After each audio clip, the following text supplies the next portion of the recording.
My name is Wonli. I woke up to the sound of a beeping machine and realized I had just died in the hospital. Watching the man I once disliked, Fu Zheng, cry for me was surreal. But before I knew it, I was alive again, back in my 18-year-old self.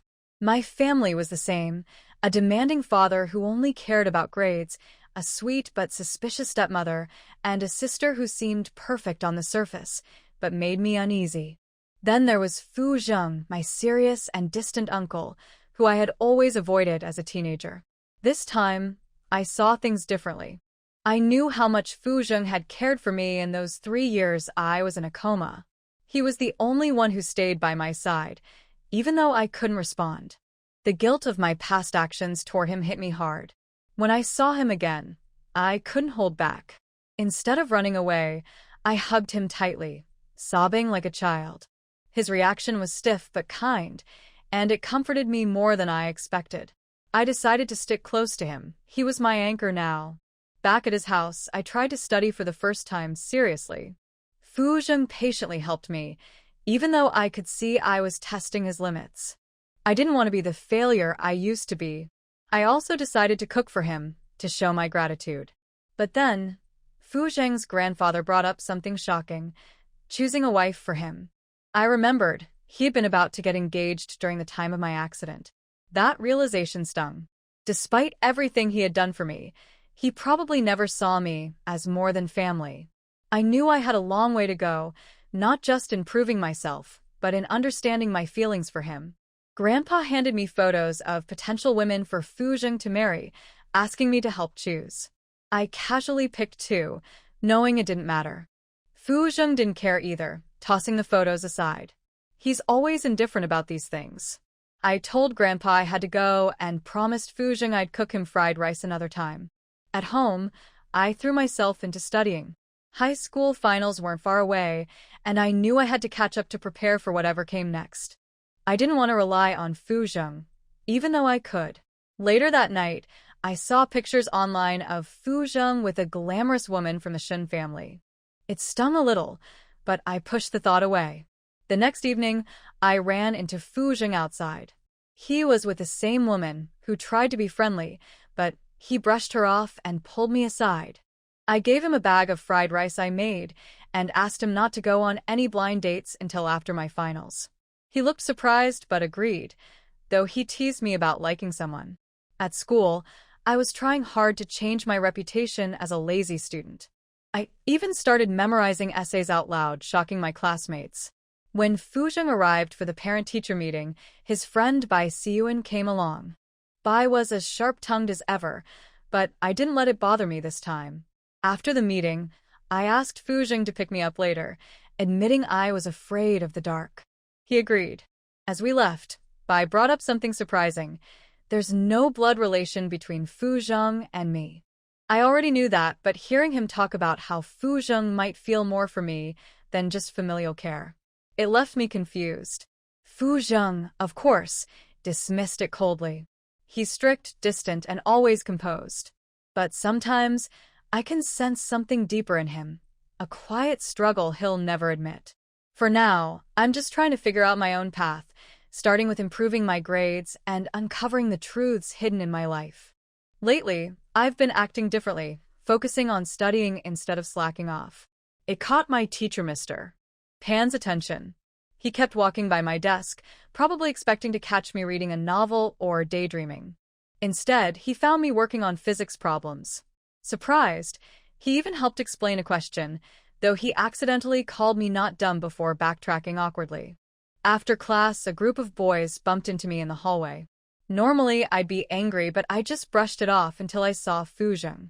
He stepped in, his presence alone enough to make the boys scatter.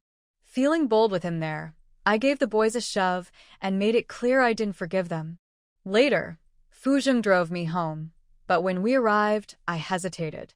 My childhood home felt more like a prison lately, with secrets I didn't fully understand. I asked if I could go to his place instead, and he agreed. At Fu Zheng's house, I studied in his room. When he brought me fruit, I asked him to stay because I was afraid of the dark. He hesitated but sat on the edge of the bed, quietly keeping me company. It was comforting. On the way home, Fuzheng asked if my family treated me badly. I told him no, but I think he could see through my lie. At the door, I thanked him and said goodnight, feeling a little lighter with his support. Inside, my stepmother, Doing, greeted me warmly. She handed me a new game console, told me not to worry about school, and mentioned plans to send me abroad after graduation. On the surface, she's kind and indulgent, but I can't shake the feeling that there's more to her motives. Right now, I don't fully understand the people around me or the truth of my situation. But one thing is clear, I need to get stronger, both for myself and for the ones I care about, like Fuzheng. Growing up, I was good at dancing and even won some awards, but I gave it up in middle school when I got into video games. Now, doing reminded me I still have that skill. It's something I could pick up again, and honestly, I might need it someday. So I told her, Mom, can you get me a dance teacher? I want to learn again. As expected, she agreed. I went upstairs, locked my door, and turned on my game console, letting the loud sounds make it seem like I was playing. Meanwhile, I studied quietly. Doing, satisfied with the noise, didn't bother me. Later, my stepfather, Wenrong, came home and complained about me playing games, saying I'd never manage the company at this rate. It's clear he doesn't see me as anything more than a tool for his ambitions. I've never liked him, and I still don't. If he and Doing had a son, I'm sure he'd find a way to pass the company to him instead. The next morning, I came downstairs for breakfast, and as usual, Wenrong started yelling. This time, I calmly grabbed my bag and told him, I'll eat at Fuzheng's. I didn't wait for a reply. I left and headed straight to Fuzheng's house. When I arrived, I told him Wenrong wouldn't let me eat. Fuzheng didn't say much but told me to go inside and eat. His presence always gives me a strange sense of safety. I even asked if he could take me to school, and though he hesitated, he eventually agreed. In the car, I couldn't help but feel comforted by the familiar scent of his cologne, the same one I used to notice during my 3 years as a comatose patient. It was one of the few things that reassured me during that time. At school, Doing came to check on me, worrying that I looked tired. She told me to rest and offered to send me away during an upcoming family banquet. I knew the real reason. My stepsister, Wenwan, was getting engaged to a wealthy but infamous playboy. Despite her usual pretense of disinterest in status and money, this arrangement told a different story. I agreed to stay upstairs playing games during the banquet, but only because I needed to observe quietly. There's so much happening in this family, and I need to uncover the truth while planning my next move. My high school is more relaxed compared to others. Weekends are free, but there's always a mountain of homework. On Friday after school, my desk mate, Zhou Qin, invited me to study with her group at the library. It caught me off guard, because I knew most people didn't like me. I hesitated but decided to go, even though I noticed the other girls in her group weren't thrilled about including me. As we left, I spotted my stepsister, Wenwan, carrying snacks and attracting attention from the boys. Zhou Qin asked if I still wanted to join them. I nodded and told Wenwan I'd be home late, pretending to be affectionate to keep things normal. She smiled but reminded the group not to bully me, which only made things awkward. I joked about being the one to bully them, breaking the tension. At the library, I struggled with my homework while the others finished quickly. Zhou Qin and Lin Baozhu stayed behind to help me. I realized I was slower because I had to flip through books for answers, but I caught on quickly. After finishing, I treated them to dinner at a small food stall I loved. They hesitated at first, worried about hygiene, but ended up loving the food. During dinner, Lin Baozhu suggested we check out a bar. She was curious because her brother always went but never let her join. Zhou Qin was hesitant, but I agreed, partly because I wanted to keep them safe. I chose a bar owned by Fuzheng's company to ensure nothing went wrong. We dressed casually to avoid looking like students and got in without trouble since we were all technically adults. The girls stuck close to me, nervous but excited. I ordered drinks but didn't let them drink, just to look around and satisfy their curiosity. From the second floor, Fuzheng's friend by Siyuan spotted me. I didn't realize it yet, but my decision to come here might lead to more trouble than I anticipated. Fu Zheng raised his eyes from the phone, thinking that he had heard wrongly. The cold voice was a little dazed. What? Wen Li is downstairs. Oh, and your sister. Bai Xian looked at the other man. Lin Yichen's eyebrows twitched, and he stood up subconsciously and hurried downstairs. Lin Baozhu wanted to see a handsome guy, so Wen Li helped find one. She had high standards, and it took her a long time to notice a man with a slightly handsome appearance. She raised her finger and pointed. What about this one? Lin Baozhu looked over with joy, but soon she turned to be frightened and shivered. My brother. Ben Li. This luck is too bad. Lin Yichen raised his hand and tapped Lin Baozhu's forehead, saying sternly, You are so brave that you dare to come to the bar. Lin Baozhu covered her head and shrunk her neck. Let me see. Lin Yichen held her hand, and then said to Zhou Qin, Does your sister know that you came to the bar? Zhou Qin shook her head cautiously. Wen Li didn't know him, and tried to save them. We are here for social practice, the homework assigned by the school, and we didn't drink. Lin Baozhu's eyes lit up and nodded quickly. We are just doing social practice. We didn't drink, not at all. Lin Yichen would be a fool if he believed it. He sneered and turned his head to look at the black shadow behind him. Fu Zheng, your niece said she came to the bar for social practice. Do you believe it? Hearing this, Wen Li turned her head slightly to see Fu Zheng in a black shirt, with his eyebrows and eyes obviously gathered. She immediately behaved a little better. When she heard that it was Wen Li's uncle, Lin Baozhu looked like she was implicated and hurriedly said, I asked Wen Li and Zhou Qin to accompany me. It has nothing to do with them. Don't worry, you are dead tonight. Lin Yichen motioned Zhou Qin to follow, and then said to Fu Zheng, I will take them back first. When Lin Baozhu left, she kept looking at Wen Li with apology in her eyes. Wen Li had no time to care, and her eyes met Fu Zheng's. Fu Zheng glanced at the 3 glasses of wine on the table, then looked at Wen Li, and said coldly, Follow. After that, he turned around and walked in front. His steps were not big, obviously for Wen Li to keep up. The two entered a clean box. Fu Zheng turned on all the lights, sat on the booth, and tightened his jaw. What are you doing in the bar? Social practice. Wen Li tried to save herself. Fu Zheng asked again, What are you doing in the bar? The tone was like quenching ice, which made people a little scared. Look at handsome guys. Wen Li told the truth. Fu Zheng had a cold expression, his left leg resting on his right leg, his body completely leaning on the booth. Have you seen enough? If not, I'll call a group of men in for you to see. Ben Li. She nodded like a chicken pecking at rice. Even so, Fu Zheng's expression did not improve, and after a while he said, Write. What to write? 1,000 words of social practice. When you finish, you can go home. Half an hour later, Bai Xian pushed the door open and saw Wen Li sitting and writing something. He whispered to Fu Zheng, Yang Mingyi is here. Fu Zheng said stood up and said to Wen Li, Wait for me here. Wen Li nodded obediently, and after the two left, she shook her sore hands and continued to write about social practice. Half an hour later, Fu Zheng came in drunk. Seeing her looking at him, his throat moistened by alcohol, was a little lazy. Have you finished writing? It's done. Wen Li handed him the notebook. Fu Zheng sat aside and read it. His social practice was well written, and his eyebrows relaxed a little. I'll ask the driver to take you back. Can I wait for you here? Wen Li said. Fu Zheng glanced at her, trying to expose her thoughts. Want to play here? No, I want to wait for you to go home together. Wen Li's eyes revealed sincerity. The man's dark pupils shrank suddenly, and his thick eyelashes trembled twice. After a long time, he said coldly, I still have 1 or 2 hours. Okay, I'll read here. Wen Li said.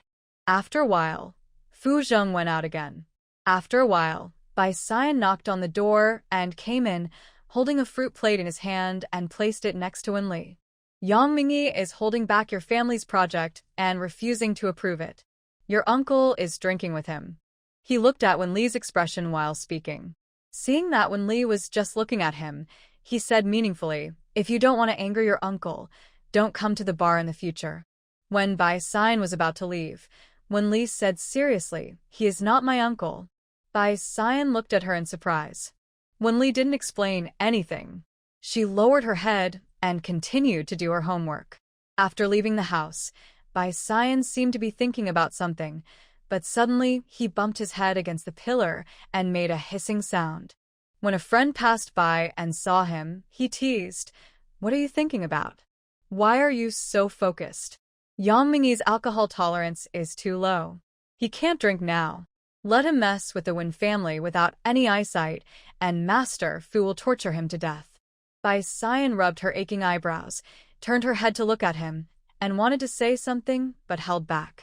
Yang Mingyi surrendered directly after drinking, and Fu Zheng asked someone to send him back. After the others left, Bai Xian looked at him, wanting to say something but not knowing what to say. After all, it was not the first time that Wenli said that Fu Zheng was not her uncle.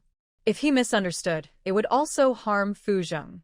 Fu Zheng took the soup beside him and put it on his arm. "I'm leaving." "Okay. Since Wenli is here, I won't see you off," Bai Xian said. Fu Zheng pushed open the door of the box, and it was clearly visible under the light that Wenli was not here. His eyes dimmed a little. At this time, a voice sounded from outside, "Fu Zheng." He turned his head and looked over. The girl was in the dim corridor, with a pair of bright almond eyes and something in her hand. "Where did you go?" "I'm going to buy some juice. After drinking, you'll feel better if you drink some juice." Wenli took out some juice from the bag, put a straw in it, and handed it to him. Fu Zheng seemed to be drunk and took a long time to take it. The slightly sour grape juice made his chest numb. He stretched out his hand and tugged at his collar. Soon, he reached out and closed his open shirt, which was neat and rigid. He took a few sips. "Let's go."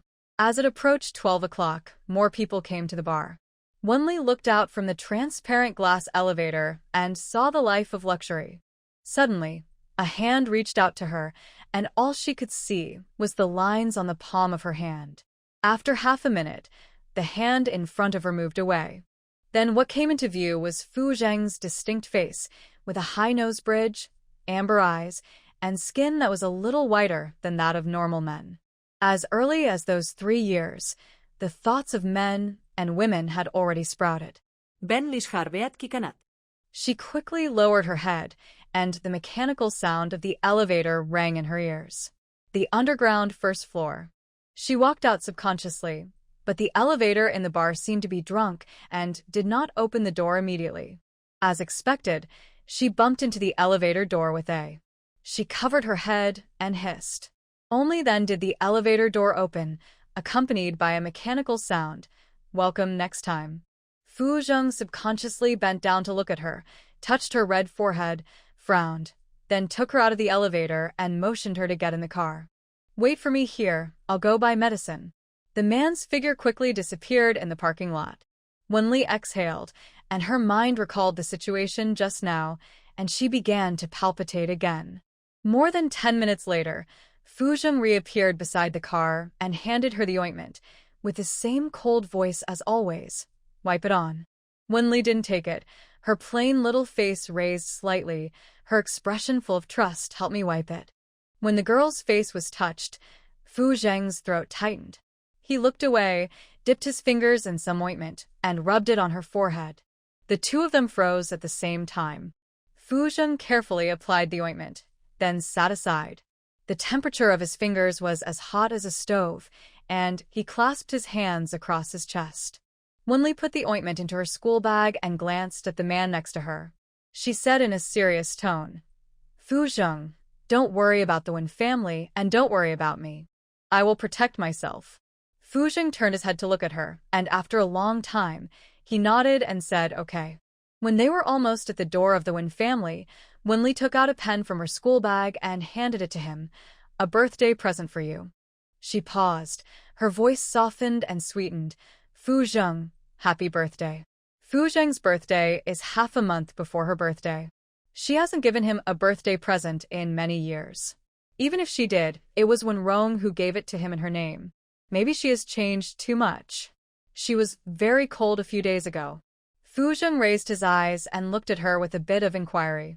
He reached out to take the pen, his thin lips slightly opened, but he didn't say anything. Wenli held the school bag with both hands.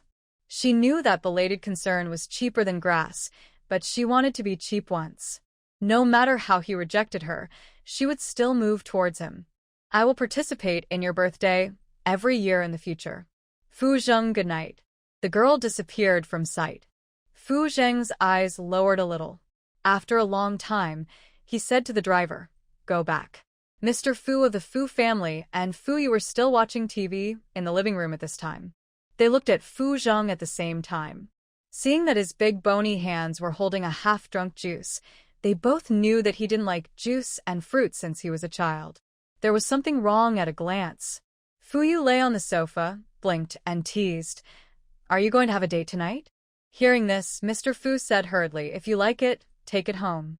You know I am easygoing." It's not that he is not picky, but he picked the ones that Fu Zheng didn't like. So, he didn't have any requirements now. Of course, it could only be a woman.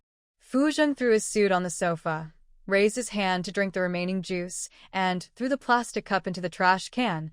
Wenli bought it. When he heard Wenli, Mr. Fu was immediately disappointed, pursed his lips, remembered something, and said, "The Wen family said today that there will be a banquet tomorrow. See who is free to go tomorrow." Usually when the Wen family has something to do, the Fu family will give Wenli some face. At least let the Wen family know that Wenli has someone backing him up. Fu Yu said, "Hey, I'm going abroad tomorrow. Fu Zheng, do you have anything to do? If you have something to do, I'll push it over there first." "It's okay, I'll go." Fu Zheng walked upstairs. Old Master Fu glanced at him, then looked at Fu Yu, and whispered, "Your brother has been acting mysterious recently, always using Wenli as an excuse. He brought back a box of fried rice a few days ago. I don't believe that Shaoli would make fried rice for him. That child is still in the rebellious period of adolescence. Dad, let the young man handle his own affairs. When the time is right, he will definitely be willing to bring it home." Fu Yu helped Fu Zheng to say. Upstairs, entering the bedroom, Fu Zheng locked the door and took out the black fountain pen from his trouser pocket. It was simple and featureless. He rubbed it lightly with his big fingers twice and finally put it in a cabinet. A photo could be vaguely seen. The little girl had 2 ponytails, a round face, and curved eyes. The cabinet door was quickly closed. Here, as soon as Wenli of the Wen family entered the house, Wenrong scolded her. It was obvious that he had discovered that she went to the bar. Once again, her thoughts were confirmed. In the past, I didn't understand that Wenrong was always the first to know about some things. Now I understand that someone has told Wenrong about her every move. "You rascal, you are so young and you don't learn well. You go to the bar? You are so brave.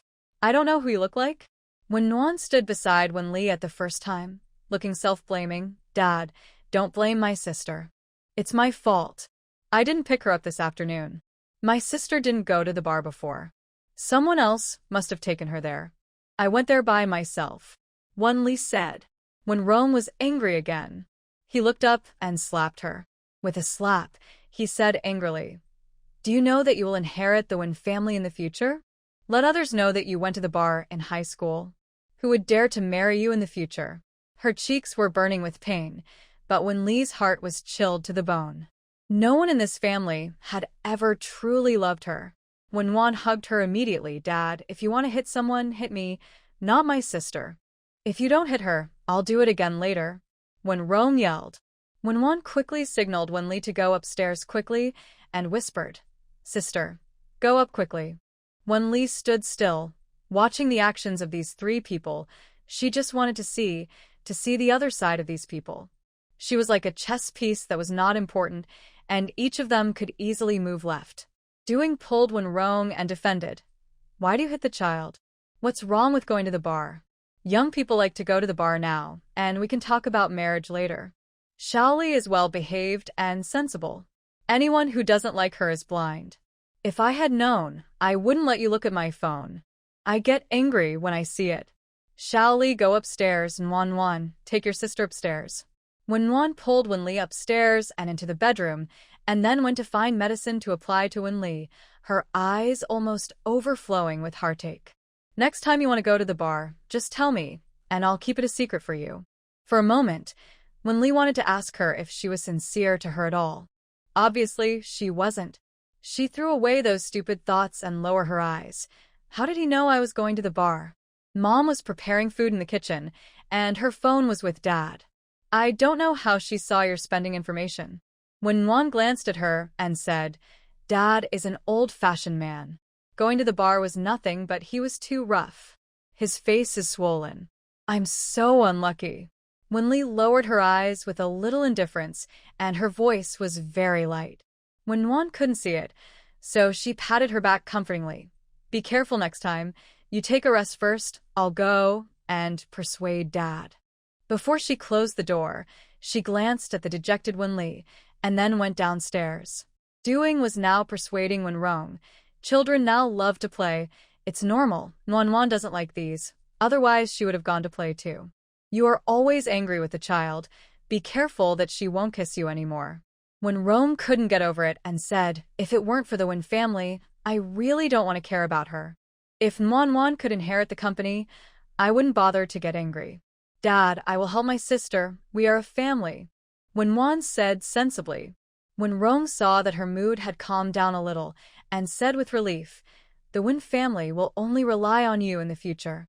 When Lee on the second floor turned around and went back to the bedroom, locked the door, and sat by the bed in silence for a long time before getting up to read. The next day, around 10 o'clock, there was a knock on the door. Wenli opened the door with a messy hair, and it was doing outside the door. She was carrying a lot of food, with a loving motherly look on her face. You haven't gotten up yet? Eat your meal and go to sleep. Call Mom if you need anything, and I'll bring it up to you. Okay, thank you, Mom. Wenli leaned against the door, acting like a spoiled child expertly. Doing smiled and said angrily, Why are you thanking Mom? Your dad won't be coming upstairs today. You can play games if you want. Okay. Wenli closed the door, put down the food, and went to the bathroom to wash up.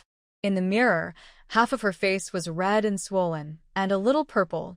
She poked it with her hand, grimaced in pain, and whispered, You deserve it. She deserves it, having been blind for more than 20 years. After dinner, she continued to read and do homework. She searched for the math book for the second semester of high school for a long time, but couldn't find it. She had to go out to the utility room on the second floor to look for it. There was a dark room in the utility room, where she had thrown it before. After she entered the room, she closed the door of the dark room. After finding the math book, she went to open the door only to find that it wouldn't open. She pulled it hard twice, but the quality was so good that she was a little depressed. She stood there for a while, and inadvertently saw Fu Zheng in the crowd downstairs through the window. She immediately took out her mobile phone and called him. Soon Fu Zheng in the crowd got up and walked to a quiet place. What's wrong? Fu Zheng, I'm in the dark room in the utility room on the second floor. The door is closed and I can't get out. Wen Li's voice softened unconsciously when facing him. Okay, Fu Zheng said.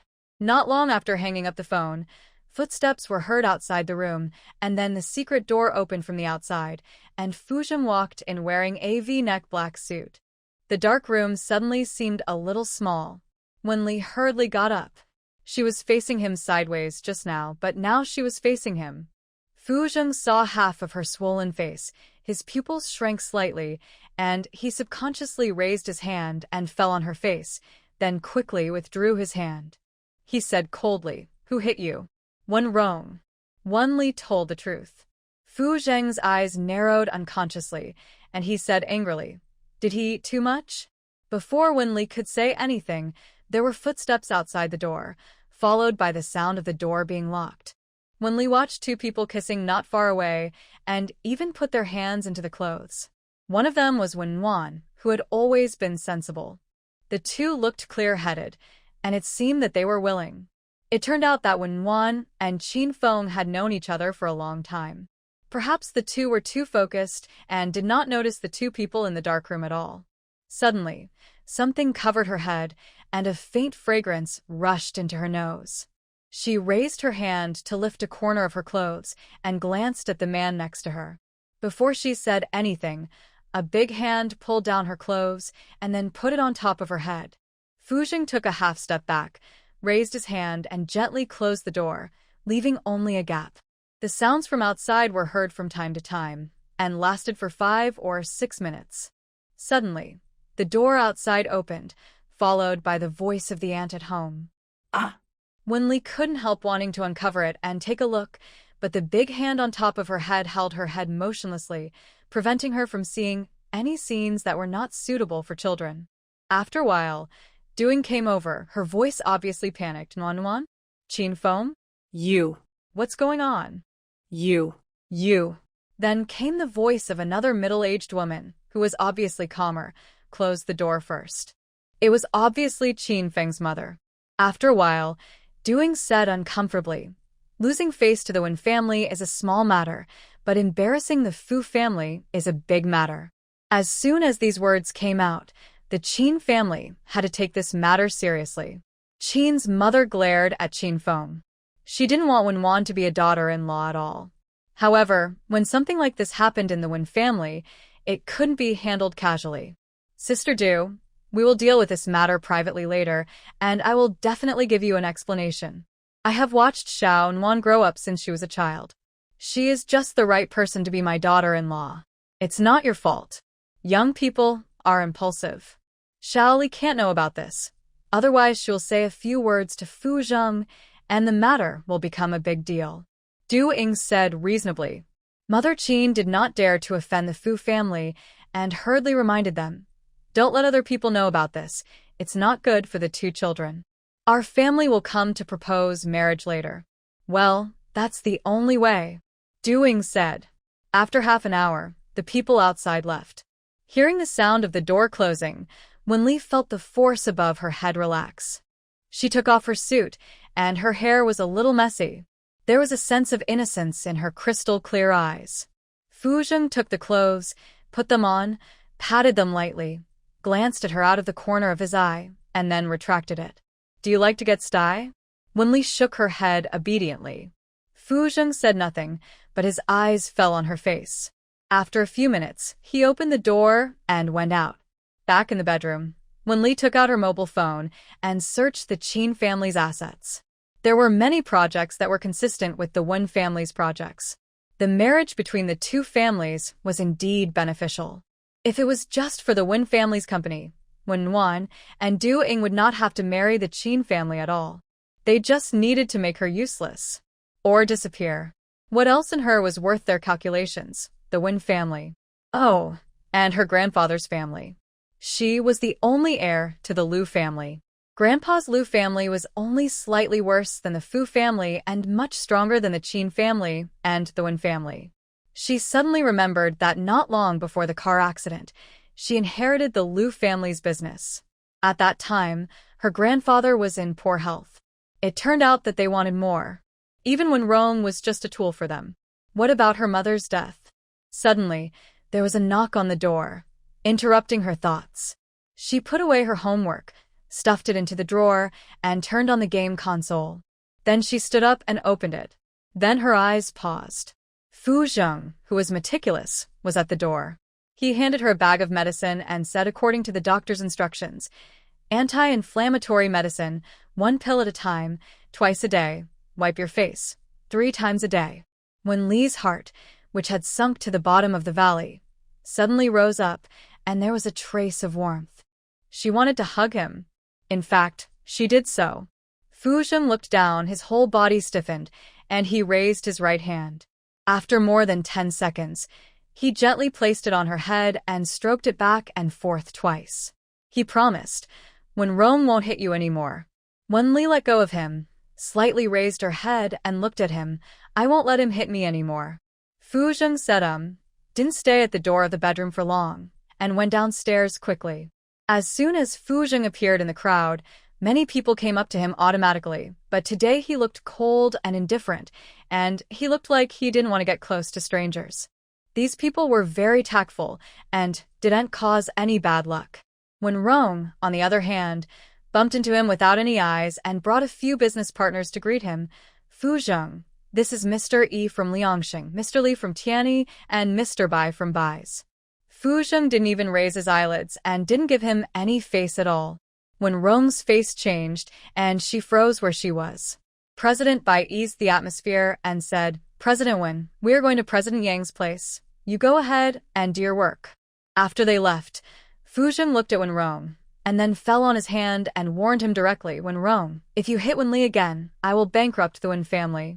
Wen Rong immediately understood that Wen Li was complaining, and he quickly explained, she went to the bar yesterday.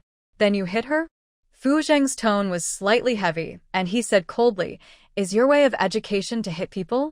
If so, your uncle, will also educate you. Wen Rong was already in his 40s or 50s and was naturally annoyed by Fu Zheng's public teaching like a grandson, but he did not lose his mind. He nodded and said, I won't do it again in the future. Fu Zheng glanced at him coldly. I will take her to the Fu family to live for a few days later. Okay. Wen Rong could only agree, and he also hoped that Wen Li would have a good relationship with the Fu family. Only with a good relationship with the Fu family can the Wen family move to a higher level. Over the years, the Wen family has tried to have a good relationship with the Fu family, but the Fu family only cares about Wen Li's affairs and does not interact with them on other matters. The banquet ended at 2 o'clock in the afternoon. Wen Li had just finished a set of papers and stood up to stretch. At this time, someone knocked on the door.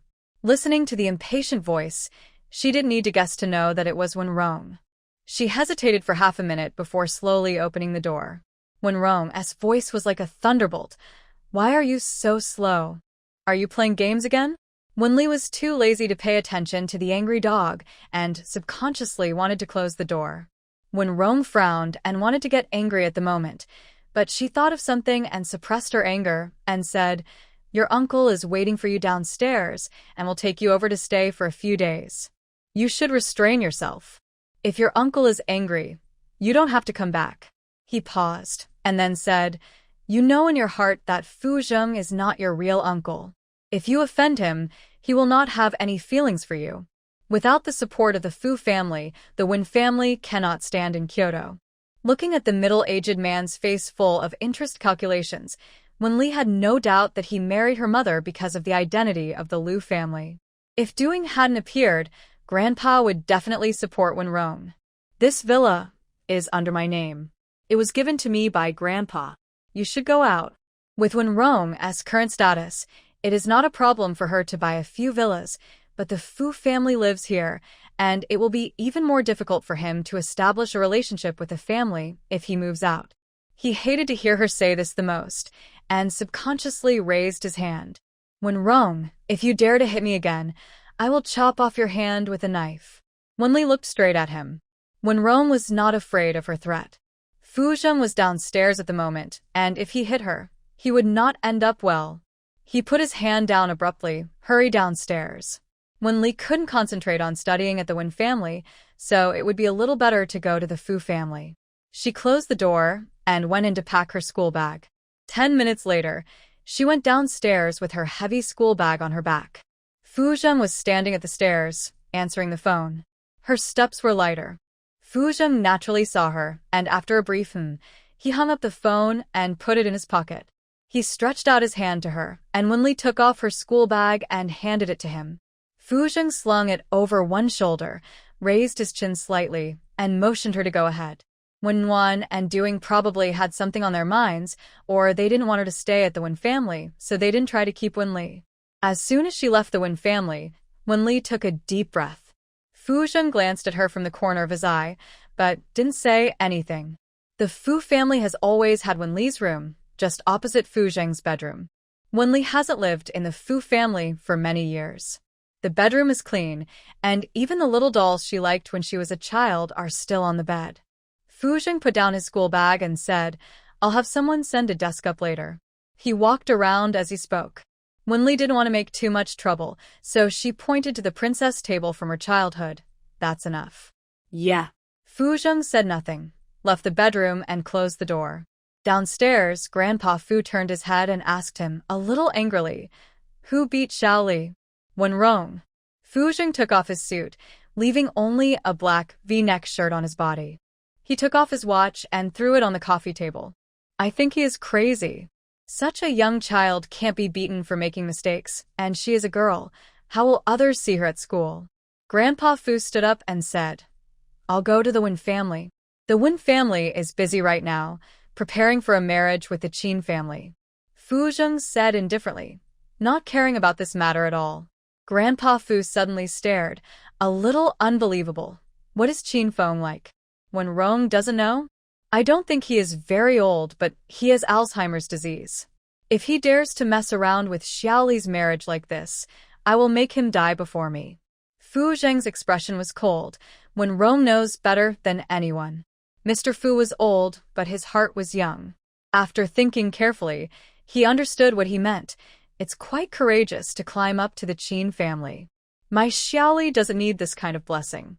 Just find a man she likes. Mr. Fu was really good to Wenli. After all, the little girl grew up in his home since she was a child.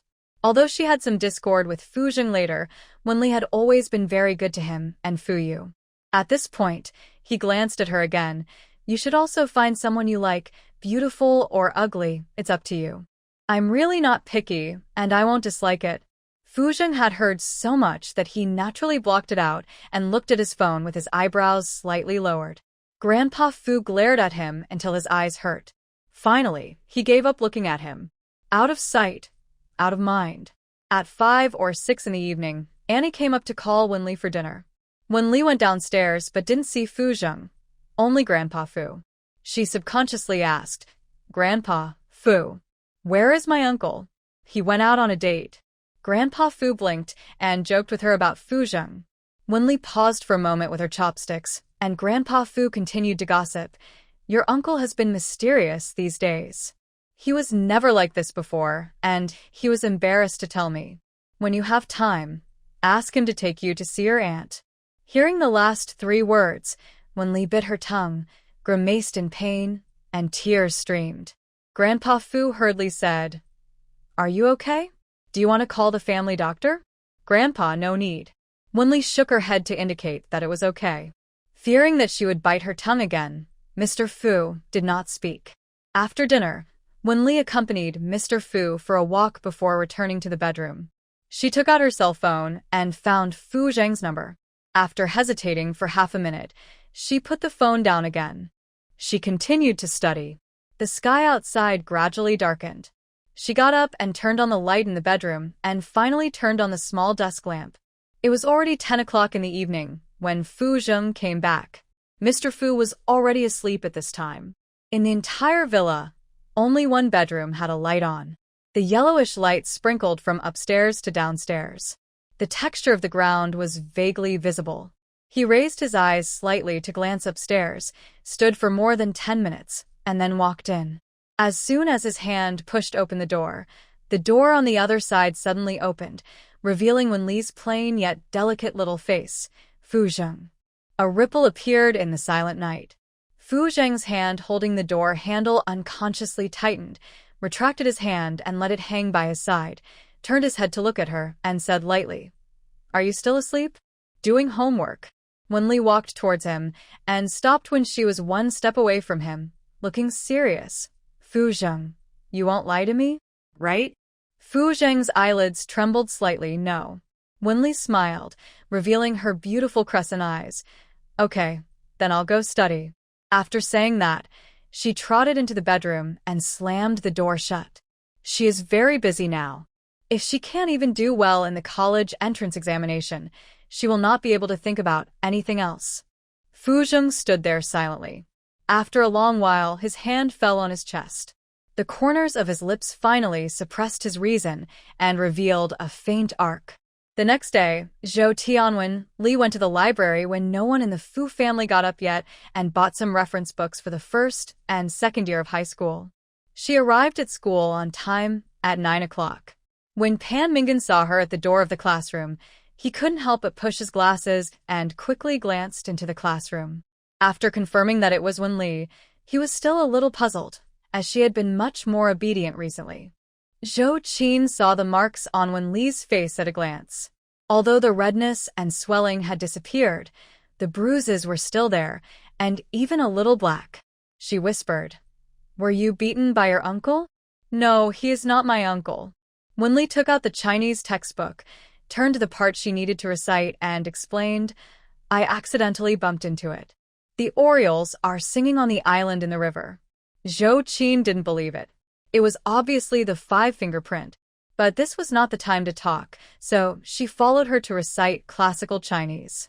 When the last person arrived in the classroom, Pan Mingan stood on the podium and clapped his hands, saying, "Next week is National Day.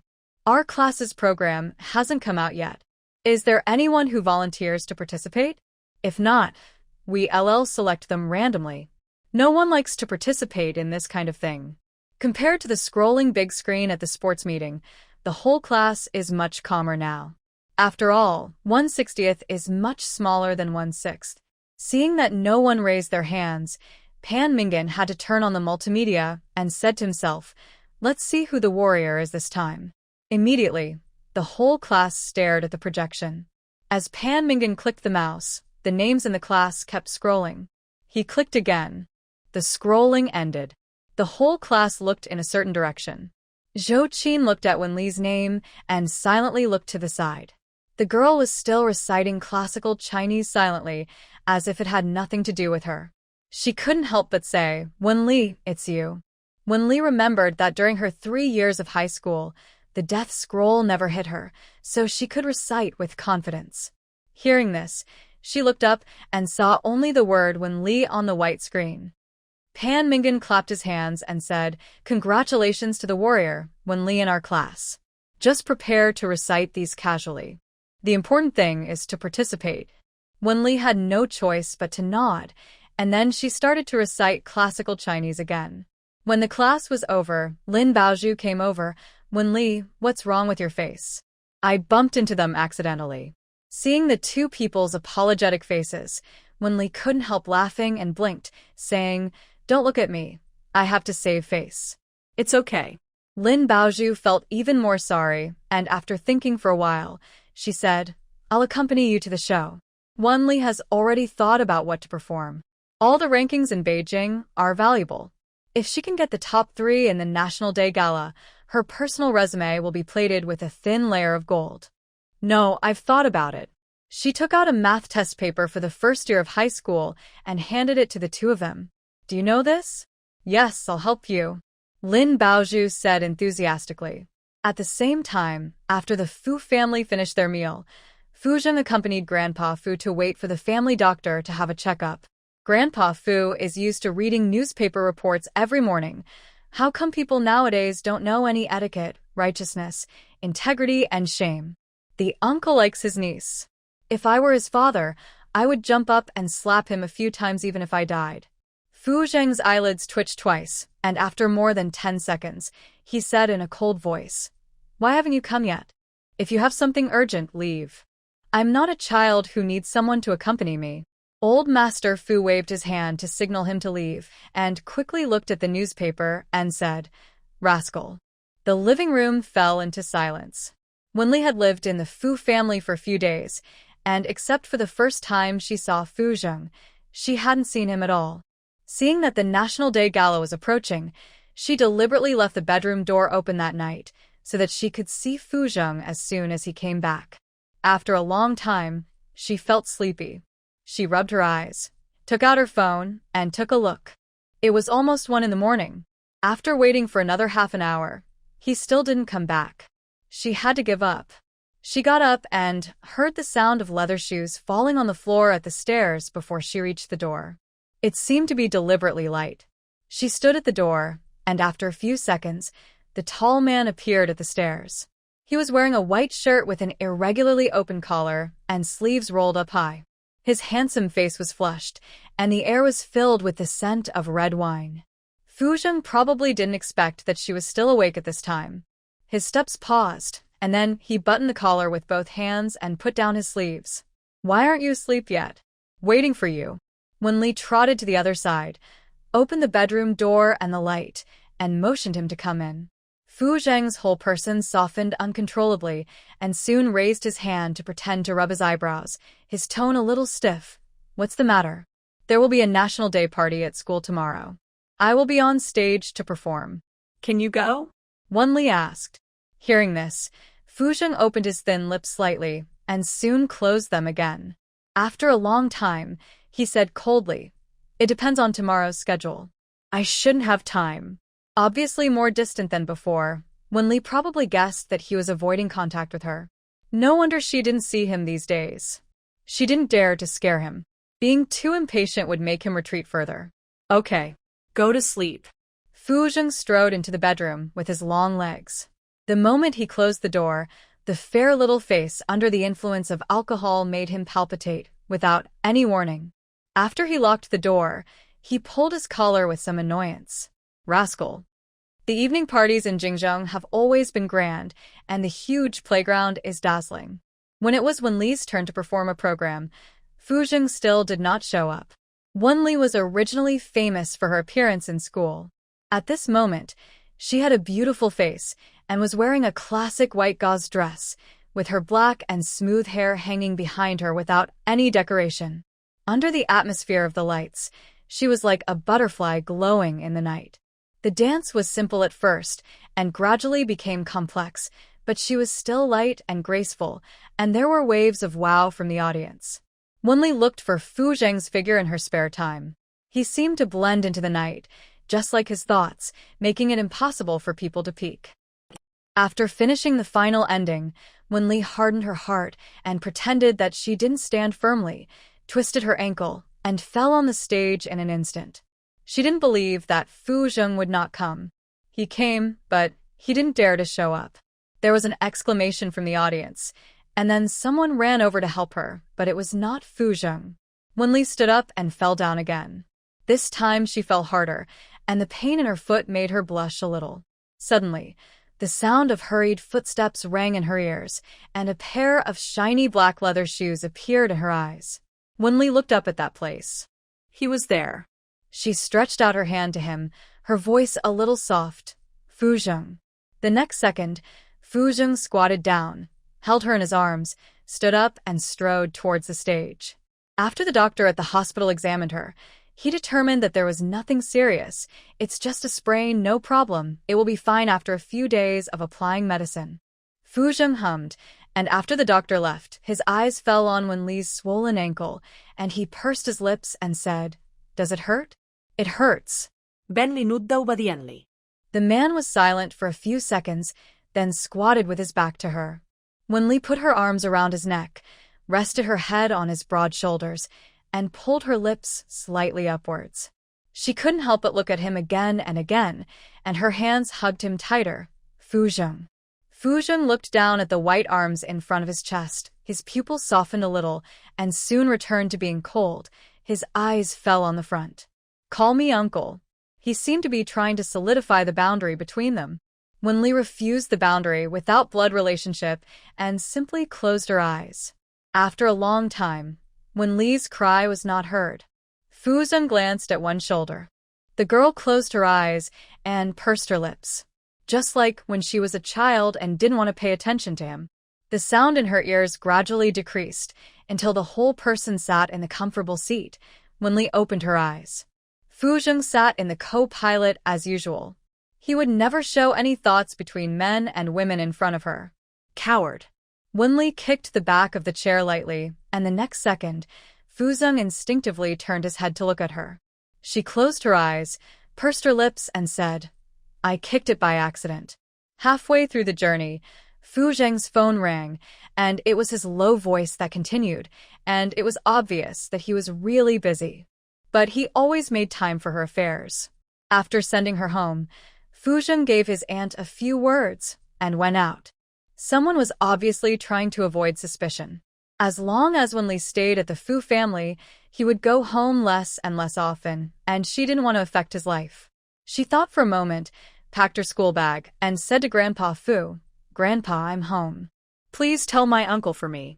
Stay a few more days. Your uncle has been too busy these days and has no time to play with you." Grandpa Fu advised. "I'll come after my uncle is done. Grandpa, go to bed early at night." Wenli really cared about Grandpa Fu. Grandpa Fu smiled and said, "Girls are still considerate. Your uncle only snatches the remote control from me. I'll take you home." He sent Wenli home, which was also considered to make the Wen family treat Wenli better. Otherwise, the Fu family would definitely support her. "Thank you, Grandpa." Wenli did not refuse. At this time, only Wen Rong and Du Ying were resting in the living room. Seeing Mr. Fu coming in, they both stood up. When Rong said enthusiastically, "Uncle Fu." Mr. Fu helped Wenli sit on the sofa and reminded, "I sent the little girl back. She sprained her ankle. You should pay more attention to her." Hearing this, Doing immediately came over and squatted to look at Wenli's foot. "What's the matter?" "It's so swollen. She can't go to school tomorrow." Mr. Fu still attached great importance to his children's studies. Hearing this, he disagreed and said, "If you sprain your ankle, just apply medicine. You are in the 3rd year of high school now. Don't delay your studies. By the way, I have arranged Xiaoli's marriage. You don't have to worry about it. The marriage partner of the Fu family is naturally good." When Rong has no reason to refuse and nodded. "Okay." After Mr. Fu left, she helped Wenli upstairs and asked again, "Why did you sprain your ankle?" "I was performing at the National Day Gala, and I sprained my ankle because I wasn't very good at dancing." Wenli put down her school bag and said coquettishly, "Mom, help me get the game console." You still need to pay more attention to rest. Doing handed the game console to her. Seeing that she quickly became obsessed with the game, she stood for a while before leaving the bedroom. After going downstairs, she said to Wenrong, "This child plays games as soon as she gets home." Then she said, "Let her play. What else can she do if not play games?" Wenrong snorted, already treating Wenli as a waste. "I think the Wen family will be defeated by her in the future. Look at you, you always say these things, and outsiders think Xiaoli is useless when they hear it. How is she useful? If it weren't for her grandfather, would the Wen family let her inherit? Well, don't we have Nuan? Now that we have an alliance with the Qin family will help Nuan in the future." Doing patted Wenrong's arm and said, "Don't interfere in the children's affairs. It will hurt your health." Although Wenli fell down at the end, it did not affect the overall performance. She still won the first place in the evening party and was awarded 3,000 yuan by the school. These days, Zhou Qin and Lin Baozhu took care of her at school, fetching her water, eating, and going to the toilet, and they all walked together. Zhou Qin and Lin Baozhu were popular, so she also met many classmates. Although they are not close now, they can still say hello to each other. A certain man continued to be a turtle, but asked the driver to pick her up every day. Wenli did not contact him either. She studied and practiced dancing whenever she had time. Her originally chubby face became small and delicate. She had a graceful figure like an adult, and the simple school uniform had a plain beauty. More boys were looking in at the classroom door, but Wenli only wanted to study, and the only feeling she had was that the classroom was getting colder and colder. On this day, during evening self-study, there was a sudden lightning and thunder outside, and soon it rained heavily. Wenli hated this kind of weather. She got lost here once when she was a child, so she was a little bit shadowed. She instinctively looked out the window. The branches were swaying wildly. The rain was as big as beans, the sky was dark, and the light of the street lamps was blurred. Zhou Qin's voice came to her ears, "Oh no, I didn't bring an umbrella." Zhou Qin and Lin Baozhu were staying at the school, which was more than 10 minutes away from the classroom. Wenli took out an umbrella from the drawer and handed it to her. Without waiting for her to say anything, she said, "I'll ask my family to come in and pick you up later." Zhou Qin knew that someone would pick her up, so she didn't say anything politely, "Okay." Until the end of the evening study, the rainstorm was getting heavier. Wenli packed her school bag, took out her phone, and called Uncle Jiang. The call was quickly connected. "Uncle Jiang, I don't have an umbrella. Please come and pick me up. Be careful." Uncle Jiang said quickly, "Okay, I'll wait for you downstairs." Wenli hung up the phone and went downstairs. There were a lot of people downstairs, probably waiting for people in the dormitory to bring umbrellas. Wenli stood at the very edge. Half of his black leather shoes were soaked in rain, and as he walked, water droplets wet his trousers. She stood in the dark, and the man's eyes searched back and forth in the crowd. How did she ignore him again and again? How did Fu Zheng face her neglect again and again? Was he really not disappointed once at that time? The female voice in the rain revealed obvious joy. Fu Zheng tightened his grip on the umbrella handle. "Yeah." Fu Zheng reached out and took her school bag, motioning her to walk in front. The light shone on the ground, reflecting the water stains. 2 pairs of shoes stepped on the water one after the other, splashing water droplets and falling on each other's shoe surface. Wenli glanced at him and asked knowingly, "Why did you come to pick me up today?" On the way, the umbrella in Fu Zheng's hand tilted a few more points, making sure that it completely blocked her, and then his sight returned to the front. Hearing this, Wenli retracted his sight, looked at the ground and said, "Oh, are you doing business nearby?" In addition to the school, there are residential areas nearby. There are no commercial areas or restaurants, and the Fu group is in the opposite direction. The man's footsteps paused obviously, and soon returned to normal. The sound of raindrops beside his ears became more and more urgent, and his voice was hoarse. "No, Bai Xian can only take me here on the way." "Okay, it's watertight." The thunder roared, and Wenli was startled reflexively. Suddenly, a big hand went around her back, fell on her arm, and patted her twice gently, with a soothing meaning. Almost subconsciously, Wenli raised her eyes slightly, and the next second, her head rested on his chest. Fu Zheng's eyelashes trembled, and he quickly hugged her tighter. Seeing the 2 people approaching, Uncle Jiang hurriedly opened the door of the back seat, and after Wenli and Fu Zheng got in the car, he returned to the main driver's seat. Uncle Jiang started the car, glanced at Wenli through the rearview mirror, and chatted. "It was thundering and raining today, and Mr. Fu came to pick you up." Wenli glanced at the co-pilot and said seriously, "He said it was on his way." Uncle Jiang has been in the Fu family for many years. He has been a driver since Fu Zheng was a child. Seeing the 2 children grow up, he spoke more casually. He smiled and said, "He coaxed you and called me as soon as it thundered." "Are you coaxing me?" Wenli suddenly poked her head out from between the driver's seat and the co-pilot seat and looked sideways at Fu Zheng. In the dark, her eyes were particularly clear and bright. Probably not expecting her to suddenly stick her head out, Fu Zheng's pupils shrank suddenly, and after a few seconds, he sideways looked out the window. "Uncle Jiang, drive carefully." "Okay." Uncle Jiang focused a little more. Wenli stopped there, sat back in the back seat contentedly, took out the test paper from her school bag, and lowered her head to write. The car stopped at the door of the Wen family's house. Wenli took out the report card from her school bag and handed it to Fu Zheng. "This is the result of this monthly exam." The rain outside was much lighter at this time, so Wenli simply ran into the Wen family without an umbrella and carrying her school bag. She called out, "Mom, sister." As usual, when Rome was not called. They were used to it. When Wan immediately stood up and ran over, touched her head, and said distressfully, "Why are you thinner, and your chin is more pointed? The school food is bad."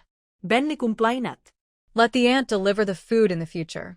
When Wan helped her take off her school bag, put it on the sofa, and glanced at her, "Teacher Pan praised you for studying hard recently." "I don't want to be scolded," Wenli said while sitting on the sofa. Hearing this, Du Ying glared at Wenrong. "Look at what you have forced the child to do. Studying is important, but health is more important. Tomorrow I will stew soup for you to nourish yourself. By the way, your brother-in-law will come to our house for dinner tomorrow."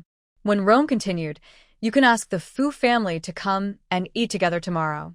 It's nothing more than trying to use the Fu family to give Wenwan face, or to give the Wen family face." Wenli leaned on the sofa and said in a nonchalant tone, "I haven't seen Fu Zheng for many days. He is not coming back. Let you have a better relationship with the Fu family." When Rome scolded, "Why are you calling me by my name? Call me uncle."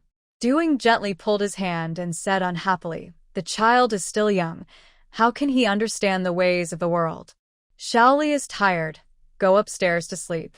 Wenli got up and went upstairs with her school bag.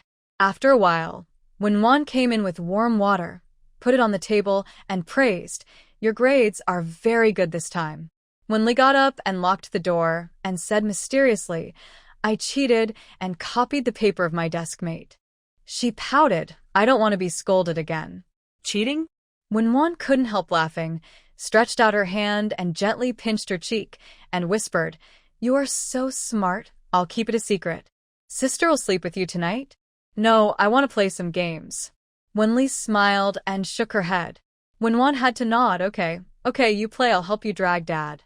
As soon as she walked out of the door, she heard the sound of games coming from the bedroom. Half an hour later, in Wenwan's bedroom, Doing closed the door. Did she do the test by herself this time? No, she cheated. Wenwan patted her on the back gently and said, "She is still playing games in the room now. Don't worry too much about her." Doing felt relieved. "How is Qin Feng treating you?" "It's okay. For the sake of the Fu family, they won't treat me too badly," Wenwan said. There was a thunderstorm in the middle of the night. The French window reflected the figure of a girl doing homework with earplugs in her ears. In another villa, a man stood in front of the French window, his eyes staring at the lightning in the distance, and his fingers holding the phone turned slightly white. The next day, Li didn't go downstairs until 11 o'clock.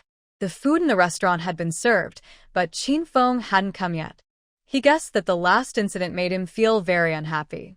In his previous life, Qin Feng rarely came to the Wen family after he got engaged, and rarely came after he got married, and even continued to spend money and drink outside.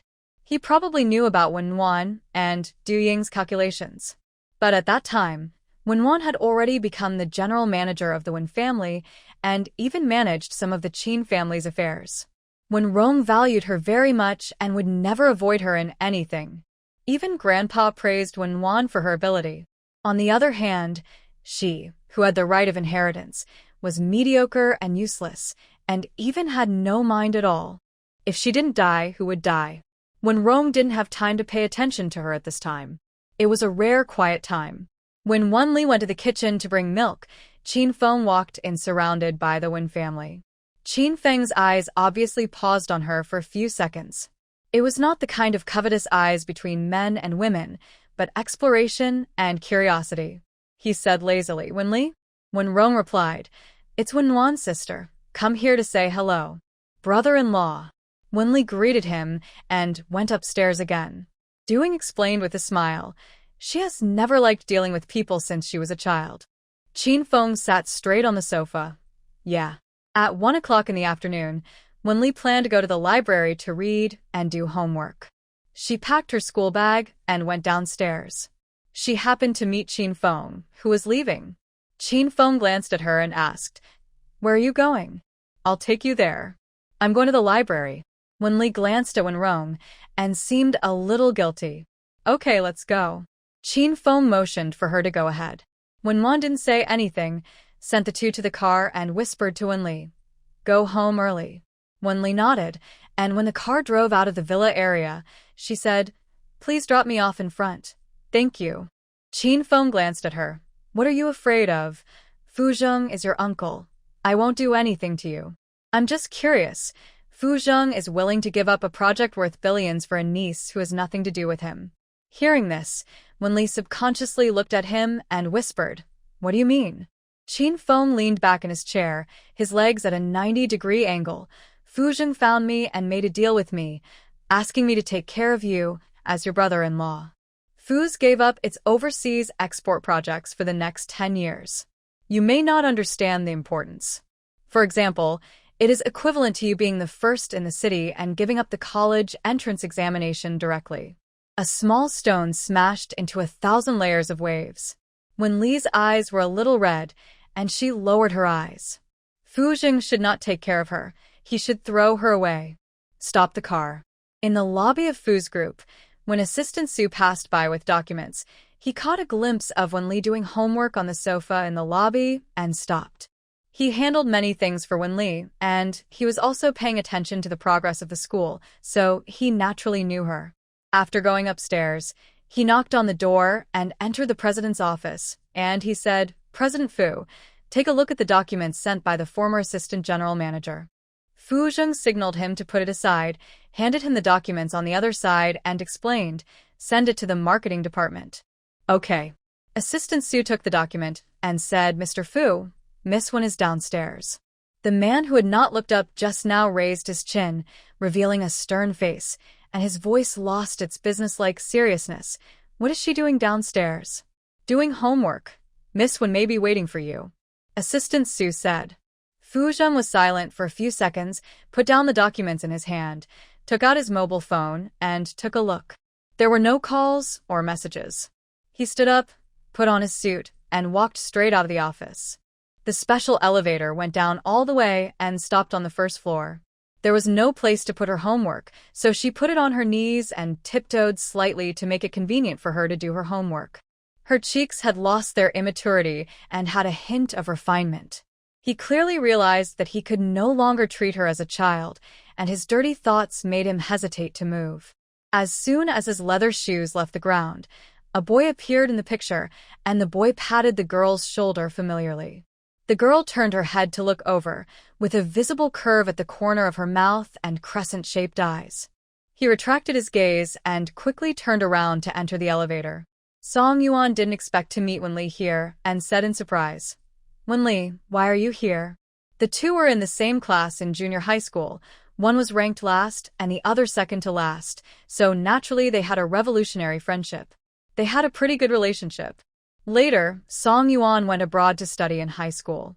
At first, they would keep in touch frequently, but later, he didn't reply, so they lost contact. Wenli was also a little surprised and said, "Waiting for someone. You've returned to China?" "I returned to China in the first year of high school. I emailed you several times, but you didn't reply," Song Yuan said with some complaints. He pouted again and said, "You met the second to last person in high school? Ben Li." She didn't remember receiving any email from him about returning to China. "I didn't receive it." "Impossible. I came to your house to look for you, and your sister said that you went out with a male friend, and I thought you met a second male friend." Song Yuan was sitting at the other end of the sofa, glancing at her out of the corner of his eye, and quickly looked away. He crossed his legs and said arrogantly, "How did I provoke you? Tell me? I hate being blocked by others without knowing the reason. I didn't receive it." Wenli finally knew why only Fuzheng came to visit her after she became a vegetable. The others had been dealt with without her knowing. Or maybe it was the same with Fuzheng, but he still chose her. Seeing that she didn't seem to be lying, Song Yuan wondered, "Didn't you really receive it?" Seeing Wenli shaking her head, he took out his mobile phone, unlocked it, and said, "Then add it again." Wenli naturally did not refuse. After adding it, she noted the name. Song Yuan glanced at it, put his hands on his thighs, and rubbed them back and forth. "Shall I treat you to a meal? I have something to do today. I'll treat you another day." Wenli only wanted to see Fuzheng today. Song Yuan hesitated for a while, and he stood up and said, "Okay. But which day is that?" He paused. "I'm a serious person." Wenli thought for a while. "Tomorrow?" Song Yuan nodded readily. "Okay. I'll pick you up at your house tomorrow." After saying that, he stood up and left. In less than half a minute, Wenli received a message from Song Yuan, which was just a comma, and he quickly withdrew it. She thought he had sent it to the wrong person, so she ignored it. When it was past 5 o'clock, the employees of the Fu Group got off work one after another, and there were not many people at 6 or 7 o'clock. Only the luxurious spiral crystal chandelier in the middle of the hall was left. Wenli twisted her neck, put away the finished papers, rubbed her cold arms, stood up and looked at the elevator entrance. She looked at the time. It was 5 minutes past 7. At this time, the phone in her school bag rang. Wenli took it and took a look. It was Wenwan. She got up and went out. Her tone was a little intimate. "Sister, what's wrong?" "I'm playing games." "Aren't you coming back yet?" "Dad is asking you." Wenwan also asked in a low voice. Wenli acted coquettishly. "I won't be back now. I'll be back later. You help me delay him." "Okay, who are you playing games with?" Wenwan said concernedly. Wenli whispered, "A group of people, both men and women.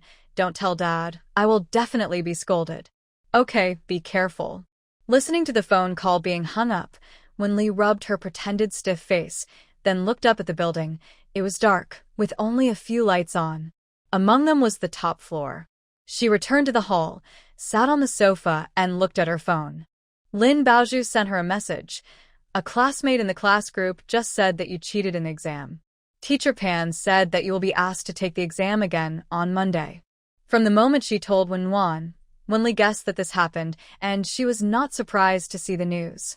But her heart was a little colder, and she was overturning the previous illusion step by step. The two people who cared about her the most were actually the ones who wanted her life the most. She was somewhat glad that she had been a vegetative person for 3 years. Pad. Otherwise, she doesn't know how to face all this. Wenli replied to the message. Okay, Lin Baozhu sent some words to comfort her. I don't believe you copied. You obviously study very hard. Wenli's heart warmed a little. I may disappoint you. Lin Baozhu, then I believe you too. You don't even copy homework. How can you copy exams? So, what if you copied? Copying proves that you are skilled and bold. Wenli couldn't help laughing when she saw the last sentence. Thank you for your compliment. At the same time, the sound of the elevator door opening rang in her ears. The sound was not loud, but the hall was very quiet at this time, so Wenli heard it. She turned her head to look over. It was not Fu Zheng, but Assistant Su beside him. She stood up and said, Assistant Su, is Fu Zheng still busy? A person jumped out of the darkness, and Assistant Su was startled. When he reacted, he said, Mr. Fu is still dealing with things. It should be a while. You go up and wait for him. Wenli put on her school bag, pointed in the direction of the elevator, and asked, Can I go up? I'll press it for you. Assistant Su took her to the exclusive elevator. After swiping her work ID, the elevator door opened automatically. Wenli walked in, stretched out her hand to press the door opening button, and said in a troublesome manner, Assistant Su, can you help me order 2 meals, the meals that Fu Zheng usually likes to eat? I'll transfer the money to you. Hearing this, Assistant Su nodded and replied, Okay, I'll send it over later. Wenli was a little embarrassed. Sorry to bother you. When getting in the elevator, she transferred 1,000 to Assistant Su as his overtime pay. There was a knock on the door of the president's office, and Fu Zheng didn't even raise his head. His voice was flat. Come in. Then he said again, Make me a cup of coffee before you leave. Thank you for your hard work. Hearing this, Wenli put down her school bag and walked to his side. The table was full of documents. He looked very busy and didn't notice anything. She took the black coffee cup and turned to go out. She was quite familiar with the Fu group. When she was a child, she often did parkour in the company, and Fu Zheng often followed her. After she made the coffee, she took it in again, without knocking this time. She put the coffee cup next to Fu Zheng and moved to the side quietly. Fu Zheng took a sip with his hand. It tasted unfamiliar. Suddenly, he raised his head and saw the girl's delicate face. His expression was dazed for a moment.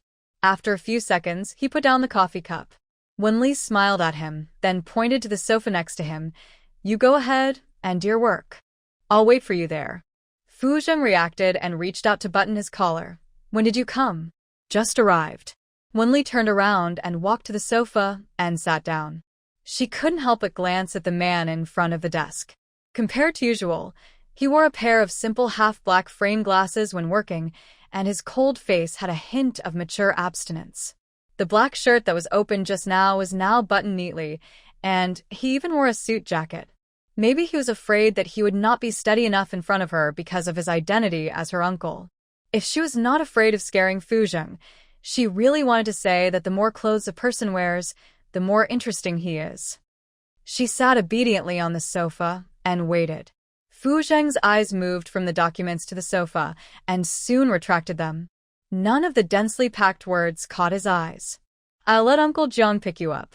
Under his gaze, Wenli covered her ears with both hands and said seriously, I'll wait for you. Fu Zheng's movements froze, and a hint of tenderness flashed across his eyes as he lowered his head. He didn't say anything afterwards and continued to work. But his efficiency was obviously a few points lower. Half an hour later, Assistant Su brought in 2 meals, and Wenli said, Thank you. Assistant Su said a few words and then left work. After Wenli opened the meal, she looked at Fu Zheng. Eat first. Fu Zheng said stood up and walked over. Under the light, he had a tall figure and sat opposite Wenli. Wenli handed him the chopsticks, and Fu Zheng dodged her hand and took the chopsticks on the table and said in a light tone, Eat. Wenli was not discouraged. She withdrew her hand and ate quietly. Fu Zheng ate very quickly and put down his chopsticks in 10 minutes. Then he sat in front of the desk to deal with things. Wenli sat on the sofa for a while and felt a little sleepy, so she simply closed her eyes and took a nap. After finishing all the work, Fu Zheng stretched out his hand to rub his aching brows, but his eyes looked at the sofa uncontrollably. Wenli half leaned on the sofa, with one hand resting on her face, and a strand of hair fell on the side of her face. His eyes gradually softened, with a hint of unknown emotion, and soon, he abruptly withdrew his gaze, closed his eyes. When he opened his eyes again, his eyes were clear. He stood up and walked over, looking down from a high angle. Wenli, because of the alarm clock recently, Wenli can wake up almost immediately when she hears the sound. She opened her eyes and stood up immediately. The next second, the whole person swayed and fell forward, hitting Fu Zheng's chest hard. Fu Zheng subconsciously raised his hand, but put his hand behind his back. Does it hurt? Wenli stood up straight, shook her head, turned around to put on her school bag, and followed him. The two got into the car. Uncle Jiang was not there at this time. Fu Zheng was driving, and Wenli naturally sat in the passenger seat. The car was driving on the avenue, and the cold wind came in through the window. When they were almost at the door of the house, when Rong called. As soon as the call was connected, his furious voice came. Wenli, you have learned to fool around with men at such a young age. Before Wenli could say anything, a big hand took her phone, and the voice was extremely cold. She is fooling around with me. Probably when Rong didn't expect it to be Fu Zheng. She didn't know what to say for a moment and finally hung up the phone. Fu Zheng's brows were still frowned, and he was obviously in a bad mood. After all, he was a very protective person. When Rong always talks like this at home? Wenli nodded and said almost. Fu Zheng frowned, but did not say anything. He just personally sent her to the Wen family's house and watched her go upstairs before he left the Wen family. When Wan came into the bedroom as usual to check on her, someone just called Dad and said that you were playing games with boys. Wenli rubbed her face with both hands, her eyes drooping, and her mouth pouted. I'm so unlucky. My classmates found out that I cheated. It's okay, I'll be at home these days to help you coax Dad. When Wan patted her on the back and said, Why are you with my uncle? I was afraid that Dad would scold me, so I asked him to pick me up. Wenli said, Next time, don't bother outsiders, okay? Okay, sister, you're so nice. 7 o'clock in the morning, huh? You're eating now? Okay. Song Yuan got up from the bed with a somersault, rushed into the bathroom in a panic, and soon hurried downstairs. Song Chi happened to come downstairs and met him in a panic. Mars hit the earth? Song Yuan grabbed her immediately. Sister, take me to Wenli's house, quickly. Ben Li. The one I loved in junior high school? The old love has rekindled. Song Chi asked curiously. I've already said it's not true. Don't talk nonsense. Okay, it's just right that I'll go to Fu's house. Wenli went downstairs after receiving the message from Song Yuan. As soon as she walked out of the door, Song Yuan, who was sitting in the back seat, waved. Wenli here. He came down to open the door. As soon as Wenli buried her head in, she saw Fu Zheng on the other side. Her dark eyes couldn't tell what she was thinking, and her body paused. Song Chi, who was sitting in the passenger seat, turned his head and greeted gently. Wenli. After Song Yuan closed the door, he realized that it was a bit inappropriate for Wenli to sit in the middle. Wenli, sit here with me. No need. Wenli glanced at the man who hadn't spoken. Song Yuan didn't say anything else, then took out his mobile phone and said, I remember you like to eat breakfast at Lao Wangji. Which one should we go to? Okay. Ben Li nudda. She was about to call Fu Zheng, but Song Chi realized it belatedly and introduced. Uncle Fu, this is Song Yuan's female classmate. Wenli, this is Uncle Fu. Wenli didn't want to call Fu Zheng uncle, but it wasn't quite right to call him by his name at this time. She didn't speak for a while, and Song Yuan thought she was nervous. He hurriedly said, Uncle Fu, my classmate is shy. Fu Zheng's eyes fell on Wenli, then looked at Song Yuan and said coldly, Why are you shy? I'm her uncle. The car suddenly became quiet. Song Yuan stuttered for a moment. He scratched his head. Hello, uncle. The car became quiet again. Fu Zheng raised his eyelids slightly and corrected. You call him uncle. Song Yuan quickly changed his words. Uncle Fu. Song-chi, who was sitting in the passenger seat, couldn't bear to look at him. After that, the four of them went to have breakfast together. When ordering, Song Yuan pulled Song-chi to order together. Only Wen-li and Fu-jung were left at the table. Fu-jung poured a glass of warm water and pushed it to Wen-li and taught in an adult tone, "You don't have to hide your premature love for me. Just have a normal relationship. Be careful." Seeing that he misunderstood, Wen-li instinctively clarified, "I'm not in a premature love. He and I are friends. Really friends." After saying that, in order to show his seriousness, he nodded. Fu-jung just said him lightly, and it was not known whether he believed her words or not. Wen-li was about to say something when Song Yuan ran over and said in a flattering manner, "Uncle Fu, do you have any dietary restrictions?" Fu-jung was silent for more than 10 seconds before he said, "No." Song Yuan looked at Wen-li again, obviously familiar with her taste, and said, "No coriander and onions, half sugar, right?" Fu-jung's eyes fell on Wen-li and quickly moved away. Seeing Wen-li nod, Song Yuan turned around and trotted to the service desk.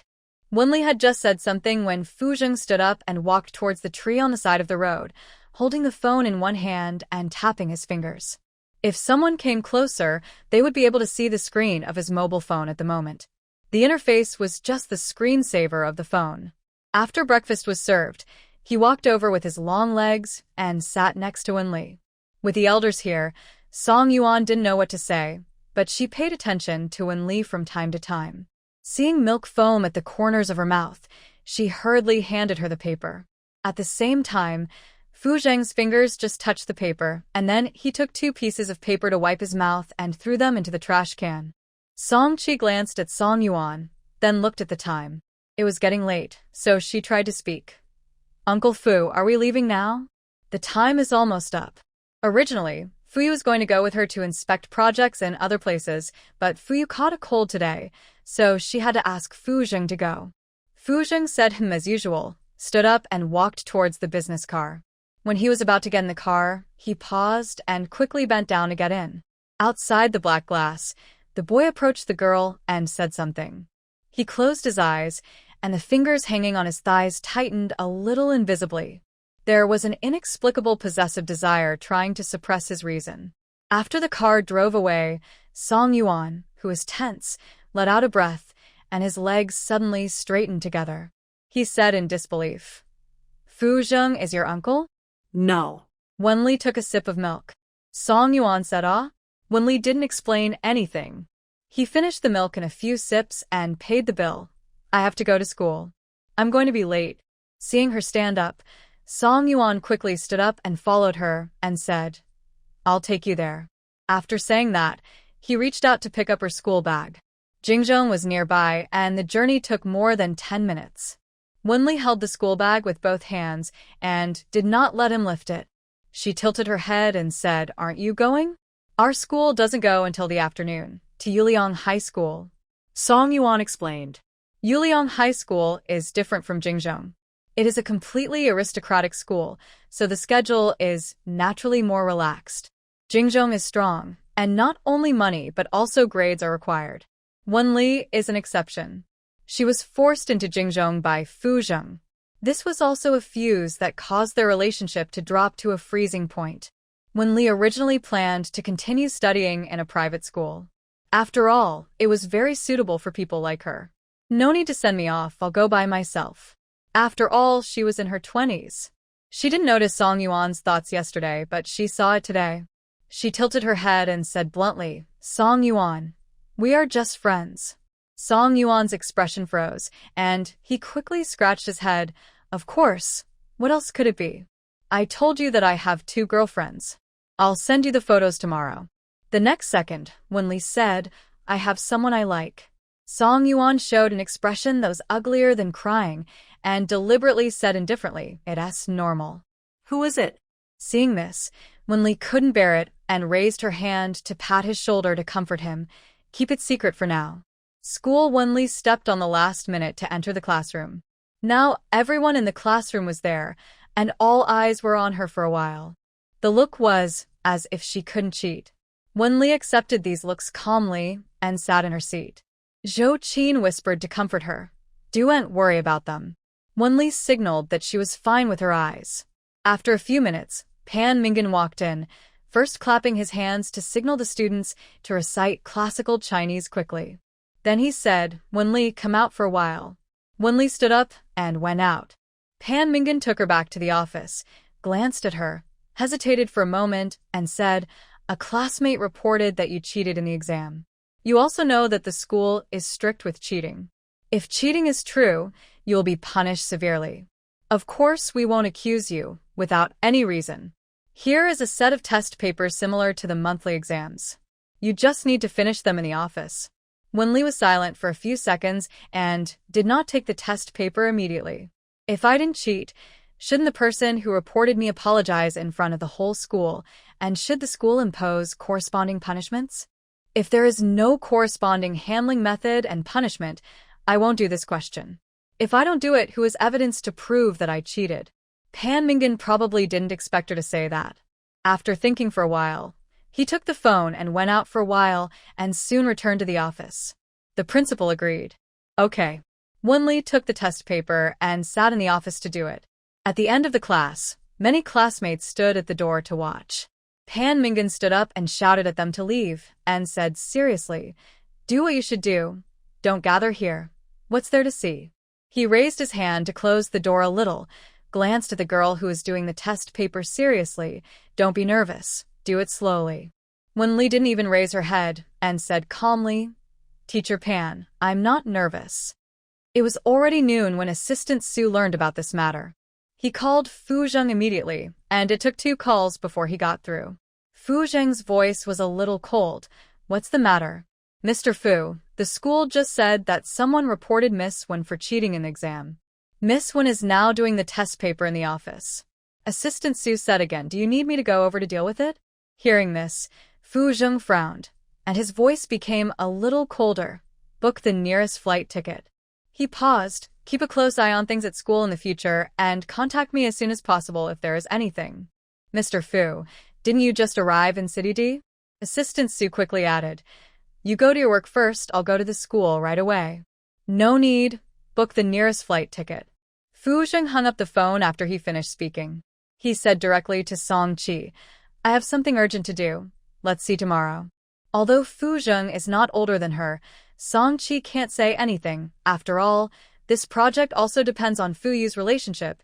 Then I'll go to the hotel to rest first and contact you tomorrow. Okay. Fu Zheng turned and left. His steps were a little more hurried than before. At 3 or 4 o'clock in the afternoon, Pan Mingan had been sitting for most of the day, stood up and stretched his waist, glancing at Wenli out of the corner of his eye. After finishing the first 2 papers, he knew that Wenli did not cheat. The hanging heart was finally put down. Otherwise, there would be one more item on his resume of his teaching career. He once received excellent results for students cheating. He saw that Wenli's water cup was empty, so he filled some water for her. Keep doing it. After more than 10 minutes, there was a knock on the office door. He looked up subconsciously and saw a tall figure standing at the door. He did not recognize who it was for a moment. He subconsciously stood up and asked, which teacher are you looking for? The man's eyes fell on the girl, sitting quietly in a room. Her petite figure looked even smaller now. He walked in and stood beside her. He said in a neither light nor heavy tone, I am Wenli's uncle. I heard that someone reported her for cheating in the exam. A familiar voice made Wenli, who had been doing the test paper seriously, suddenly turn her head to look at him. Her eyes were a little excited, and she subconsciously called out, Fu Zheng. Yeah. Fu Zheng's voice softened a bit, and he looked at Pan Mingan again, his tone naturally tough. She can redo the test paper, but if she didn't cheat. He paused, his tone as cold as ice. I will sue the school. You suspect my niece without any evidence. If that's the case, do I need someone to verify if I say the principal is corrupt? It is wrong to ask Wenli to retake the test paper based on rumors alone. Pan Mingan immediately said apologetically, if we don't deal with it, there will be more rumors. You also know that it is a rumor. You want her to prove her innocence based on rumors alone? The young and handsome man sneered, and the protective tone in his voice was obvious. He supported his big hands on the table, and his voice became heavier. Should she be wronged? Think there is no one at home? The pen in Wenli's hand dropped a dot on the test paper. Her eyelashes trembled a few times, and a ripple was in her heart. The next second, she reached out and gently pulled Fu Zheng's sleeve. Wait until I'm done. She actually wanted to ask him why he didn't suspect her of cheating. It was normal for someone like her to cheat. Why did he stand by her side from beginning to end? Fu Zheng calmed down and stood behind her watching her do the test. At 9 o'clock in the evening, all the test papers were completed, and the scores of 6 of them had been released, leaving only the last one. Pan Mingyan handed the test paper to the math teacher. Teacher Li, please correct it. The math teacher corrected the papers in a few minutes and handed them to Pan Mingyan. Pan Mingyan handed all the test papers to Wenli again and had a result in his mind. The scores are not much different from your monthly exam results. The school will give you an explanation for this matter. Wenli rubbed her sore waist. Teacher Pan, can I know who the whistleblower is? Pan Ming hesitated, but still said the name, Qiu Yi. Ki? Wenli was a little surprised. Qiu Yi was popular in the class and was one of the few female classmates who was kind to her. Pan Mingyan nodded. She wrote the report letter. Don't solve this matter privately. The school will give an explanation.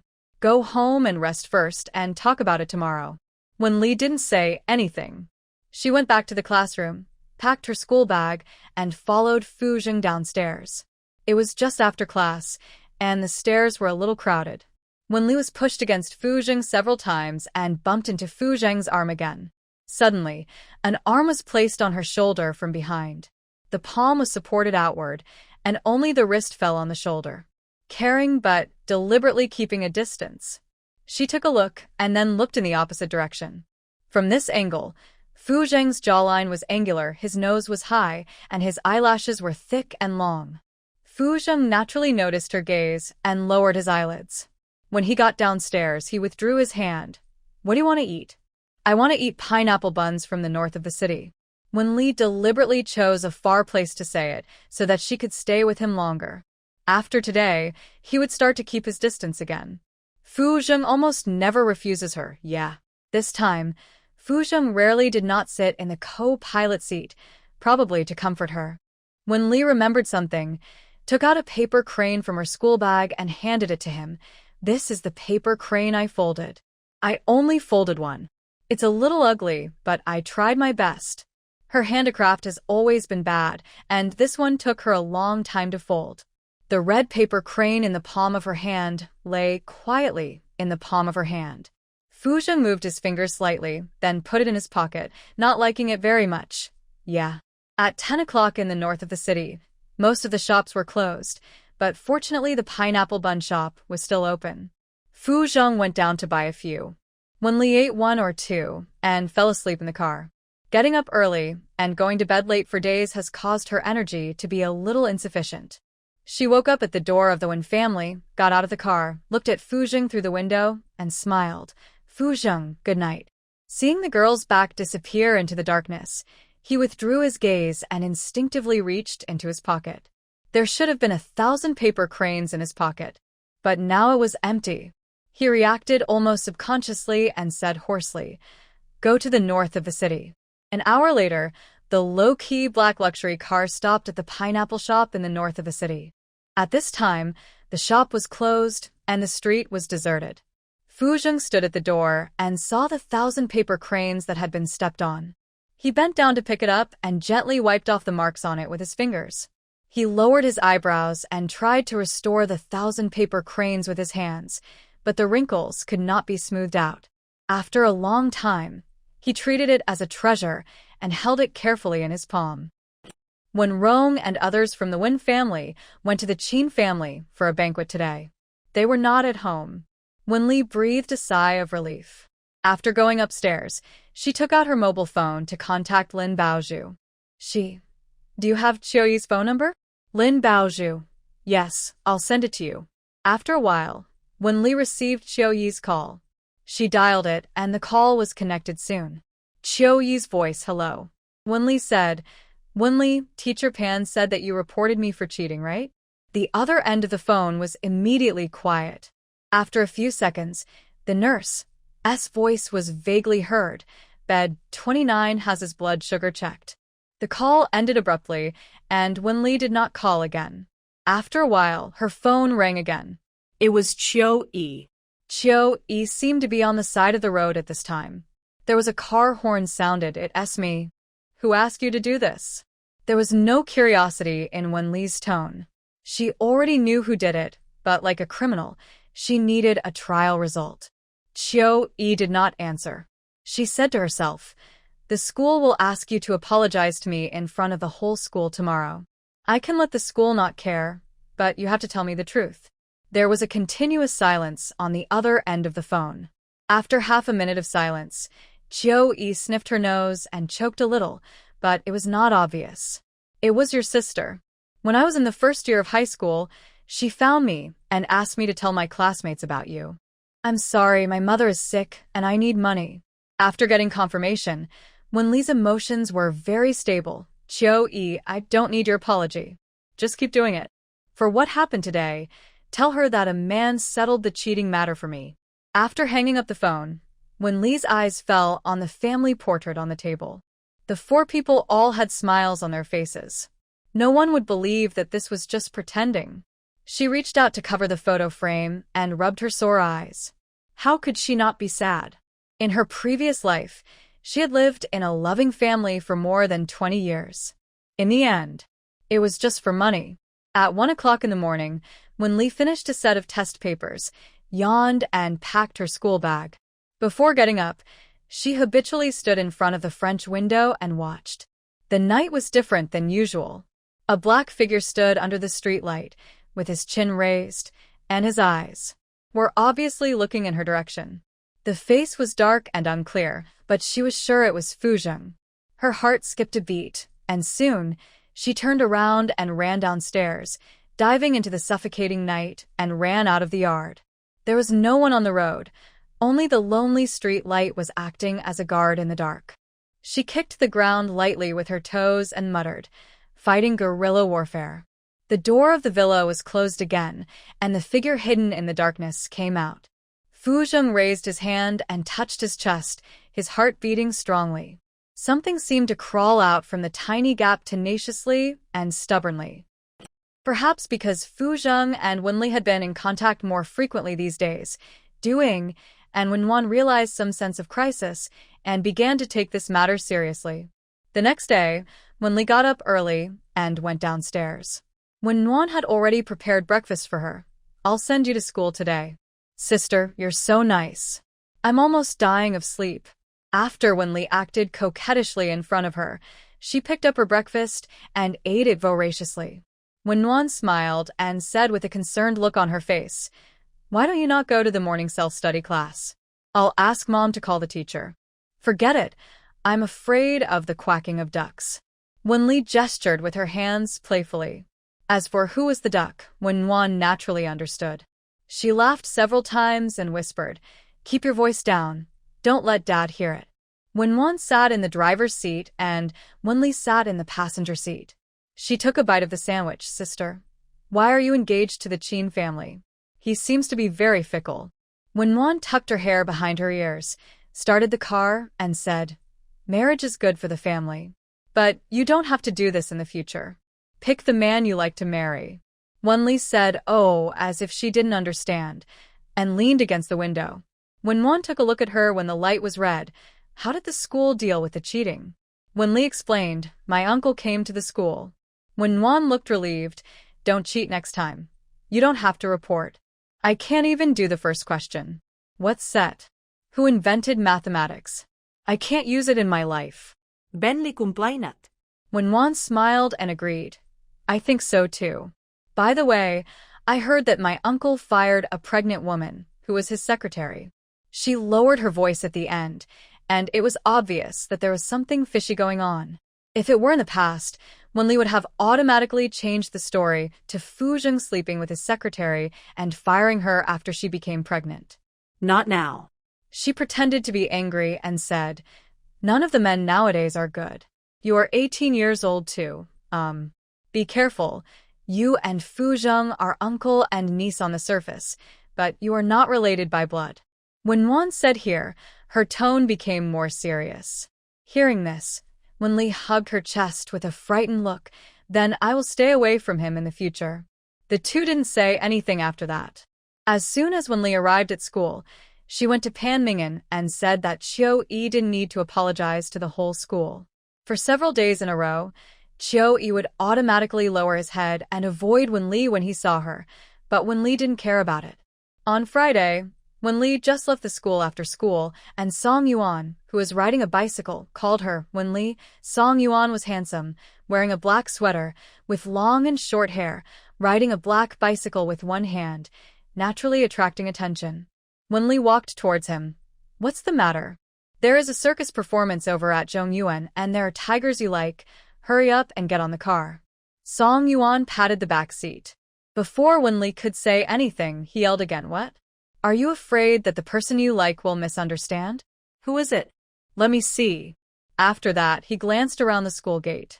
He didn't see any boys more handsome than him. He's not here. It's okay if he's not here. Come on up, Wenli. Why are you being so fussy? Wenli had no choice but to sit on his back seat.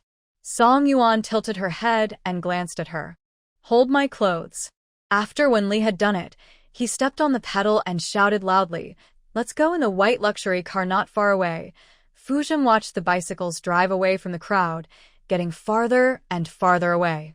He closed the window to cover his cold look.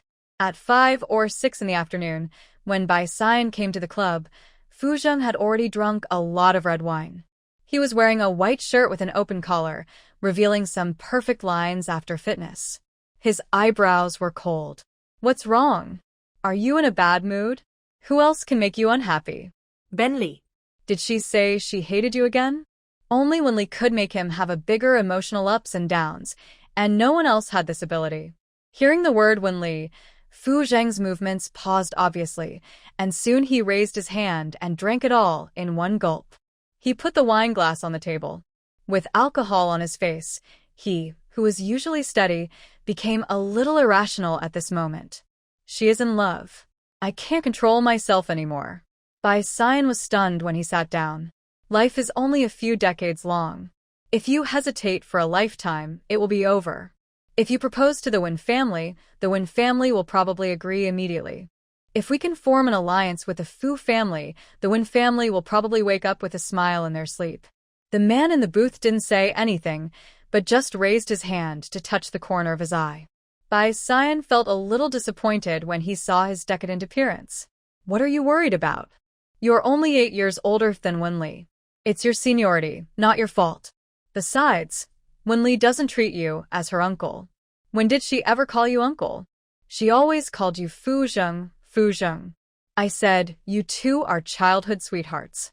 Fu Zheng suddenly came to his senses and said, Yes, 8 years older. Bai Xian thought he had figured it out, so she poured him a glass of red wine and said, Yes, only 8 years older. It's great for a man to be 8 years older, mature, and steady. I'm going abroad. Please keep an eye on Wenli. Fu Zheng closed his eyes and leaned on the booth, as if he had used up his last bit of strength. You actually deserted. Bai Xian wanted to say something, but when he saw Fu Zheng's look, he didn't know what to say.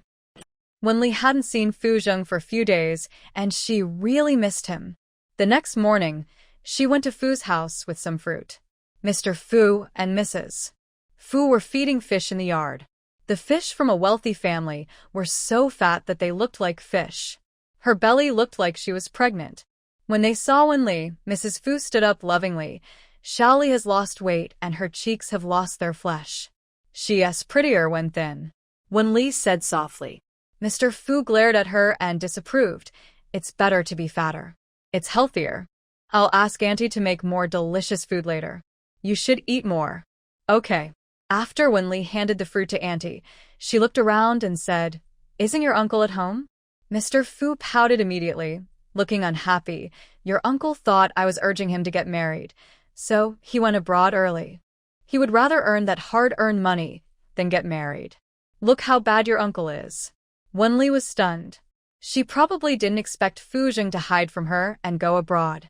In their previous life, they had not met many times, and Fu Zheng had not gone abroad.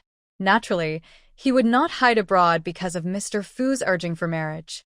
Mr. Fu was still not satisfied with this and kept muttering, "Your uncle is 26 years old, and he doesn't even have a woman around him."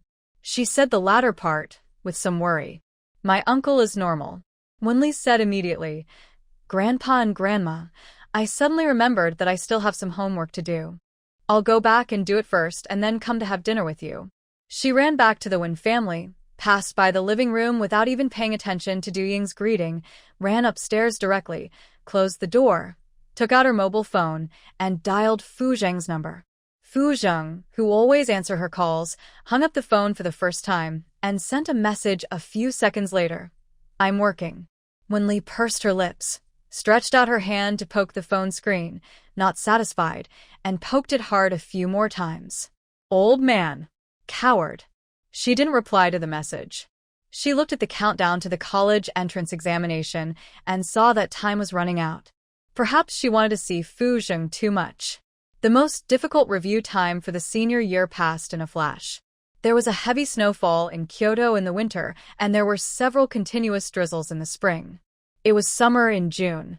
Kyoto was not too hot at this time, but the atmosphere of studying in the classroom had reached the highest temperature. Wenli saw Zhou Qin lying on the table with her eyelids fighting. She reached out and touched her. Zhou Qin immediately sat up and patted her face. "I'm so sleepy. Hold on for a few more days." Wenli chuckled, took a mint candy from the drawer, and handed it to her. "Hold it in your mouth." Zhou Qin had eaten it once before, and the taste was too strong. She immediately shook her head and said in a retreating manner, "I'm awake." At this time, Pan Mingan walked in from the back door, clapped his hands, and said with full energy, "Come on, it's the last 1 or 2 days. Let's make another sprint. We'll take class photos in the afternoon. You can relax for a while." Wenli was actually a little bit overwhelmed. Continuous high-intensity reading would ruin anyone. She tore open 2 mint candies and put them in her mouth, and instantly became energetic.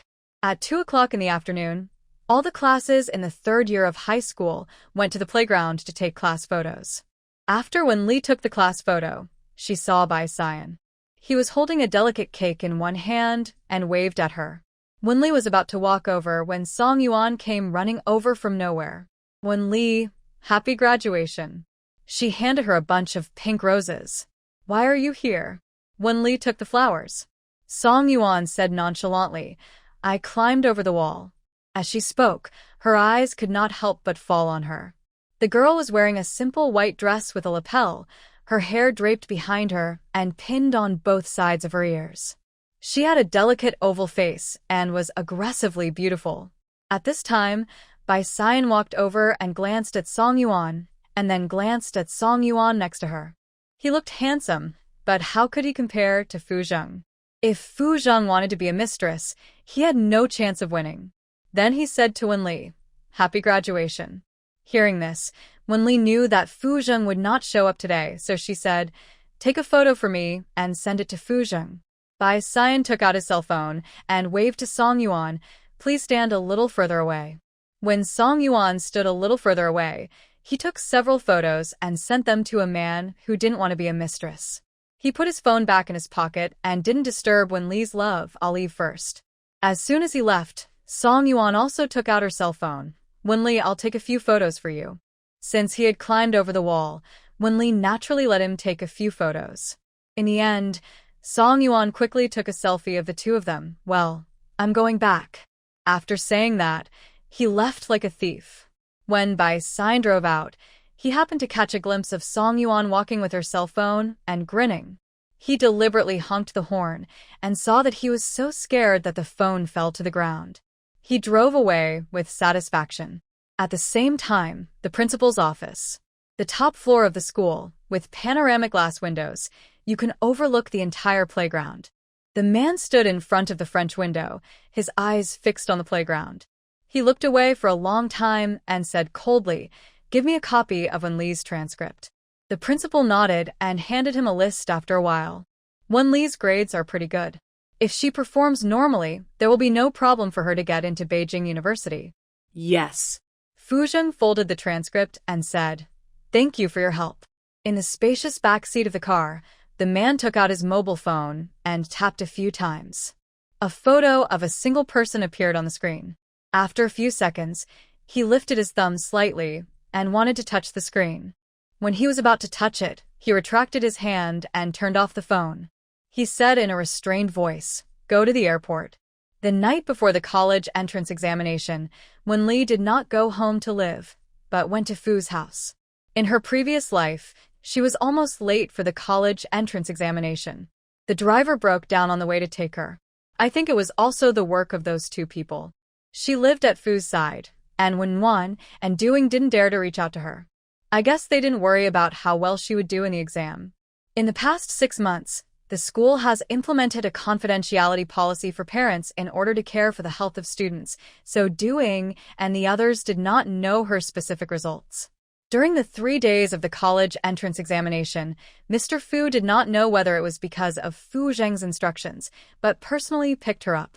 Doing also came to pick her up a few times, but was rejected by Mr. Fu with a few words. Wenli successfully passed the 3 days of the college entrance examination and breathed a sigh of relief on the day it ended. Then she immediately packed her luggage and booked a flight to Country L. As early as a few days ago, she got Fu Zheng's address from Mr. Fu. When she went downstairs, Doing was at home. Seeing her dragging a suitcase, she subconsciously asked, "Shaoli, where are you going?" Wenli stretched and said lazily, "Finally, I'm done with the prison, Mom. I'm going out for a few days. It's too late today, let's go tomorrow." Doing smiled and said. Wenli shook her head while holding the suitcase and said coquettishly, "I have an appointment with my classmates." "Okay, be careful." Doing promised ettertingly. When they were about to leave, when Rong came back, glanced at Wenli, and frowned habitually. "Where are you going?" Wenli didn't say anything. Du Rong helped explain. "Just finished the college entrance examination. Shaoli went out to relax for a few days." "You can't go anywhere. I have an appointment to meet you tomorrow." When Rong said sternly. It was obvious that Wenli was going to go on a blind date. Du Rong gave Wenli a look, signaling her to leave quickly. Wenli pulled the suitcase and walked out, and when Rong immediately scolded, "Stop. Okay, let the child go out if she wants to. We can meet every day, right?" L Country, ditching a black commercial vehicle, drove into the community and finally stopped in front of a single-family villa. Within the range of the car lights, a petite figure was clearly visible. The driver glanced at the man through the rearview mirror and said, "Mr. Fu, there's a woman at the door." Fu Zheng just said faintly, pushed open the door and walked out. His peripheral vision accidentally passed by the side, and his steps suddenly stopped. He looked stiffly at the distance. He hadn't seen Fu Zheng for a long time. His appearance hadn't changed much, but his aura seemed more stable. Wenli let go of the suitcase and walked towards him. After a few steps, she ran. Finally, she ran into his arms and hugged him tightly. "Fu Zheng, I miss you." She rushed over unexpectedly. Fu Zheng was almost unprepared. He took a small step back before he stabilized his body. Looking down, he could clearly see a head of black and smooth hair. The wind blew the black hair slightly, fell on his body, and then slid back to its original position. There was a slight itch in his heart. His dark eyes trembled slightly, and finally his hands moved to his back, allowing her to hold him. He raised his head and looked into the distance. His voice was cold, but there was a hint of something else. "Have you been wronged?" Wenli raised her head. Her eyebrows and eyes were visibly curved, like a bright crescent moon in the dark night. "No, I just miss you. I just miss you." These words were neither light nor heavy, but like a 1,000-pound hammer, slamming into the chest, and it trembled for a long time. Fu Zheng's Adam's apple rolled up and down in the dark night. He clenched his 5 fingers behind him and raised his chin slightly. After a long time, he said in a flat voice, "Come in." Wenli let go of him and said softly, "I'm hungry. I came after the exam." Fu Zheng said walked over to pick up the suitcase, and the two entered the villa one after the other. Before Wenli walked into the living room, A female voice interrupted. Huh? What is this? Wenli looked over in the direction of the voice. A woman in a black Chanel-style dress with long dyed golden curly hair was sitting on the sofa. She looked mature and intellectual. She subconsciously looked at Fu Zheng. The man didn't seem surprised at all. It was obvious that he allowed this woman to live here. She knew Fu Zheng would not like other people, but she also knew that in his mind, he would get married. It's just that he never thought of marrying her from beginning to end. Niece. Fu Zheng explained briefly, then turned to look at Wenli and said lightly, sit on the sofa for a while. After that, he rolled up his sleeves and went into the kitchen. Jian Ningxue looked at the kitchen in surprise and then looked at Wenli curiously and said to herself, the first time I saw him enter the kitchen, I thought he couldn't cook. I'm your uncle's schoolmate, and I'm living here temporarily. Wenli said and then didn't say anything. She was wondering what advantages she had over the woman in front of her. After a while, she couldn't find any. Half an hour later, Fu Zheng brought out a bowl of fried rice and motioned Wenli to eat over. Come here.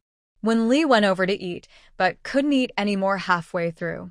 She felt upset because she didn't know how far Fu Zheng and Jian Ningxue had progressed. The fact that they could live together proved that they had some contact with each other. Was she going to be the third party? She absent-mindedly poked the rice a few times with a spoon. Fu Zheng glanced at her, pursed his lips, and said, don't like it? Wenli came to her senses, shook her head, and quickly finished the fried rice in the bowl. Fu Zheng led her upstairs and opened one of the bedrooms, which was decorated in a cold gray style. It was obviously his bedroom. You'll stay here temporarily today. Tomorrow I'll have someone clean up the bedroom next door. Then where are you sleeping? Wenli asked subconsciously. Fu Zheng picked up his pajamas on the bed downstairs. As soon as he finished speaking, he saw the girl's beautiful eyes staring at him. His eyes flickered, and his eyelids unconsciously drooped. If you need anything, call me. Are you sleeping with her? Wenli stared at him motionlessly. Hearing this, Fu Zheng frowned, then reacted and explained. She is Bai Xian's ex-girlfriend. She just came here and hasn't found a place to live yet. She will move out in a few days.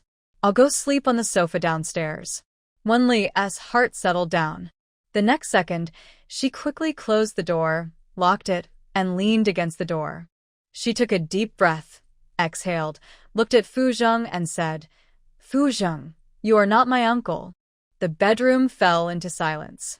Perhaps because he had heard it too many times, Fu Zheng's eyes dimmed a little, but his expression did not reveal anything. Well, go to sleep. He reached out to open the door, and just as his big hand landed on the doorknob, Wenli's voice rang in his ears. Fu Zheng, can you marry me? Fu Zheng's eyes were staring at her almost reflexively.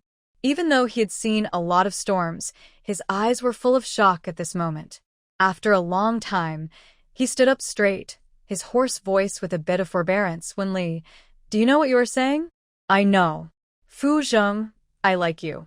Wenli actually had no idea in her heart. After saying this, her heartbeat quickened by half, but she didn't dare to hide. If she hid, the two of them could only be uncle and nephew in this life. Fu Zheng could maintain the relationship of uncle and nephew, but she couldn't, because she really liked Fu Zheng. The bedroom fell into complete silence, and even the air was a little solidified. The man's breathing was a little heavy. After a minute or two of stalemate, Wenli's legs were almost soft, and the whole person leaned against the door. She stood up straight silently, staring at him motionlessly. Under the light, the man's face was half shadow and half bright, and his voice was cold and hoarse. Wenli, I will pretend that you didn't say anything today. Don't mention it again in the future. I'll have someone take you back tomorrow. As expected, she was rejected by him, but Wenli was not sad. She whispered, not this year, I'll ask again next year. Until you agree. The bedroom fell silent again, but this time it didn't last long. Fu Zheng's voice became a little stern, and he taught her, I am your uncle. Whether we are related by blood or not, that will not change. If you need anything, you can ask me directly. He thought Wenli was stimulated by something or wanted something, so she said such stupid words like him. Wenli still insisted, You're not my uncle. I'm just telling you. I won't change my mind. If you don't return to China, I won't return to China either. After that, she moved away from the door. Fu Zheng opened the door and left without saying a word, as if his thoughts were disrupted by her words. Wenli breathed a sigh of relief, sat down on the bed, patted her chest, and finally covered her red and hot face with her hands. The first confession in life was naturally nervous. Here, Fu Zheng drove out and finally stopped at an empty roadside. He opened the window and took out a cigarette box. Soon, the car was filled with cigarettes. He rarely smoked, and only occasionally when his mind was not right, he wanted to smoke a cigarette to numb his thoughts. He with a cigarette between his left hand and half of his hand exposed outside the window. His face was shrouded in smoke and unclear, and his slightly narrowed eyes were somewhat complicated. Forbearance, possessiveness, and morality were mixed in his thoughts. Inexplicably, his possessiveness reached its peak. He took a deep puff, feeling a little uncomfortable, and coughed a few times, and it took him a while to calm down. After a while, he threw away the cigarette ace, leaned back in his chair, and closed his eyes. When Li's fair little face appeared in his mind, he suddenly opened his eyes, and his eyes were stained with a few red bloodshot. The next day, early in the morning, Wenli thought Fu Zheng would avoid her for a few days, but he pretended nothing had happened and sat at the dining table to accompany her for breakfast. Jian Ningxue was there too, but after she finished her meal, she picked up her bag and hurried out to work. Wenli was the last one to finish eating, and Fu Zheng cleaned up the bowl and said lightly, "The flight is at 3 in the afternoon. I'll take you to the airport later." Under his gaze, Wenli covered her ears with her hands, and she said seriously, "Unless you carry me to the airport, I won't leave." The bowl in Fu Zheng's hand fell to the ground and shattered. He closed his eyes, then quickly opened them and said coldly, "Do you know what nonsense you are talking about?" This was the first time he spoke harshly to Wenli. Wenli pursed her lips, "I know." After saying that, she squatted down to pick up the broken bowl. Just as her fingers were about to touch the fragments, a big hand grabbed her wrist, pulled it to the side, and quickly let go. The man didn't say anything else. After cleaning up the fragments on the ground, he changed into a suit and left. At 2 o'clock in the afternoon, Fu Zheng arranged for a driver to take her to the airport. Wenli pretended not to hear it. Anyway, the driver couldn't force her to go to the airport. She took some local currency and went out to the supermarket to buy things. When Jian Ningxue came back from work, Wenli had already prepared a table of dishes. There was no color, but a little fragrance. She looked at Wenli's face covered with flour and couldn't help laughing, reminding, "Niece, you have flour on your face." Wenli subconsciously reached out and wiped it twice, but ended up wiping her face with oil, so she simply gave up. "When will Fu Zheng be back?" "I don't know. He is usually not at home at this time." Jian Ningxue took out her phone and said, "I'll make a call for you." She dialed the phone, and it was quickly connected. "Your niece has prepared dinner for you. When will you be back?" "Not coming back? You really wasted a little kid's heart." After hanging up the phone, she looked at Wenli with some comfort. "Your uncle has an appointment. He may not be back until late today. I'll eat with you. It smells so good." Wenli took out 2 sets of bowls and chopsticks, sat on a chair, and clarified, "He is not my uncle." Before she could say anything, she added, "I'm chasing him." Jian Ningxue. She turned her head and coughed. Then she looked at Wenli again, with a dirty little face and serious eyes. She couldn't help but cough again. "This is the first time I heard that a girl is chasing him. He's not easy to chase, but you can't say for sure. I chased Bai Xian for half a year, and finally caught up with him." Wenli picked up a chopstick of food, stuffed it into his mouth, and said with a firm look, "I'm ready." "Not bad, it tastes good." After praising, Jian Ningxue taught with her experience, for people like Fu Zheng, cooking is useless. They have eaten in countless high-end restaurants. It is impossible for them to be moved by this meal. Wenli raised her eyes and looked at her. "How did you catch up with Bai Xian?" "It should be difficult to catch up with his mouth." Jian Ningxue nodded in agreement. "With his mouth, if it were in a war era, the country would not lack bullets. I picked him up on the roadside once, and he said it was the most embarrassed time of his life. Wenli said, "Oh." After the two of them finished their meal, she left some food in the kitchen and waited in the bedroom until 2 in the morning. Fu Zheng still didn't come back. She had to go to bed. The lights in the bedroom were turned off for half an hour. A car drove into the villa from outside. A tall figure appeared in the living room and finally appeared in the kitchen. There were several dishes on the table. Fu Zheng's eyes lingered for a long time.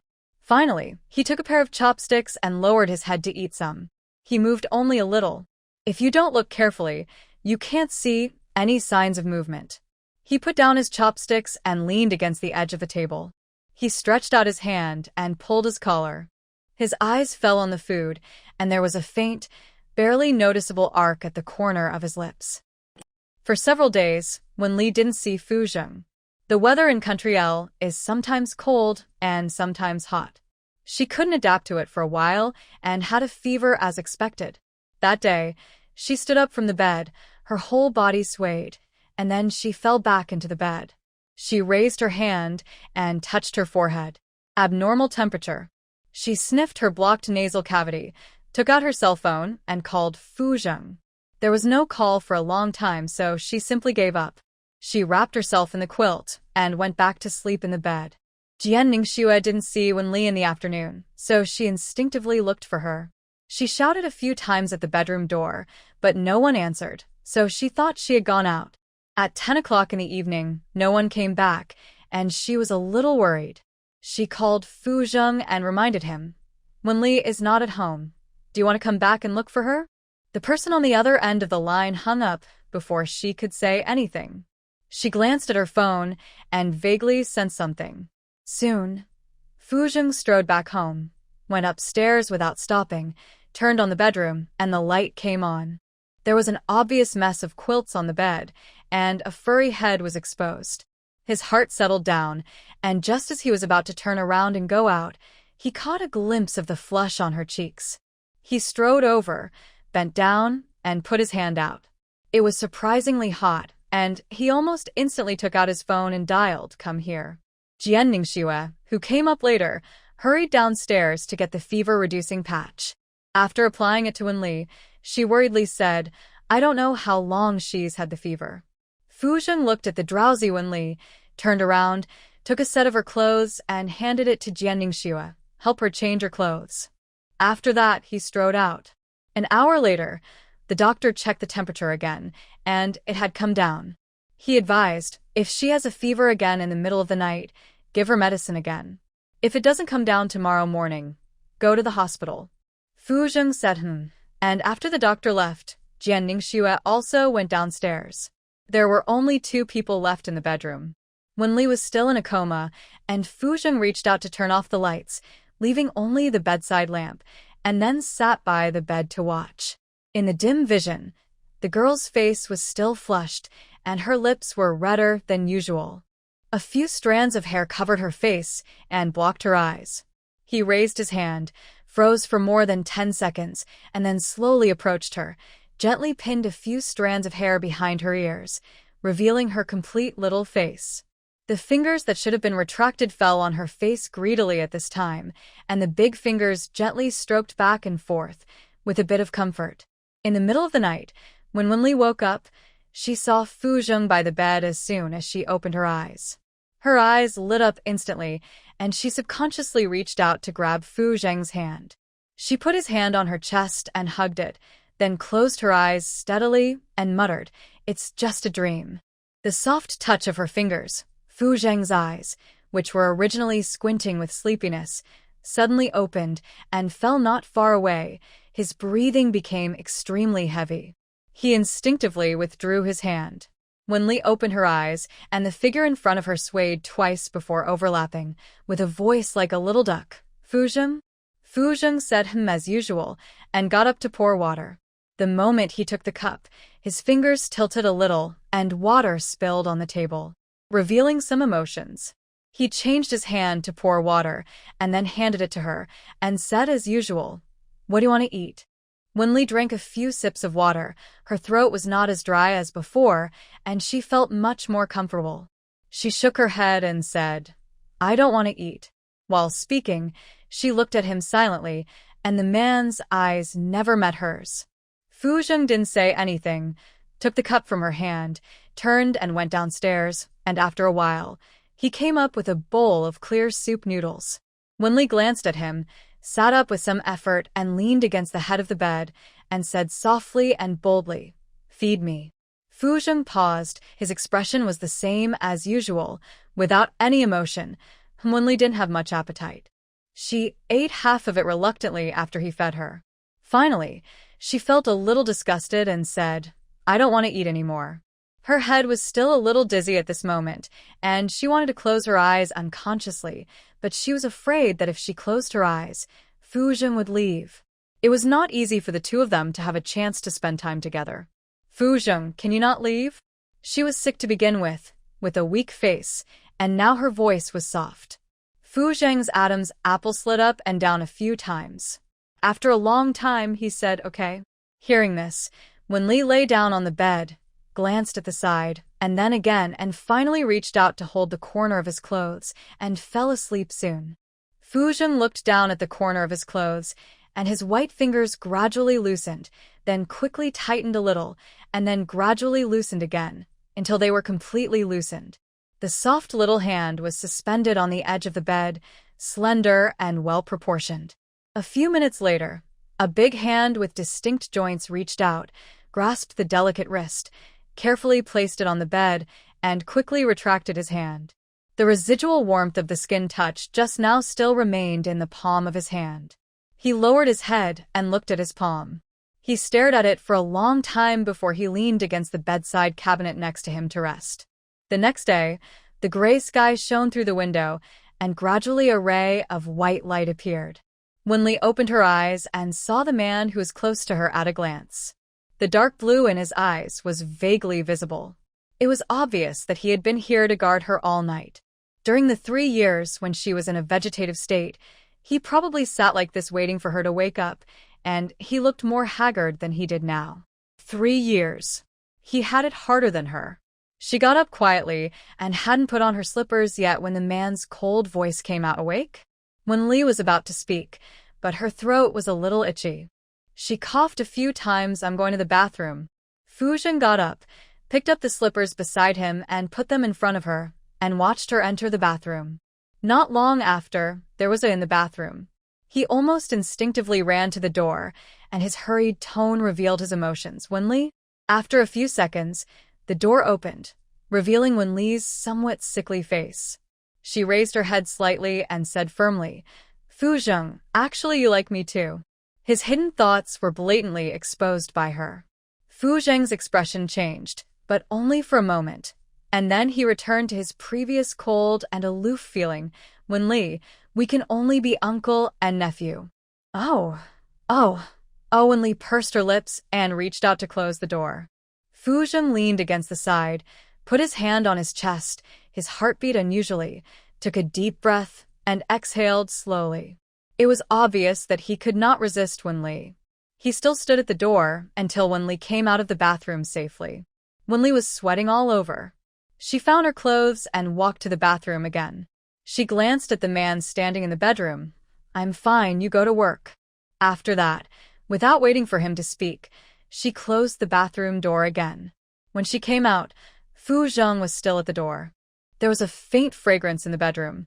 Fu Zheng raised his hand to check his watch. It was 5 minutes past 8. He looked at Wenli, was silent for more than 10 seconds, raised his hand to touch her forehead, and the temperature had dropped. He retracted his hand and said, "Tomorrow's ticket." At this time, it began to rain outside the window again. Soon, there were dense drops of water on the window. The coolness of the bedroom became heavier. Wenli tilted her head and sneezed several times. Suddenly, she felt a little heavy on her body. She looked down and saw that it was a black suit. It fit Fu Zheng just right. On her, it was as if a child had stolen adult clothes. At the same time, Fu Zheng said again, "I'm going back too." Hearing this, Wenli looked up at him and rubbed the tip of her nose, showing a triumphant look. "Okay." With a cunning look like a pet cat, Fu Zheng avoided his gaze, pursed his lips, and quickly turned and left the bedroom. When the two left Country L, it was still raining, and the bone-chilling cold seemed to have entered the cold winter. Wenli was wearing another loose suit of fuzheng, the tail of which reached her thighs, and the whole person was particularly petite. At the airport, many people looked at her. Wenli silently pulled her scarf up a little, revealing only a pair of eyes.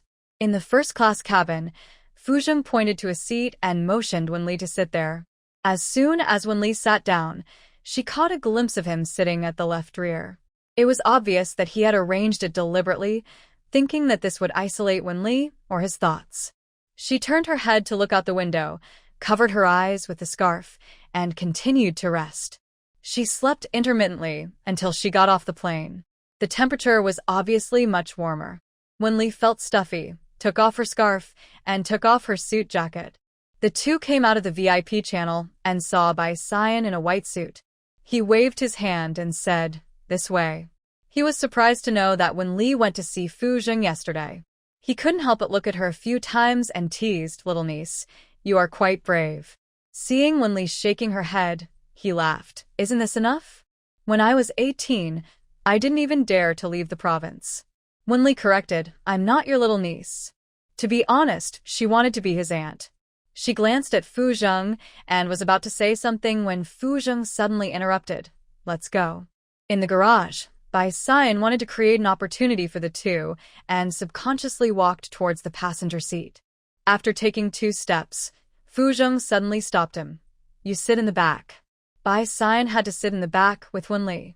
The atmosphere in the car was a little weird. Although it was usually so quiet, it was not as solidified as it is now. He couldn't help but glance at the two back and forth. Why did they look like a young couple in a Cold War? He coughed. "Wenli, why did you think of looking for your uncle?" "I'm chasing him." Wenli's voice was not loud, but it was like a time bomb. Bai Xian's mind was blank. "Ah?" he said, obviously a little shocked, and didn't understand what she meant for a while.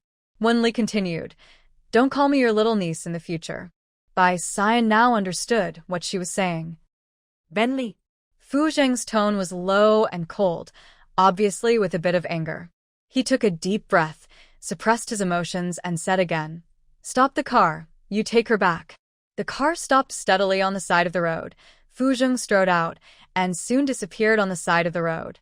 After a long time, Bai Xian gave Wenli a thumbs up. "When did you start thinking about your uncle?" "No, thinking about Fuzheng?" Wenli didn't speak. Her shoulders drooped, her head leaned on the seat, and her delicate face was a bit decadent. Because Fuzheng's attitude was really rejecting her. Seeing that she didn't speak for a long time, Bai Xian crossed his legs and reminded her, "Be more coquettish and show weakness. Fuzheng can't refuse you." He glanced at her, his expression became more serious, and then said, "Wenli, don't tease Fuzheng.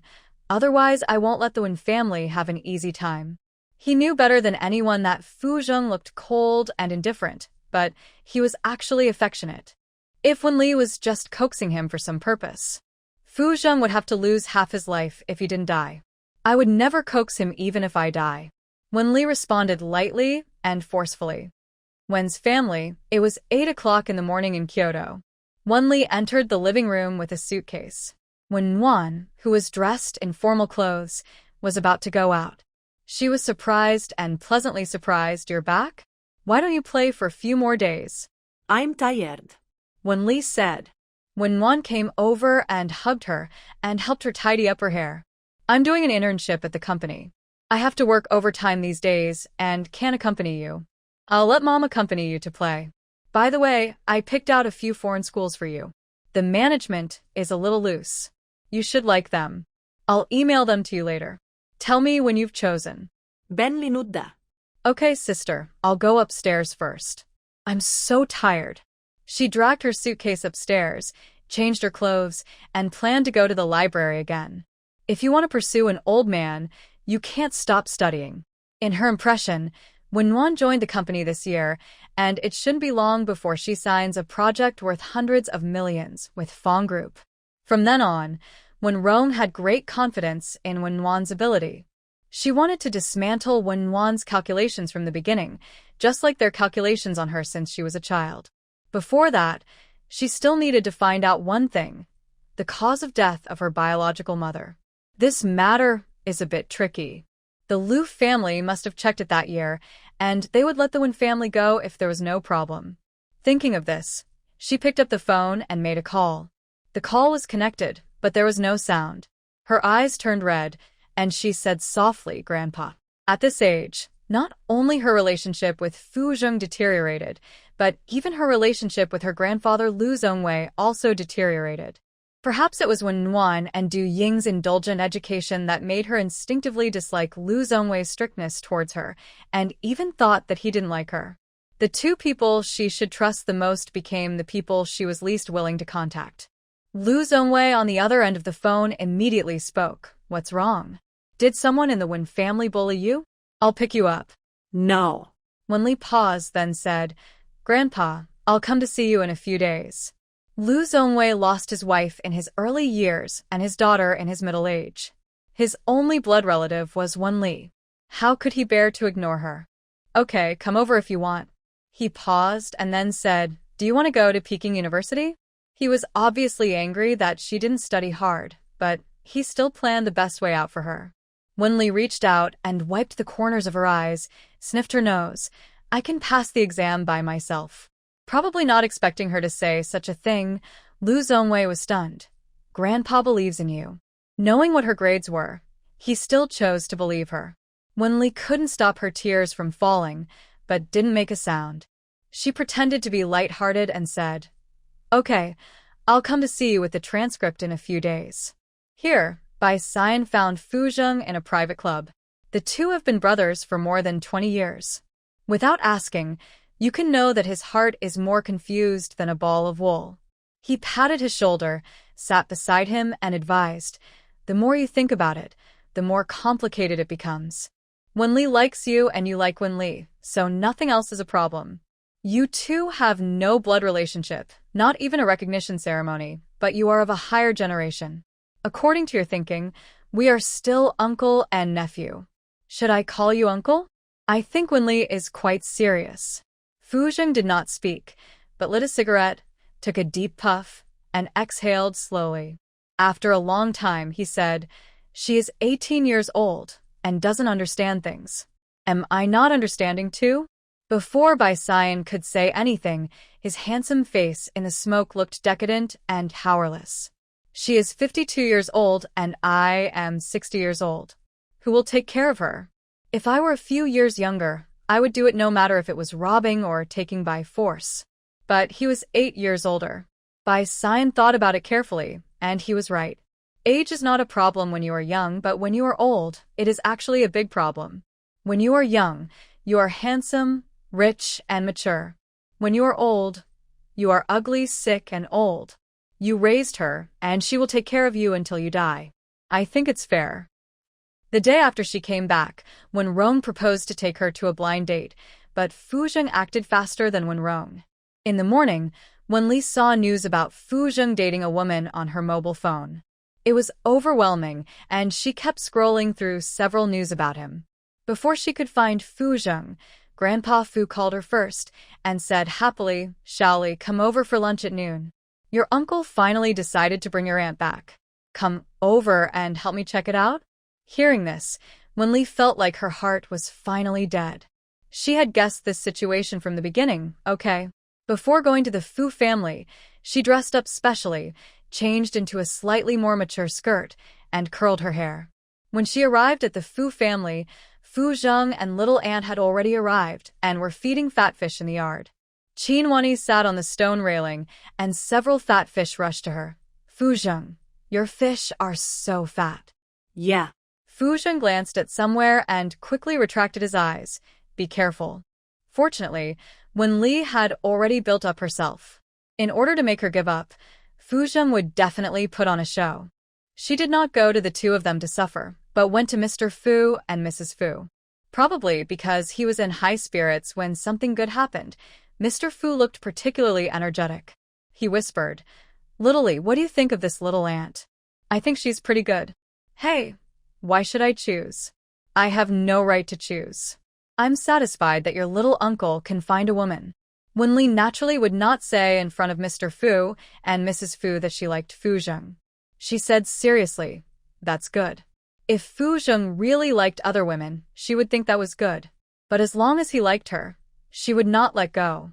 During the meal, Fu Zheng picked up some dishes for Qin Wani under the gaze of everyone. Mr. Fu was smiling and ate 2 bowls of rice today instead of 1 bowl. Wenli didn't care at all and didn't even look at him, but she was a little upset. Qin Wani suddenly said, "Fu Zheng, pick up some dishes for your niece." Wenli looked up at them, and Fu Zheng said in a low voice, "She can pick them up herself." After that, she picked up some more dishes for Qin Wani. She deliberately acted for her. In just a moment, Wenli realized that the woman opposite did not like to eat green peppers. But someone did not notice it at all. Humph! The old man kept picking up the green pepper and pork shreds in front of him. He was reluctant to pick it up a little further away. He can't even act. "Aunt, do you like to eat green peppers? I'll help you." After that, she very considerately picked up a chopstick for her with the public chopsticks. Mr. Fu didn't understand why, but felt that Wenli was sensible and polite and smiled and said, "My little Li is really sensible."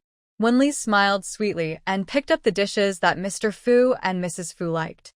Finally, she picked up some dishes for Fu Zheng, pursed her lips and smiled, and said cunningly, "Uncle, I'll help you." Like who doesn't know how to pick up dishes? Old man. Then she didn't even look at them and continued to eat. When Mr. Fu put down his chopsticks, she put them down and said politely, "Grandpa, I'm going back. Play for a while longer. Your uncle and his family are going out to see a movie later. You can go with them." Grandpa Fu clearly wanted Wenli to help check on his aunt-in-law. It would be difficult for him to go with her as he was too old. It would be fine for a child to go, and it wouldn't affect their date. Fu Zheng suddenly returned to China and brought a woman home. It didn't seem right, but no one could guess that the culprit was Wenli. Fu Zheng put down his chopsticks and refused on behalf of Wenli without hesitation. "If she doesn't go, we won't be back at night."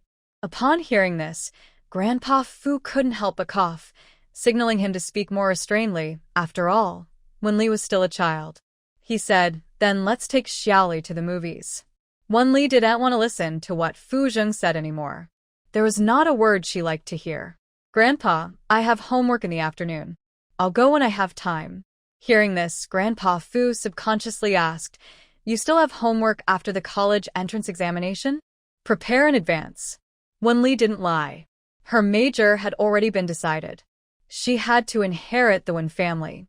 It was her grandfather and mother who fought for it to be left to her. She wanted whatever Wen won, and doing wanted.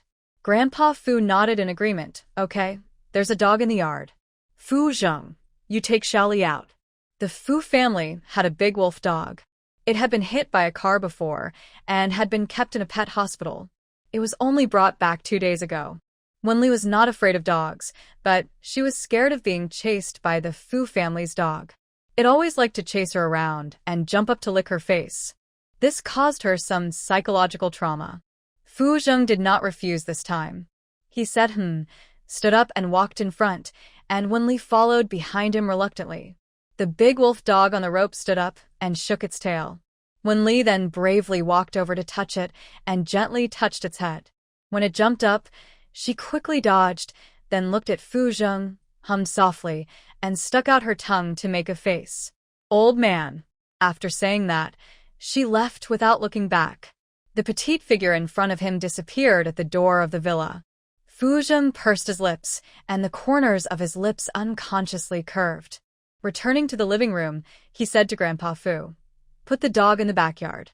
Grandpa Fu also thought of this. After all, Wenli often came over and nodded. "Let someone take it to the backyard later. If you want to go out to watch a movie, go out. Wani, come often when you are free."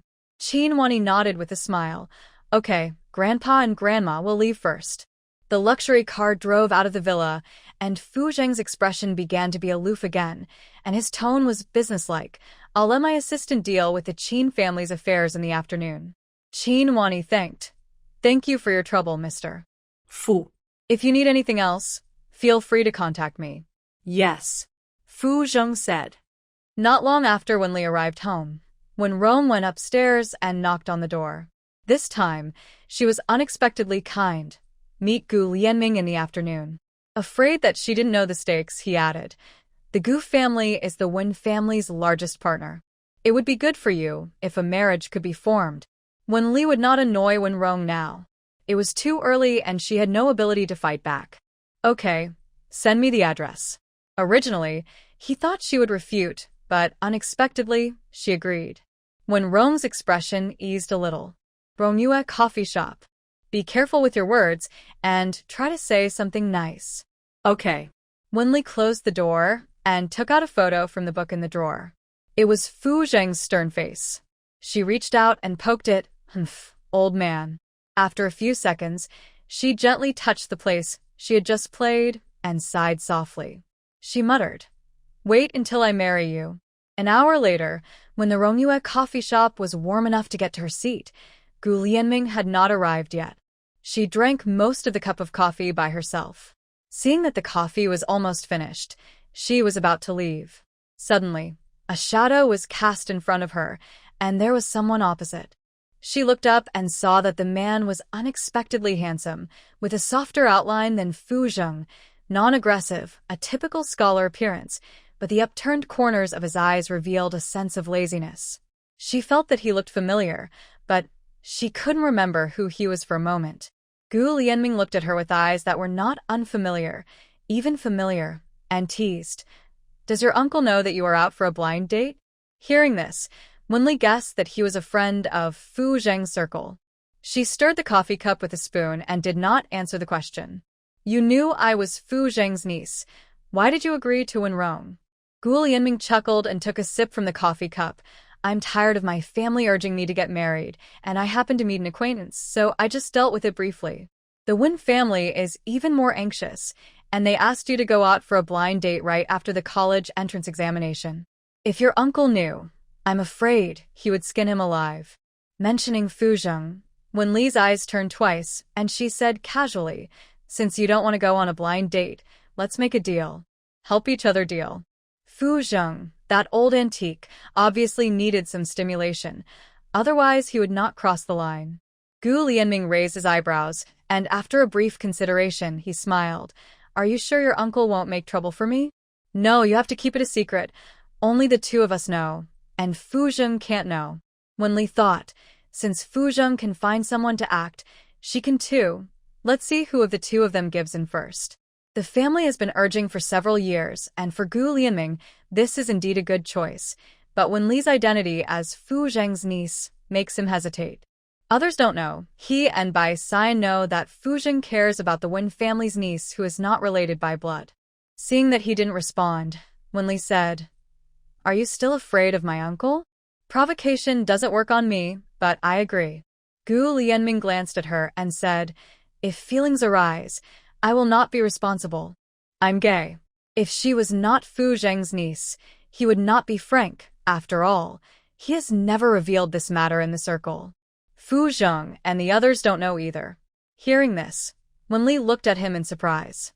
Gu Lianming clasped his hands in his arms and said with a smile, "Is it strange? Isn't your uncle also gay?" Wen Li almost wanted to spit out a mouthful of coffee.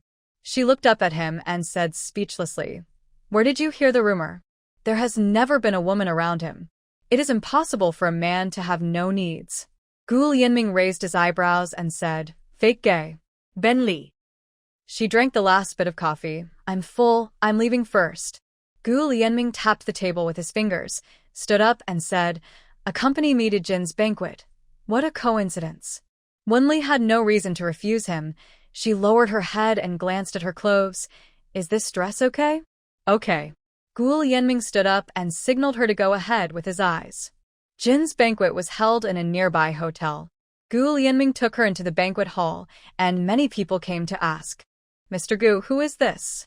"Female companion." Gu Lianming raised his hand, and seeing that Wen Li did not move, he turned his head and said, "Shy? I'm afraid your male companion will mind." Wen Li pulled his sleeve with her fingers and answered him in a voice that both of them could hear. Gu Lianming glanced at her. "I never play with people in the circle.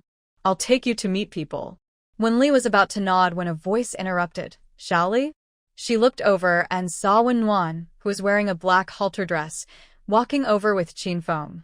Wenwan looked at Gu Lianming, then at Wenli, pulled her aside and asked in a low voice, "What's going on?" Wenrong asked me to go on a blind date, and he seems quite suitable.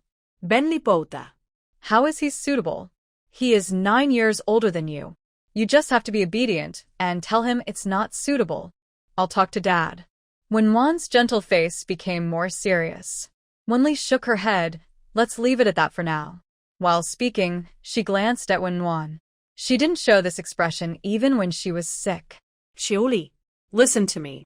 Wenwan's tone became heavier, but she soon realized that something was wrong, so she softened a bit. Xiaoli, be obedient. I won't hurt you. I like Gu Lianming very much. He's good-looking and comes from a good family. Wenli looked serious. At this time, Qin Feng came over and reminded Wenwan, Mr. Wang is here. Go over and say hello. Wenwan said nothing and patted Wenli's hand gently. I'll take you home later. After Wenwan and Qin Feng left, Gu Lianming came over and looked at her. Continue?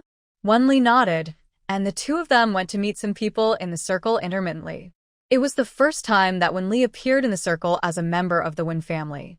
Among them was Fu Zheng's good friend, who went to the bathroom to call Fu Zheng as soon as possible. Master Fu, old Gu brought your niece to the banquet as a female companion. There was silence for a long time on the other end of the phone before speaking. Did Gu Lianming eat too much? The friend chuckled. You can't blame him. His family is urging him to get married. He probably fell in love with your niece. I think it's okay. With your relationship, Wenli and Gu Lianming will definitely not be wronged in their marriage. The call ended abruptly, and it was obvious that he did not agree with this marriage.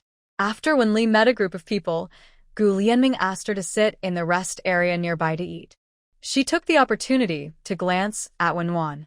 At this time, she would use the relationship with the Qin family to build relationships with other people at the banquet. Her beautiful appearance is a good advantage, and she also has good abilities.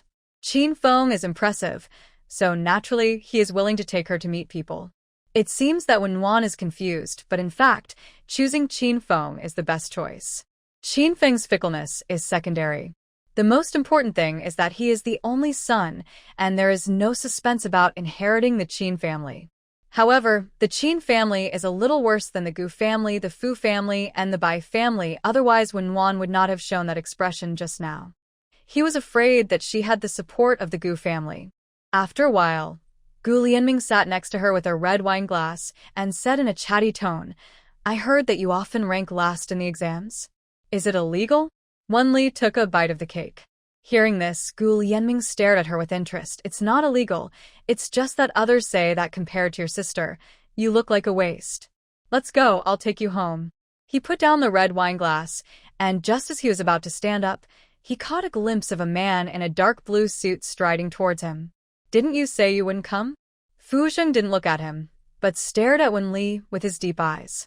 A hint of anger flashed across his face, and finally, he answered calmly, Do I have to report you? Gu Lianming chuckled. Have you been shot? You speak with such a strong tone. He glanced at Wenli and said, Should your uncle take you home, or should I? You take you home. Wenli said straightforwardly. She glanced at Fu Zheng out of the corner of her eye, quickly retracted her gaze, and walked outside. Gu Lianming picked up his suit and raised an eyebrow at Fu Zheng. I'm leaving first. Let's meet in the evening. When getting in the car, Wenli glanced behind her, but there was still no sign of Fu Zheng. She couldn't help but kick the door gently. Let Fu Zheng play the role of Ninja Turtles in the future. He is very tolerant. Gu Lianming got in the car after the door closed and glanced at her. What? Are you scared by your uncle? Forget about the cooperation. Wenli tilted her head to look at him. What? A man who doesn't keep his word? Huh. You are indeed a family.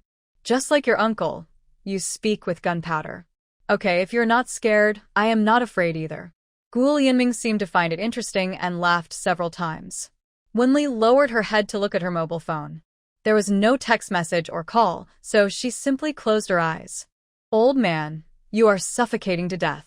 At the door of the Wen family, Wenli got out of the car and symbolically waited for the car to leave. As soon as the car left, she turned around and saw Fu Jing not far away. His hoarse and cold voice, Wenli, do you know what you're doing? I know, I'm on a blind date. Wenli pressed her fingers on the fingerprint lock, and the door slowly opened to both sides. Suddenly, her wrist was tightly grasped by someone, and a strong force took her away from the door of the Wen family, and then she got into a car. With a click, the door was locked. Fu Jing let go of her hand and said in a restrained voice, You are only 18 years old, and you are going on a blind date. Are you responsible for yourself? If you don't want to marry me, don't bother me. Wenli was actually quite scared of Fu Jing's appearance, but she still bit the bullet and continued, If you promise me, I will never go on a blind date again. Fu Jing's eyes were so gloomy that they were about to drip with water. After a long time, his expression returned to normal. Gu Lianming is good. Bring him to see me when you have time. Go down. Wenli was really angry at this time. She stared at him with her beautiful almond eyes, pushed open the car door, and got out. Fu Jing, old man. Old and conservative. After saying that, he closed the door with a. Perhaps he couldn't vent his anger, so he kicked it again and walked towards the Wen family with a stern face. In the living room, when Rong was resting at home today, seeing Wenli coming back, he subconsciously asked, What's the matter? Wenli was in no mood to pay attention to him at this moment. She ran upstairs, locked the door, and rolled over on the bed. Old man. 8 o'clock in the evening, a private bar, a box on the second floor. The lights were staggered, revealing a sense of luxury and decadence. It was the first time that Fu Jing took the initiative to invite people to drink. Bai Xian was still a little puzzled. He hurried over, but when he arrived, Fu Jing and Gu Lianming had already started drinking. There were several empty red wine bottles on the table, and it didn't look like they were drinking casually. He unbuttoned his suit and threw it on the sofa. What? Are you guys trying to get rid of your worries by getting drunk? What else can make the two of you so worried? No wonder the calm Fu Jing now looked very irrational. Bai Xian coughed immediately. He subconsciously looked at Fu Jing. Half of his face was shrouded in darkness, and no emotion could be seen. He sat between the two of them. You knew that but still went to the blind date? It's obvious that he will cause trouble for you. My family is urging me to get married, and it's not bad to have a little girl to block it. Gu Lianming took a sip of red wine, looked at Fu Jing, and said meaningfully, Not to mention, Wenli is grown up, and she is quite in line with my aesthetic. As soon as he finished speaking, the man next to him suddenly stood up, crossed the middleman, and grabbed his collar fiercely. He was always steady, but now his eyes were full of bloodshot. He still had some reason, and his tone was extremely low. Anyone can do, but Wenli can't. The two have never had a quarrel since they were born, so you can imagine how important Wenli is in Fu Jing's heart. Bai Xian quickly stood between the two. Calm down. Let's talk it over nicely. Gu Lianming was not afraid of death. Facing Fu Jing's murderous eyes, his posture was still lazy and his words were very sharp. Fu Jing, do you really think Wenli is your niece? Nothing else? Fu Jing regained his senses, let go of him, sat back in the booth, and said coldly, What does it have to do with you? Gu Lianming raised his eyebrows. I thought you were interested in Wenli, so I gave in. Since you're not interested, then I won't give in. The box fell into silence. Fu Jing raised his head to drink the rest of the red wine and sneered, Call me uncle when we meet in the future. Gu Lianming. After that, the two didn't say anything, just drank one cup after another. Neither of them gave up in momentum, and finally they were both drunk. Bai Xian looked at the two of them speechlessly, took out his mobile phone, and originally wanted to call their assistants, but changed his mind and called Wenli directly.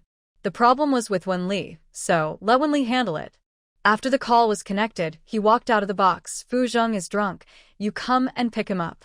Without waiting for the other party to say anything, he said again, If you don't have time, I'll ask someone else to pick him up. I have time, and will come right away. Wenli hung up the phone after she finished speaking, packed up simply, and went downstairs. At this time, when Rong and Du Ying were talking in the living room, hearing the voice, he turned his head and looked at her. When Rong frowned instinctively, Where are you going so late? Du Ying pulled Wen Rong's hand. indicating that when Li could go out, the children are all adults. They can go wherever they want. Xiaoli, be careful when you go out. When Li strode out of the Wen family's house. At this time, the driver of the Wen family had already rested, so she could only take a taxi.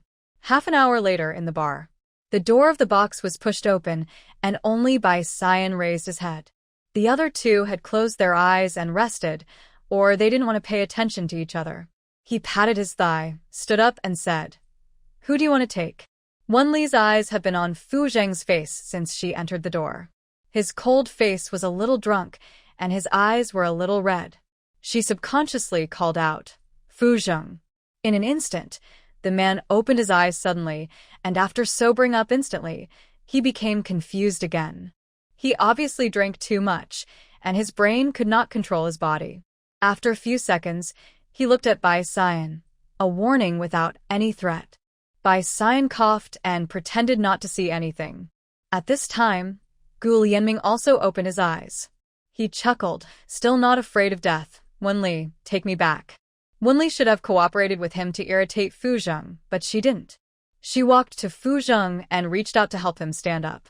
Looking at the small hand on his arm, Fu Zheng's pupils shrank, his fingertips moved lightly, and he closed his eyes again. The next second, he stood up staggeringly and walked out of the box with the help of Wen Li. Bai Xian could see that Fu Zheng was completely unable to stop Wen Li from sitting next to Gu Lianming. See? They are in love with each other. He was puzzled and curious. How do you know what Fu Zheng is thinking? Gu Lianming sneered, raised his head slightly, revealing his protruding Adam's apple. The way he looked at Wen Li these times was not innocent. "I can't compare with him in business, but when it comes to women, I'm much better than him. If I don't provoke him, he probably won't admit it in his lifetime. If they get married, I must sit at the main table." Bai Xian patted his shoulder and praised, "You are still the best. Let's go. I'll take you home."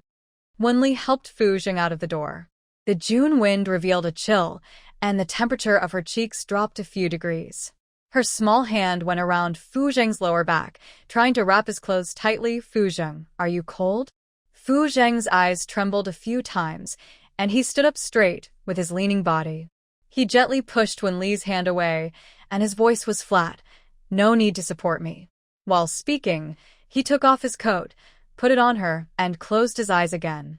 Glancing at the coat on her body, Wen Li hummed twice in a low voice and reached out to hold his arm. "Don't be stubborn when you are drunk. I won't take advantage of you at this time." Fu Zheng's eyes opened and then quickly closed again. In the dark night, the heat of his earlobe could not be ignored. The existence of his left hand. He tried to pull his hand back, but Wen Li held it tightly and even leaned her head on it. His breathing suddenly stagnated. Taxi. Wen Li waved to the side of the road, and when the car stopped, she helped the man walk over. Fortunately, Fu Zheng had some consciousness and got in the car without much effort. Even so, Wen Li was still panting slightly. "Master, go to Qianyunjing." Okay. The driver was probably on night shift and liked to chat with people. He glanced through the rearview mirror and asked, "Little sister, are you here to pick up your brother home?" With these words, the car quieted down. Fu Zheng closed his eyes and tilted slightly, and his slightly restless heart instantly cooled down. What was he thinking about? Wen Li explained, "It's not my brother." "Your uncle? He looks really young." The driver praised in surprise. "No, he is my future boyfriend," Wen Li said. The driver coughed and wanted to say something, but he didn't know how to say it. It's not that Fu Zheng is too old, but the atmosphere between the two of them didn't look like a couple. He said a little embarrassedly, "They look quite compatible." After saying this, he became quiet until he stopped at the door of Fu's house. Before Wen Li opened the door, Fu Zheng pushed open the door and got out. Wen Li took out her mobile phone to pay the bill. The driver glanced at the man outside and kindly reminded, no matter how rich a man is, he can't accept it if he doesn't pay the bill. "Ben Li," she said seriously, "I like men who don't pay. Uncle, be careful on the road." After saying that, she got out of the car and closed the door. The taxi left the place, leaving only two people. Fu Zheng unbuttoned his collar in front of her for the first time. It was not known whether he was drunk or for other reasons. He couldn't control his behavior and pulled hard again. Go back. I'll take you to the bedroom and then go back. Wenli insista. No need, Fu Zheng said in a low voice. Wenli stood still, staring at Wenli. I want it. After a stalemate of half a minute, Fu Zheng turned and walked towards the Fu family. Wenli hurriedly followed him and walked beside him. The living room was dark and there was no light in the corridor. It was obvious that the old couple of the Fu family were not at home. Wenli turned on the light familiarly, and the two went straight upstairs and entered the bedroom. Fu Zheng entered the bedroom and said to Wenli, go back. Wenli went into the bathroom without saying a word and soon came out with a slightly damp face towel, pointing to the bed. Sit down, I'll wipe your face. If you don't let me wipe it, I won't leave.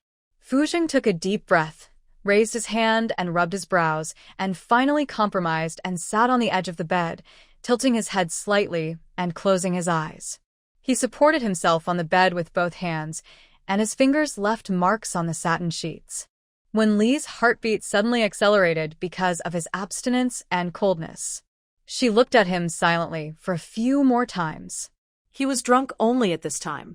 Usually, he would look cold and mature. Men are still charming when they are drunk. The cotton handkerchief fell on his face, and the man's eyelashes trembled slightly, but soon returned to normal. Wenli carefully wiped his face, and after wiping it clean, she went into the bathroom again and soon came out with a basin of foot-washing water. Wash it. The red wine had a strong aftereffect, and Fu Zheng felt dizzy, and his Adam's apple rolled several times in a row. Go back. I'll go back after you wash. Wenli raised her hand to guarantee. The man was silent for a few seconds, didn't say anything, and seemed to have no way to deal with her, and soon finished soaking his feet. Wenli went to the bathroom again with the basin, came out after a while, and reminded, you lie down and sleep, and take a shower tomorrow. Yeah. Fu Zheng's voice also carried a hint of unknown forbearance. Wenli glanced at him, and then glanced at him again, her eyes lingering on his cheek for a few seconds. Suddenly, she leaned over and kissed Fu Zheng on the side of his face, and the man looked at her fiercely. She turned and ran, Fu Zheng, good night. She found that it was useless to say it with Fu Zheng. To deal with such a rigid old man, the only way was to act boldly. The footsteps gradually disappeared, and Fu Zheng's handsome face suddenly turned red. The whole person was stunned where he was. For a long time, he raised his big hand and fell on the side of his face with residual warmth. It seemed that he was half paralyzed in an instant, without any perception. Wenli only had the courage at that time. She was scared when she returned to the bedroom. She reached out and touched her lips, lay on the bed, and wrapped herself in the quilt. Suddenly, there was a knock on the door. She immediately came out of the quilt, raised her hand and rubbed her face, trying to make herself look normal. Who? It's me. Wenwan's voice came from outside. After more than 10 seconds, Wenli opened the door, motioned her to come in, and yawned. I'm so sleepy, sister. I'll just say a few words. Do you really like Gu Lianming? Wenwan patted her back gently, with a soothing look. Wenli sat on the bed, looking sleepy. Isn't that what blind dates are like? If you don't like it, then don't like it. Choose the one you like. Wenwan's eyes were a little red, and her voice was a little hoarse. Wenli naturally noticed something was wrong, turned her head to look at her, and asked, Sister, what's wrong? Nothing, I just don't want you to follow my path. You see, the Qin family and I are on a blind date. We don't have any feelings and no common topics. Wenwan raised her hand and wiped the corner of her eyes. She took Wenli's hand and said softly, I have the support of our family. You can choose what you like and who you like. Gu Lianming is good, but he is 9 years older than you and is not suitable. Wait a few days to go abroad. You can have a handsome boyfriend abroad, and your dad can't control you in China. I'll help you these days. If Dad wants you to go on a blind date, tell us secretly. If Wenli hadn't lived her life again, she would have believed these words again. Wenli immediately hugged Wenwan, rested her head on her shoulder, covered her eyes with her eyelids, and said coquettishly, Sister, you are so nice. Have you looked at schools abroad? Wenwan asked. Wenli nodded. I have, but I haven't decided which one yet. I want to choose a school that is more fun. Okay, take your time to choose. Don't rush. After Wenwan said a few words, she got up and went out. Wenli locked the door again and rubbed her stiff face. She didn't know how long this scene would last. Late at night, the man tossed and turned and finally got up and went to the balcony. The cigarette was like stars in the dark, sometimes bright and sometimes bright. The strong smell of smoke made people cough. The night wind blew on his body until his whole body became stiff. The man moved mechanically, his hand gradually falling on the side of her face. 8 years old. How could he be 8 years older? As expected, Fuzheng began to avoid her again, and even refused to return to the Fu family. Old Master Fu also told her happily that he would have a little brother and sister soon. Wenli didn't dare to force it. If the monkey was anxious, he would catch someone. If Fuzheng was anxious, he would probably just find someone to marry. She couldn't bear this result. It happened that these few days, Lin Baozhu and Zhou Qin asked her to go shopping together. The two of them had finished the college entrance examination and their families gave them secondary cards, so they had to spend money. Wenli took the opportunity to change all the student clothes in the closet. She bought clothes without looking at the price. Duing, who always supported her in spending money, couldn't help but ask, Shaoli, why don't you ask your mother to go with you when buying clothes? Although the Wen family is a wealthy family, they can't buy clothes without looking at the price, and Duing doesn't have much money on the card. After all, the money of the Wen family is still in the hands of Wenrong. There are classmates. Wenli sat on the sofa and watched TV. Duing laughed. Some clothes don't suit you very well. Return them tomorrow, and I'll go with you to buy some suitable ones. Wenli looked tired from shopping. Mom, I don't want to go anymore. Let's just leave it alone. I feel pretty good. She glanced at Duing secretly and said, Mom, can I choose my graduation gift? Choose it. Duing would naturally not refuse her. Wenli immediately took out her mobile phone, flipped out a picture to show her, and said expectantly, Mom, buy this for me. Okay, bye.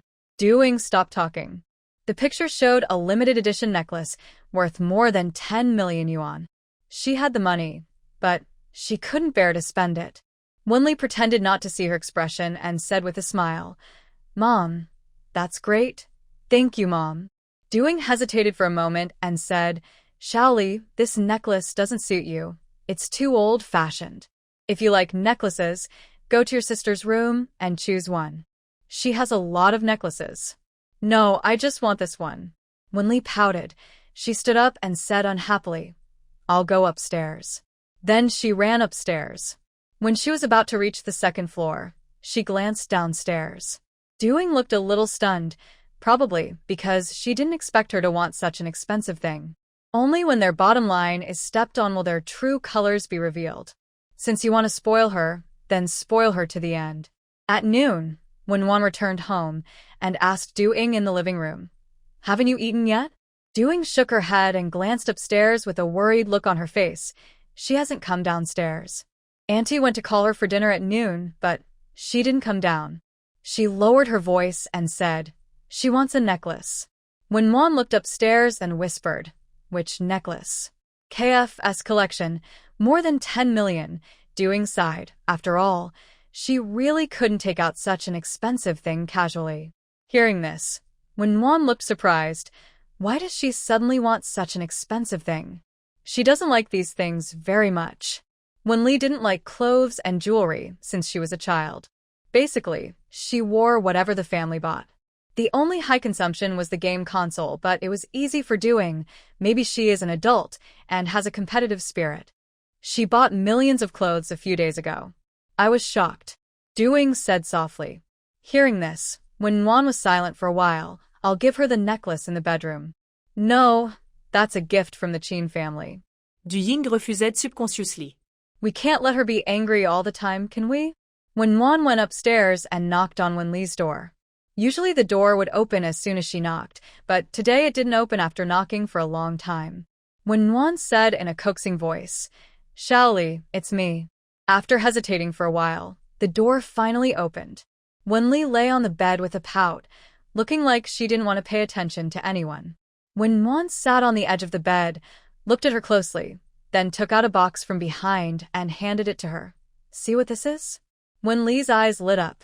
She sat up and opened the box, but soon became disappointed and slapped the box back. I don't like this necklace. I like that one. Sister, does mom not like me? She doesn't even buy me a necklace. After saying this, she turned her head to look out the window. How could that be? Mom likes you the most. She thinks that necklace is too old-fashioned. When Nuan raised the necklace in her hand again and explained, this necklace suits you, and it's more expensive than yours. Wear it first, and I'll buy you that necklace in a few years. After a few seconds, Wenli looked at the necklace in her hand, took it reluctantly, and pouted. Okay, thank you, sister. When Nuan secretly breathed a sigh of relief and rubbed her head. What are you thanking me for? Let's go downstairs to eat. If you don't eat, Mom won't eat either. Okay. Wenli put the necklace in the drawer and followed her downstairs. Doing looked at her with red eyes. Let's eat. Wenli walked over and held her hand, swinging back and forth. Mom, let's eat together. Okay. Doing reached out and wiped the corners of her eyes, and a smile appeared on the corners of her mouth.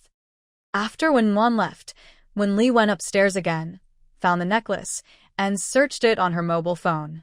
It was worth 15 million. Wenwan and Doing were willing to spend money and thought on her. Apart from the Liu family, she didn't know what else was worth her.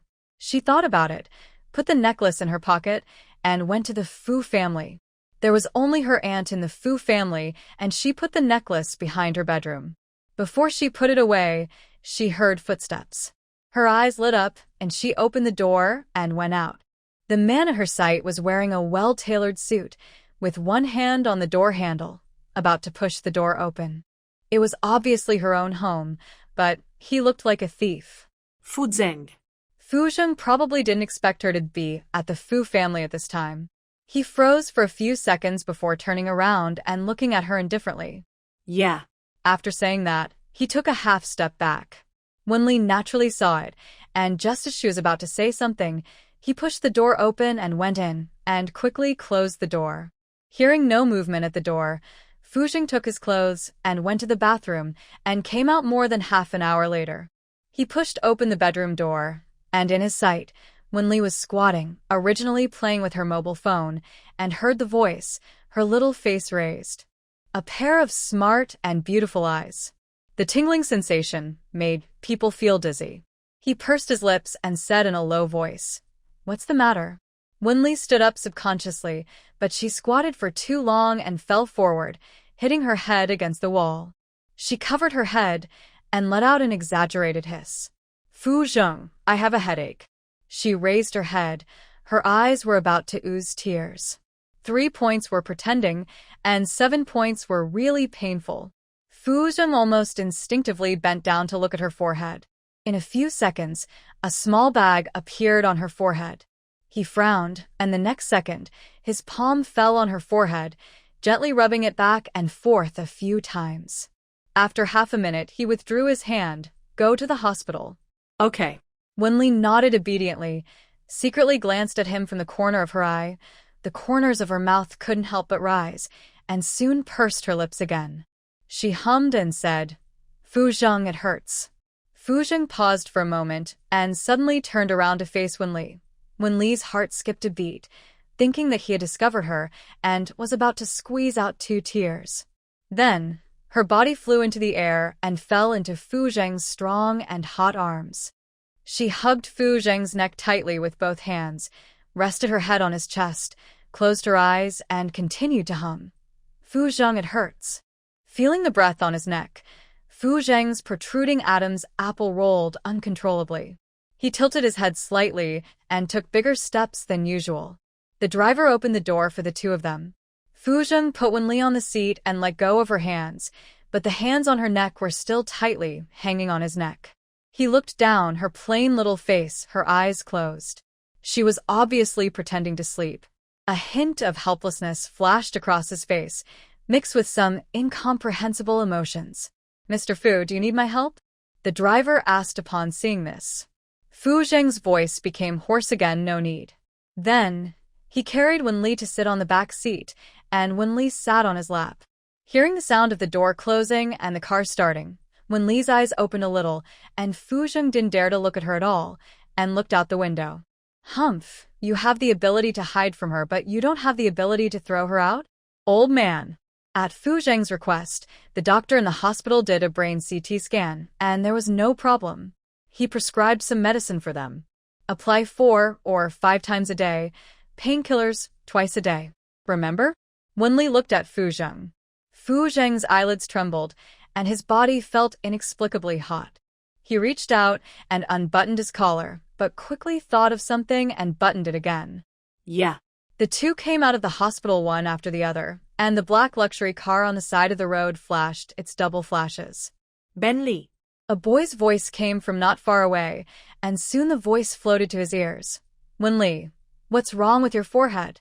Song Yuan came over on a bicycle, with her feet on the ground, and tilted her head to look at Wenli.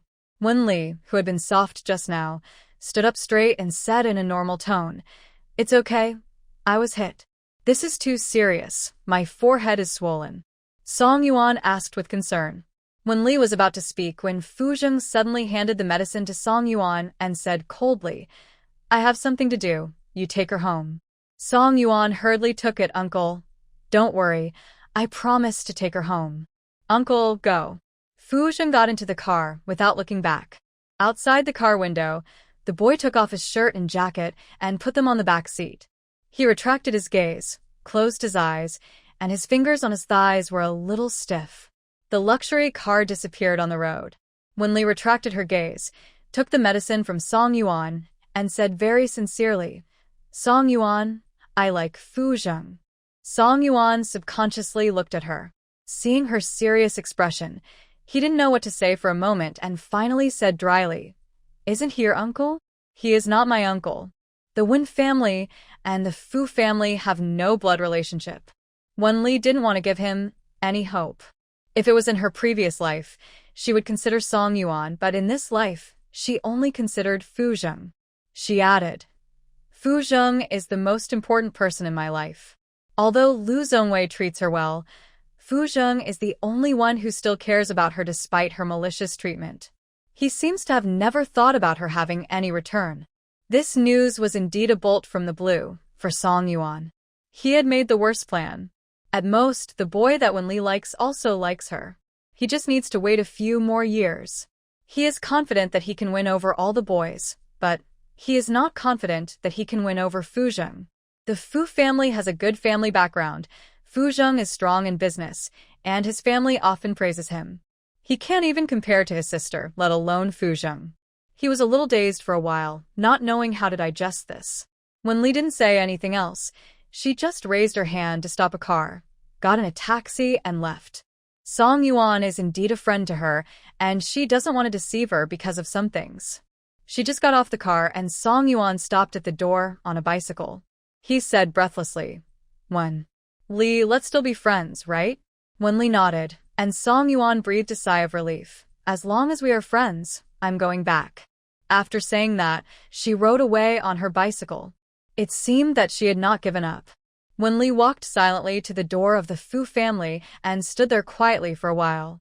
She kicked the door with one foot and quickly kicked it again. Fu Zheng made her unhappy, and she always had to find someone to take the blame. The door of the Fu family did not look pleasing to the eye today. It was ugly. On the day when the college entrance examination results came out, when Rong waited at home specially, and Duing and Wenwan also waited at home. They looked like a loving mother and a filial son. But Wenli knew that it would not take long for their true faces to be revealed. At 10 o'clock, Wenwan helped to log in. While entering the numbers, she comforted, "It's okay. Don't be nervous." She clicked OK without any hesitation, and the interface popped up instantly, showing 0 points. She was surprised. How could it be 0 points? "Sister? How could you get 0 points?"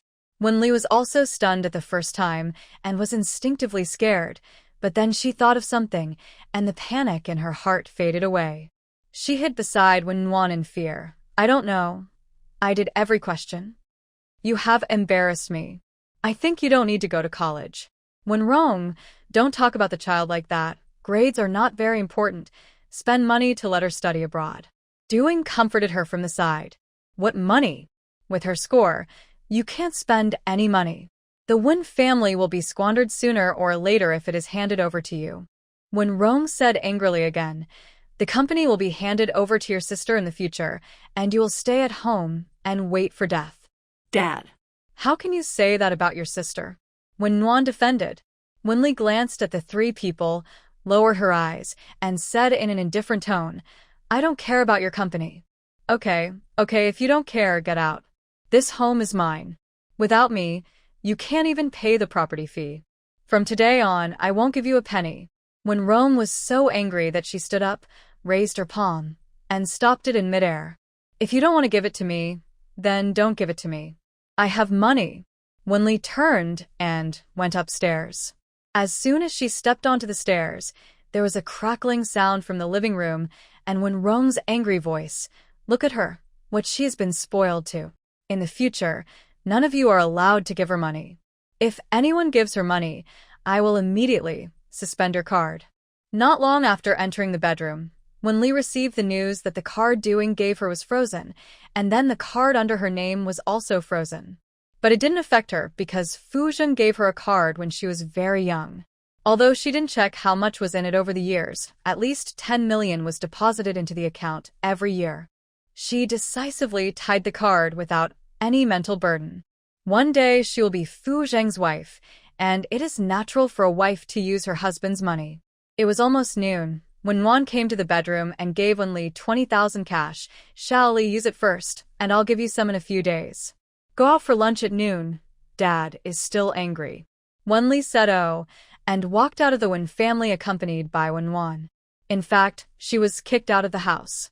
The second time she experienced this incident, she was not as uncomfortable as the first time. At that time, she couldn't understand why Doing, and when Nguyen asked her to go out at this time. Shouldn't they be more worried about her? Now she understands that she is the unnecessary person in that family. She took out her mobile phone and sent a message to Fu Zheng. Fu Zheng, I was kicked out of the house. After thinking for a while, she added a pitiful expression at the end, so that people can immediately imagine her current miserable appearance. The next second, Fu Zheng's phone call came immediately. Wen Li rubbed the tip of her nose before answering the call. With a soft voice, Fu Zheng. Where? Fu Zheng said in a low voice. At your door.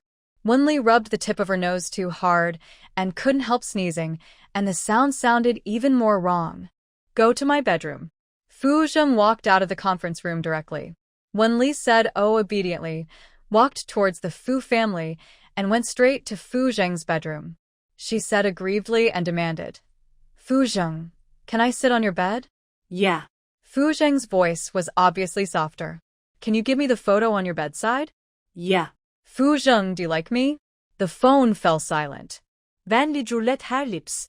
The old man was still hard-mouthed. She didn't wait for an answer, but she didn't hang up the phone. Intermittent noisy sounds were heard, and it was unknown how long. There was a knock on the bedroom door, and the next second, the bedroom door opened. When Li got up instantly, ran towards the figure at the door, put her arms around his strong waist, and inexplicably began to feel aggrieved. Fu Zheng. She still felt aggrieved for those people. Fu Zheng said yeah, raised his hand, hesitated for a few seconds, fell on her back, and patted her gently a few times. I'm here.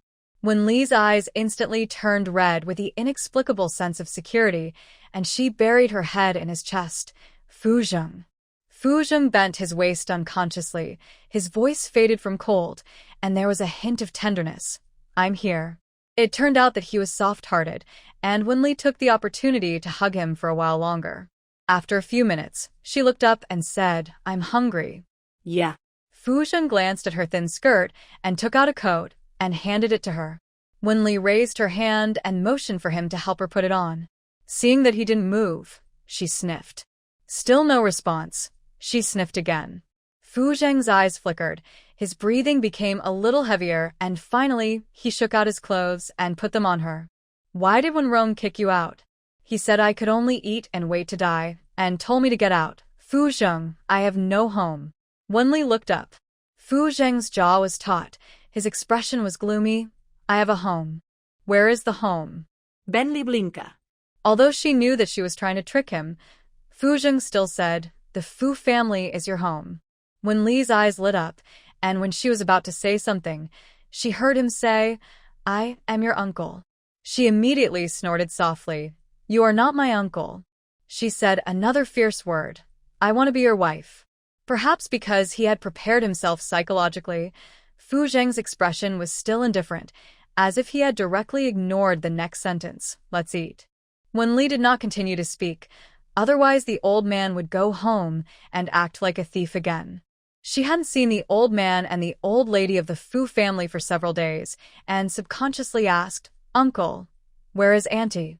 Fu Zheng paused, frowned slightly as he thought about her words. It took him a few seconds to react to her words. His eyebrows ached, and he couldn't help but rub his eyebrows. He corrected her in a light tone, call Grandpa and Grandma. Wenli pretended not to hear, glanced at her out of the corner of her eye, and whispered, In the future, I will also call Mom and Dad. The living room fell into silence. After a while, the man took off his coat, rolled up his sleeves, and walked into the kitchen. Wenli was actually not curious at all that Fu Zheng could cook. She was picky about food for a period of time in elementary school. Fu Zheng was in his third year of high school at that time, and he would come home every day at noon to learn how to cook for her. Fu Zheng treated her very well from beginning to end, but she was blind from beginning to end. She walked into the kitchen. I'll wash the vegetables. Fu Zheng tilted his head and glanced at her. Go to the living room. I won't. Wenli took the vegetables aside and stood in front of the sink to wash them. Fu Zheng pressed the switch with his big hand. With a bit of seriousness, You are about to have your period. Wenli said belatedly, then retracted her hand and looked at him with a mysterious look and said seriously, Fu Zheng, do you know that only boyfriends pay attention to girls' menstrual periods? I'm your uncle. Fu Zheng turned and opened the refrigerator. His eyes fell on the dishes, his big hand reached in. Not knowing what to take, his thoughts were a little confused. Suddenly, Wenli's face appeared in his eyes, and he whispered, You are not my uncle, unless you show your household registration certificate. After that, he turned and went out. His heart skipped a beat, and Fu Zheng took out a box of beef from the refrigerator and turned to the other side. The beef was placed on the chopping board, and he suddenly reached out and rubbed his chest, which was stuffy and swollen. An hour later, Fu Zheng brought out the food, put it on the table, and took off the apron around his waist. Something happened at the company. I'll go there. Okay. Wenli would naturally not disturb him at work. Of course, she also knew that Fu Zheng was hiding again. Fu Zheng said, if you need anything, contact your aunt. She went upstairs, changed her clothes, and went downstairs. She glanced at the living room as she passed by. The girls were eating in a very proper manner. She suddenly looked up and their eyes met. Before she looked away, she said, Fu Zheng. Fu Zheng's mind was shaken, and he walked out of the Fu's house without looking back. He staggered a little, got into the car quickly, and closed the door. His big hand fell on the collar and he pulled it uncontrollably, and the buttons on the collar fell off his body. Go to Wen's. Wenrong's assistant knew Fu Zheng. When he saw someone coming, he hurriedly took him to Wenrong's office. Wenrong and Wenwan were talking about company matters at the moment. When Fu Zheng came in, they both stopped what they were doing and looked at him at the same time. Wenrong said, Wan, you go out first. Wenwan glanced at Fu Zheng, walked out with the documents, and closed the office door again.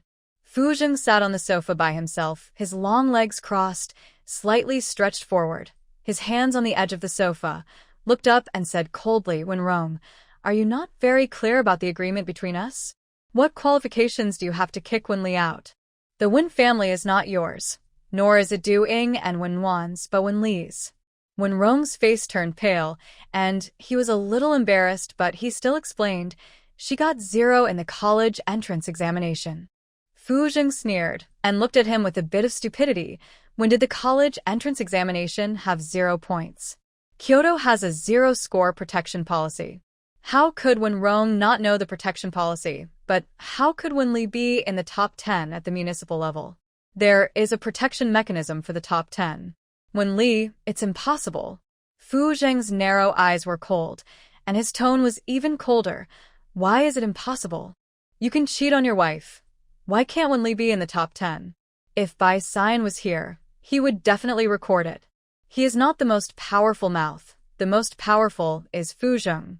Don't look at him not talking. He is deadly when he speaks. But many people don't believe it, saying that he is lying with open eyes.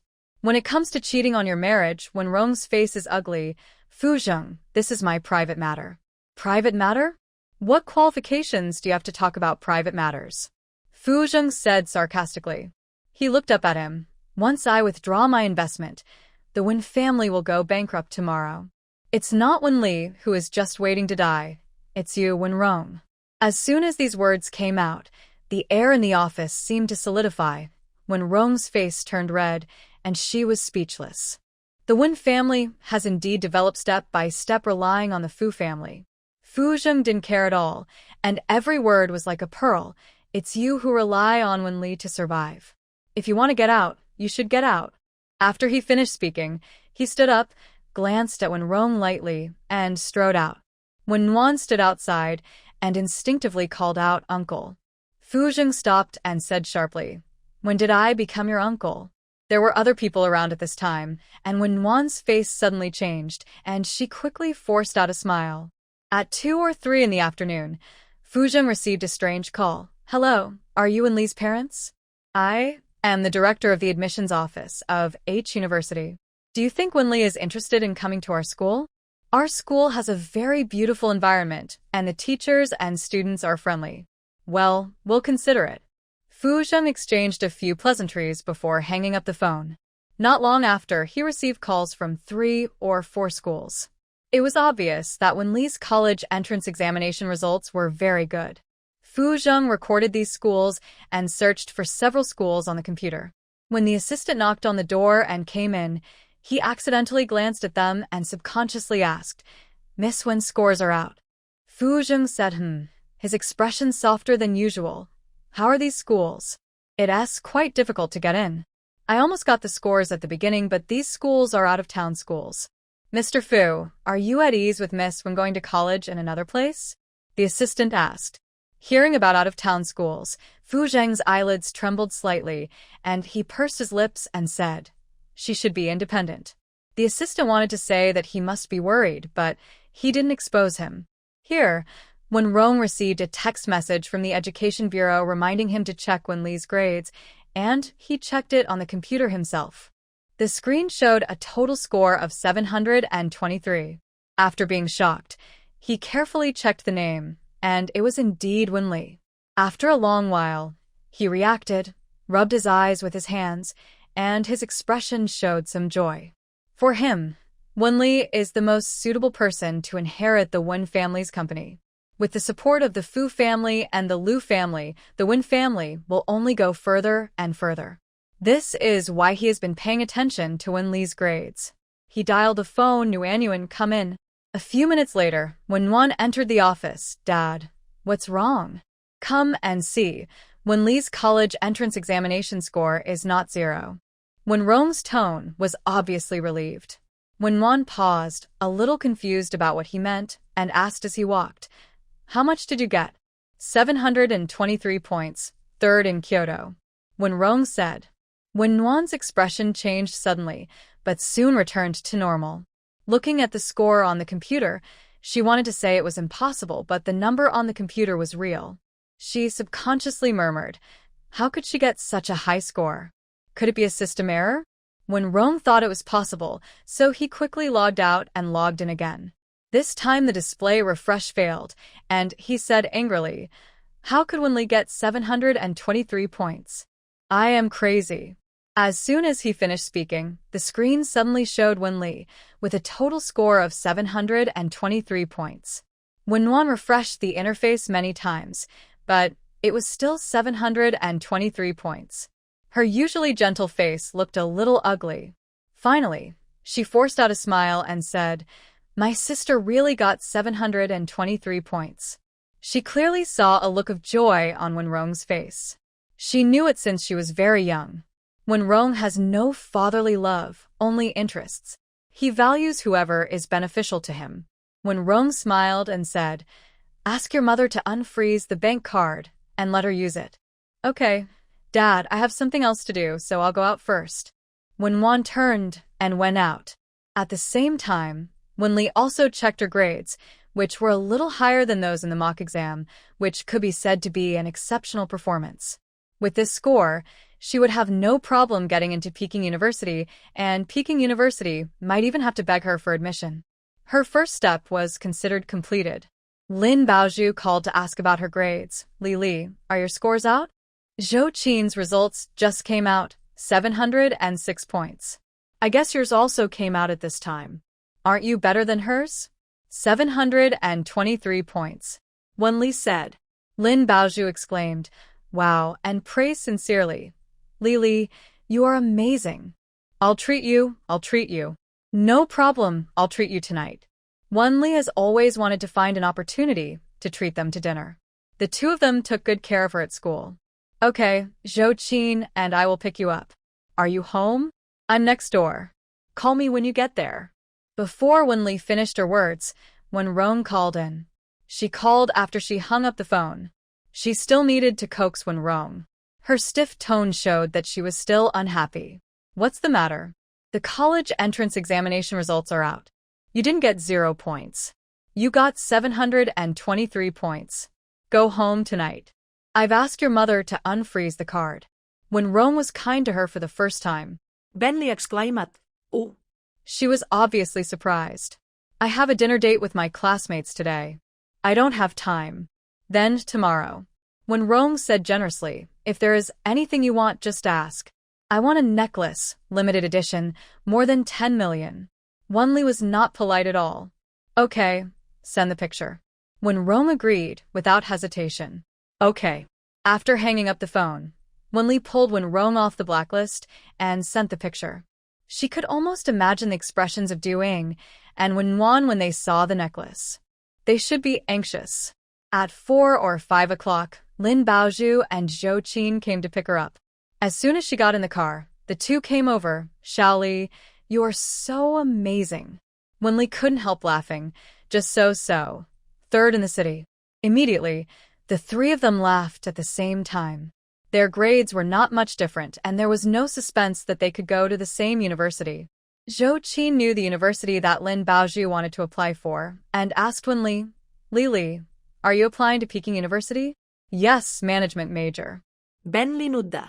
Lin Baozhu and Zhou Qin said in unison, "Us too." Lin Baozhu sat in the middle, holding one person's hand, looking left and right. "The three of us can be together again in the future. My brother told me that I can go to the bar today. Do you want to go?" Wenli saw that both of them were looking forward to it and said, "Let's go." "But my brother has to accompany us, Lily. Do you mind?" Lin Baozhu said. Wenli shook her head. "I don't mind." After dinner, they went straight to the bar. Lin Baozhu's brother had already booked a room. When they entered the private room, Lin Baozhu said with some regret, "Why a private room? It would be better to go outside. But you can drink a little wine. My brother and others always like to drink. I want to try it." The tall and handsome waiter came in with a few bottles of red wine and poured some for everyone. He probably told them not to drink too much. Young Master Lin will be here soon. Wenli had drunk red wine in her previous life, so she was not curious. However, seeing that both of them had drunk it, she took a glass and took a sip. The taste was mellow, obviously a treasured red wine. Zhou Qin probably had a poor alcohol tolerance, so she didn't drink much. She covered her head and said stupidly, "I feel dizzy." Lin Baozhu chuckled. Qin, you're useless, look at me." After saying that, she drank the red wine in the glass in one gulp. The two looked at Wenli at the same time. Wenli cooperated very well and drank the red wine. Probably because she knew there would be no danger, she accompanied Lin Baozhu to drink one glass after another. Several kinds of red wine were finished soon. Even though Wenli had drunk red wine before, it was the first time for her body to experience the baptism of red wine, and unfortunately she was drunk. It was impossible for Lin Chen, a grown man, to accompany a few young girls to drink, so he naturally brought Fu Zheng and others. Fu Zheng originally did not want to come, but he agreed to come because he said when Li was there. When they pushed the door open, they were stunned at the same time. The three girls leaned together. Their cheeks were obviously flushed, and they did not look very smart. Fu Zheng frowned immediately, and before he could say anything, Lin Baozhu looked at them and suddenly exclaimed "ah," and said in surprise, "There is a male model." Zhou Qin struggled and said, "Let me take a look." When Li also struggled to sit up and look at the door, his eyes swept left and right, and suddenly pointed at Fu Zheng and said drunkenly, "This male model is handsome. I like him." Bai Xian chuckled and patted Fu Zheng, motioning him to hurry over. "Male model, I'm ordering you." The male model pressed his lips into a cold straight line, tilted his head to stare at Lin Chen, his voice as cold as ice. "Who told you to give her wine?" Lin Chen naturally knew that Fu Zheng had a precious niece. Knowing he was in the wrong, he said embarrassedly, "I thought it would be okay for them to drink a little." Then he remembered something, walked over with his long legs, frowned and said, "Lin Baozhu, have you ordered a male model?" "I've ordered hundreds of male models." Lin Baozhu looked like she was not lying, and after a lot of nonsense, she said, "Don't worry, I have money." She turned around and pointed at Wen Li and Zhou Qin and said, "You choose and I'll pay. My brother gave me millions." As soon as Fu Zheng spoke, Wen Li sobered up a little from the alcohol. She tried to look at Fu Zheng soberly, but the scene was blurry, with 3 or 4 figures. She shook her head, trying to see the people clearly. In the eyes of others, she was carefully choosing a male model. Bai Xian couldn't straighten his back with a smile.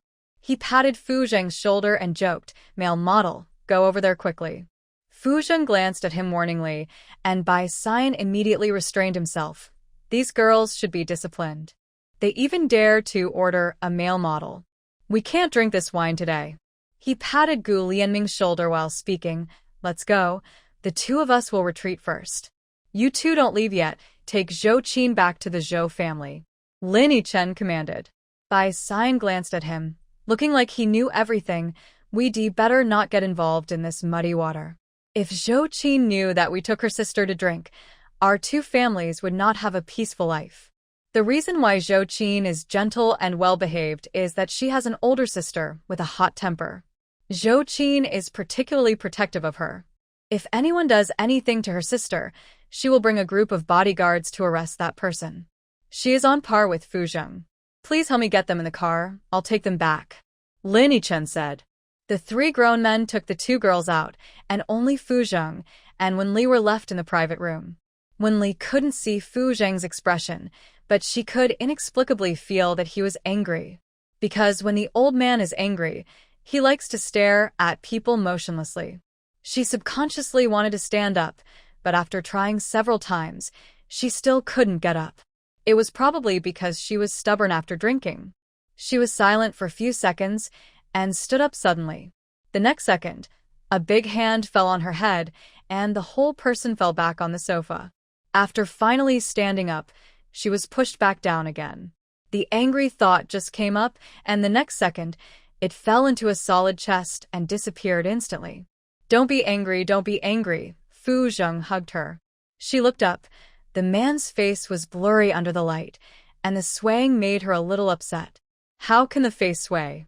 Suddenly, Fu Zheng's body suddenly stagnated, his eyelids drooped, and his white little hands held his face. The girl's eyes widened, and she said seriously, "Don't move."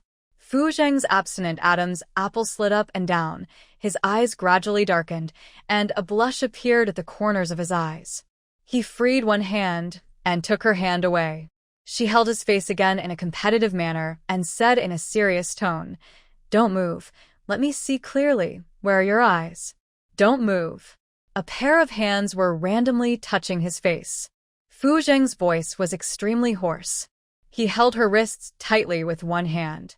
Wen Li struggled subconsciously, but the big hands that restrained her did not move at all. She opened her eyes wide, and her pupils bloomed like flowers like a whirlpool. When Fu Zheng touched her, her breathing stagnated. He released her hands, covered her eyes, and then took half the steps than before. In a hurry and panic. Chaos. I can't see. Winli grabbed his hand, revealing a part of her eyes for a long time, and soon covered them with the big hand again. After a few minutes of driving, Fu Zheng's handsome face flushed slightly. He bent down to fasten her seatbelt for her, and then he breathed a sigh of relief, and then sat in the main driver's seat. He glanced at the side with his eyes, and as expected, he met her little face and quickly retracted his gaze. When Li leaned back in the chair, tilted her head and stared at the main driver's seat for a while, feeling drowsy, and simply closed her eyes. After a while, she opened her eyes again and rubbed her eyebrows. I feel dizzy. Fu Zheng tilted his head and glanced at her, then slowed down the car and opened the window again. When Li lay at the window and blew for a while, she sobered up a little and tilted her head to look at the man in the driver's seat. His hair, which was usually meticulous, was now messy and draped over his forehead. She probably reached out and messed it up. The suit on his body was not much better, with obvious wrinkles. She couldn't help but stare at him and was thankful countless times that she still had the chance to respond to Fu Zheng.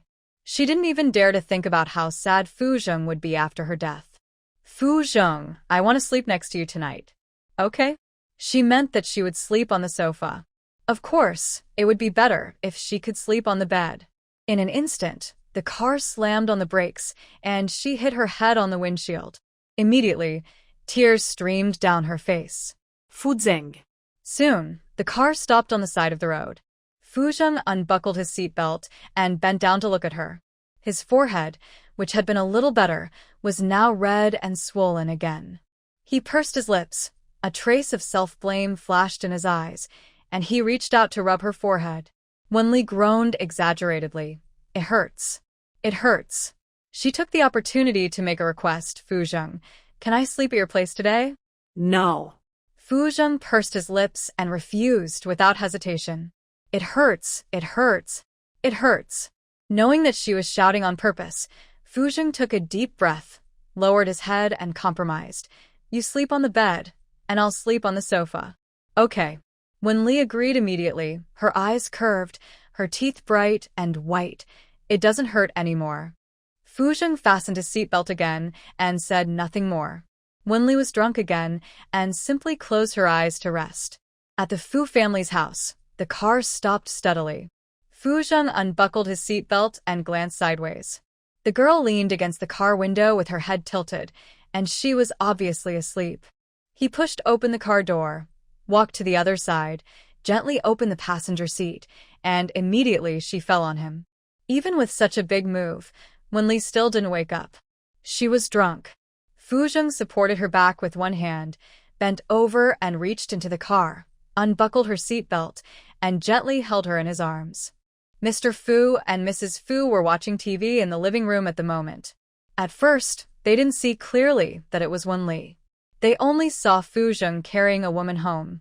Mr. Fu's eyes lit up and touched Mrs. Fu. The two sat in the living room without saying a word. After all, they were afraid that Fu Zheng would lose face and not bring a woman back next time. Others are worried about bringing a woman home, but the Fu family is worried that Fu Zheng will not bring a woman. After Fu Zheng carried someone upstairs, Mr. Fu asked in a low voice, "Is it the child from last time?" "I didn't see it clearly." Mrs. Fu shook her head. Mr. Fu didn't dwell on this matter. Fu Zheng has brought the person back. We can prepare for the wedding. Mrs. Fu was not in a hurry for Fu Zheng's marriage. Why rush? Get married when you have feelings. It's not that Mr. Fu has never thought about it, but Fu Zheng has never had a woman around him since he was a child. By the time he has feelings, he may have died for many years. Thinking of this, he sighed. It would be nice to live a few more years. Mrs. Fu patted his hands. Don't think about it all day. The doctor said that you can't think about things because of your illness. Okay, I want to live a few more years. Grandpa Fu comforted her. Upstairs, passing by Wenli's bedroom, Fu Zheng hesitated for a few seconds and quickly carried her into his bedroom and put her on the big bed. He squatted down to take off his shoes and then pulled a thin quilt to cover her. He stood by the bed, looking down at Wenli on the bed, His deep eyes gradually softened, but soon he turned and went into the bathroom. The next day, the sunlight came in from the window and fell softly on her eyelids.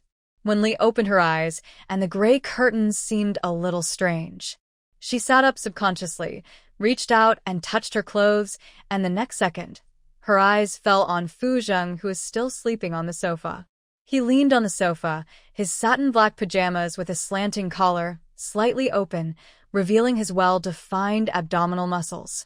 How did she fall asleep last night? Otherwise, he could have kissed her while she was drunk. At this time, Fu Zheng opened his eyes, and suddenly, the two looked at each other. Silent for a few seconds, Fu Zheng stood up and said lightly, "Go back to your bedroom when you wake up." Wenli said, "Oh," obediently. When she was about to go out, Fu Zheng suddenly asked, "Have you ordered a male model?" Wenli was stunned for a moment, then reacted. Before she could say anything, Fu Zheng said to himself, "You have graduated now. You can fall in love." "I want to." Wenli glanced at him and said softly and shamelessly, "You don't want to fall in love with me." Fu Zheng's jaw tightened, his voice sank a few points, and it was emphasized again. "Wenli, I can only be your uncle. I won't interfere with your love affair, it's up to you." Hearing this, Wenli opened the door and went out. She closed the door with a click and entered the bedroom opposite, muttering, "Old man, I won't interfere with your love affair, it's up to you, it's up to him." She took out her mobile phone, and the three members of the Wen family made more than a dozen calls, temporarily putting aside the old man's wooden head. She selectively called Wenwan back. "Sister, what's the matter?" Wenwan's voice sounded a little anxious. "Sister, look at the news. The news said that your grades are fake and they need to check the papers." Hearing this, Wenli was not surprised at all. She had guessed that Wenwan and the others would take action. They probably thought that it was the work of the Liu family and the Fu family, secretly manipulating her score. She said in a panic, "I didn't cheat. I don't know why I got such a high score. If you didn't cheat, let them check it. They will clear your name. Don't be afraid." Wenwan didn't believe that Wenli could get 723 points. After all, she was ranked last in her senior year. Unfortunately, she was disappointed. Wenli said fearfully, "I'm a little scared." "Don't be afraid. Sister will go with you to check the papers and clear your name. There are several media at the door now, and they will go with us then." Wenwan said. It sounded like she was concerned about her, but in fact she had already made a plan. Wenli showed that she didn't want to go. "Sister, I don't want to go. I don't know how I did the questions at that time. What if the teacher made a mistake?" "No. How could the teacher make a mistake? Someone must be wrongly accusing you. If you don't go, someone will doubt your grades." Wenwan comforted her again. "Even if the teacher made a mistake, it is the teacher's problem and it will not affect you." Under her persuasion, Wenli reluctantly agreed. After hanging up the phone, she changed her clothes and went downstairs. When Wenli left the Fu family, she saw a group of reporters at the door, about a dozen people. If her scores were really fake, she would never be able to gain a foothold in Kyoto. Her good sister showed her true colors. As soon as she walked over, reporters surrounded her and chattered. "Student Wenli, did you cheat in the college entrance examination? I heard that your grades from the first to the third year of high school were the last. I heard that your grandfather is Liu Zhongwei." Wenli did not answer their questions. Wenwan came out from behind and protected her. "We refuse to answer these questions. To prove our innocence, we can go to check the papers together. I believe my sister will not cheat. If she does, I will say sorry to all the college entrance examination candidates on her behalf." Wenli looked at her with a look of as expected, uncomfortable, relieved, and finally lowered her eyes. Under Wenwan's protection, she got into the car. On the way, Wenwan kept putting her arm around her shoulders and comforted her. "It's okay. Don't be nervous. I will always be with you." If she looked carefully, she would find that Wenli's eyes were red, and she confirmed her guess step by step. This process was always a little difficult to accept. She didn't have any feelings for Wenrong, but she had deep feelings for Duing and Wenwan. She said sullenly, "Who reported me? The scores are confidential, and only my family knows. But Mom and Dad, my sister won't report me." Wenwan reached out and pinched her cheek and said intimately, "Why would we report you? I dream of you getting a few more points. Maybe someone found out. Then, I'm really unlucky." Wenli said self-deprecatingly. There was a lot of public opinion about this matter. The principal of Jingzhong and the director of the Education Bureau of Kyoto were all here. They must give the society a fair result of the college entrance examination. There were dozens of reporters in the entire conference room, all aimed at Wenli, leaving her expression nowhere to hide.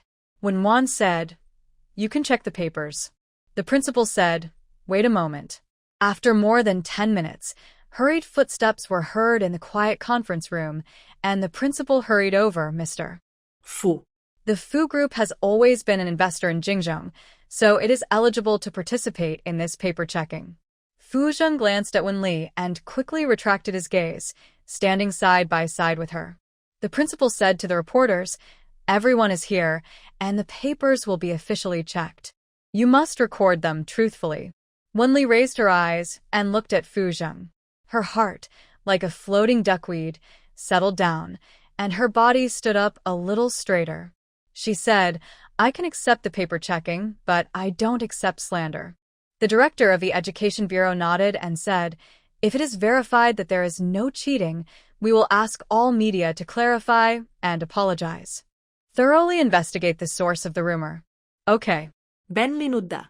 In dozens of machines, sealed paper bags were opened, and the papers inside were taken out and shown to the reporters. The graders of 7 subjects re-graded the papers at the same time and then showed them to the reporters. The scores were no more than 1. The principal was not surprised by the result.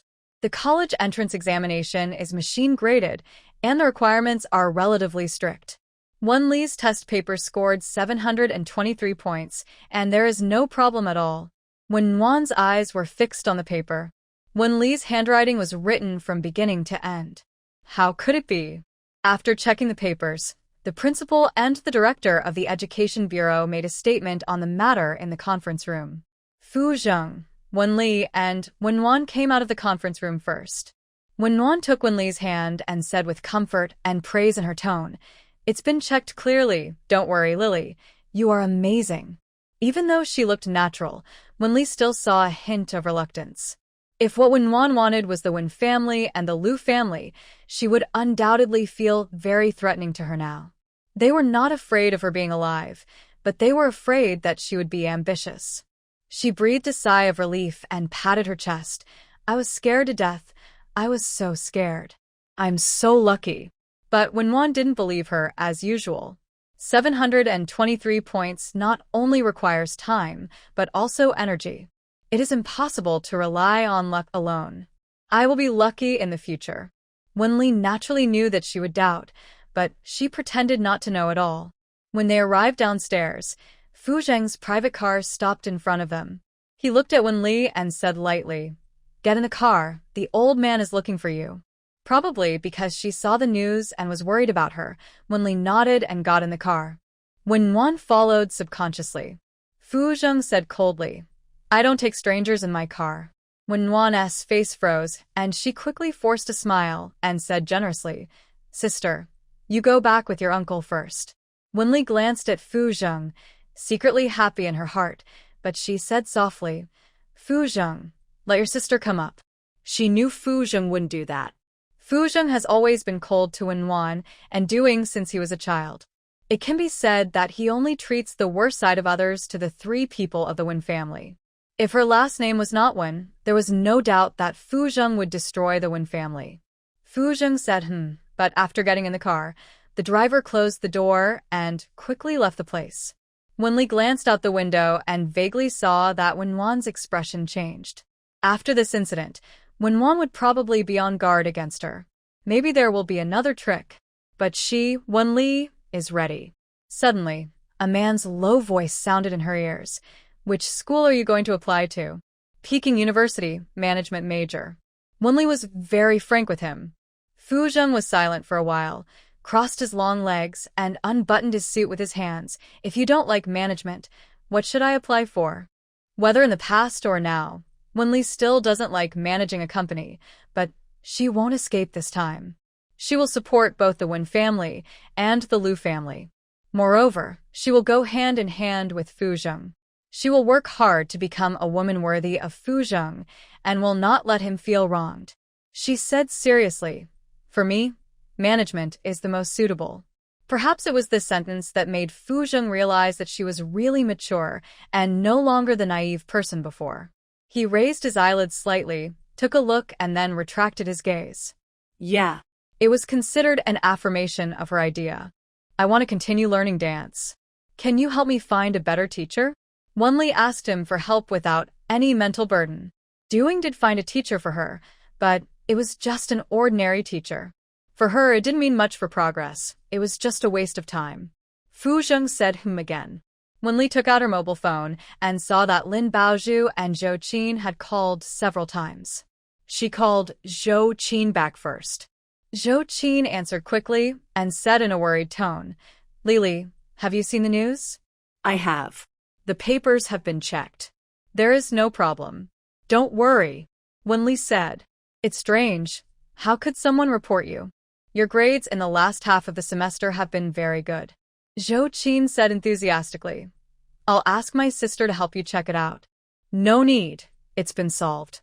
Wenli believed that the Zhou family and the Fu family would be able to find the person who reported her, but she didn't want to alert the enemy yet. After hanging up the phone, she called Lin Baozhu back. As soon as the phone rang, Lin Baozhu worriedly said, "Lili, are you okay? I heard from my brother that you pointed at your uncle and said that male models are handsome. Your uncle didn't hit you, did he?" Obviously, he didn't know that she was reported. Wenli glanced at the sides silently and once again agreed with what she said. He was really handsome. If Fu Zheng could be ordered, she would go around borrowing money. No. "It's okay if he didn't hit you. My brother almost hit me and asked me where I ordered the male model." Lin Baozhu said depressedly. "He believes what a drunk person says. I don't know why the company didn't go bankrupt in his hands." Wenli laughed and talked to her for a long time before hanging up the phone. Not long after, the car stopped in the Fu family yard. Grandpa Fu was sitting next to the fish pond feeding the fish. When he saw Wenli getting out of the car, he quickly stood up and said, "How is the test paper? Did you feel wronged?" Wenli smiled and shook her head and asked seriously, "Grandpa, why don't you suspect that I cheated?" Grandpa Fu smiled and said with pride from the bottom of his heart, "You know what kind of character your own children have. When you were a child, we didn't allow you to eat candy. You ate one secretly, and when your uncle asked you, you told him. Besides, who can cheat in the college entrance examination? It's not like before. There are surveillance equipment everywhere. You got 723 points in the exam. Not bad. You're almost catching up with your uncle. As a reward, Grandpa will buy you a house. Buy it wherever you study. Let your uncle pay for it. Don't save money. Buy whatever you like." The Fu family has always been very good to Wenli, and Grandpa Fu treats her as his own granddaughter. Wenli is actually very afraid of scaring them in the future, but she doesn't want to give up Fu Zheng. Thinking of this pressure, her shoulders drooped for a while, but soon straightened up again. She can bear this pressure. Thank you, Grandpa. "What are you thanking me for? Come and help me see if Pearl is sick. She has been lying at the bottom of the tank." Wenli has been very interested in fish since she was a child. When she was in elementary school, she often fed fish for Grandpa Fu. After a few times, she knew whether the fish was sick. She bent down and looked at the white fish in the pond. Her belly was like a glutinous rice ball. "It's okay. It should be full." Grandpa Fu smiled when he heard it. "That may be because I fed too much last night." Grandpa was in a good mood last night. Why? Wenli asked subconsciously. Grandpa Fu glanced at Fu Zheng, then waved at Wenli, and the two walked away. Grandpa Fu whispered, "Your uncle brought a woman back last night, and he hasn't come downstairs yet. Go and see your aunt. Let her eat before going to bed, and tell her we are very open-minded." Wenli immediately understood that Grandpa Fu mistook her for someone else. Before she could say anything, Fu Zheng's voice rang behind her. "I'm going to the company." Grandpa Fu glared at him immediately. He was only worried about his life events at this time. "The company won't run away. Eat at home. Your mother asked someone to buy a lot of food. Fu Zheng didn't say anything.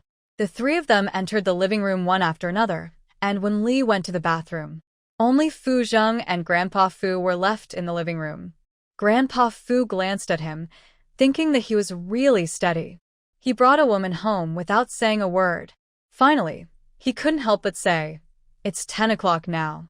Let her come down for breakfast and go to bed after breakfast." Fu Zheng's brows knitted together a little bit. "What do you mean?" What do you mean? You brought someone home yesterday, and your mother and I were watching in the living room." Grandpa Fu looked as if he couldn't hide his shrewdness. "It was Wenli," Fu Zheng said lightly. Grandpa Fu didn't believe it. "Don't use Wenli as an excuse." "Can't I recognize Wenli? We are not old antiques." "We won't say anything if you bring a woman home. Of course, it must be a legitimate relationship." At this time, Wenli came out of the bathroom. Fu Zheng glanced at her, then retracted his gaze, lowered his eyelids, and tightened his hand on his thigh. "Which one do you think is suitable? I'll go and see them." Wenli paused and looked straight at Fu Zheng. It was obvious that the old man said this deliberately for him to hear, or he really wanted to arrange a marriage and then let her give up. Grandpa Fu didn't understand what he meant for a while. He brought a woman home last night and wanted to go on a blind date again today. After a while, he said, "Did you have a fight? It's normal for couples to quarrel. You're a man. After today, I won't agree to you anymore." Fu Zheng stood up and walked upstairs. When Mr. Fu heard this, he hurriedly said, Okay, I'll go see right away." When he could no longer see anyone, he complained to Wenli, "Why is your uncle acting weird lately? Maybe he's getting old." Benli complainat. After a while, she also went upstairs and knocked on Fu Zheng's door. Soon, the bedroom door opened. His eyelashes are longer than those of normal people. In the backlight, his eye color cannot be seen clearly. His eyes are deep and mysterious. The next second, when Li stood on tiptoe, kissed him on the side of his face where he was caught off guard, and without giving him a reaction, she quickly said, "Fu Zheng, go on a blind date with me." She introduced seriously, when Li 1.67 meters tall, good personality, good ability, young and beautiful. Fu Zheng's pupils shrank suddenly at the shocking warmth on his face. He took a half step back and stared at the girl at the door. He was too angry and raised his voice. "Wenli, I'm your uncle." Wenli took a step towards him, looked up at him, and said boldly, "If you hit me, I won't chase you." Fu Zheng subconsciously raised his hand, but it didn't fall for a long time. The corners of Wenli's mouth gradually rose, and she said, "You can't bear it." Fu Zheng, admit it. "You like me too." The man took another step back and turned his head away from her. He was finally forced into a corner by her and said coldly, "Get out." When Li didn't move, "Fu Zheng, you can get married, you can marry the woman you like. But you can't get married casually. Can you consider me?" Her eyes were full of seriousness when she said the last part. "Get out." Fu Zheng's voice was cold and hoarse. Wenli looked at him for a few seconds, turned and went out. When she was about to walk out the door, she heard him say, "I don't like you. From the beginning to the end, I only regarded you as my niece." Although she knew that he was lying, Wenli still felt a little depressed. She glanced at him and turned away. After going downstairs, she told Grandpa Fu and the others that she was going home. When she returned to the Wen family, Duing, Wen Rong, and Wen Nuan were in the living room. Wen Rong said in a voice that could not be refused, "Go and fill in the application form. Peking University, major in management." "Dad, let your sister consider the application form herself." Wen Nuan advised from the side. Duing also advised, "Let her decide on her own application form." "Let her decide? She will definitely choose some useless majors." Wen Rong said again, "The necklace has been bought. I will give it to you immediately after you fill in the application form." Wen Li, who was reluctant at first, brightened her eyes and said to be on the safe side, "Let me see it first." Wen Rong got up and went to the bedroom to get it. He soon came out with a box and opened it for Wen Li to see. "Okay, I'll fill it out right away." Wen Li looked as if she just wanted the necklace. Under Wen Rong's gaze, she applied for the management major at Peking University. Wen Rong kept her word and gave her the necklace, advising her, If you have good grades, I will buy you whatever you want in the future. Doing, and Wenwan next to them both looked unhappy. Wenli naturally noticed it, but pretended not to see it. She picked up the necklace and said, "Sister, help me put it on." Okay. Wenwan took the necklace, wore it for a minute or two before helping her put it on, and said reluctantly, "It looks good." Wenli lowered her head for a while, then looked up at Wenrong and said in confusion, "Dad, why don't you buy one for my sister? She will have one if she does well in the exam." Wenrong was impartial at this time, but his attitude made Du Ying's face look even worse, but she quickly recovered her composure. "Do you want to hold a party? Of course, the easier it is, the better." Wenrong was very concerned about his face after all, and he looked at Wenli again. "Tell your grandfather and ask him to come and stay for a few days." Wenli curled her lips, obviously not wanting to get close to the Liu family. "I won't say it." If you want to say it, you can say it. "I'm going upstairs." After that, she ran upstairs. You. Wenrong wanted to get angry but held back, looking at Wenwan, and said, "Tell the Liu family." Liu Zhongwei didn't have a good face to Wenrong and Doing, but he was a little better to Wenwan. Wenwan nodded. In the bedroom, Wenli took Fu Zheng's photo and flicked it a few times with her hand. Knowing that there were marks on the photo, she felt a little relieved and touched the photo with heartache. Trying to flatten it, she grinned at the photo. "Old man, What are you looking at? your nose is longer than the Great Wall. I have to take a plane to see you." After saying that, after a few seconds, she couldn't help laughing out loud and quickly and carefully put the photo back into the album. After a while, Wenwan knocked on her door, as expected.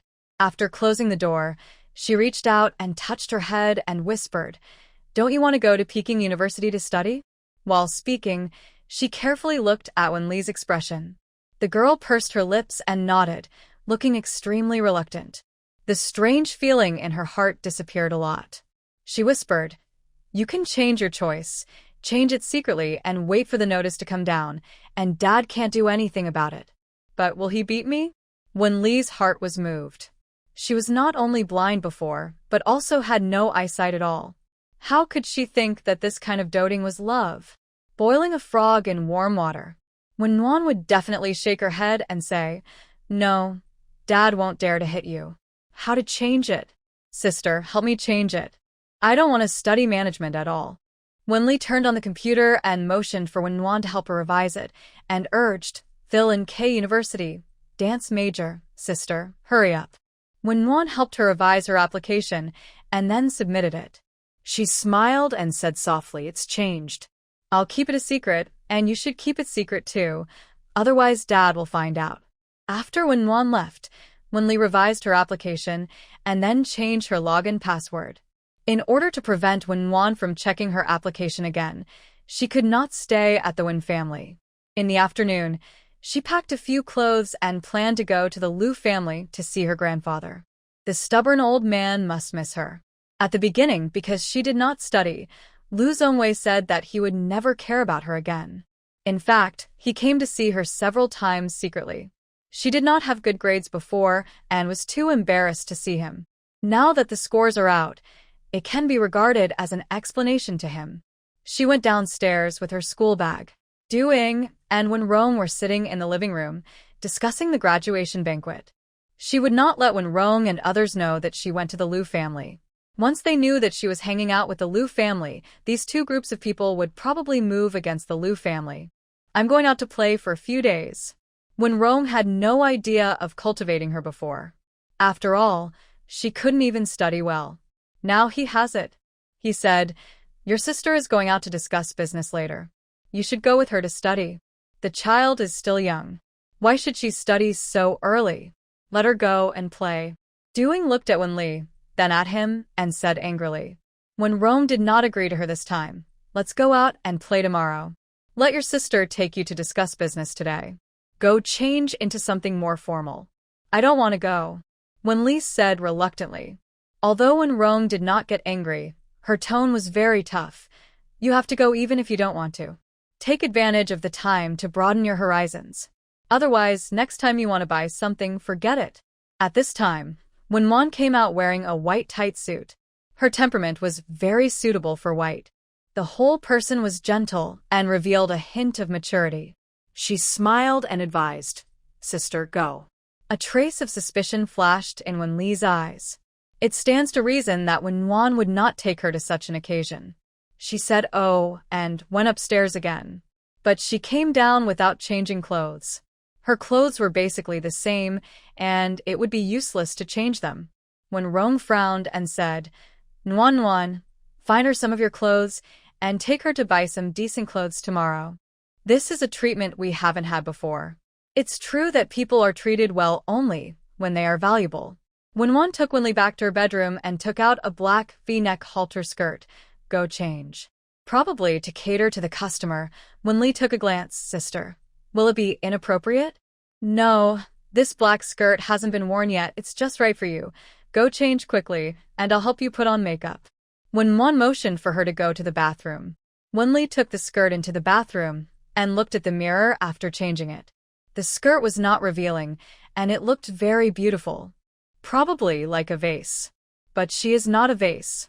When she walked out of the bathroom, Wenwan was stunned for a moment. The girl took off her short-sleeved casual pants, and the black skirt showed her tall figure. She was 80% similar to the woman in the photo in Wenrong's room. Lumuyua. She felt a sense of threat and quickly suppressed this thought in her heart. "Come here. I'll help you put on makeup." Wenli has good skin, so a light layer of foundation is enough. Her skin is fair and shiny, and she applies a colorful lipstick. With high heels, she looks more mature. The two of them went downstairs. Wenrong took a look and was a little stunned. A trace of nostalgia flashed across his face. After all, he had some feelings for Lumuyua. For a moment, he said a word of concern to Wenli. "Take good care of your sister." As soon as these words came out, Du Ying's expression next to him changed slightly. She looked at him and soon returned to normal. "Nuanyuan, take good care of your sister." Wenwan nodded and took Wenli into the car. Usually, Wenwan, as a good sister, would always say a few words to Wenli, but this time, she closed her eyes as soon as she got in the car. It was because of Wenrong's transformation that she began to change again. Wenli tilted her head to look out the window, remembered something, picked up her mobile phone, stretched out her hand, and took a picture from top to bottom, from head to toe. She enlarged the picture.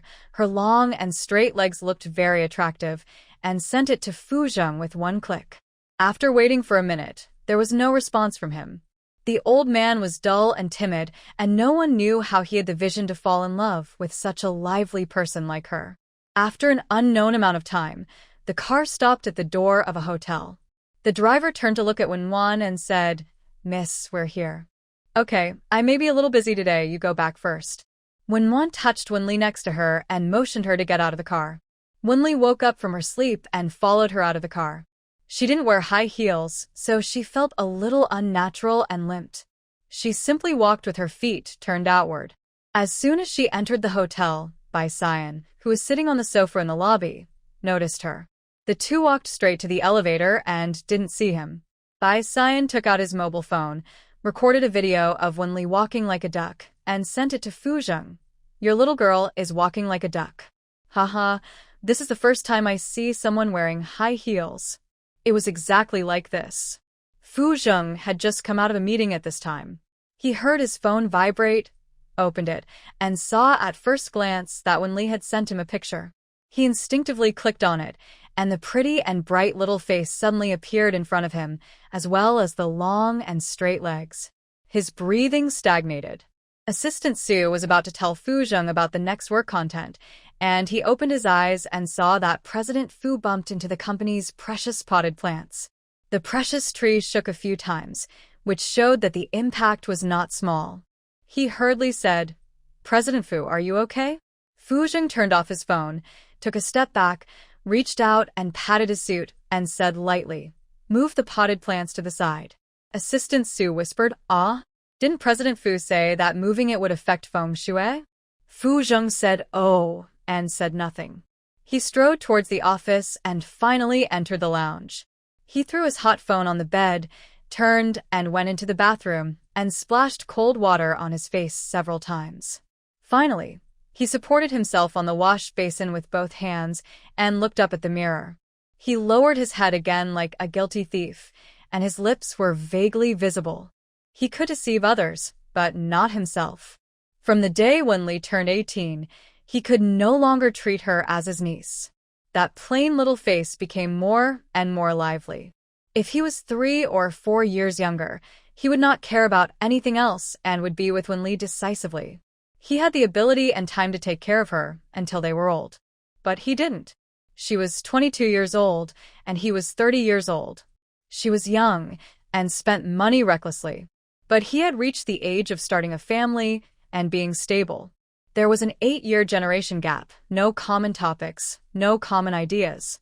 In the next few decades, why would she still like him? The man's eyes became lonely. At this time, the mobile phone on the bed rang again and again. He walked out after he had cleaned up and picked up the phone on the bed. "What's the matter?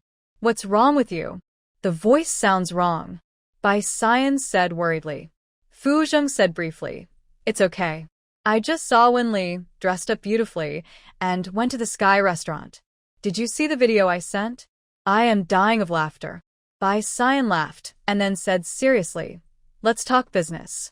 I just saw Chunsheng, that cunning old man, go upstairs. The Wen family is cooperating with the old man on a project recently. Come and keep an eye on it. I have something urgent to do."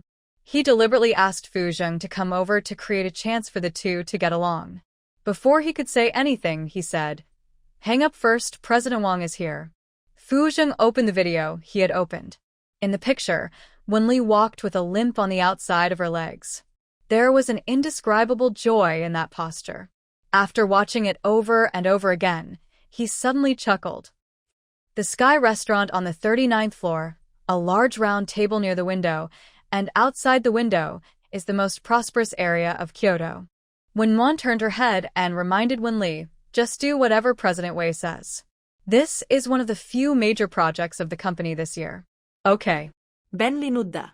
After a while, a middle-aged man in azure clothes appeared in front of her. He looked mature. When Wan immediately stood up and stretched out her hand and said, "Hello, President Wei." President Wei shook her hand back. His eyes stayed on her face for a few seconds and then looked at Wenli next to her. She looked familiar. After a while, he remembered something and said, "This is Lu Zhongwei's granddaughter, right?" Without waiting for Wenli to say anything, he said, "She looks exactly like her mother." When Wan's face froze for a moment, then nodded and responded, "Yes, this is my sister, Wenli. Lili, say hello to President Wei." Wenli stood up and said, "Uncle Wei." Wei Chunsheng laughed, sat on the chair, and said, "I held you in your grandfather's arms when you were a child, but I haven't seen you go to the Lu family much in recent years. I heard from your grandfather yesterday that you scored 723 points in the college entrance examination. You are better than your mother. Is my mother good at studying?" Wenli was a little curious. She had never asked about her mother before because there was no trace of her since she was born. She was very unfamiliar to her.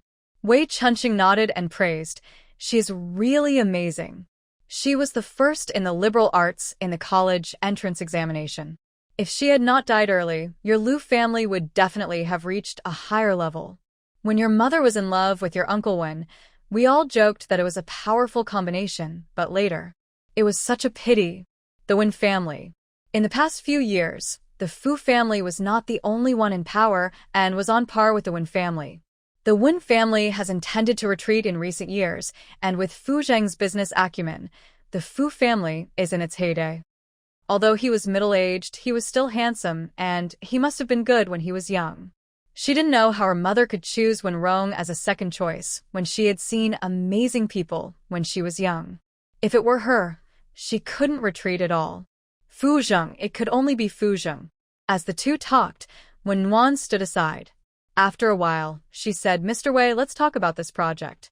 No need to say anything, for the sake of this girl. Let's sign it directly." Wei Chunsheng, who was always known for his cunningness, directly agreed to this project. Wen Wan was stunned. She had spent a lot of thought on this project for the Wei family, but it was no match for Wenli's appearance. The huge gap made her heart twisted. She glanced at Wenli next to her, quickly forced a smile and said, "Mr. Wei, it's a pleasure to work with you. Little girl, come to my company with the documents tomorrow." Wenli subconsciously looked at Wenwan and said obediently, "Let my sister come. I don't know much about these." "Mr. Wei, my sister just graduated from high school and doesn't know much about the project." Wenwan continued, "If it's not this little girl who comes, I won't sign." Wei Chunxing's tone was teasing, but anyone could hear the seriousness in his words. Wenli was actually a little surprised. The Wei family and the Liu family were not good friends. They could only be regarded as partners. Even if the relationship was good, it was impossible for them to sign such a large project. But she couldn't find a reason for it for a while. Wei Chunxing didn't waste time here. He stood up and said, "Little girl, see you tomorrow."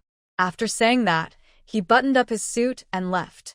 Wenli leaned on Wenwan's shoulder with a simple look that had never seen the world and blinked, "Sister, it's so easy to negotiate a project." It was done in less than 10 minutes. She knew Wenwan would be upset because of what she said. What she got easily, Wenwan needed to work 10 times harder.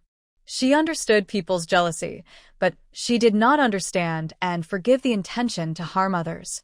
After all, she had no intention of harming her. Wenwan's expression was indeed a little ugly. She wanted to force out a smile, but couldn't. "Sister, I don't feel well. I'm going to the bathroom."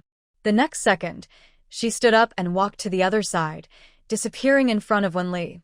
Wenli did not show the joy of success, but looked out the window in a trance. The weather was already warm, but her whole body was cold. The summer in June and the winter in December cannot be integrated. Over here in the bathroom, Wenwan made a phone call. "Someone's in the restaurant." After saying that, she hung up the phone, looked at the person in the mirror, and showed a smile that did not belong to this face. After waiting for a few minutes, a man came over. "Ms. Wen, the eldest lady has left. Let me take you back." Wenli turned her head and looked at him for a long time without speaking, and suddenly smiled. "Okay." She stood up and walked in front. The smile on her face disappeared completely, her hands hanging on both sides were clenched, and her fingertips sank into the palms. Soon she stopped and said embarrassedly, "I'm going to the bathroom. Wait for me." After saying that, she smiled. The man nodded, "Okay." Wenli walked into the bathroom, locked the door, and sent a message to Fuzheng. "Fuzheng, an unfamiliar man is here to pick me up. I'm in the Sky Restaurant." She knew that when she encountered danger, only Fuzheng would arrive the fastest. Fuzheng replied almost immediately, "Where?" "Wenli. I'm in the bathroom now." After more than 10 seconds, "Fuzheng, I'm at the door, come out."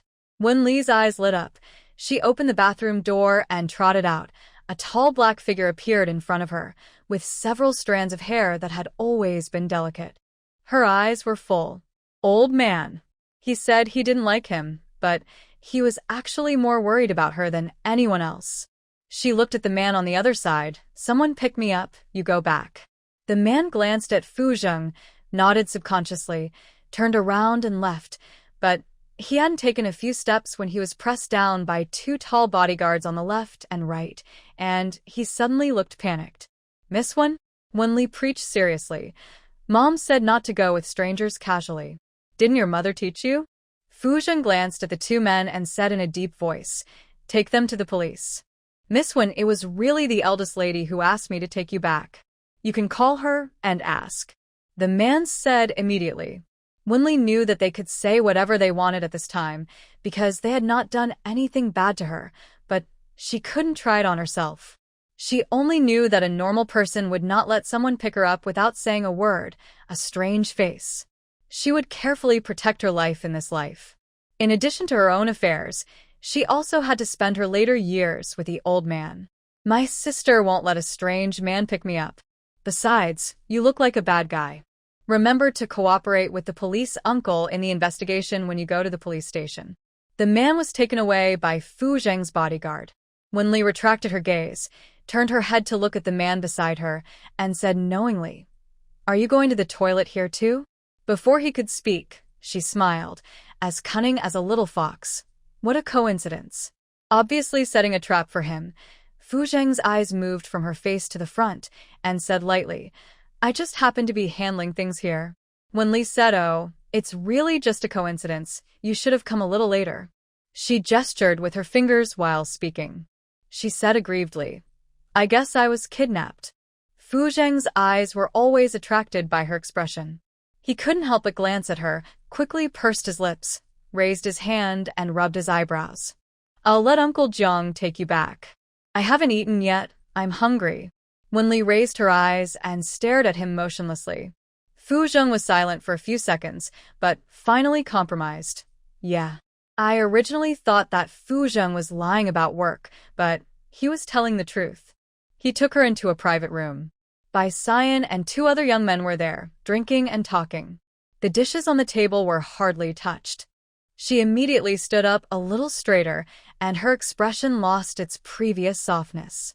Fu Zheng naturally saw it out of the corner of his eye, pulled out one of the chairs, and after Wenli sat down, he pulled out the chair next to Bai Xian. Wenli glanced at her, stood up under the gaze of several people, pulled out the chair next to Fu Zheng, and then sat down without saying a word. Fu Zheng's eyelids drooped a little, and he raised his hand to signal the waiter next to him to pour the red wine. Soon he took the red wine glass and shook it gently a few times and took a sip. Bai Xian cast a good look at Wenli. For a twisted man like Fu Zheng, he could only play a straight ball. Then he introduced the two people next to him, Wenli Lu Zhongwei as granddaughter. Hearing this, the two men raised their wine glasses and pointed them towards her. Wenli subconsciously picked up the red wine that the waiter poured for her and glanced at the man next to her. She tilted her head back and took a gulp. Before she finished drinking, a big hand snatched the red wine from her hand and put it on the other side. Fu Zheng said coldly, "She doesn't drink." Wenli showed her neat and white teeth and agreed, "I don't drink." After saying that, the corners of her mouth rose a little. Bai Xian glanced at him and curled the corners of his mouth. It seemed that Fu Zheng was completely controlled by Wenli's little trick. He helped explain, "I just graduated from high school this year. We drink it together." While they were talking, Wenli was eating nearby. When she had enough of the dishes in front of her, she turned the table and picked out the dishes that suited her appetite. This was her first time eating at this restaurant. The fish was tender and fresh. Fu Zheng had never liked pork since he was a child, but he liked fish very much. She scooped a large piece with a spoon and blatantly put it in Fu Zheng's bowl. Fu Zheng, who was speaking, paused and subconsciously looked into the bowl. His thick eyelashes trembled, and he quickly continued, "Sun Ming's batch of materials is not very good." After a minute, seeing that Fu Zheng didn't eat, she put her hand under the table and gently pulled the corner of Fu Zheng's clothes. Seeing him turn his head to look at her, his eyebrows were curved and a small arc pointed at the bowl. In his eyes, the soft little hand pulled the corner of his suit, as if pulling his heart. Fu Zheng's whole body stiffened. After a while, he raised his chopsticks and ate the fish in the bowl. Wenli lowered her head and raised the corners of her mouth. After eating, Wenli sat in a chair and listened to several people talking about things and secretly learned some business experience. She always thought that Bai Xian would definitely not be able to do business, but she didn't expect him to be so comfortable. Talking about business. The gentle Jian Ningxue can catch up with her. She has reason to suspect that her mouth is also very powerful. Fu Zheng talked less and only said useful words. Her eyes gradually fell on his profile. Angular side profile, straight nose, protruding brow arches, set off the deep eyebrows. He is completely handsome in bone structure. When there is no expression on his face, he always gives people a sense of indifference. In short, he has no bad luck in love. After sitting for another half an hour, the other two men stood up and left. Bai Xian unbuttoned his clothes and put one hand on the chair. He was a little lazy after being drunk and was about to speak. The suit next to him covered his face and his body. He reached out to take it and glanced at the side. That's it. He sat up, reached out to button up his suit, and put on his coat. "I have something else to do, so I'll leave first. Wenli, I'll leave him to you." He gave her a cheering look at the end. "Okay." Wenli waited for him to leave, then looked at Fu Zheng. "Would you like to eat something?" Fu Jing shook his head and took out his phone. Before he dialed, Wenli took the initiative and blinked. I'm scared. I won't go with anyone else except you. She added silently, Uncle Jiang can't go today either. I have a psychological trauma. After saying that, she stared at him with wide eyes, as if she was really scared. How could he not know that she was acting? The man raised his hand and tugged at the straight black tie. After loosening it, he simply took it off. Let's go. Wenli's eyes lit up, and she quickly stood up and followed him, but the high heels on her feet were not suitable, and she felt a little uncomfortable after walking a few steps. She simply bent down and picked them up in her hands and followed Fu Jing barefoot. The white little feet looked even whiter on the clean tiles. After Fu Jing touched them, his body suddenly paused, and he took another step and soon stopped again. He took off his suit and put it on Wenli's body, then bent down and hugged her around the waist, and his big hands deliberately fell on her thighs through the suit. Wenli glanced at him and silently leaned her face against his chest. Her strong heartbeat betrayed Fu Jing's emotions. Fortunately, the old man just likes to be tough. It's not that he doesn't like her. The man seemed to be aware of his unusual heartbeat and took bigger steps than usual. When he got in the car, Fu Jing put Wenli down and instinctively walked to the co-pilot. Uncle Jiang said quickly, The co-pilot has the master's potted plants, Mr. Fu. You can sit in the back. Hearing this, Wenli pursed her upturned lips and silently moved halfway to the other side. When Fu Jing sat next to her, she looked out the window and smiled. She praised, This potted plant is very beautiful. Grandpa has a good eye. Not only is it beautiful, but it also has a keen eye. Uncle Jiang sat on the driver's seat and replied with a smile. It was said that it was shipped from South City to the company. Miss Wen, I heard that you scored 723 points. Congratulations. I bought you a gift. It's in the trunk and I'll give it to you later. Thank you, Uncle Jiang. Wenli thanked him. Uncle Jiang smiled and motioned for her not to thank him. What are you thanking me for? You buy me a lot of things. Wenli turned to look at Fu Jing and stretched out her hands embarrassedly and said, Fu Jing, where's my college entrance examination gift? In my suit pocket. Fu Jing tilted his head and looked out the window. Originally thought that Fu Jing had not prepared anything, Wenli was surprised to hear that. She reached out to touch the pocket of her suit. There was a sapphire necklace with a simple style and small gemstones, suitable for daily wear. Maybe she would think that Fu Jing was unoriginal before, but now she would not think that Fu Jing just gave her something casually. There must be some meaning. With this necklace distracting her, Wenli did not harass Fu Jing for the time being, and she did not figure out what the meaning was until she got off the car. Fu Jing, I'm going to Grandpa's house tomorrow. Yeah. Fu Jing nodded. At the Wen family, Wenli entered the bedroom not long after Wenli called. Her tone revealed worry. Sister, are you home? The police called me just now. Sister, I was scared to death. A strange man told you to ask him to pick me up. Fortunately, I was smart and secretly went to the bathroom to call the police. Wenli said smartly.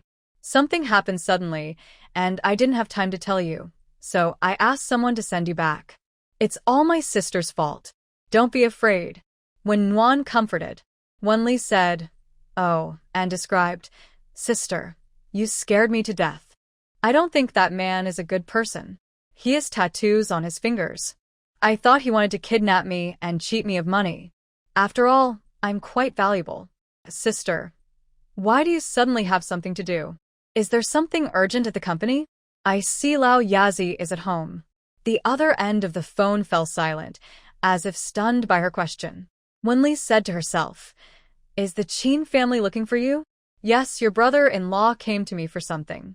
This is my fault. Please forgive me.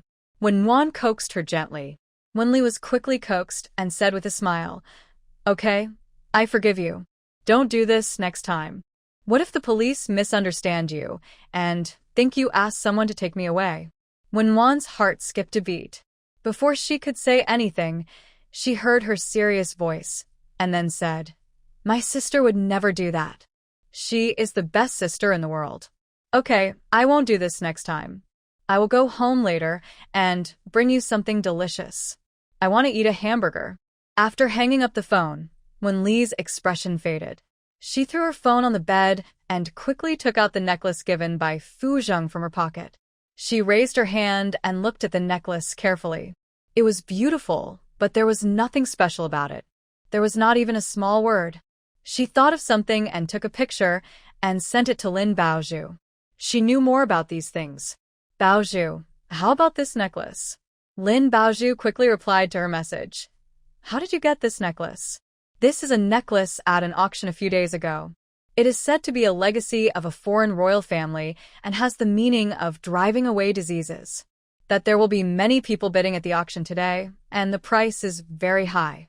My brother wants to bid for me, but no one is as strong as him. When Li looked at the necklace again, drove away the disease, leaned in to kiss it, and quickly took off the necklace on her neck and put on the one given by Fu Zheng. Wei Chunsheng and Wenrong probably talked about the cooperation. Wenrong specifically told her a few words in the evening and asked her to go to sign the documents with his assistant tomorrow. He didn't ask Wenli how she signed the contract. Wenli has the reputation of the Fu family and the Lu family. The Wei family agreed for her sake, which is not worth it. Wenli put down her chopsticks and said reluctantly, "Why do you want me to go again? I don't want to go. You have to go even if you don't want to go. Your little temper has been spoiled." When Rong looked at Doing, a little blaming. "Why are you blaming Mom? It's not Mom's fault." Wenli said unhappily, "If you glare at Mom again, I will glare at you." "Mom, don't be sad." Doing originally pretended not to see Wenrong's eyes, but when she was asked like this, her face became a little stiff, but she still said caringly, "Shaoli is still the best." Wenli laughed, thinking of something. Her tone was a little happy, as if asking casually, "Sister, has that uncle come out of the police station?" Wenwan paused, subconsciously looking at Wenrong. She wanted to perfunctorily, "He has come out. Where are you going to play in a few days?" But Wenrong said, "What police? Today my sister asked a stranger to take me home. I thought it was a bad guy and called the police." Wenli stuck out her tongue playfully. She said, "I didn't mean it." Hearing this, Wenrong frowned, looked at Wenwan with some blame. "Why don't you do things safely?" "Dad, I'm sorry, I have something urgent," Wenwan said guiltily. Wenrong said sternly, "No matter how urgent it is, you can't be careless. What if something goes wrong? I originally planned to let you be a project manager, but now it seems that you need some training." After these words came out, Doing and Wenwan both looked unhappy. Doing quickly returned to normal and helped him criticize Wenwan, saying, "She is still young and needs some more practice." Wenli seemed to be unaware of how much the two of them wanted this project manager. She leaned back in her chair and said happily, "Sister, you can play with me this summer if you have time. We don't want project managers. There's too much work and little pay." Wenwan forced out a smile after a long time and said stiffly, "Okay, I'll play with you." Wenli pretended not to see it and looked at Wenrong again. "Transfer me the money. I'm going out to play tomorrow. I'll ask my assistant to transfer it to you after the contract is signed." Wenrong is now willing to meet Wenli's every request. Hearing this, Wenli stood up and walked upstairs. After closing the door, she reached out and touched the necklace around her neck. She sighed. The next day, in the president's office of Wei Group, Wenli and Wenrong's assistant walked into the office and saw Wei Chunxing and another middle-aged man sitting on the sofa drinking tea. The middle-aged man raised his head, his mature face with a masculine charm. He retracted his gaze and took a sip of tea. Wei Chunxing stood up and introduced, "Little girl, this is Uncle Wen." Wenli nodded and said, "Uncle Wei, Uncle Wen." Wei Chunxing pointed to the sofa and said, "Please sit down for a while. I'll ask someone to sign the contract." Wenli had no choice but to sit on the other side of the sofa. She couldn't help glancing to the side. She was still a little curious about her mother's college boyfriend. At this age, her figure has not changed at all, and she even looks much younger than her peers. How did she fall in love with Wenrong later? Ben linudda subconsciously. The man's expression was a little dazed, probably thinking of someone else. Then he said in a low voice, "Your mother likes Lihua the most." After that, he didn't say anything. After a while, Wei Chunxing handed her the signed documents. After the people left, he looked at the man on the sofa. Does she look like her? I suddenly saw her yesterday, and I thought I saw her. Yes, but not as smart as her mother. Wei Chunqing sat on the sofa, patted his shoulder, and said with some comfort, "Have you found that this little girl's lips are like yours? You two have similar mouth shapes. Actually, I don't believe you will abort your child. Go do a DNA test." After the contract was signed, Wen Rong asked someone to transfer 1 million to her bank card. The first thing Wen Li did after getting the money was to go to the mall to buy a few sets of clothes and a few bags. In less than an hour, the 1 million was gone. Wen Rong probably received the news. She would not save money for Wen Rong. At dusk, the Liu family heard the doorbell. The old housekeeper came out to open the door. He was stunned for a moment when he saw it, and then his old face showed joy and said, "Young lady." He opened the door while speaking. Wen Li saw him, and still felt a little guilty. In her previous life, when Liu Zongwei was sick, the old housekeeper came to her and advised her not to be angry with her grandfather. On the way back, he had a car accident and died. If she was a little smarter and more sensible, he would not have died. Her eyes reddened, and she whispered, "Grandpa Sunday Butler's son has been working at the Liu family since he was in his 20s. No matter whether it was Liu Muyue or Wen Li, he watched them grow up, so naturally he had a deep affection for them." Seeing the little girl's red eyes, Butler's son's eyes also turned red, and he said hoarsely, "Hey, come in. The master has been missing you, but he can't bring himself to come to you." I'm sorry. Wen Li said sorry to Butler's son, sorry for his worry about her. Butler's son shook his head and said, "Don't say that. The master will be happy if you come. I heard that you were coming a few days ago, so I waited in the yard every day. I waited for 2 hours today, but no one came, so I went upstairs to rest now. The master has been in poor health recently, and he doesn't go to the hospital. Miss, you go and persuade him." Liu Zongwei's health has not been very good since Liu Muyue passed away. The doctor said that he was depressed, and the situation would not improve unless he came out of it. Wen Li was not very close to the Liu family since she was a child, and she never cared about these things, or maybe she knew but didn't care about him. Liu Zongwei wanted to help her pave a way out, but she always ignored those who were good to her. The person who caused the deadlock was herself, and she couldn't blame anyone. Fortunately, she could still make up for it. She knew that Liu Zongwei must be old at this age, but she didn't expect him to be so old, with gray hair, drooping eyelids, and a very thin body. He walked out of the bedroom, walking slowly, just seeing her eyes full of joy. An invisible guilt bent Wen Li's expression of pretending to be calm, and tears rolled down her cheeks in an instant, one after another. She almost wanted to kneel down, choking Grandpa. How could Liu Zongwei care about what happened before? He never blamed her. The only thing he worried about was who would be able to protect her after he passed away. He reached out and held her hand, gently patted the back of her hand, and hurriedly comforted her. "You child." Seeing that she was crying non-stop, his voice was a little choked, and he said, "Did Wen Rong and the others bully you?" Wen Li shook her head and reached out to hug him the next second. She had the impression that he was a tall man of about 1.8 meters, and he was decisive in his words and deeds. But now, he is too thin. So thin that only bones are left. "Grandpa, I'm sorry. I'm sorry to you. I'm ignorant. I killed you." She could make it up to them, but she couldn't make up for her guilt. She knew clearly that they had died once because of her. Liu Zongwei hurried to coax her. "It's okay. Grandpa is in good health, don't cry." But Wen Li buried her head in his chest, crying like a catharsis, without any image. It took a long time before she gradually stopped talking. She raised her hand to wipe away her tears.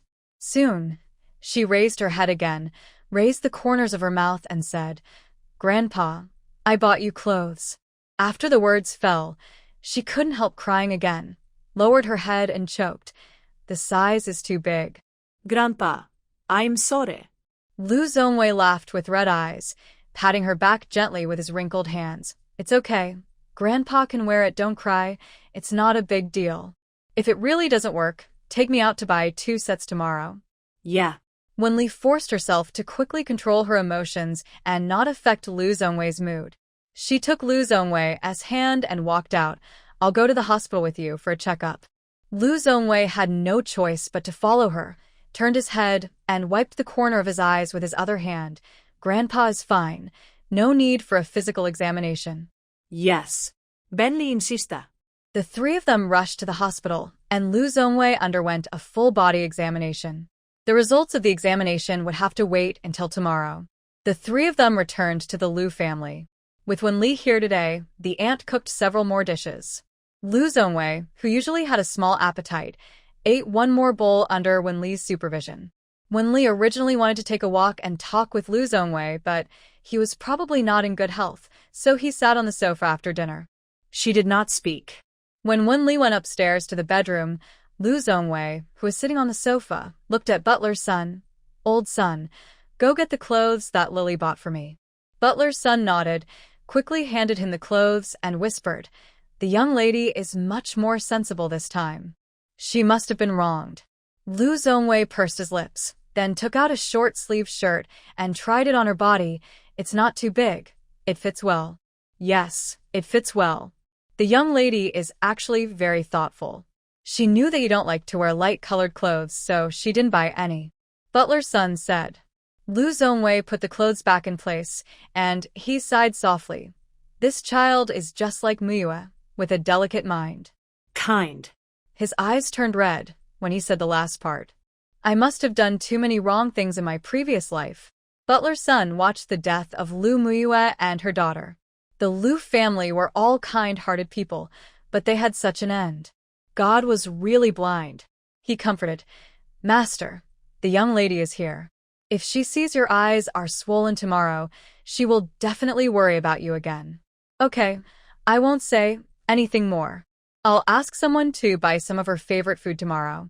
Lu Zhongwei looked upstairs. His expression softened a lot. Upstairs, Wenli took out an old photo album.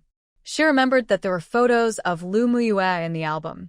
There was nothing unusual about it before, but now seeing a woman who looked like her nose felt a little sour. She stretched out her finger and wiped it gently and whispered, stupid mother. If her death was related to Du Ying and the others, why did she choose Wenrong, who had no merits? The only response to her was silence in the room. After a long time, she put the photo album in the drawer. She turned her head to look out the window. The crescent moon outside the window was so bright. She didn't know what Fuzheng was doing. She took a picture of the moon and herself and sent it to Fuzheng. Who is brighter, me or the moon? At the same time, Fuzheng turned on his mobile phone while socializing, and the photo appeared in his eyes without preparation. The girl's eyes were as curved as the moon, but brighter than the moon. The headache caused by the alcohol was relieved a little, but the emotion suppressed in his heart climbed up uncontrollably. Benli. After he clicked save, he turned off his phone, stood up and said lightly, I'm tired, let us talk about it tomorrow if there is anything. He took his coat, got up and went out. After getting in the car, he took out the photos and looked at them again. He quickly opened a video. Not long after, he chuckled. Without waiting for Fuzheng's response, Wenli poked Fuzheng's avatar and quickly dialed the video. The video was connected when it was almost over. The man's handsome face jumped on the screen. She didn't have any girl's reserve and said softly, Fuzheng, I miss you. After a few seconds, the phone screen went black.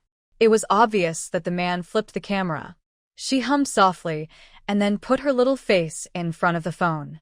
The screen was full of her little face.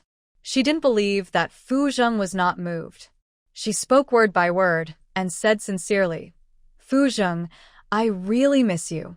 The little face across the screen seemed to be right in front of him. Fuzheng's heart stagnated and his eyelids blinked slightly, but he indulged himself and did not move his eyes away. After a while, the big finger gently fell on the screen and soon retracted it suddenly.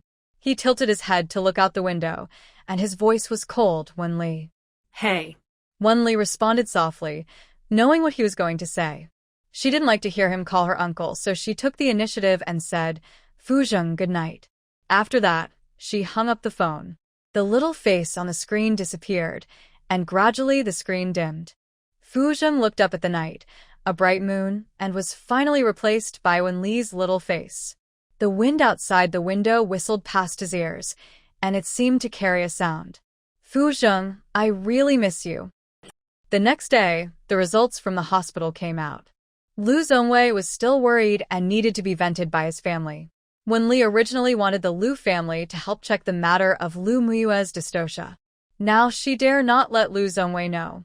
If it was someone else's work, he would probably feel more guilty and uncomfortable. She didn't want to find the Fu family, and she wouldn't find the Fu family. She thought that her relationship with Fu Zheng would not be mixed with these. Finally, she chose Gu Lianming. In the afternoon, as soon as Gu Lianming entered the coffee shop, he saw Wenli waving at him.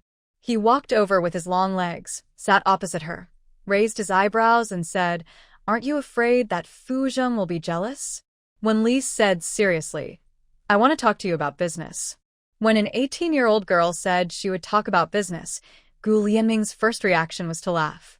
He didn't take her words seriously and crossed his legs. "What business? I don't need you to help me deal with the family now. Can I make another request?" Wenli said seriously. Gu Lianming tapped his fingers lightly on the table. "What request?" Wenli didn't say it at the first time. She whispered, "You can't tell other people, not even Fu Zheng. Otherwise I will leak the fact that you are gay to the media." Gu Lianming chuckled, now believing that she was talking about business, withdrew his hand, sat up straight and said, "Now that you said that, what else can I say? Go ahead. I want you to help check the hospital files when my mother gave birth." Wenli said. Hearing this, Gu Lianming's hand reaching for the coffee paused for a moment. He didn't speak at the first time. He took a sip of coffee and looked up at her. "Why don't you find Fu Zheng? This is easy for him. I like him." Wenli's light but firm voice. Gu Lianming took another sip of coffee and looked up to Fu Zheng's little niece for the first time. "Don't you want to owe favors to others, but owe me one? We are cooperating. If you need anything, I will definitely help you." Wenli's face was filled with a bit of request. If Gu Lianming disagreed, she would not be able to find anyone to investigate the matter for a while. Gu Lianming was silent for more than 10 seconds and replied, "Okay. Thank you." Wenli's expression was obviously grateful. Gu Lianming was about to say something, but he caught a glimpse of something out of the corner of his eye. He curled his lips and looked like he was watching a good show look back. Wenli subconsciously turned her head and saw Fu Zheng, who had just entered the coffee shop. His black casual shirt was casually tucked into his trousers, and his legs were long and straight. The woman next to him was wearing a black long skirt. She had a curvy figure and a bright and elegant face. They were a perfect match. At the same time, Fu Zheng also saw the two of them. His deep eyes made it difficult to tell what he was thinking. He retracted his gaze and followed the woman to sit not far away. Gu Lianming's voice rang in his ears. Neither light nor heavy, Jiang Shui, a famous beauty in Kyoto, has been pursuing Fu Zheng for 3 years. He thought he would see Wenli panicking, but Wenli just took a sip of the bitter coffee and whispered, "Fair competition." If there weren't people here, she would probably take another look at her chest. Gu Lianming chuckled and praised, very confident. Hearing this, Wenli straightened her waist and said, Gu Lianming was immediately amused by her. He put his arms around his chest, tilted his head and stared at her and laughed several times. Wenli couldn't laugh at this time. Although she spoke confidently, she glanced at Fu Zheng uncontrollably. Fortunately, the atmosphere between the two was cold and indifferent, as if they were just talking about business. But why not talk about business in the company? She suddenly stood up and bumped into the waiter, who didn't notice her coming over. The scalding coffee poured on her body, and her arm felt burning.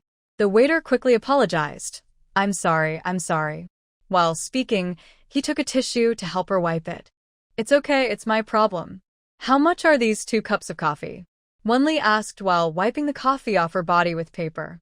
Suddenly, black leather shoes appeared in her eyes. She looked up. Fu Zheng stood in front of her, took off his black shirt, leaving only a black vest. The lines of his arms were clear, revealing a sense of strength. The next second, the shirt was draped over her shoulders to cover the coffee stains on her chest. His eyes fell on her arm, which was already red, and he frowned and said, "Go to the hospital." Wenli was actually fine, but she immediately covered her arm with her hand, her expression showing some pain. "It hurts." Before leaving, she looked at Gu Lianming. "Please pay for the other 2 cups of coffee for me." After getting in the car, Wenli covered her arm and humming and humming again, trying to make Fu Zheng care about her. Fu Zheng's frown deepened, and finally he said, "Uncle Jiang, drive faster." However, when they arrived at the hospital, the doctor motioned for her to point to the burned area. Wenli looked at her intact arm, which was not painful or red at this time, and her eyes widened a little. There was no way to point. She touched the tip of her nose and said embarrassedly, "My body has a good ability to heal. Doctor, I'm fine." She glanced at the side, and with a smile that seemed to be trying to hide, she said, "Fu Zheng, I helped you save money." The doctor was amused by her, and after making sure that she was fine, he motioned for them to go out. They took the hospital elevator to the garage, stopped at the underground first floor, and stepped out of the elevator. Wenli suddenly reached out and grabbed Fu Zheng's wrist, turned her head to meet his, her little face full of seriousness. "Fu Zheng, are you superficial?" Fu Zheng's eyes fell on his wrist, and he quickly withdrew his hand. "I'm actually fine a little bit." She raised her left foot slightly. Upon hearing this, Fu Zheng suddenly retracted his foot. His eyes turned from stunned to feigned anger when he looked at her. His voice rose a few notches. "Ben Li." Wenli whispered hey, and said seriously, "We are already adults. There is no need to be shy." "Ben Li." Fu Zheng took a deep breath and said coldly, "Who taught you to say these things to men?" "I didn't ask anyone else, only you." Wenli raised her hand to guarantee. If she couldn't get an answer from Fu Zheng, she would probably be entangled with this problem for a long time. Suddenly, someone hit her forehead hard. She covered her forehead with her hands and hissed, then looked up at the man who had just retracted his hand. Fu Zheng tightened his face, looked like an elder, and taught her a lesson. "There won't be a next time. If I hear these words again in the future, I will deal with you." He sent Wenli to the car and said to Uncle Jiang, "Send her back to the Liu family." Then he closed the car door, quite anxiously. He was probably afraid that she would say something else. Soon the car window opened, revealing a fair little face with an obvious red mark on the forehead. He retracted his fingers a little and looked away indifferently. Wenli put her hands on the window and blinked, a little stubborn. "If you are embarrassed to say it, just blink. If you blink, it proves that you don't care." Fu Zheng pursed his lips, and his thin lips revealed a hint of helplessness. At this time, Wenli said again, "You blinked. Don't mind me in the future." The last 2 words were lip-synced.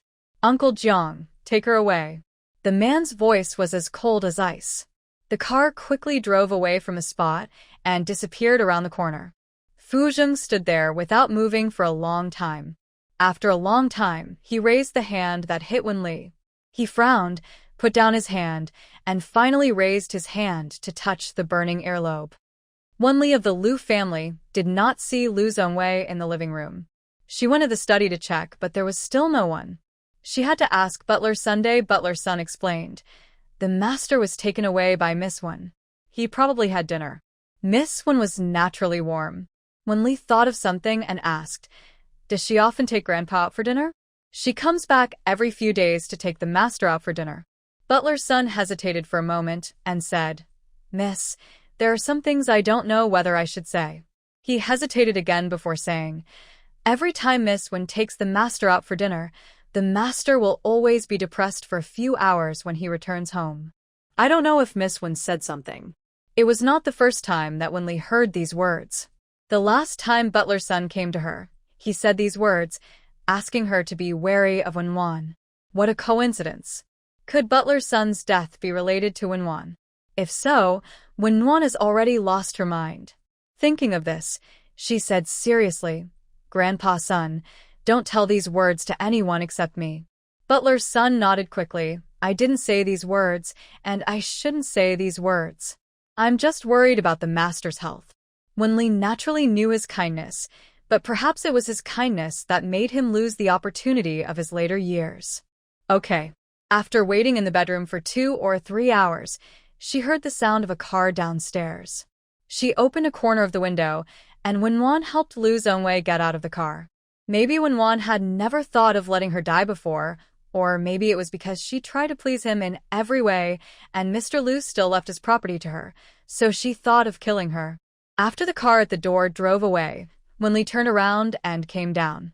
When she was almost at the stairs, she poked her face with her hand, indicating that she should not be affected by the emotions of her previous life. She trotted downstairs and bumped into Lu Zhongwei, who came in. She said softly, "Grandpa." Lu Zhongwei's eyes were a little complicated, but when he looked at her, he was finally a little happy. "Have you eaten?" "I haven't eaten yet. I'll eat together when you come back." Wenli walked up to him and held his arm. The housekeeper's son next to him said, "The young lady has been saying that she will wait for you to come back for dinner." Lu Zhongwei said 2 okays in a row. "Okay, let's eat." During the meal, Wenli picked up some dishes for Lu Zhongwei from time to time. He probably didn't eat much because he had already eaten. After the meal, Lu Zhongwei looked at the housekeeper's son and said, "Old son, go back to the bedroom." The housekeeper's son immediately understood, glanced at Wenli, and then walked towards the bedroom. Wenli probably guessed that Lu Zhongwei wanted to say something to her. Sure enough, the next second, Lu Zhongwei said in a low voice, "All the Lu family's properties will be left to you in the future. Grandpa will do his best to satisfy you with whatever you want. You young people don't like old people. I understand. You can go wherever you want to play tomorrow. I'll have someone transfer money to your card." Probably because he thought Wenli wanted to coax some money from him. Wenli didn't say anything at first. After being silent for more than 10 seconds, she looked up and said, "Grandpa, if I say I don't want these from you, will you believe me?" She didn't know how much trust Lu Zhongwei still had in her. She was so disappointing. But Lu Zhongwei nodded without hesitation. "I believe it." Wenli's nose was sour, and she looked down at the table. There was not a trace of impurities on the pure white tabletop. She whispered, "Grandpa, everyone in the Wen family is fake to me. They want to get something from me. Doing and Wenwan have been very good to Wenli since she was a child." Lu Zhongwei saw it, so he was a little tolerant of Wenwan. At least children should not pay for the mistakes of adults. Hearing this, he looked up at Wenli, and just as he was about to say something, he heard her say, "I don't know what Wenwan said to you, but Grandpa, please believe me one last time. I don't have bad intentions towards you. When an 18-year-old child speaks these words, it is no longer nonsense." Lu Zhongwei wanted to say something, but his throat was unable to speak for a while. He turned his head to wipe away his tears, and after a long time he said hoarsely, "The Wen family dares to bully you, and Grandpa will not let them have an easy time. They didn't bully me, they just spoiled me." Wenli looked up at him, her innocent eyes carrying thoughts that did not belong to this age, and she said, "Grandpa, let me solve it myself." She wanted Wenwan and Doing to know that it was not that they were smart and could fool people around, but that she loved them. Those who love are blind. For the first time, Lu Zhongwei felt that Wenli had grown up. He always wanted her to be more sensible, but at this point, he couldn't help but redden his eyes. "Grandpa is sorry for you. I care too little about you.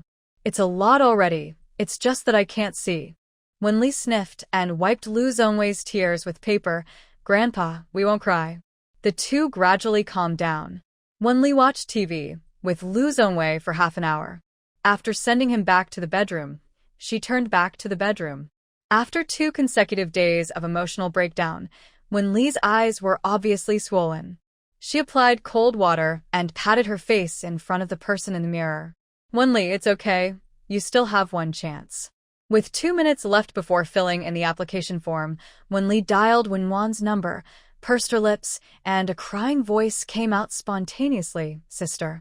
Wenwan's voice came from the phone, subconsciously concerned about her. "What's wrong?" "Grandpa knows what I applied for, and I changed it to Peking University." "Sister, I don't want to go to Peking University, I want to dance," Wenli said sullenly. "You changed it?" Wenwan seemed to blurt it out. Wenli said aggrievedly, "Yes, otherwise Grandpa said he would not buy me jewelry. I recently saw a necklace worth 20 million. Soon, Her tone became a little lighter, and she boasted, "Sister, I asked Grandpa to buy you a necklace too. Just go to Peking University, I can also learn dancing there. Sister, I'm too bored here, and Grandpa won't let me go back." There was no warm voice on the other end of the phone, so she said hello several times. Sister, your signal is not good. Never mind, I'll hang up first. After that, she hung up the phone. This call might have shattered her warm dream. She and Doing might not be able to sleep tonight. She called Fu Zheng in a good mood. After the illness, Fu Zheng would never ignore her calls again. The man's low voice with sleepiness, he had obviously fallen asleep. "What's wrong?" Wenli did not feel guilty about disturbing others, but said softly, "I miss you." The phone fell silent. If it hadn't shown that it was in a call, Wenli would have thought that he had hung up and didn't wait for the old man's answer. She looked at the phone, thought for a while, hung up and quickly got up and got out of bed. She really missed him. At the Fu family's bedroom, it was pitch black. After a while, there were slight footsteps, and then the curtains that blocked the light slowly moved to the sides. There was no moon tonight, only the light of the street lamps. Fu Zheng took out a cigarette from the cigarette box, lit it, pinched it between his fingers, took a puff neither fast nor slow, and exhaled a puff of smoke in the dark night. There was a struggle in his eyes under the smoke, and soon he calmed down. He didn't know how long he stood there. He threw away the cigarette case in his hand and was about to go back to sleep when the phone on the bedside table vibrated, with the word Wenli on it. The emotions that were originally numbed by the cigarette began to eagerly try again. He raised his hand and rubbed his eyebrows, then reached out to take the phone on the bedside. He tried to cover up something with a cold voice. "Huh?" However, Wenli on the other end of the phone did not play by the rules, exposing his cover in an instant. "Fu Zheng, I'm at your door. Let's meet in 5 minutes." He walked to the other side with his long legs. Outside the balcony, under the street light, there was a petite figure. His throat felt a little dry, and he turned and strode downstairs and walked out of the door quickly. His steps slowed down, and the iron gate gradually opened. He looked at the figure under the street light, and just as he was about to frown, the petite figure threw himself into his arms. Perhaps it was the effect of nicotine, his expression was obviously dazed. After all, the Wen family was next to them, and after Wenli felt Fu Zheng's breath, she quickly withdrew her hand. The two were in close contact, so she naturally smelled the smell of cigarettes on Fu Zheng. She had never seen him smoke, and she didn't even know he smoked. She looked up at him, even tiptoed, trying to see his expression clearly, and subconsciously asked with concern, "Are you in a bad mood? Did something happen at the company?" Something was struggling to spread upwards, trying to come out of the throat. Fu Zheng pursed his lips tightly. The next second, he raised his head slightly and clasped his hands across his chest. He seemed distant and indifferent. His voice was so cold in the dark that it made people sad. His tone was heavier than ever before. "Wenli, is it fun? Is it fun to chase your uncle?" Hearing this, Wenli put down her tiptoes. The man in front of her looked particularly indifferent. The joy on his face was restrained. She didn't say anything. "I'm going home." After returning to the car, her shoulders drooped, and she rubbed her face with both hands, trying to give herself some encouragement. From the beginning, she knew that it would be difficult to pursue Fu Zheng. He had many concerns in his heart. If it weren't for the time when he was in a vegetative state, she would not know his feelings for her. Sensing Fu Zheng's aversion, Wenli did not look for Fu Zheng for half a month and had been studying at Lu's house. After Wenli knew that she was at Lu's house, she often called her to ask her to go home. She refused her on the pretext that Grandpa Lu would not let her go home.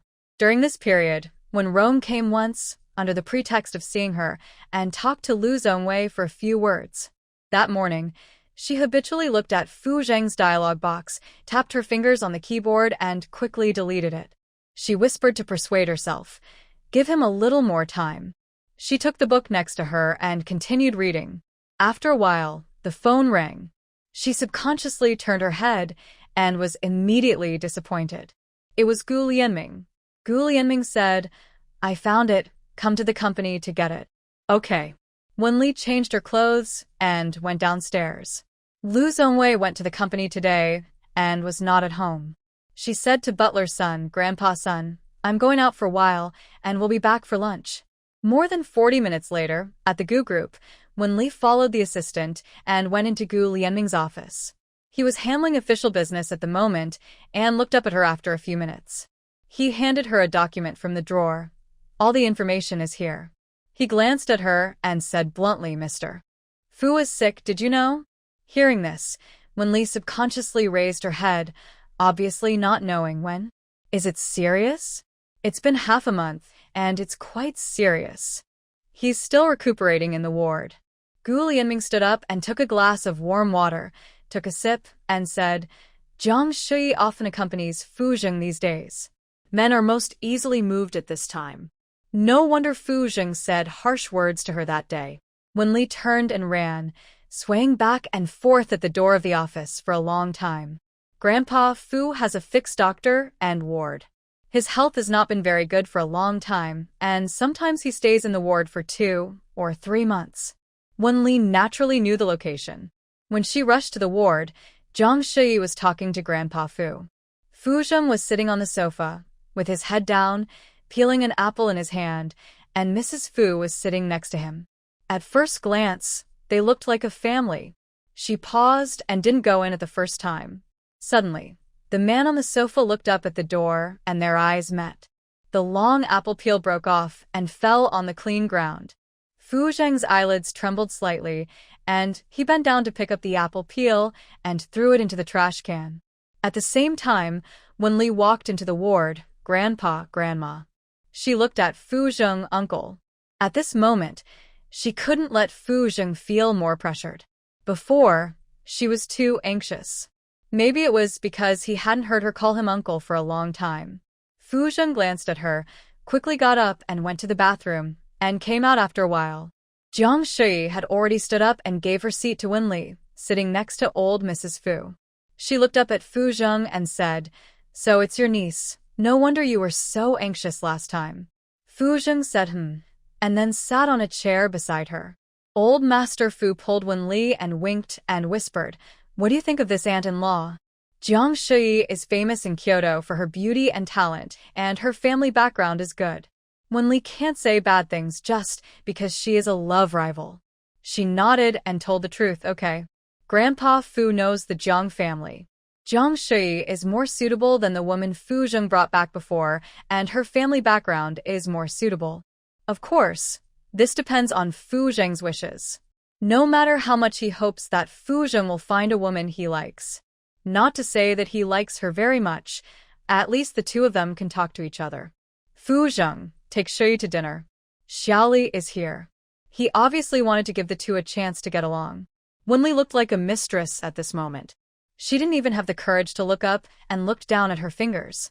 She thought she would hear Fu Zheng's but the man refused in a distant voice. There are things to do in the company later.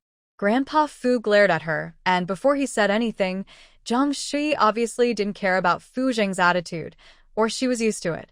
She stood up generously and said, Fu Zheng has a lot of things to do in the company. Uncle Fu, don't worry about me. Later, I will stew some soup for you. Shui, don't bother, I appreciate it. Grandpa Fu said enthusiastically. Jiang Shui smiled. No trouble, I'll go first, Uncle Fu. Okay. Fu Zheng will send Shui off. Grandpa Fu said. Fu Zheng did not refuse this time, and stood up to see them out. As soon as they left, Grandpa Fu sighed. Shui is a good child. She is pretty, capable, and can cook. Xiaoli, ask your uncle secretly about his thoughts later. He never tells us these things. I don't even know which one he likes. Grandpa Fu could see that Fu Zheng didn't have any thoughts about Jiang Shui, but he couldn't guarantee that he was a taciturn person.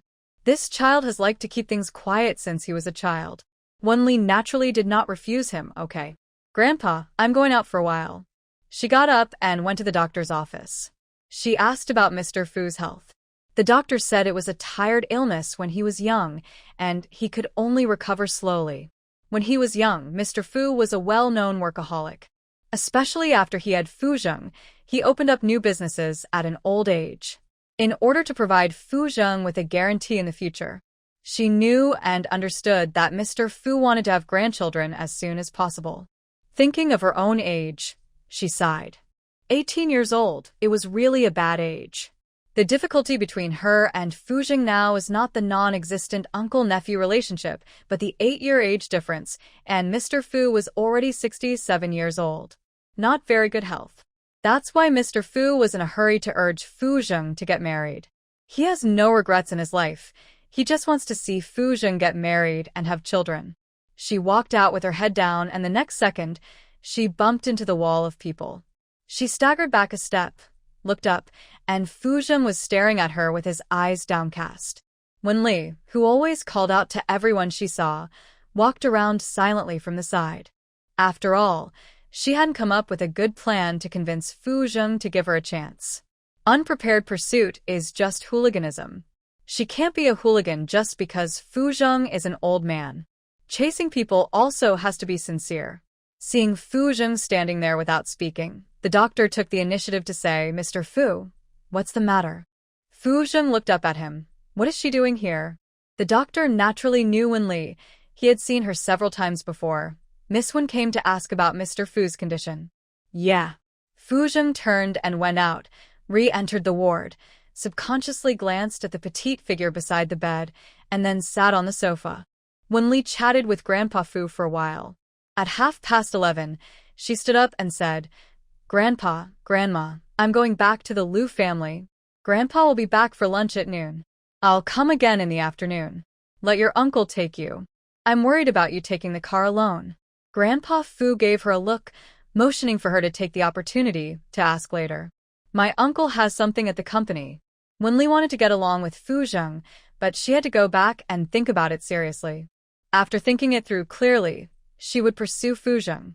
She couldn't let Fu Jing think that she was just interesting or because of the courage of adolescence. When she said this, Grandpa Fu remembered and said dissatisfiedly, "Don't you know to put the matter of the broken company aside?" But it was just a remark. After all, he also knew that Fu Jing was under a lot of pressure. When Li walked out of the ward, entered the elevator, and pressed the first floor. Just as the elevator was about to close, a tall figure walked in with long legs. Fu Jing. Fu Jing said in a low voice, "It's hard to get a taxi here. I'll take you there." Wenli was not in a good mood. She just said, "Oh," and then leaned on the elevator to meditate. She was 22 years old, and Mr. Fu was 72 years old.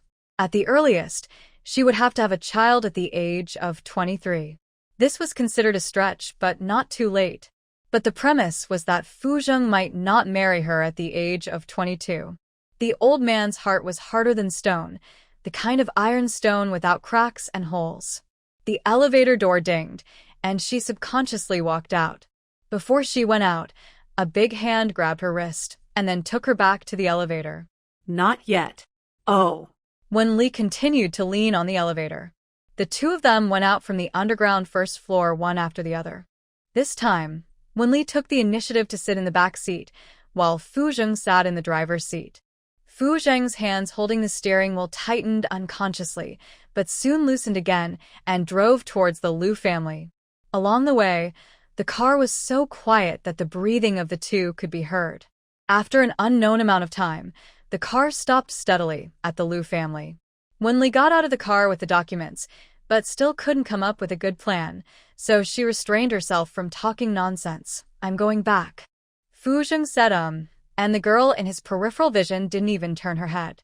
His throat was inexplicably dry, and he raised his hand and tugged at the collar of his shirt. An inexplicable irritability swept over his body. At this time, a white car stopped behind, and Lu Zongwei got out of the car.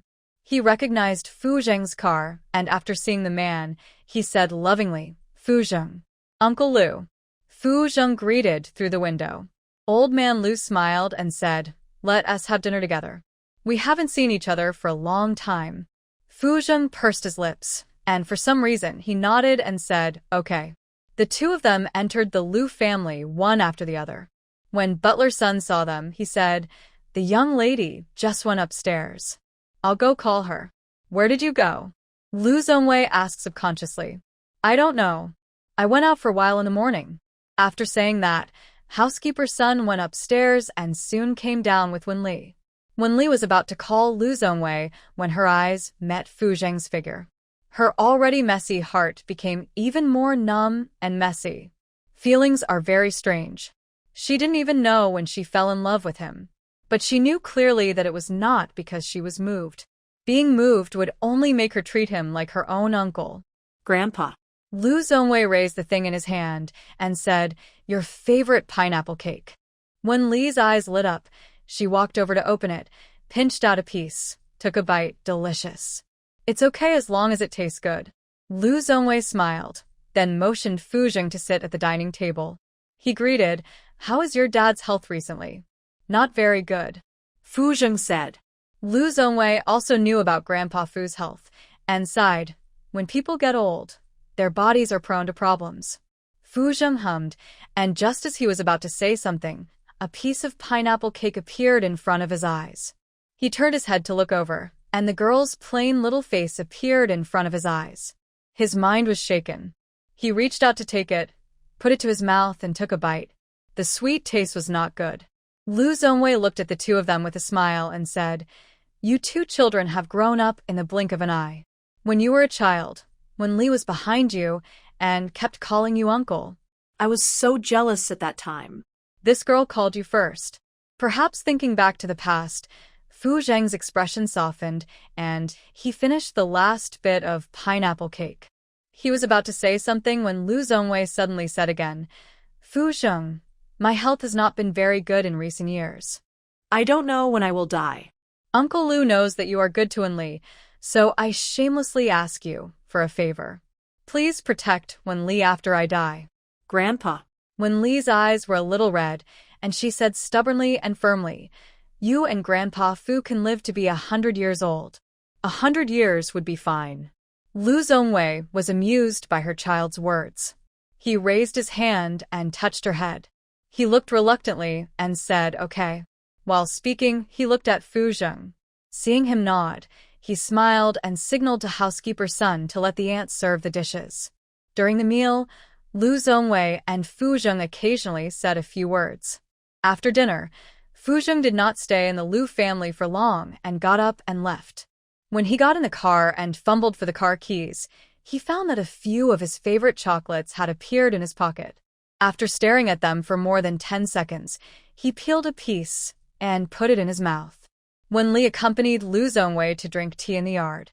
She closed and released her hands, looked at Lu Zhongwei, opened her mouth and closed it again. After several times, Lu Zhongwei naturally saw it. "What's wrong?" Wenli looked at him carefully, and after consideration, she said, "Grandpa, you may not be able to accept what I am going to say next. But I still want to say it. Go ahead, Grandpa is mentally strong, it won't be a problem." Lu Zhongwei comforted. Wenli looked down at the table and said softly, "I like Fu Zheng." Seeing that he didn't say anything, she looked up. He looked stunned. She plucked up the courage and said, "It's the kind of love that wants to get married." "I'm not kidding." Lu Zhongwei has been in the business world for decades. He didn't react for a moment. After thinking carefully, he looked at Wenli. He took a sip of tea, and after a long time he said, "Does Fu Zheng know?" "He knows, but he doesn't agree," Wenli said dejectedly. Lu Zhongwei wanted to say something, but seeing that Wenli's expression was serious and a little cautious, he finally said, "As long as you like it." Wenli thought that he would not agree, or didn't know how to say it. When she heard this suddenly, she was stunned. "Grandpa, is it true?" After losing his wife and daughter, Lu Zhongwei just wants Wenli to be healthy, and she can do whatever she wants with everything else. Besides, Fu Zheng is a really good kid, and with him around, no one will dare to bully Wenli in the future. He has selfish motives after all. "I just hope you are healthy, and I respect your thoughts on everything else." Wenli's nose felt sour, and she whispered, "I think what should I do if you disagree?" If Lu Zhongwei disagreed, there would be another hurdle between her and Fu Zheng, and she couldn't possibly not care about Lu Zhongwei. "Grandpa likes everyone or things you like." Lu Zhongwei said seriously, "Marriage is not a joke. Grandpa hopes that you will think carefully before getting married. At the beginning, your mother." She stopped abruptly here. In the end, she didn't say anything more. With Lu Zhongwei as support, Wenli's lost confidence returned to some extent, and the two stayed in the yard for more than half an hour. Back in the bedroom, Wenli opened the file given by Gu Lianming, which contained various prenatal examination information of Lu Muyue and the list of doctors during delivery. Looking at the information alone, Lu Muyue's examinations during pregnancy were all normal. She took out the list of doctors and nurses during delivery, wrote it down, put the information in the drawer, and pressed it with something. Then she sat in front of the desk, holding a pen and writing something on the paper, sometimes frowning, sometimes biting the tip of her nose, and it didn't look smooth. Near dinner time, Wenli took the soup that she asked her aunt to stew and took a car to the hospital to see Grandpa Fu. Unexpectedly, Jiang Shui, her rival in love, was in the ward again. But Fu Zheng was not there. She said softly, "Grandpa, Grandma, I brought soup. Would you like to drink some?" "I just drank it. Save it for your uncle. Your uncle is on the way now and probably hasn't eaten yet," Old Master Fu said. Hearing this, Wenli said nothing, put the lunchbox on the table, and then sat on the sofa. About 10 minutes later, the door of the ward was pushed open from the outside. Wenli subconsciously looked up. Just as she opened her mouth, Jiang Shui had already spoken. "Fu Zheng." Wenli began to feel jealous. She didn't like vinegar in the first place, and she disliked it even more now. "When we get home, let her aunt throw the vinegar into the trash can." Fu Zheng responded coldly, then sat on the chair. Old Master Fu pointed to the lunchbox on the table and said, "You haven't eaten yet. Eat." "I have eaten." Fu Zheng didn't even look at the lunchbox on the table, his legs crossed, long and straight. Old Master Fu probably thought that Wenli brought it with good intentions, but no one ate it, so he said, "If you don't eat it, I will." "The soup that Xiaoli brought must be delicious." Hearing this, Fu Zheng subconsciously looked in the direction of Wenli, then looked at Old Man Fu, pursed his lips and said lightly, "The doctor said you can't eat too much." Then, he reached out and took the lunchbox, lowered his head, and ate without saying a word. After a while, Jiang Shui's phone rang. It was probably an urgent matter. After hanging up the phone, he said something and left. Not long after, Fu Zheng finished the last bit of soup, got up and went to the bathroom, quickly washed up and came out, raised his hand to look at the watch, and looked at Wenli again. His cold voice, "It's getting late. You should go back." Wenli slowly got up and looked at him. "You take me there?" "Yeah." Fu Zheng took the car keys on the coffee table and walked out. This time, Wenli shamelessly sat in the passenger seat and fastened her seat belt neatly. When she met Fu Zheng's gaze, she glanced and raised the corners of her mouth. Fu Zheng's eyelids trembled a few times, and he quickly looked away, turned the steering wheel, and the car drove on the wide road. The whistling wind blew in his ears, which was a bit itchy. Wenli closed the car window, glanced to the side, and soon looked forward, patting her thigh lightly, trying to encourage herself. "Fu Zheng, I've thought about it." She paused and then said, "I will be exactly 22 years old when I graduate from college. We can get a marriage certificate first, and then we can have a baby. It won't delay my postgraduate studies, and it can also satisfy Uncle Fu's desire to have a child." Suddenly, the tires made a friction sound on the ground, and soon, the black luxury car stopped by the roadside. Facing the man's dark and sharp eyes, Wenli plucked up the courage and said, "I have seriously considered the problem between us, and this is the solution I have been thinking about for an afternoon. I mean, I want to marry you, not just on a whim. Can you give me a chance to pursue you?" Yu Guangli's face was full of youthful vigor, and she seemed to be unaware of how much influence her words would have on her future. She got married and had children at the age of 22, the best stage of her life. She was ignorant? Was he also ignorant? Fu Zheng put his hands on the steering wheel, lowered his eyebrows, and the word "good" in his throat almost flowed out from his lips.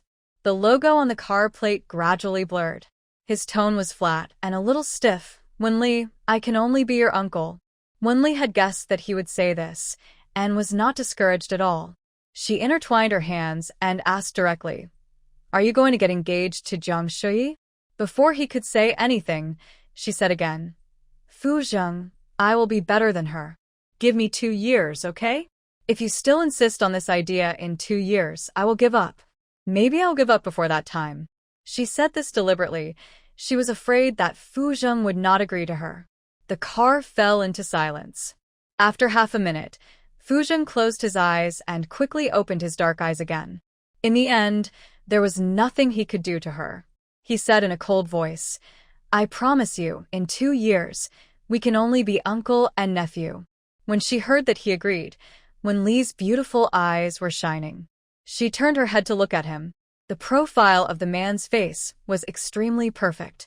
In these 2 years, you can't treat me as your niece, nor can you say you are my uncle.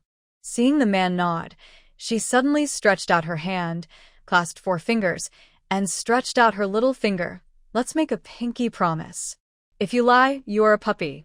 When she was a child, Wenli always liked to make a pinky promise with Fu Zheng. Whenever Fu Zheng made a pinky promise, he never broke his promise. His heart trembled violently, and he instinctively wanted to withdraw his hand. Withdraw this absurd behavior. Why did he agree to her? What is he greedy for? Fu Zheng, you are not a child anymore. However, when Li pulled his little finger hard and pulled it back and forth, pinky promises are not allowed to change for 100 years. If you change, Fu Zheng is a puppy. She withdrew her hand with satisfaction and glanced at him from time to time along the way. Fu Zheng's eyes were not blind, so he saw it naturally. He held the steering wheel with one hand and unbuttoned his shirt collar with the other hand, then quickly closed it again and finally opened the car window. The wind blew through the ends of his hair, making him feel a little hot. At the entrance of the Liu family, Liu Zhongwei was walking at the entrance, waiting for Wenli to come home, so he naturally saw Fu Zheng sending Wenli home. After the people left, he looked at Wenli and saw that she was smiling. He smiled and then talked about business. When Rome called and asked you to go home tomorrow, saying that she received the admission letter. Tomorrow we will hold a graduation banquet at the Lanyue Hotel. Wenli nodded and hugged Mr. Liu's arm reluctantly. She said seriously, Grandpa, I'm going back and I may not be able to come to see you often. I will come back to see you secretly.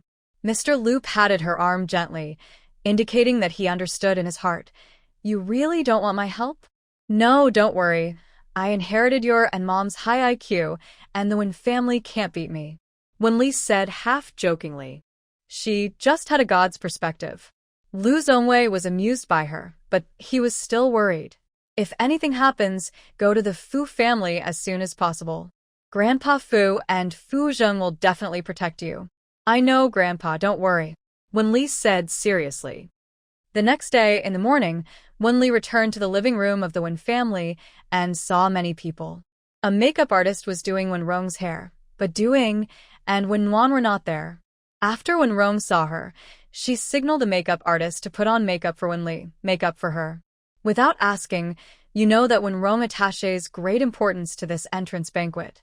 After all, how many children in the family can be admitted to Beijing University? And this is also a commercial linkage. Wenli temporarily let others do what they want and changed into a pink suspender dress. The fabric is silky, the upper body is slim, and the lower body is slightly fluffy. Simple, yet elegant. Whether it is clothes or decorations, Wenrong has spent a lot of money this time. Wenli looked at the crown through the mirror. The diamonds were shining. She didn't know how much it was worth, but she soon found out.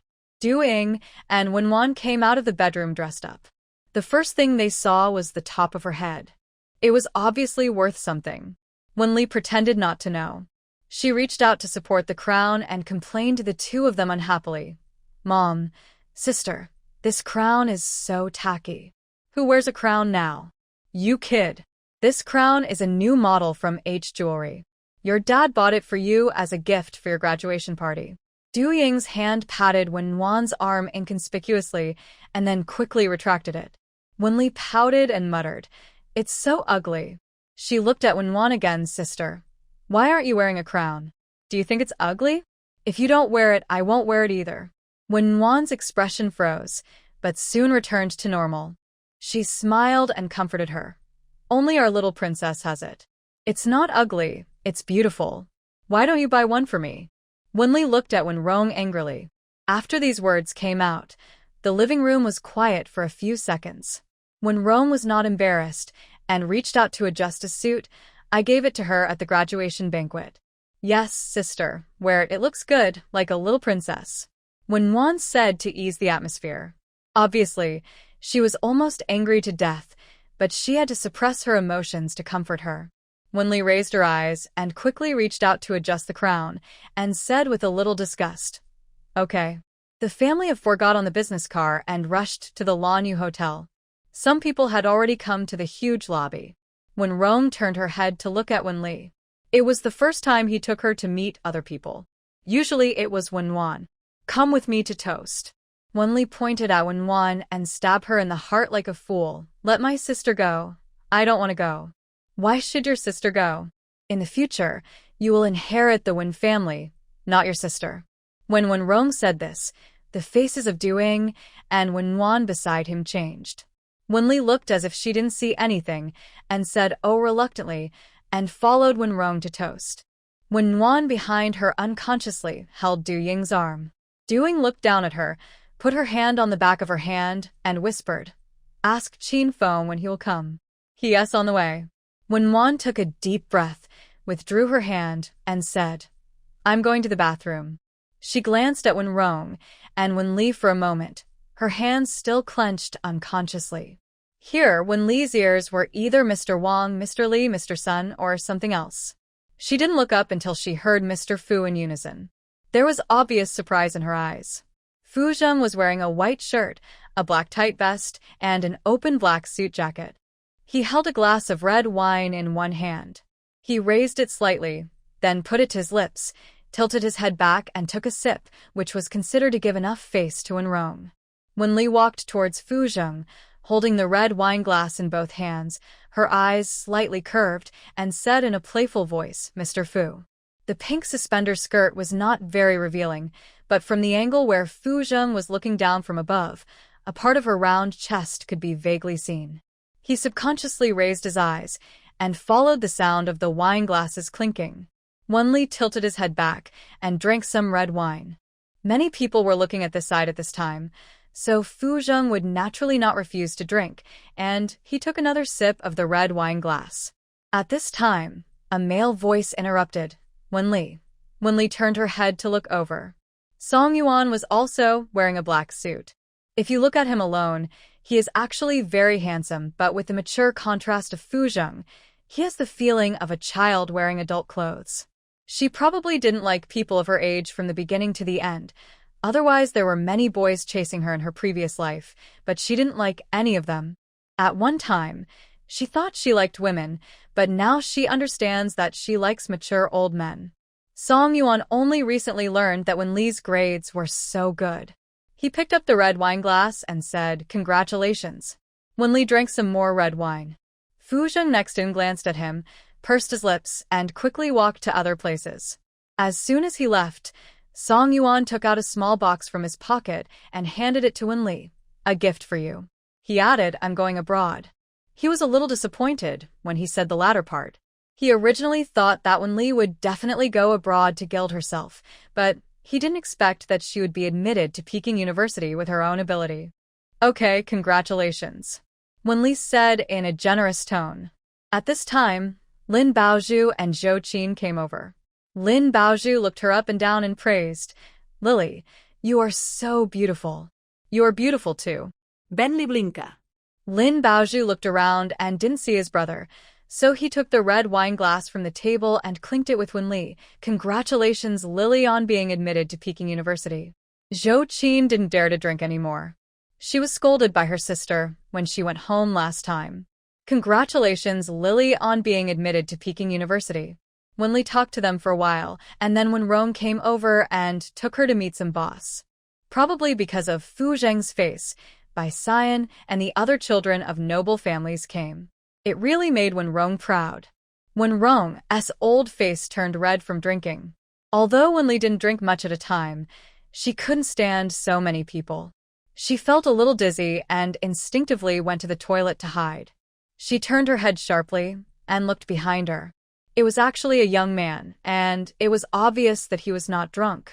She took a step back and glanced at a few toilets. The doors were open and no one was there. This is the women's restroom. Before the young man spoke, Wenli turned and ran into the toilet room, slamming the door shut. The second she locked it, the toilet door was slammed by someone. She was caught off guard and fell to the other side. She quickly stood up. She didn't have a cell phone and couldn't ask for help. She couldn't shout either. Once someone knew that she was in the toilet with a man, it would be bad for her reputation. Maybe someone's goal was achieved. They really couldn't stand it for a moment. The toilet door was still slamming violently. Wenli forced herself to calm down. Looking at the frequency of the door slamming, she took off her high heels and counted silently in her mind. After the next slam, she immediately unlocked the door. The next second, with the man rushed in and fell to the ground without any preparation. Wenli raised her high heels and smashed them on him. Of course, she didn't use the tip. He was dead, and she had to go to jail. Each time was more cruel than the last. The man had no choice but to cover his face with his hands.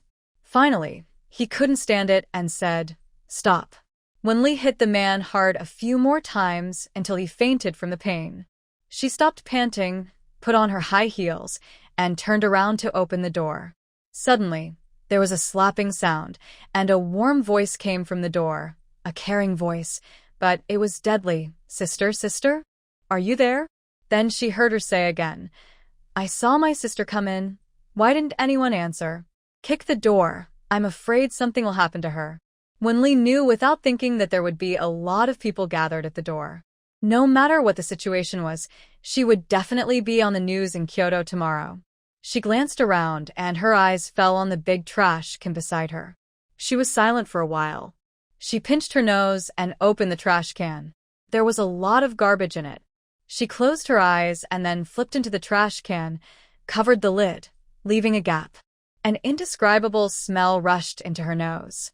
She couldn't help but retching, but soon she held it back. Not long after, the door was kicked open from the outside. Through the gap, Fu Zheng came in first, followed by others. Seeing the man on the ground, Wenwan was still shouting, "Sister? Sister?" After checking several toilets and seeing no one there, she looked at the man on the ground, then at the others. "Did something happen to my sister?" Fu Zheng's eyes fell on the unconscious man on the ground, his brows furrowed, and suddenly he caught a glimpse of a pink corner of clothes beside the trash can. He subconsciously took a big step forward, but quickly stopped, looked at the others and said, "What could have happened? She is not in the toilet. She may be outside. This person is drunk. Let the security carry her out."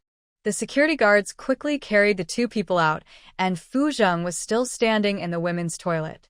He said coldly, "Everyone go out, I'm going to the toilet."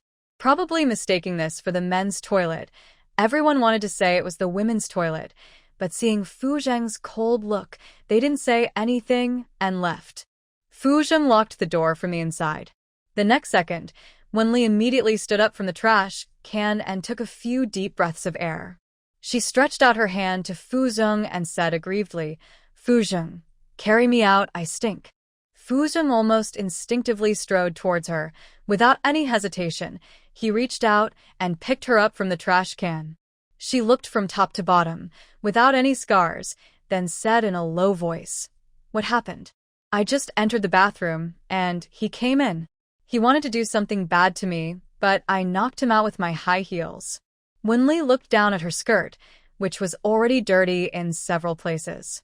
Some things are like this skirt, beautiful, but dirty.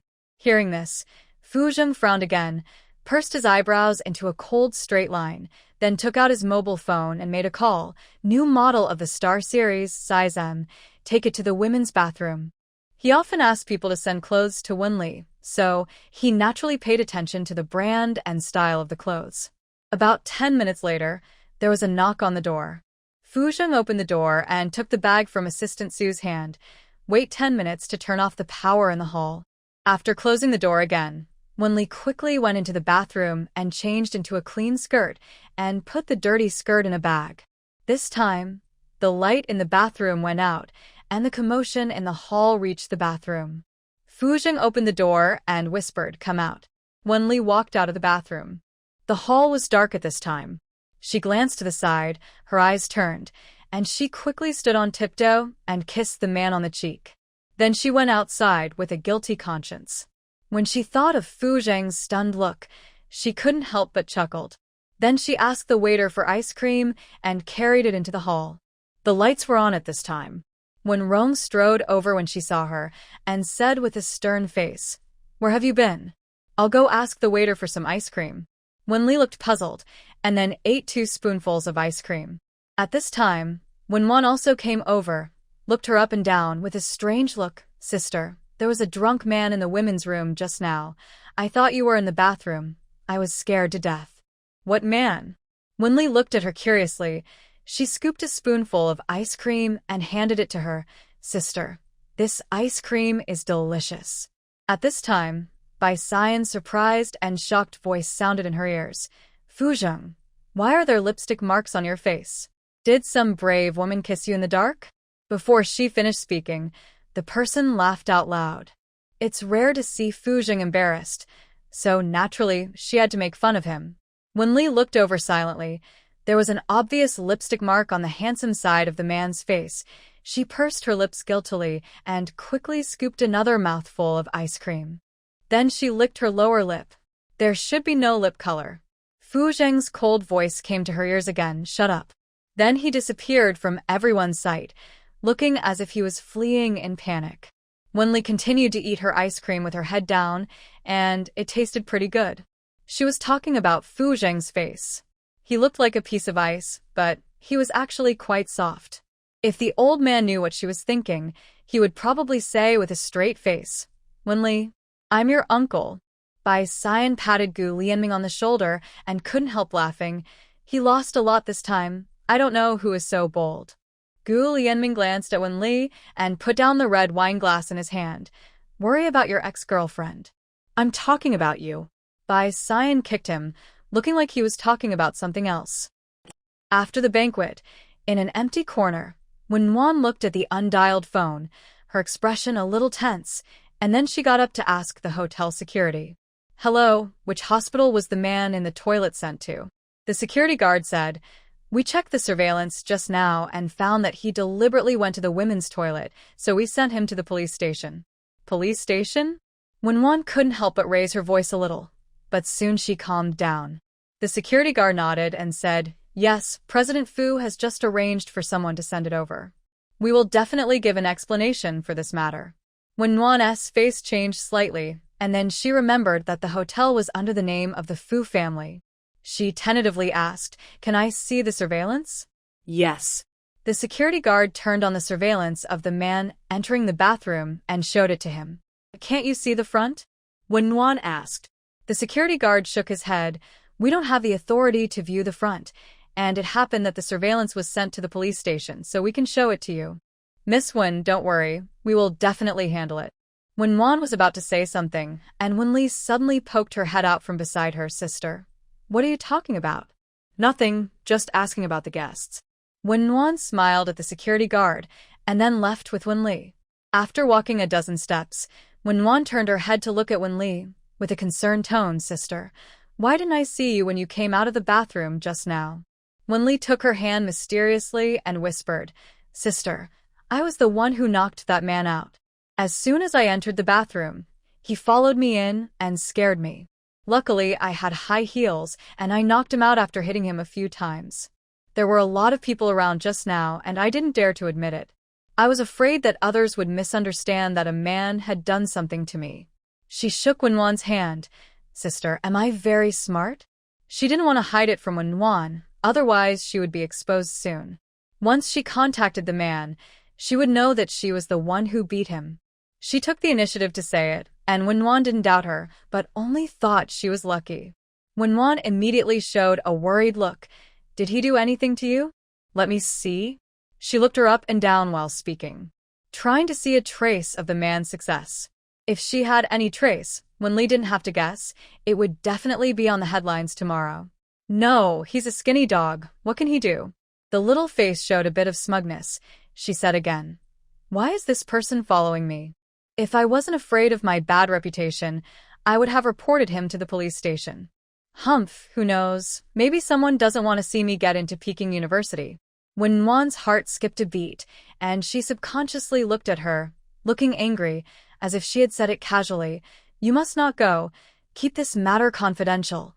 Otherwise the media will write nonsense tomorrow. Wenli said as if she was very smart. I know. That's why I didn't dare to say it just now. At this time Lin Baozhu trotted over. Lili, come to my house and play for a while.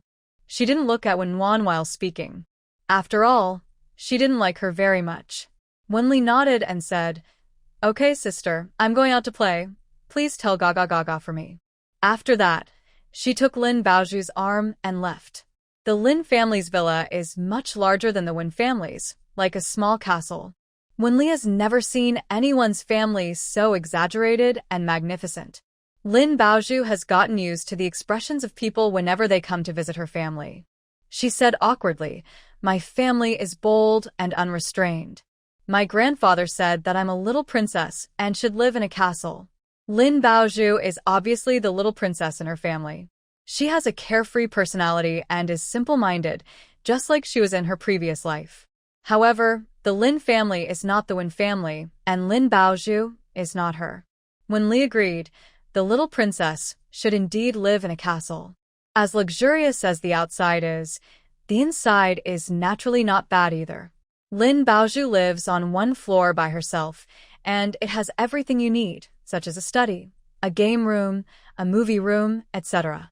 Lin Baozhu took her directly to the bedroom, closed the door, and then faced Wenli. Lily, I have something to tell you that will surprise you.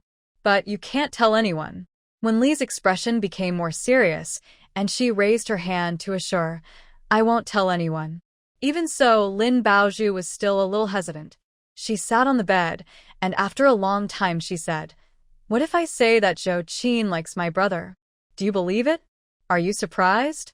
If Wenli didn't like Fu Zheng, she might be surprised to hear this, but with her as a comparison, she could completely accept that Zhou Qin liked Lin Yichen. She sat next to Lin Baozhu, trying to use contrast to reduce her shock. If I said I like Fu Zheng, would you not be so shocked that Zhou Qin likes her brother? Lin Baozhu said, Huh? And looked at her with her playful little face, a little dazed, and said mechanically, You like your uncle? Wenli explained seriously, There is no blood relationship, he is just older than me. Lin Baozhu said oh, and fell silent again, and finally uttered a sentence. I am shocked by one more thing. Does your uncle know? Yes, and he was rejected. Wenli said frankly and aggrievedly. Lin Baozhu. After the shock faded, she asked curiously, What will you do then? Keep chasing. Lili, I find that you are really brave. Zhou Qin likes my brother secretly.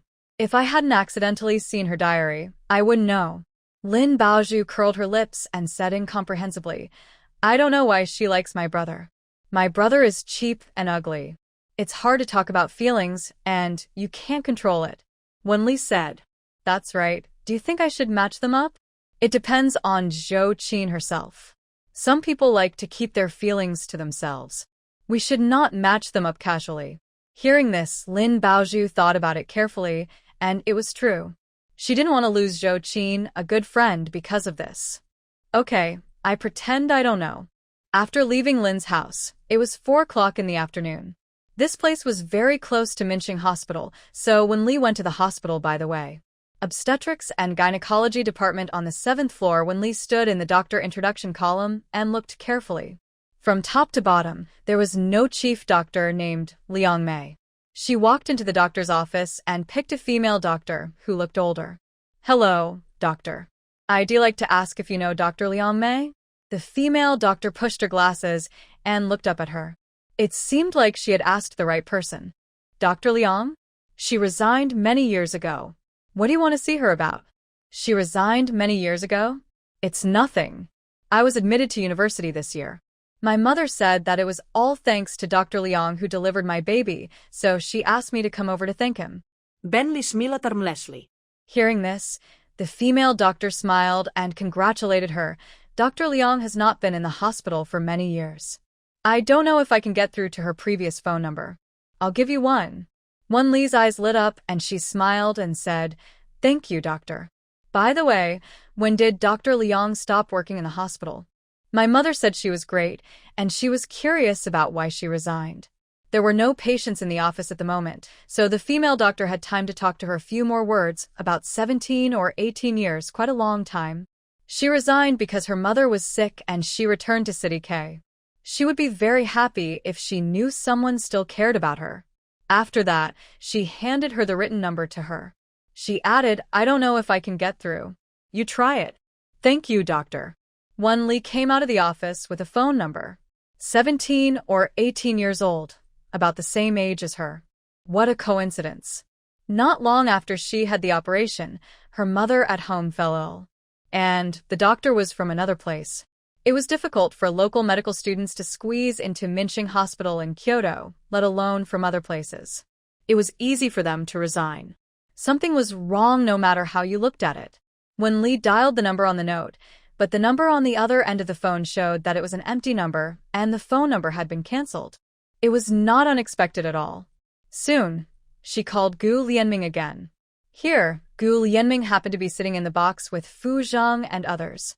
They had a small gathering once a week, and today happened to be everyone had time. He glanced at the phone, subconsciously glanced at Fu Zhang, then answered it and said leisurely, "Shaoli, what's the matter?" As soon as the voice fell, Fu Zhang and others looked at him at the same time. Gu Lianming crossed his legs, put one hand on the sofa, and listened to the voice coming from the other end of the phone. "Can you help me with one more thing? Help me check the current address of Dr. Liang Mei at Minching Hospital." Wan Li's voice was quite low. After all, it's not possible to be too forceful when asking someone to do something.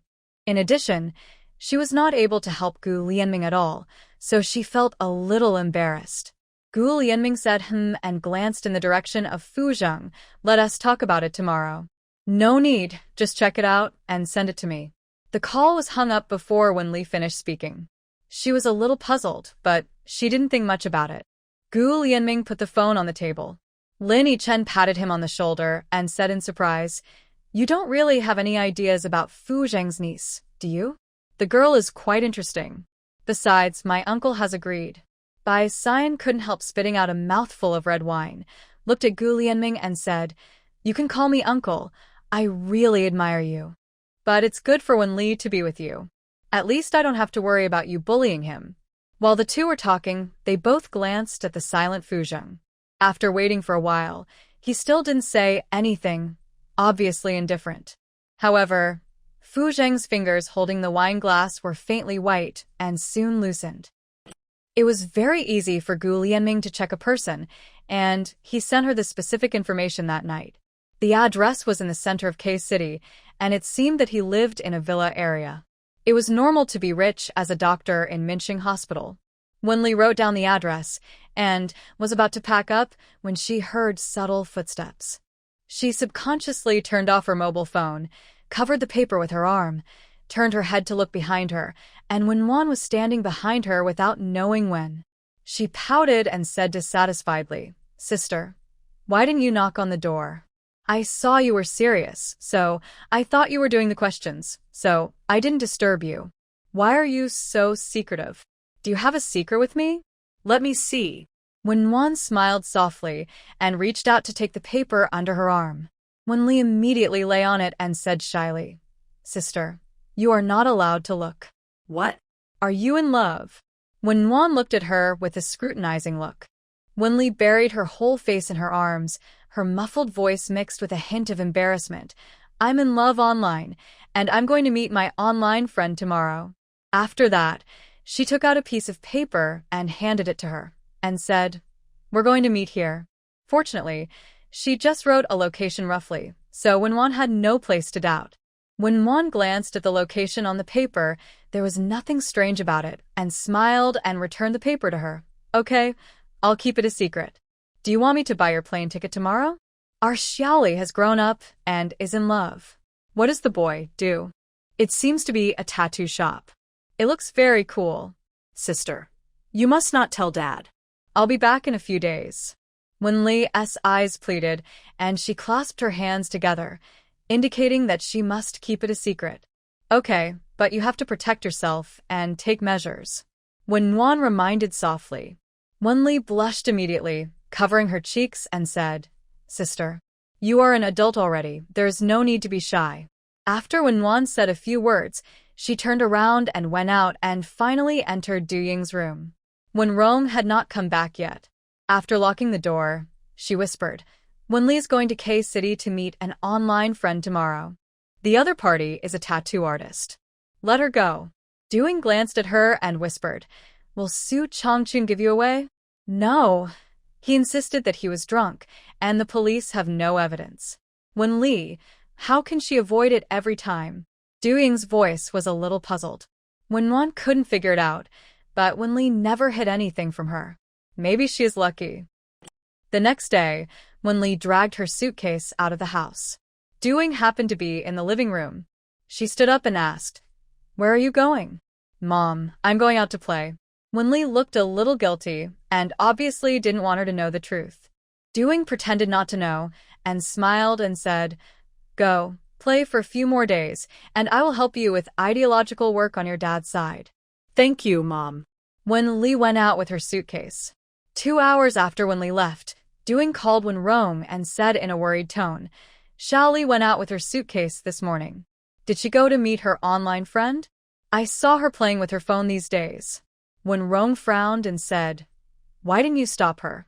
I didn't think of this. I only remember it now. I asked Nguyen just now, and Nguyen said that Xiaoli seemed to have an online lover with tattoos. Du Ying blamed herself and said, You should find her quickly. What if she gets cheated by a man? When Rong hung up the phone immediately. He could only find out that Wenli went to K-City, but couldn't find her specific whereabouts. He immediately called Fu Zheng. Xiao Fu. Wenli went to K-City to meet a male online friend. Can you help me check it out? After Assistant Su saw Fu Zheng answer the phone, he stood up and walked out soon after. His steps were a little hurried, and it was obvious that something was wrong. He hurriedly said to the executives in the meeting, Mr. Fu has something urgent to do, so please go back for the time being. I will inform you about the meeting later. After saying this, he hurriedly followed him out and entered the office. Before he could say anything, Fu Zheng turned his head to look at him and said in a low voice, Check Wenli's current location. Hearing this, Assistant Su immediately took out his mobile phone. There was a positioning display on Wenli's mobile phone, and he quickly found Wenli's specific location. She is in Longqing Lane, City K now. Mr. Fu, do you need me to go over there? I'll go and book a ticket. At this time, Fu Zheng's phone rang again, and it was still Wen Rong. He gritted his teeth and said, Xiao Fu, I heard from Nguyen that Wenli's online love object is a tattoo artist. The phone can't be reached now. Is something wrong? I'll take care of it. Fu Zheng hung up the phone, reached out to pull off his tie and threw it on the table, unbuttoned his clothes, revealing a section of his collarbone. Then he called Wenli's number, but the call was not connected. A trace of anxiety flashed across his brows. Hurry up. Okay, Mr. Fu, the plane ticket has been bought. I'll take you to the airport now. Assistant Su said quickly. As soon as he finished speaking, Fu Zheng walked straight out with his long legs. Not long after, he was in the car. Assistant Su clearly felt that the air pressure in the car was lower than usual. He glanced at the man in the back seat with his eyes, and his cold face was a little tense. He didn't dare to ask. K-City, Wenli will stay here for a few days, so she is not in a hurry to find Dr. Liang Mei. At least she has to find out the surrounding environment. Otherwise, she may not be able to enter the villa area where Liang Mei is. She booked a 5-star room, put her luggage away, and went out for a walk. Halfway through, she found that there was a problem with a mobile phone card, showing that the S card was faulty. She had to go to the business hall, and it took half an hour to fix it. Worried that the acting would not be realistic when she went back, Wenli went to a tattoo shop and used stickers to stick a string of English on her arm. It looks like a tattoo, but it can be washed off directly with medicine at that time. You are the love of my life. You are the love of my life. After that, she went to the supermarket again and bought a box of condoms. After opening it, she only kept a few and threw away the rest. It shows that it has been used. Because she was admitted to Beijing University, Wenwan and Doing were on guard against her. Now her ability is not enough to resist the two, and she has no evidence in her hand. She must make the two think that she is a hopeless case, so that they will continue their actions. She can find evidence from it. Until there is all the evidence, the two will never get out of jail in this life. Back at the hotel, Wenli put her things in the suitcase, threw it on the surface casually, and didn't close it. After taking a shower, she changed her clothes. Lying comfortably on the balcony, she suddenly thought of Fu Zheng. She immediately took out her phone and called, but the other side showed that it could not be connected. It was estimated that the old man was busy again. I don't know how long it took, but there's a sound of swiping a card at the door. She turned her head subconsciously, and then saw the door open. Front desk staff. What's wrong with you? I already live in this room. Before she finished speaking, she caught a glimpse of a tall man coming in, his eyes dark and cold. Sorry for the trouble, get out. The front desk immediately retreated and closed the door. Fu Zheng was surrounded by condoms in the suitcase. His eyes narrowed slightly, and he turned to the bathroom, which was still empty. The mirror in the bathroom reflected his expression, which was cold and violent. He slowly closed his eyes and soon opened them again, returning to his previous indifference. He turned to look at Wenli, who naturally noticed that his behavior was a little abnormal. Why are you here? Fu Zheng saw the tattoo on her arm almost at a glance. Staring at her arm, he couldn't suppress the anger in his heart and said, Wenli, you are an adult. Why don't you use your brain to do anything? Wenli was stunned by his lecture for a moment and subconsciously thought it was the secret kiss yesterday. She touched the tip of her nose and whispered, Why don't you kiss me back? The room suddenly fell into silence. Fu Zheng couldn't help but rubbed his eyebrows with his hand, looked away, and said coldly, Go wash the tattoo on your arm. Hearing this, Wenli subconsciously looked at the tattoo on her arm and suddenly realized it, and hurriedly explained, This can be washed off with medicine. I was just sticking it on for fun. Really? Fu Zheng sneered, pointed at the condoms in the suitcase, and said coldly, Are you buying this for fun? She followed his hand and looked over. It smelled like mint and was super large. It lay quietly on her clothes. She was quite good at taking it. She took a super large one. The old man probably knew that she came here to find a tattooed online love partner. Her cheeks were hot. She covered her face with her hands subconsciously, raised her eyes and stared at him, and said cautiously, If I say yes, will you believe me? The man stared at her quietly and soon moved away. He took a deep breath. Wenli, I don't object to you falling in love. Falling in love is your freedom. But don't you have a brain? What? Have you never seen a man? It was probably as if the little princess who was raised with great care was defiled by an unknown yellow-haired man. If it was Song Yuan, he would not say such a thing. Wenli covered her face and shook her head, and soon nodded. I have a brain. Tattoos and condoms. She had done all the tricks, and she felt that her mouth was useless. Fu Zheng said in a low voice, Pack your things and come back with me. Wenli shook her head, put down her hands, and said, I have something else to do. Fu Zheng stared at her and was about to say something, but suddenly she ran over and hugged his waist tightly.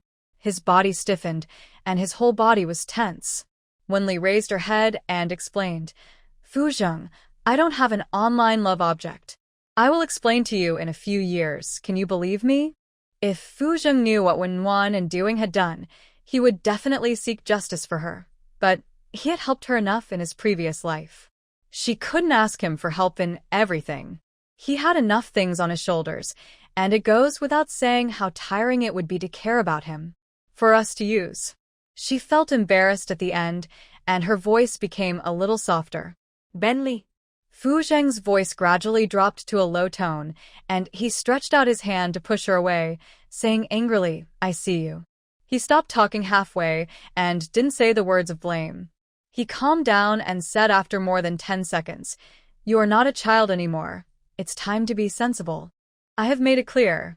It's up to you what to do. After that, he turned and walked out the door. Wenli quickly ran behind the door to block it, looked at Fu Zheng, put his hands together, and said seriously, Fu Zheng, just trust me this time.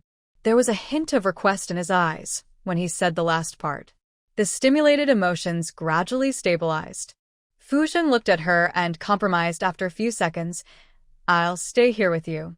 Wenli wished he could stay here with her, and her eyes lit up immediately. "Okay," she said again. "I'll sleep on the sofa and you sleep on the bed." Without waiting for him to speak, she continued with a sensible look. "Otherwise, you won't trust me." "What if I—" Before she finished speaking, the man interrupted her. "I'll sleep on the sofa." After that, the room fell into silence. Wenli sat on the desk with her mobile phone, writing something with a pen and marking something. Fu Zheng's voice came from her ears. "Found it. She is traveling here." No matter how angry the old man was, no matter how much he didn't believe it, he still defended her in front of others. It can always be used in the future. After half an hour, she turned to look at Fu Zheng. "The travel plan is ready. We will go to the nearby attractions tomorrow." Perhaps because he was afraid that she would find a tattooed online lover, Fu Zheng did not refuse and said Wenli lowered her head and smiled. With a triumphant expression, she stood up and said, "I'll go shopping with you." Fu Zheng said nothing, and the two walked out of the room one after the other. Wenli followed Fu Zheng and glanced at him from time to time. There was a shopping mall on the second floor of the hotel. The two entered a men's clothing store. Wenli was very interested in picking clothes for Fu Zheng. She was a little visually fatigued because he wore shirts and suits every day. She took an apricot knitted V-neck short-sleeve shirt and handed it to Fu Zheng. "This one." Fu Zheng didn't say anything, took the clothes, and went into the cloakroom. After a while, he came out. The knitted clothes were a bit close-fitting, and you could vaguely see his good figure. Wenli looked at it for a few seconds, nodded silently, and then picked a few more and handed them to him. Men are standard clothes hangers, and they look good in anything. In less than half an hour, the two came out of the store and passed by a store next door. Wenli stopped and stared at the window. Fu Zheng followed her line of sight and saw two mannequins in the window, one tall and one short. The female model was wearing a white round-neck short skirt, and the male model was wearing a white short-sleeved shirt with black trousers, a couple's outfit. Wenli glanced at him, pointed at the clothes in the window, and said, "Fu Zheng, let's buy uncle-nephew outfits." If it was a couple's outfit, Fu Zheng probably wouldn't buy it. Fu Zheng was silent for a while. Although he knew it was not a uncle-nephew outfit, he still said for some reason. Wenli's eyes lit up. "Really?" "Yeah." Fu Zheng walked straight into the store and told the clerk about his and Wenli's sizes. After coming out of the store, Wenli glanced at him and then glanced at him again, but didn't say anything. People really need a little stimulation. In the early morning, Wenli had the death training of the third year of high school. At 7 o'clock, she opened her eyes on time and subconsciously looked at the man on the sofa. A man of more than 1.8 meters was curled up on the 1.8-meter sofa, and his long legs were particularly conspicuous. The hair that was previously fixed with hair wax would now hang loosely on his head, covering part of his eyebrows and fading some of his coldness. Fu Zheng is not old at all. On the contrary, he is younger than people of this age, but he is old-fashioned in his thinking. He probably took care of her since she was a child, and he subtly regarded himself as an adult. As soon as she got out of bed, the man on the sofa sat up, looked at her, and rubbed his eyebrows. In front of him, Wenli took out the uncle and nephew outfit she bought yesterday, went into the bathroom, and came out dressed after more than 10 minutes. "Go change your clothes." Fu Zheng caught a glimpse from the corner of his eye. Wenli was very suitable for wearing a white dress. Her already fair skin became even whiter.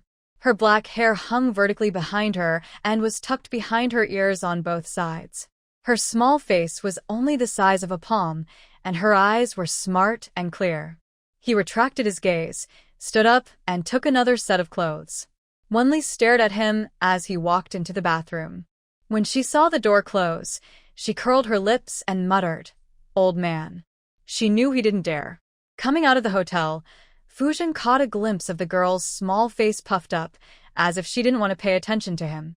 He lowered his head and smiled slightly, and soon returned to normal. The famous attraction in K-City is a dolphin-shaped shopping mall, and there are many people checking in at the door. There are also many photographers who take pictures for others. When they saw the two of them, several photographers surrounded them. Do you need to take pictures? The couple photos I took are very beautiful. You can take a look. Take them for her. Fu Zheng was just about to stand by and wait, when suddenly a small hand tightly grabbed his wrist, and then Wenli leaned on his arm and hugged tightly. Take pictures for us. Fu Zheng pursed his lips and tried to withdraw his hand, but Wenli held on tightly, with her whole body weight on his arm. She said to the photographer, "Please be quick. My boyfriend is shy." Fu Zheng's pupils shrank suddenly, and his lips opened slightly. Before he could say anything, he saw the girl's raised mouth corners, curved eyebrows, and his mind was shaken. When he came to his senses, the photographer had already taken the photo. He pulled his hand back with a cold expression. After the photographer left, he said to Wenli, "Wenli, I was wrong. I will correct it next time." Wenli curved her eyebrows and admitted her mistake, blocking his unfinished words into her mouth. Fu Zheng took a deep breath and pursed his lips, as if he had no way to deal with her. The two walked around nearby, passing by the villa area in Longqing Lane, and Wenli glanced at the luxuriously decorated security booth. With Fu Zheng here, there was naturally no time to ask. When he returned to the hotel in the afternoon, Fu Zheng had work to deal with. Wenli took the opportunity to say, "I'm going out to buy something." Seeing Fu Zheng stand up, she quickly added, "I'll buy sanitary napkins and be back in half an hour." Fu Zheng paused, sat back in his chair, and said lightly, "Well, don't go far." Hearing the door closing, he raised his hand and put it into his hair, rubbed it twice, and soon pulled his already loose collar. On this side, Wenli was standing at the door of the villa security booth. "Hello, I'm going to look for someone inside, Dr. Liang from Building 7. The security guard subconsciously looked at her and asked when he saw that she looked unfamiliar, "What do you want to do with Dr. Liang?" "She's my mother's doctor, and I have something to ask her." "You need to register." Wenli nodded, "Thank you." After completing the registration, the security guard let her in, and when she arrived at the door of Building 7, Wenli rang the doorbell directly. Soon an old lady came out and asked through the iron gate, "Child, who are you looking for?" "Hello, Grandma, I'm looking for Dr. Liang," Wenli said softly. Probably because she saw that she was a child, the old lady opened the door. "She's upstairs, I'll go call her." "Thank you, Grandma." Not long after Wenli entered the living room, she heard a voice coming from the stairs. She turned her head and saw a slightly thin middle-aged woman. Liang Mei looked at the identical face. Her face changed instantly, and she couldn't help but take a step back. If she wasn't a murderer, she would definitely feel panic when she saw the face of the dead victim. It was too obvious. For a moment, Wenli was angry for her mother whom she had never met. She stood up and said, "Dr. Liang, I'm Wenli, Lu Muyue's daughter." Hearing the three words Lu Muyue, Liang Mei's old face became even paler. "I don't know her. In fact, it doesn't matter whether she admits it or not. Wenli just wants to know if there is any inside story about Lu Muyue's difficult delivery." Now she knows there is, without asking. She had a difficult delivery in your hands. Dr. Liang should have a memory.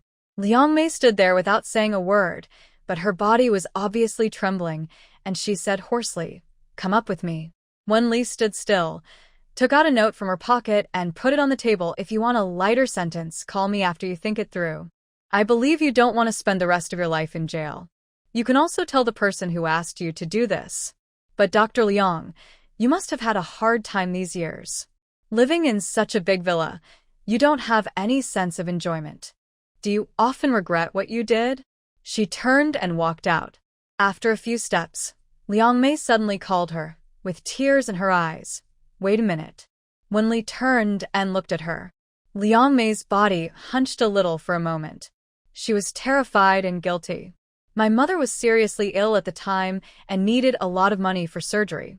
A few days before your mother gave birth, someone found me and made the baby in your mother's belly die." She added, "Your mother did have an abnormal fetal position. During the difficult delivery, the adult should have been saved, but your mother kept holding my hand and asked me to save you. The situation was very urgent at the time. You could only choose to save one or the other." Wenli was stunned, and then she heard Liang Mei's voice again. Afterwards, That person gave me 3 million. I was in urgent need of money, so I assumed it was my own doing. Impossible. If the fetus is in an abnormal position, you should know it during the prenatal checkup. Wenli said calmly. Liang Mei coughed, and her face turned red because of the cough. After she recovered, she said, "Your mother's fetal position has always been abnormal. I suggested to her several times to get rid of the child. The prenatal checkup form is fake." She said she didn't want the unborn child to be hurt by the outside world because of her. Wenli's eyes blurred almost instantly. She lowered her eyes and stared at her toes. She hated herself very much for not visiting Lu Muyue all these years. She lifted her toes slightly. "Why didn't you save her?" "I wanted to save your mother at the beginning. Your mother said that if you didn't survive, she would make me unemployed. She really loves you," Liang Mei said helplessly and guiltily. It turned out that she was the one who really caused Lu Muyue's death. If it weren't for her, perhaps she would be alive and well now. The essays always say that maternal love is great, but she always disdains it because she has been without a mother and her love since she was a child. Little did she know that her mother gave her all her love the moment she gave birth to her. Wenli's nose was hit by sourness. "Who is the person who contacted you?" "I don't know who she is, but there is a small mole next to her earlobe," Liang Mei said in a hoarse voice. "If necessary, I can be a witness." She studied hard since she was young and worked hard to get into the best hospital in Kyoto. Before she was 40, she was already a famous director of the hospital. Her future was bright. Just because of money, her efforts in the first half of her life were wasted, but if she had to do it again, she would still do the same. At that time, she couldn't see her mother die, but her conscience would still be condemned.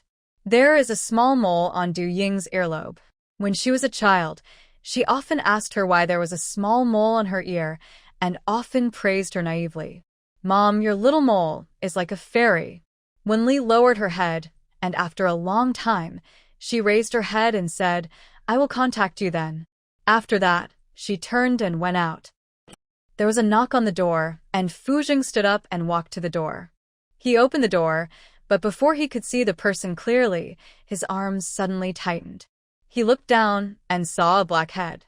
He pursed his lips and said lightly, "What's wrong? Were you bullied?" The little head in his arms shook gently, and after a while, it slowly raised its head and looked at him, with a serious look on its little face. "Fu Zheng, when we have children in the future, you will accompany me to the delivery room." Fu Zheng frowned. His voice was neither light nor heavy, with a warning, Wenli. "Hey." Wenli's eyebrows were curved, and she quickly withdrew her hand, looking very well behaved. She glanced at him and entered the room. The table was piled with documents, and it was obvious that Fu Zheng was very busy. She said sensibly, "Let's go back." Fu Zheng closed the door, walked in with long legs, and sat back on the sofa. There are a few more documents to be read. He paused, crossed his legs. "There's a cruise tonight." Hearing this, when Li's eyes lit up, she turned her head to look at him and asked subconsciously, "Will you take me to play?" Those eyes were like grapes. Fu Zheng blinked his eyelashes lightly, avoided her line of sight, lowered his head to the documents, and said in a businesslike tone, "I'll go on patrol." It's a pity that his love had already been exposed in his previous life. Wenli said, "Oh." Her soft voice revealed a bit of eccentricity. "So the president has to go to the cruise ship to inspect?" "Fu Zheng, you're too tired." The tail tone was elongated at the end. Fu Zheng's hand holding the document paused, and soon lowered his head to continue reading the document. There seemed to be a speaker in his ear, playing the girl's soft and playful voice in a loop. "So the president has to go to the cruise ship to inspect?" "Fu Zheng, you're too tired." "Fu Zheng, you're too tired." His earlobe felt slightly hot. He couldn't help but reached out to touch his earlobe, quickly put it down, and finally pulled his collar irritably. He picked up the phone and got up to the balcony, walking and saying, "Assistant Sue, please email me today's documents." Assistant Sue, who had just arrived at the room downstairs, was stunned. "Didn't he just bring the documents here?" "Mr. Fu, do you need an email? Is there something you're not clear about?" Fu Zheng placed one hand on the balcony with his brows lowered. "No need." "Have you bought Mr. Fu Estrie?" Assistant Sue was a little puzzled. When had Mr. Fu ever asked about Mr. Fu's tree? Moreover, it had arrived yesterday. It was clearly displayed in the office. Why did he feel like he was just making small talk? Could it be that Mr. Fu was not satisfied with his work recently? Thinking of this, he answered cautiously, "The tree has arrived at the office." Okay. Fu Zheng hung up the phone, then turned around and sat back in the living room. The old man pretended to be serious. Wenli made a face at him, but Fu Zheng didn't see it. She was lying on the bed contentedly. I don't know when she fell asleep. Fu Zheng stood up after processing the documents. He caught a glimpse of a pair of white long legs. The white skirt was originally short, and it was even shorter when she slept on the bed. The defenseless look made his eyebrows ache a little. He walked over and took the thin blanket to cover it. His eyes caught a glimpse of the tattoo on her arm again. His eyes froze for a few seconds before he looked away. Fu Zheng sat on the rattan chair on the balcony and took a look from his pocket. He took out a pack of cigarettes, pulled out a cigarette, lit it, and took a light puff. He exhaled gently toward the outside. His smoking addiction has been stronger than ever recently, and it seems that he can't control it. The bright sky suddenly became gloomy, followed by a bolt of lightning and a roar. The man stood up almost reflexively, and through the glass window, he saw the girl still sleeping peacefully in the bed. His eyes trembled slightly, the cigarette burned out, burning his fingers. He came to his senses and threw the cigarette ace into the ashtray. He rubbed his eyebrows with both hands and sat on the rattan chair again. After a few thunders, the sky quickly brightened again, and the sun shone through the dark clouds. 8 o'clock in the evening, cruise ship, top floor. The waiter opened the door of the room and said to Fu Zheng and Wenli, "Mr. Fu, your room." After the waiter left, Wenli stood at the transparent glass window and looked over. At a glance, the lights were bright, and the lights reflected beautiful light on the water. Dazzling. Fu Zheng, let's hold our wedding on the cruise ship in the future. Maybe she had said inexplicable things too many times. Fu Zheng paused, pretended he heard nothing, and sat on the sofa. Wenli glanced at him and shook her head contentedly. She called out incoherently, "Fu Zheng." Fu Zheng. Fu Zheng. Fu Zheng raised his hand and rubbed his eyebrows, turned his head to look at the girl. The smile on that little face was clear. He rolled his throat twice. Wenli. The girl seemed not to hear the reminder in his tone. Instead, her eyes were full of smiles, and she said, "Hey, Fu Zheng, let's go outside to watch the show." Fu Zheng probably didn't want to be alone with her in the room, so he stood up and walked out. Wenli hurriedly followed him. The two of them walked through a long corridor. There were not many people on the top floor, but there were many events. After choosing a seat, they sat down and watched the performance on the stage. Those who can consume on the top floor are either rich or noble. Naturally, some people have other thoughts. After a while, a woman wearing a red suspender dress and holding a glass of red wine sat next to Fu Zheng. Her beautiful figure was fully exposed. She raised the glass and said to Fu Zheng, "Handsome guy." Fu Zheng looked indifferent, still raising his chin to look at the stage. Suddenly, the woman reached out to Fu Zheng, and her fingers fell on Fu Zheng's arm. Fu Zheng almost reflexively wanted to shake her off, but before he could do anything, his soft little hand popped and hit the woman's hand. The woman screamed in pain, and Wenli reached out and held Fu Zheng, revealing impoliteness in her politeness. "Sister, this is my boyfriend." When Fu Zheng's throat tightened when he touched the girl's little face that was declaring her sovereignty, he was about to withdraw his hand, but the soft little hand went into the big hand and held it tightly. He lowered his head suddenly, and the white and beautiful fingers were tightly placed on the back of his arm and hand. His heart skipped a beat, and his Adam's apple rolled unnaturally a few times. At this time, Fu Zheng pulled his hand back, frowned slightly, and thought to himself, "Wenli." Wenli stretched out her right hand and patted her left hand under his gaze. "Let you disobey." She looked at Fu Zheng with a sincere look. "I taught it a lesson." Fu Zheng slowly closed his eyes at her appearance and soon opened them again and said in a deep voice, "Wenli, is it fun?" Hearing this, Wenli withdrew her hand awkwardly and then watched the performance quietly by the side, occasionally glancing at the side with her eyes. The man's jawline was always tense, and the coldness on his face became stronger. The 2-hour cruise ended, and the evening breeze blew gently by the river. Wenli subconsciously reached out to cover the skirt under her body to prevent it from being blown up by the wind. The next second, the man who was originally behind her walked to the wind direction without saying a word, and his shadow fell obliquely on Wenli's body. The kitten scratched her heart, numb and tingling. Wenli's eyes fell on the broad shoulders, and she walked forward on his shadow. The next day, Fuzheng sent Wenli to the Wen family's door. Wenwan was alone at home. When she saw the two people come in, she was stunned for a moment, then smiled and said, "Sister." Wenli ran over quickly and took her hand, "Sister." She looked aggrieved when she said the latter. After Fuzheng put down the suitcase, he turned around and left without saying anything. Only when people walked out of the door did Wenwan look at Wenli. "Why did your uncle come to pick you up?" "I was caught by him," Wenli said aggrievedly. Wenwan exclaimed in surprise. How did he know? She comforted him again. What happened? "He didn't mean to you, did he?" Fierce. "Benli Juliet her lips." At this time, a figure appeared at the door. Wenwan's eyes paused for a moment, and soon she smiled warmly. "You seem to have become closer to my uncle recently." Of course, the old duck said that our Wen family's business depends entirely on the Fu family, so I wanted to help you share some of the burden and coax him.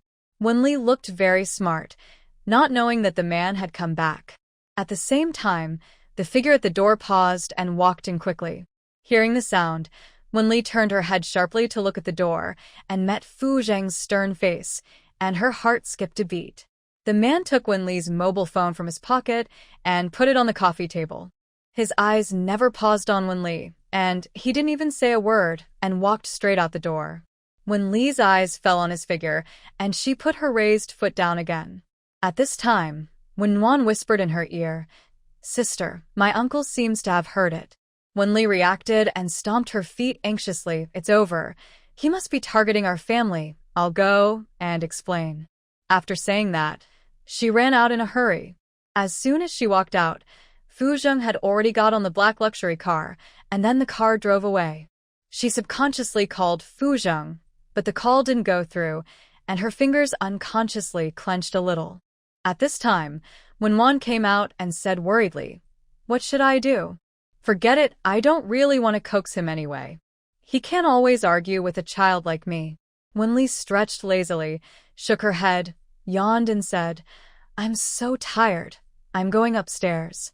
She took a few steps, quickly pulled up her sleeves to show Wenwan and showed off, "Sister, look at my tattoo. Is it beautiful?" Wenwan praised, "It looks good. Why don't you get a little more?" "I'm afraid of being seen by the old duck. I'll get a tattoo when I go to college." "Sister, I'm going upstairs to sleep." Wenli just went upstairs, took out her cell phone, and called Fuzheng. Although it didn't show that the phone could not be turned off, no one answered. It was obvious that Fuzheng was sad because of what she said just now. She closed the door and called several more times, but still no one answered. She raised her hand and patted her mouth. Now it's good. Old men are hard to chase, and now it's even harder. Thinking of this, she slapped her lips again. Private club. Box by Cyan pushed open the door and saw several empty red wine bottles on the table. He looked up at the man in the booth. His expression was the same as usual. Because of this, he knew that things were not simple. Why drink red wine for no reason? He doesn't like it. He unbuttoned his coat, took it off, threw it aside, sat next to Fuzheng, and asked kindly, "What's the matter?" "Nothing." Fuzheng shook the red wine in his hand gently, leaned back on the booth, and drank the red wine in the glass in one gulp. Even so, his throat was still dry and uncomfortable. "Of course, the old duck said that our Wen family's business depends on the Fu family, so I want to help you share some of the burden and coax him." Coax him. The blue veins on the back of his hand were obviously protruding, but his expression remained unchanged. "Well, looking at you like this, it's probably Wenli's business. Did she really go to meet her online love partner with tattoos?" Bai Cyan also heard about this from his mother. At first he said it was impossible after all, when Li said she liked Fu Zheng. But looking at Fu Zheng like this, I'm afraid it's the case. His voice got colder when he said this. It's not because Fu Zheng is his brother, but because Fu Zheng treats Wen Li, his niece who has no blood relationship with him, very well. If he didn't know that he likes Wen Li, it wouldn't be an exaggeration to say that Wen Li is Fu Zheng's biological daughter. If he has no conscience, then he really has no conscience. Especially using emotional matters to fool Fu Zheng. It would be fine if Fu Zheng didn't like it, but it's mainly because he likes it. The man stared at him with his dark and cold eyes. Bai Xian quickly raised his hand to indicate his mistake and glanced at him. I was thinking of bringing you together, but forget it now. Wen Li was not suitable for you anyway. She is too young. By then, you will probably worship her like an ancestor. It's not that I'm saying bad things, but the Wen family is just hanging you and wants to make money from the Fu family. If I were the Wen family, I wouldn't have the face to do this. Don't say these words again in the future. Fu Zheng said in a low voice, with an obvious warning. Okay, I won't say any more. Who dares to say anything about that little ancestor Wen Li? Bai Xian picked up the wine glass and clinked it with him, then said, What can you do about her online romance? No one can stop the budding of puberty. As she spoke, she glanced at him. For example, this person only started to develop at the age of 26. Seeing that he couldn't control it, let alone Wen Li. Let her hit a wall. She will probably know who treats her well. You just protect her too well. She is already 18 years old, but she doesn't have any tricks. Duing even brought up the matter of Wen Li's online love. It's obvious that she is not a good person. But Wen Li thinks that her stepmother and stepsister are good to her. Sooner or later, she will fall. Let me say that if it weren't for your relationship with the Liu family over the years, she would have no idea how miserable she is now. Just when he said this, the mobile phone in his pocket rang. He took it out and took a look and said dissatisfiedly, Speak of the devil. He answered the phone, glanced at Fu Zheng, got up and went out, and waited until he reached the door before saying sarcastically, Little ungrateful person, what do you want from me? Where is Fu Zheng? I can't get through to him. Wen Li's voice came from the phone, obviously anxious. Bai Xian put his hands on the railing and said slowly and sarcastically, Why are you asking him? Online dating is not enough. You want to step into another boat? I have something urgent to tell Fu Zheng. Thank you. Wen Nuan spoke softly to him, which was rare. But Bai Xian was not soft-hearted. He didn't like Wen Li himself. If it weren't for her promise last time that made him look up to her, he wouldn't have wanted to answer the call.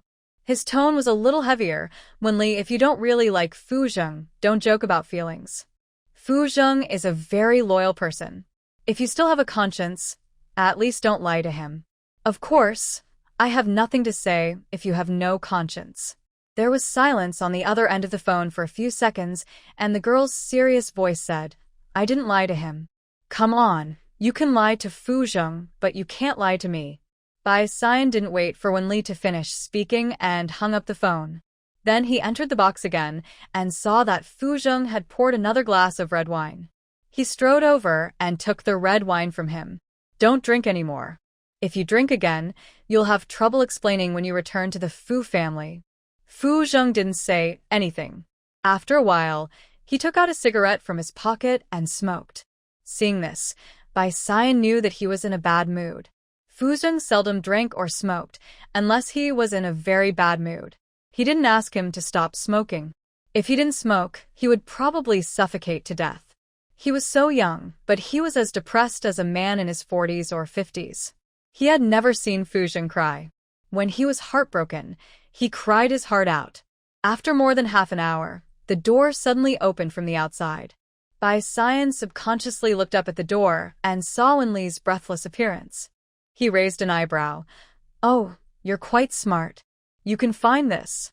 Wen Li ignored his sarcasm, but looked at the man next to him, hidden in the darkness, with the burning cigarette in his hand particularly conspicuous. She called softly, Fu Zheng. The man almost instinctively raised his head to look at her, but his deep eyes were a little dim, and he just looked at her like this. He was disappointed in her after all. Wenli's heart seemed to be pulled by someone, and it was painful and tight. The last thing she wanted to see in her life was Fu Zheng's injured look. She wanted to slap her rotten mouth hard. She wanted to say something, but she couldn't.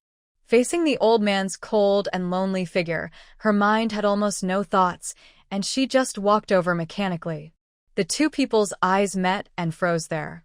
Bai Xian was about to speak, but suddenly his eyes widened, because Wenli held Fu Zheng's face and kissed him directly.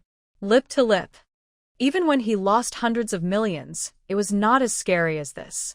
Fu Zheng's eyes flashed with shock, and he subconsciously stretched out his hand to push her away. He didn't retract his strength for a while, and Wenli staggered back, accidentally tilted, and fell to the ground. She couldn't help but hiss, but didn't care about anything, and stood up from the ground. Because of the pain in her ankle, she couldn't stand up straight. She looked at the angry man and said softly, "Fu Zheng."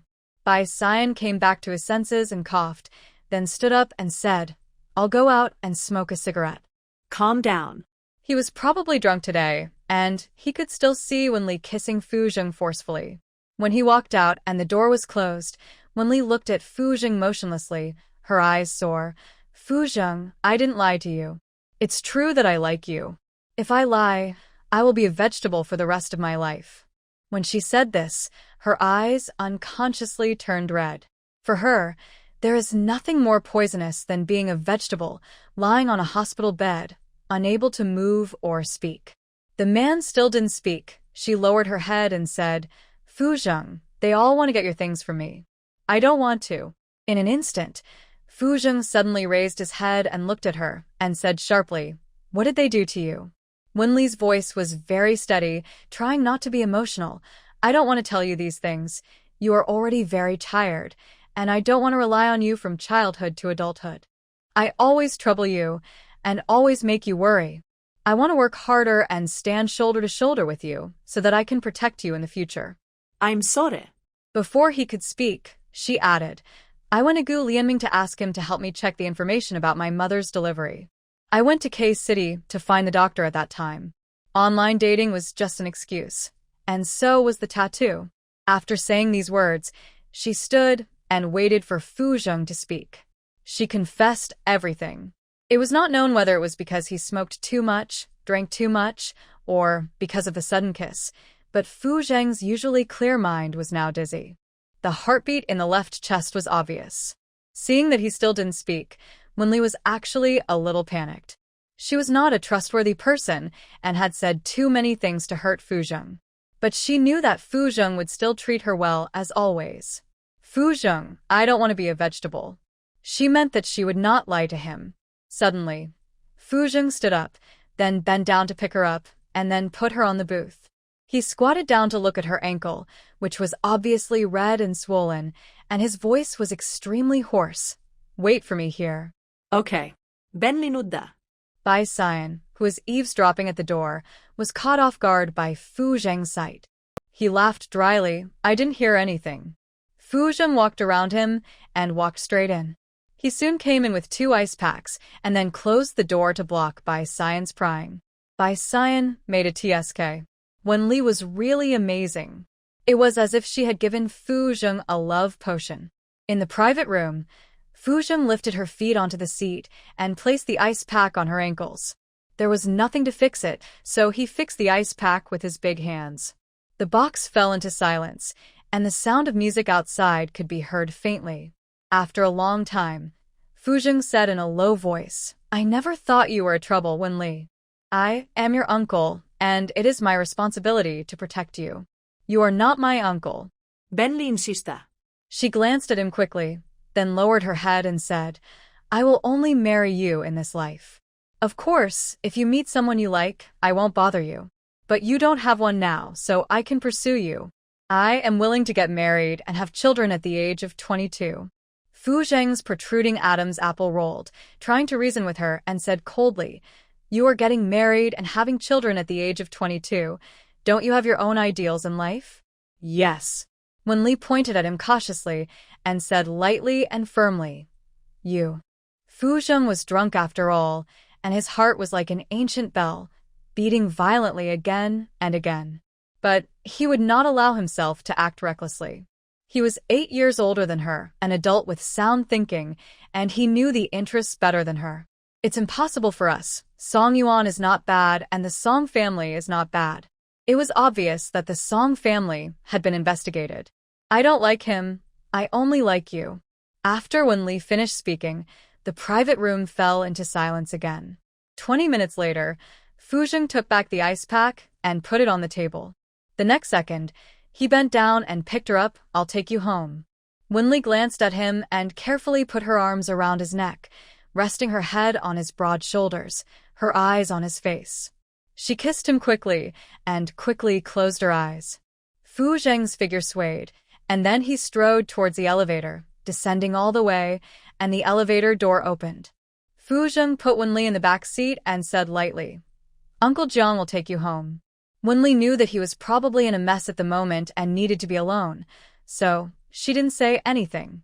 Watching the car go away, Fu Zheng's hand hanging on one side suddenly raised up, fell on his lips, and quickly took it away and hid it in his pocket. What is he thinking? Wen's family Wenli saw the family of 3 in the living room, and she could probably guess what would happen next. She lowered her eyelids and walked upstairs. Stop. Wenli, I think you are really lawless online dating. You really can do anything. When Rong stood up and walked towards her, pointing accurately at her wrist, I think you are really crazy. At this time, when Wan came over and said apologetically, Sister, I'm sorry, Dad. Keeps asking me. When Rong didn't wait for Wenli to say anything and scolded angrily. Look, you don't have to go to college, just stay at home and wait to die. Look at other children. They go to their own companies to learn experience after the college entrance examination, but you are the only one who goes out to fall in love online. Dad, my sister has grown up. She has the right to make her own decisions on these matters. When Wan persuaded softly, with a paw, when Rong slapped her. What right? She is so naughty at such a young age. I think her life is over if she gets pregnant. When Wan probably didn't expect Wen Rong to hit him. He immediately covered his face and looked at him. Doing hurried over to see Wen Wan and then said angrily, Why do you hit the child? It is the freedom of young people to fall in love now. I think you have spoiled her to this extent. She has no sense of right and wrong. When Li looked at Wen Rong, the prisoners will also be interrogated. Am I a beast? You can scold me if you want. Say whatever you want. I just put this tattoo on for fun. It can be washed off with medicine. I went to K City to buy medicine for you. After saying that, she turned and went upstairs. After a while, she threw a box of medicine down from the stairs on the second floor.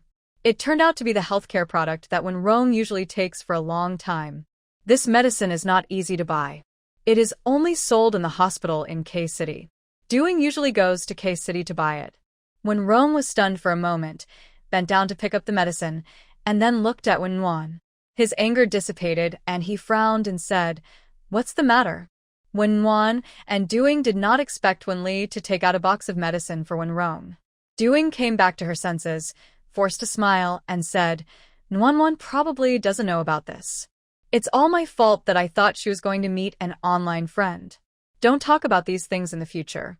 Transfer 5 million to her bank card tomorrow and let her buy some clothes. When Rong took the medicine and went into the bedroom. At 10 o'clock in the evening, Wen Li knocked on Wen Wan's door, and soon the door opened.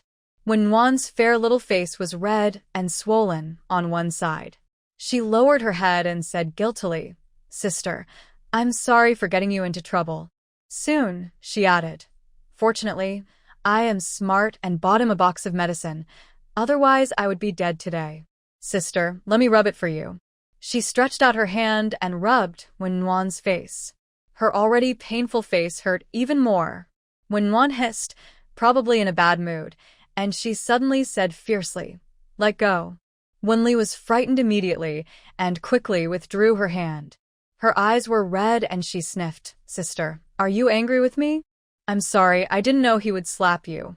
Wen Wan came back to her senses and softened her tone immediately. I'm not angry. It's okay. As long as you're okay. Wen Li smiled stupidly and said thankfully, That's good. Thanks to Sister. It was only when I saw you buying medicine for him last time that I knew what medicine he took. Besides, I have also coaxed my uncle. Coming out of the warm room, Wenli rubbed her little face with her hands. She didn't have a look of success. There was nothing to be happy about such a thing. The sister who grew up with her, the mother who raised her since childhood. At this time, the bedroom door on the other side opened, and when Rome walked out of the room, the two looked at each other. He coughed, and his concerned voice was not natural. "What's wrong with your foot?" "Nothing." Wenli answered stiffly and went upstairs. When Rome said, "I'll let the family doctor take a look," Wenli curled her lips. "It's up to you." After that, she went upstairs and closed the door. Half an hour later, Doing brought the family doctor up to check her feet. After the treatment, the family doctor left first. Doing turned on the air conditioner in the room and covered her with a quilt. "Don't argue with your dad. We won't pay attention to him. I'll make some pork rib soup for you tomorrow." "Thank you, Mom." "You are so nice," Wenli said, holding her hand. Doing patted her hand gently, then sat on the bed. "I don't know who your dad heard from, that you were going to meet an online friend, and then he got angry at your sister when he got home, so your sister told it." "Don't be angry with your sister." "I won't be angry with my sister. It's all the old duck's fault. Old antique. Online dating is popular now," Wenli said angrily.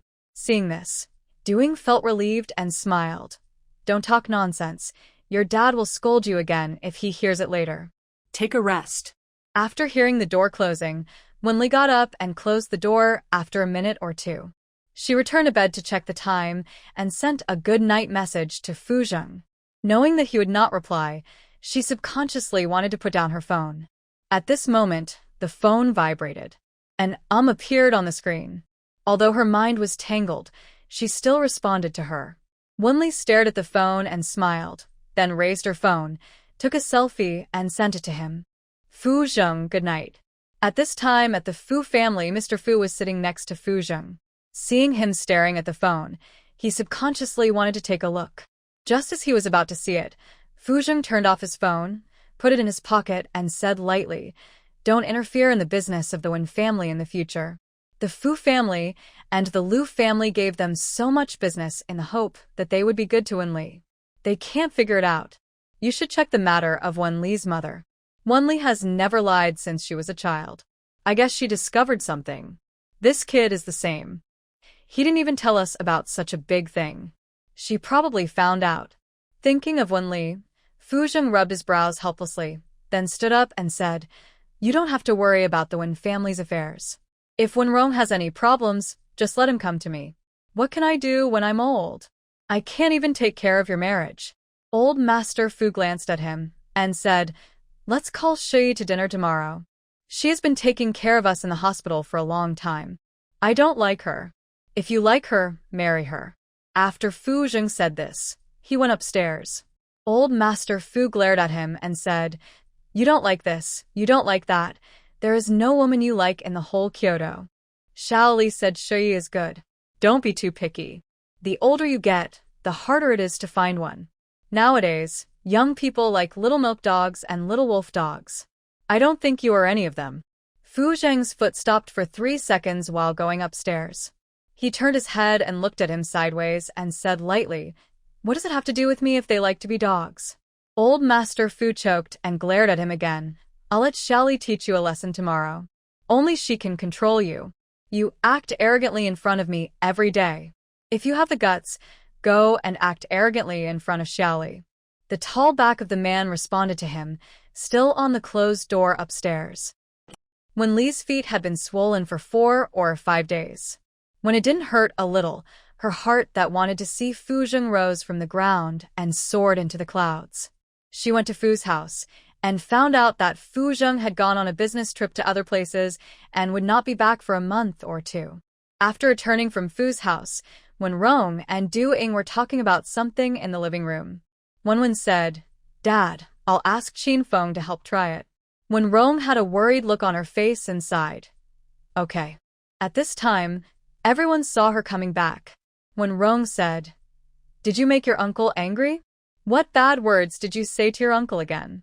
Hearing this, Wen Li knew that Fu Zheng did not help with the Wen family's affairs and said unhappily, He is not my real uncle. After that, she quickly ran upstairs. Downstairs, when Nguyen comforted Wenrong, I'll go ask Chin Feng. After that, she stood up and made a phone call, and returned to the sofa after a few minutes. Dad, Chin Feng said that he said hello to Director Sun, and there is no problem with this. Wenrong breathed a sigh of relief, reached out to take the teacup and took a sip, feeling a little disappointed, but you should still persuade her when you are free. Don't let her do everything. If you offend the Fu family, the Wen family's business will be reduced by more than half. She doesn't go to the Liu family either. Dad, my sister is right. Fu Zheng is not her real uncle after all. My sister is an adult now. If she follows Fu Zheng all day long, others will think we are selling our daughter. When Nguyen said softly again, the Qin family can also help with business matters. Don't worry. You don't have to worry about Grandpa. Grandpa only has my sister as his granddaughter. After she said this, the sadness on Wenrong's face faded a little, and she didn't say anything afterwards. For a period of time afterwards, Wenli seldom saw a few people. It was probably because there were too many things to do in the company, and she was happy to be quiet for a while. She just missed Fu Zheng very much, but she held back. She went to the library to read books every day without fail, and occasionally went with Lin Baozhu and Zhou Qin. The day before school started, Wenli took the initiative to send a message to Fu Zheng. School starts tomorrow. Can you send me off? She added a pitiful expression at the end, trying to make the old man soften his heart at first sight. The dialogue box showed that it was being input, and soon there was no movement. She immediately sent another message. Lin Baozhu's brother and Zhou Qin's sister will send them there, and I will be alone. I am afraid. Fu Zheng, I will ask someone to send you there. I have something to do. Wenli poked the screen of her mobile phone, and then put it aside. She was not in a hurry. There were still 4 years in college, and she didn't believe that she couldn't catch up with Fu Zheng. After all, old men are afraid of fierce women.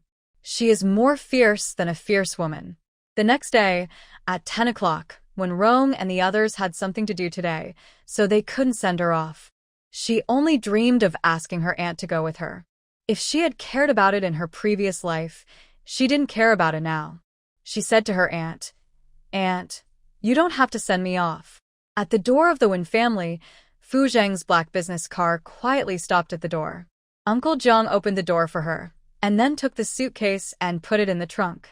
When Wenli got in the car, she still looked into the car expectantly. There was no man in the car, and she hummed softly. Kyoto University is in the suburbs of Kyoto, and it takes 2 or 3 hours to drive there.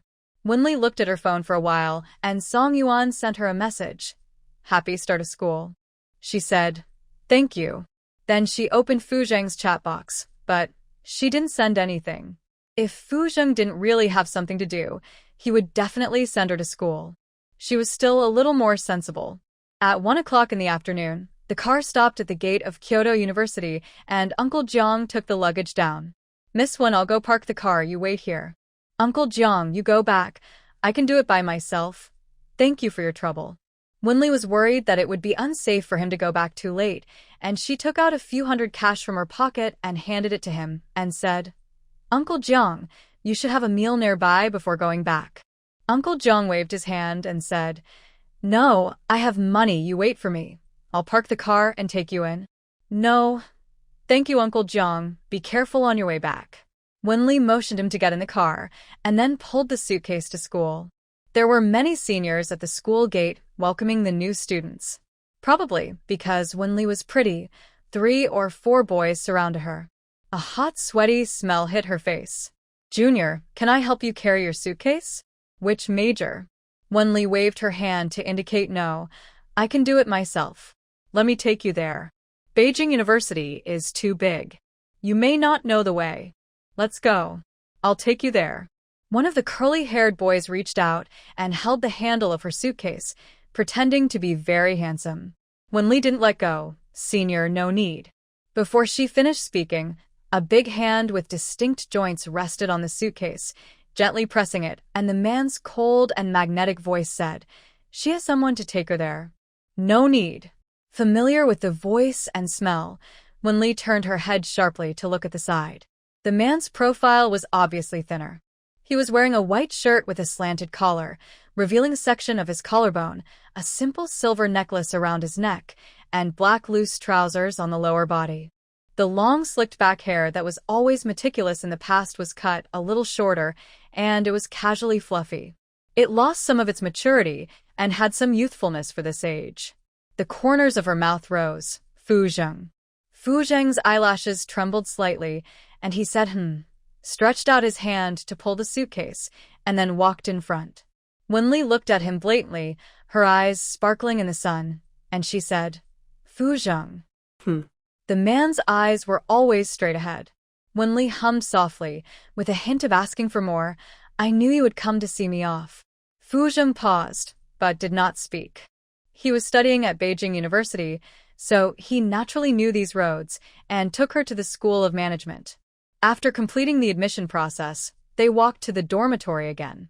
Wenli was in a double room, and another girl was already packing her things. For a double-room dormitory, you only need to bring daily necessities. After sending Wenli in, Fu Zheng took back his hand and said in a low voice, I'm going back. The next second, the girl's hand grasped his wrist, and with a somewhat soft voice, I'm hungry. The girl who was packing up her things on the opposite side glanced over here and quickly looked away. Fu Zheng frowned and subconsciously wanted to take back his hand, but it didn't move at all. Even when Li pulled up with her other hand, as if she wouldn't let him go without eating. Let's go. Fu Zheng pursed his lips and compromised. When Li immediately let go of her hand, and the two went downstairs one after the other. Coincidentally, they ran into Lin Yichen and Lin Baozhu. Lin Yichen was a little surprised to see Fu Zheng and greeted him. Hey, why are you back? Didn't you go on a business trip to Peace City? Is the matter done? I asked Bai Xian yesterday, and he said he would be back in half a month. She's going to school. Fu Zheng explained briefly. Lin Yichen glanced at Wen Li and thought that it was true. He would definitely come back when his niece went to school. Haven't you eaten yet? I'll treat you guys to dinner. Wait for us for 10 minutes. Didn't you say you'd take me shopping for clothes later? Lily, I'll treat you to dinner tomorrow. Let's go. Lin Baozhu pulled Lin Yichen to the dormitory. Lin Yichen said, Why are you so rude, kid? Can't you buy clothes after dinner? You're polite. I don't know what your strengths are. Lin Baozhu pouted. She was as stupid as a pig, but she could still please Zhou Qin. Lin Yichen recently found that she always liked to insult him. How did I offend you? I'm your brother. Be respectful. After saying that, he raised his hand and hit her head. Here, Wen Li and Fu Zheng found a random restaurant nearby. Wen Li took the initiative to order dishes and then handed the menu to the waiter. She saw Fu Zheng replying to messages without saying anything. After a while, she found that he was still sending messages. Now it can be confirmed that he just doesn't want to talk to her. Or he is afraid to talk to her. She silently took out her mobile phone and sent him a message. Don't I look good without a mobile phone? The next second, the man suddenly raised his eyelids, and his dark eyes stared at the opposite side. The little face with light makeup was bright and sunny, and it hit his heart. Uncontrollable heartbeat. He immediately drooped his eyelids, put his mobile phone beside him, and then got up and went to the bathroom. He turned on the faucet, held the water with both hands, and poured it on his face, trying to calm himself down. But there was still a fire in his heart, which was about to burn out his reason. The little face kept shaking in front of his eyes. At this time, two boys came in and said something to each other. Did you see it? The girl in the skirt is so beautiful, with long, straight, and white legs. I really want to touch it. As soon as the words fell, the boy was suddenly hit on the cheek, and the whole person staggered. Fortunately, the boy next to him supported him. They looked at the man who was half a head taller than them. The boy who was beaten was a bit timid, but still a little scared. You hit everyone you see. He was punched again just after he finished speaking. Who could bear it this time? The two boys immediately rushed towards him. When Wenli was still guessing how long Fu Zheng had been hiding in the toilet, she suddenly heard someone shouting, There's a fight in the toilet. Someone come quickly. She didn't think it was Fu Zheng, but he was in the toilet. She subconsciously got up and ran over. There were many people in the men's toilet at this time, and she squeezed in from the crowd. In her sight, Fu Zheng's expression was cold and violent. He put one hand on a boy's neck, and the boy's face was red. There was also a boy sitting on the ground, touching his head, and seemed dizzy. She had never seen Fu Zheng fight with anyone. He was very mature among his peers. Subconsciously, he shouted, "Fu Zheng." Hearing the voice, Fu Zheng tilted his head to look at her. The girl was wearing a pair of white casual trousers today, without showing any legs. He was startled for a moment, then slowly withdrew his hand, lowered his eyes, and said, "I will pay for the medical expenses." If Bai Xian was here at this moment, he would definitely say that his rationality was eaten by a dog. The boy covered his neck, coughed a few times, pointed at Fu Zheng, and said, "Call the police. I want to call the police." Wenli ran to Fu Zheng. She was obviously much shorter than him, and her momentum was like an old cow protecting its calf. "What's the matter? Did they bully you?" Soon, she looked at the two boys again and said firmly, "Call the police, see if it's your problem or his problem. He will definitely not hit people for no reason." Before the two boys called the police had already arrived. Two policemen rushed in and said, "Calm down, who is fighting?" One of the boys who was beaten continued to point at Fu Zheng and said, "He beat us, and just now he strangled me. This is murder." "You're talking nonsense. Who would murder you? For no reason. You are not worth anything. And who would murder you in a public place?" Benli returta. "Don't say anything. Follow me back to the police station." All irrelevant people leave. The police signaled others to do what they should do. Wenli subconsciously wanted to go with Fu Zheng. Fu Zheng said lightly, "You eat here." Wenli shook her head, pointed at the police, and whispered, "The family will definitely need to claim the body later." She paused, and then said, "I am a family member." Fu Zheng's throat rolled, his eyes moved away from her, and he walked out. The four of them were divided into two police cars and parked in front of the police station. The police took notes and said, "Why did you fight in the toilet, and what was the reason?" The boy who was beaten said, "He beat us as soon as we entered the toilet. I suspect he has mental problems." "You have mental problems," Wenli said fiercely. In the corner of his eye, his little face looked fierce. Fu Zheng lifted his leg and crossed it on the other leg. After getting rid of his irrationality, he looked cold and steady. "I will accept the punishment." Wenli looked at him, subconsciously. She didn't believe that he would beat people for no reason. He was not the kind of person who would swallow his anger, unless there was something he couldn't say. Upon hearing this, the two boys said, "Pay 20,000 yuan for the medical expenses, and then apologize to us." The police frowned and said, "Medical expenses cannot be quoted casually." At this time, the boy in a white sleeveless shirt ran in hurriedly, with a neat crew cut. "Officer, I'll be a witness.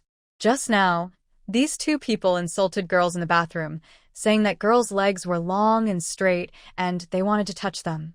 I wanted to beat them up, but this guy started it first." Wenli immediately looked at Fu Zheng. It turned out that they had a fight because of her. The old man always liked to pretend, but in fact he couldn't pretend at all. He cared about her too much. The boy who was beaten argued, "We just said it and didn't do anything." The police knocked on the table. "You have to learn to respect women, don't talk nonsense, but it's wrong for him to hit people. I will compensate you for your medical expenses appropriately. Do you agree?" The two men didn't know what to say. Fu Zheng's mobile phone was still in the restaurant. Wenli paid 5,000 yuan for medical expenses and then said to the boy who was a witness, "Thank you." The boy was probably a sports student with a carefree personality. "What are you thanking me for?" After that, he turned and ran out of the police station. Wenli and Fu Zheng walked out of the police station side by side. Wenli glanced at the side and was about to say something when her eyes suddenly fell on his arm, where there was a scratch. She subconsciously raised his hand. "Fu Zheng, you are hurt." The skin touched. It was like rain in the desert.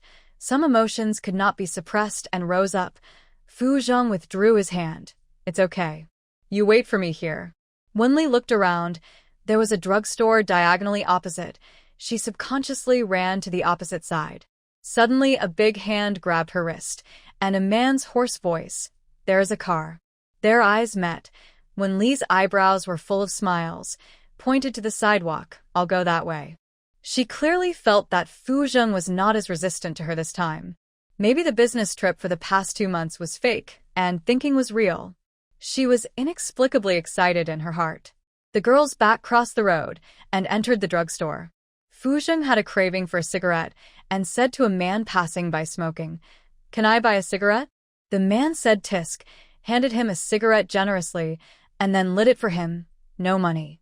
Fu Zheng took a puff of a $1 low-quality cigarette. The choking smell of the cigarette made him uncomfortable, but it could numb his heart for a short time. But soon, an overwhelming emotion swept over him. He took another deep puff, exhaled slowly, and his eyes fell on his arm. After more than 10 seconds, he extinguished the cigarette ace and threw it into the trash can. After a while, Wenli came over with a Band-Aid, tore it open, and stuck it on his arm. "Let's go back to the restaurant." The two didn't speak along the way. The waiter in the restaurant handed them the phone as soon as he saw them. Someone just called and kept calling. "I guess there's something urgent." "Thank you." Fu Zheng took the phone. It was Mrs. Fu who called. He called back, "Mom, what's wrong? Your dad suddenly fainted just now, and he's been sent to the hospital now." Mrs. Fu's voice was a little choked, and she said, "Don't worry, your sister is here. I'll be back soon." Fu Zheng hung up the phone, looked at Wenli, his eyes complicated, pursed his lips, and said, "Something happened at home, I'll go back." "Okay, be careful." Wenli saw that he looked bad, and guessed that Grandpa Fu was sick. She wanted to go back with him, but she still needed to report to school in the evening. At 5 o'clock in the afternoon, Fu Zheng strode into the ward of the hospital. He saw Grandpa Fu with an oxygen tube and an infusion on the back of his hand. The back of his hand was wrinkled, and there were some bruises left after the infusion. His fingers tightened unconsciously. "What's the matter?" Fu Yu's eyes were red, and she motioned him to come out and talk. The two stood at the stairs, and Fu Yu said, "Cerebral infarction, not life-threatening, half of the body can't move.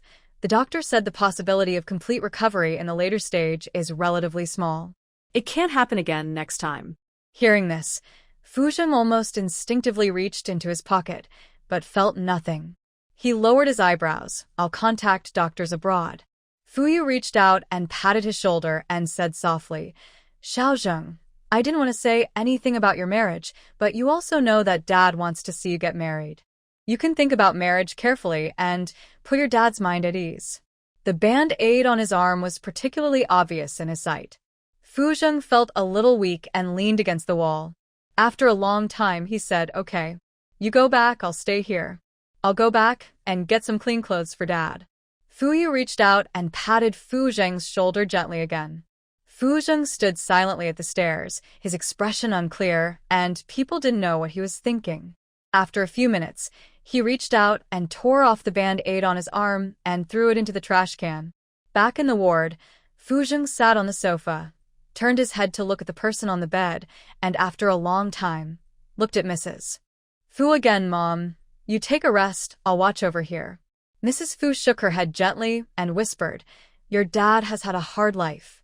He worked hard when he was young, and he was often sick when he was old." Fu Zheng was silent. His hand fell on his thigh, his fingertips pressed tightly against the fabric of his pants. "Wait until he is discharged from a hospital, and go to the Jiang family to propose marriage." Mrs. Fu glanced at him and didn't respond for a while. "Your dad wants you to get married, but what he wants most is your happiness. Mom knows you don't have that intention toward Shui." She paused, and her voice became a few degrees softer. "Tell Mom the truth. Do you have feelings for Xiaoli?" Fu Zheng's whole body stiffened, and he looked up at her, neither saying yes nor no.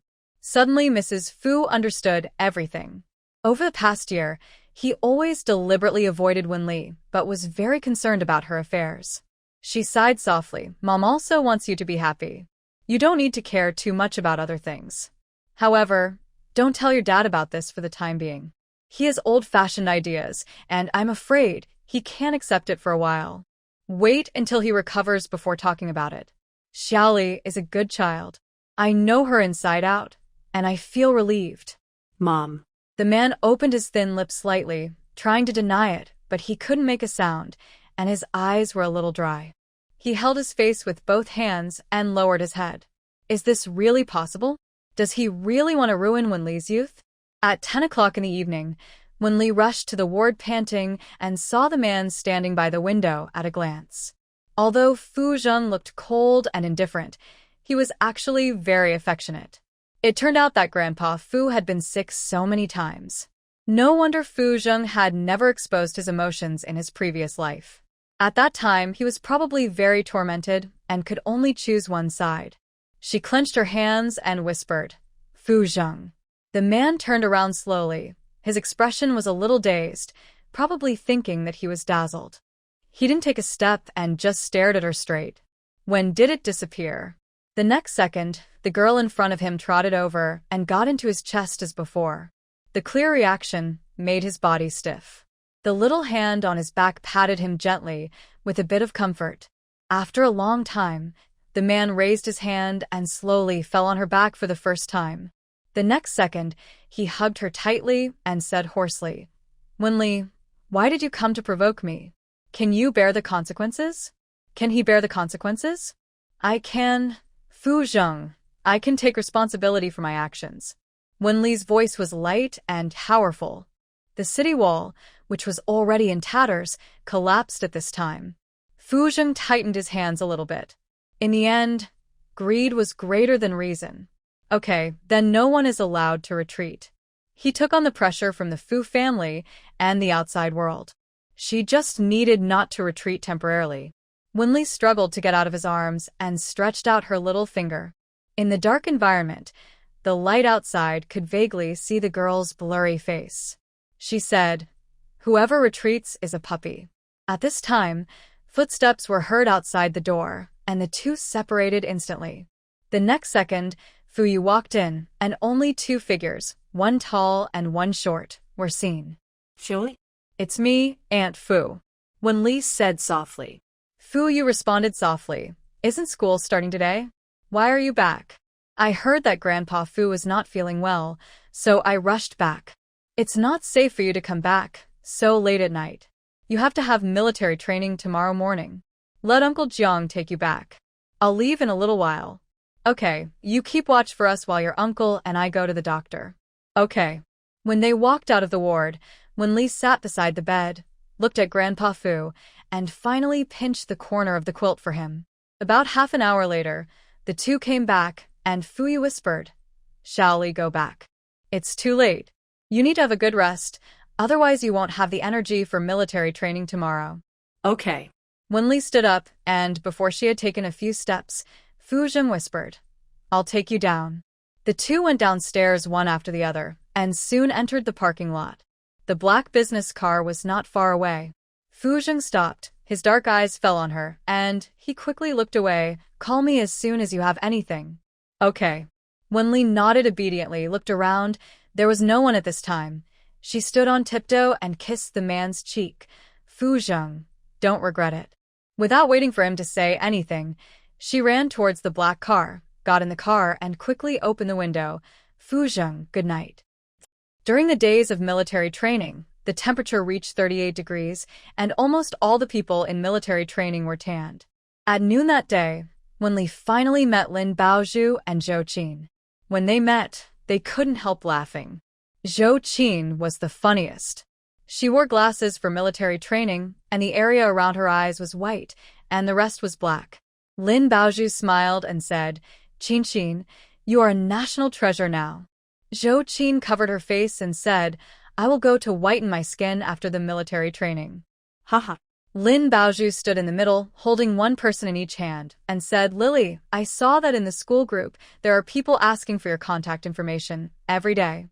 Sure enough, beautiful people shine everywhere. There are still handsome boys in our school. I have seen several of them.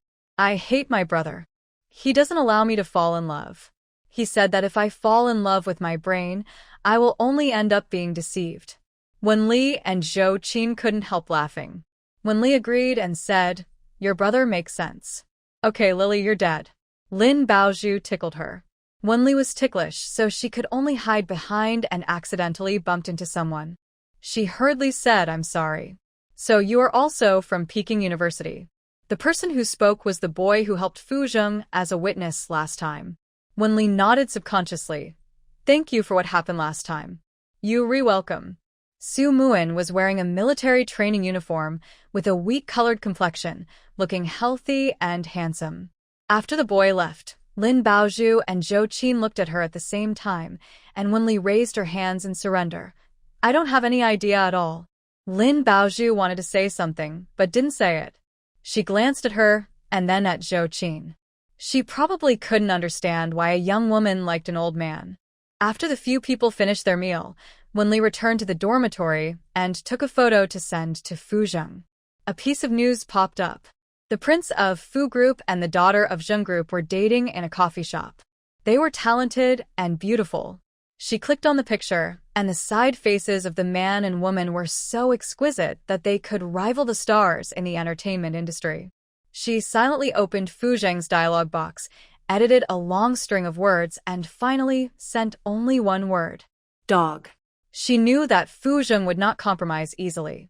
An old man, old and liar, specially deceived simple girls like her. Old man. She was really angry. Not long after sending the message, the phone showed low battery and then turned off without hesitation. Staring at the black screen of the phone, Wenli reached out and poked it, then stood up to find the data cable. After a few seconds, she realized that she had lent it to her roommate. But the person hadn't come back yet, and she couldn't go through the drawers. She simply threw it on the table. It was not until the afternoon military training was about to start that the roommate came back and said, "Li Qin, my phone is out of power." Hearing this, Li Qin immediately turned the table, then patted her head and apologized. "It's over, it's with my boyfriend. Sorry. Can I give it to you in the afternoon?" Only a few days after the start of school, Li Qin started dating a sophomore senior. Although Wenli felt that it was not very reliable, it was someone else's business after all. Besides, she couldn't figure out her own feelings. She didn't make it difficult for her. "Okay, please give it to me in the afternoon." It was close to the military training, and Wenli didn't dare to delay. She put on her hat and walked to the playground. At about 3 o'clock in the afternoon, the sky suddenly became cloudy when she was standing at attention. She glanced at the sky from time to time, fearing that she would be startled by a sudden thunderstorm, which would be embarrassing. The instructor stood beside her without anyone noticing and said faintly, "Hope it rains? Do you want to go to the podium to pray? I'll give you 2 incense sticks." Ben Li. Fortunately, there was no sudden thunder, but at 6 o'clock, the weather was gloomy, and there were obvious signs of rain. The military training in the evening is temporarily undecided. If it doesn't rain at 7 o'clock, the military training will continue. I don't know if there are too many students who hope for rain, but it has rained before they walked back to the dormitory. The drizzle was drizzling, and soon their faces were covered with small water droplets. Wenli could only run faster. When she was about to reach the dormitory door, her steps stopped. Among a group of girls in military uniforms, the man holding a large black umbrella stood out. He was wearing a simple white short-sleeved shirt, the uncle and nephew outfit, and his hair was styled by a stylist. The man strode towards her and naturally tilted the umbrella towards her. When their eyes met, Fu Zheng pursed his lips, revealing a hint of emotion. Amid the sound of the pattering rain, his voice was particularly cold and clear. "Who is the dog?" Wenli didn't expect that he would suddenly come to the school to find her. After a moment of stunned silence, she stared at him and pursed her lips and said, "You are a dog. Old dog." Fu Zheng's eyes fell on her clothes. "Go change your clothes." He paused and added, "I'll wait for you."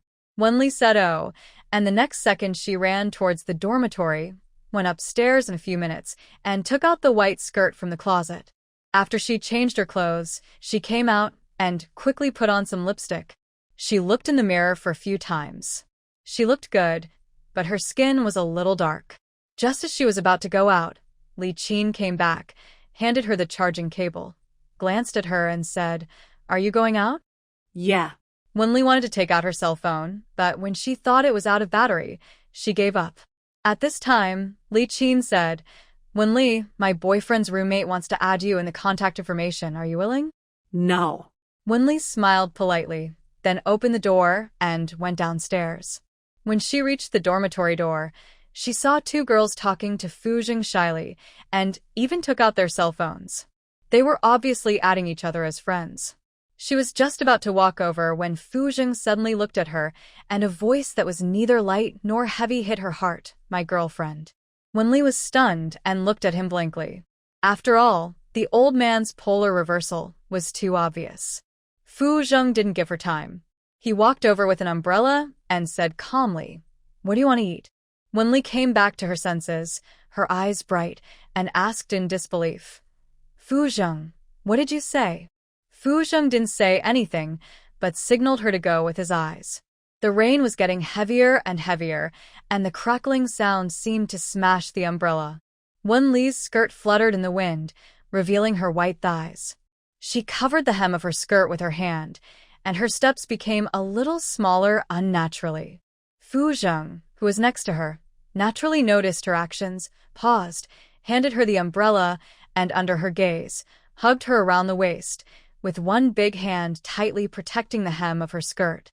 The handsome face under the umbrella was dim, and the pair of deep eyes were much softer than usual. It turned out that the old man did not lie to her.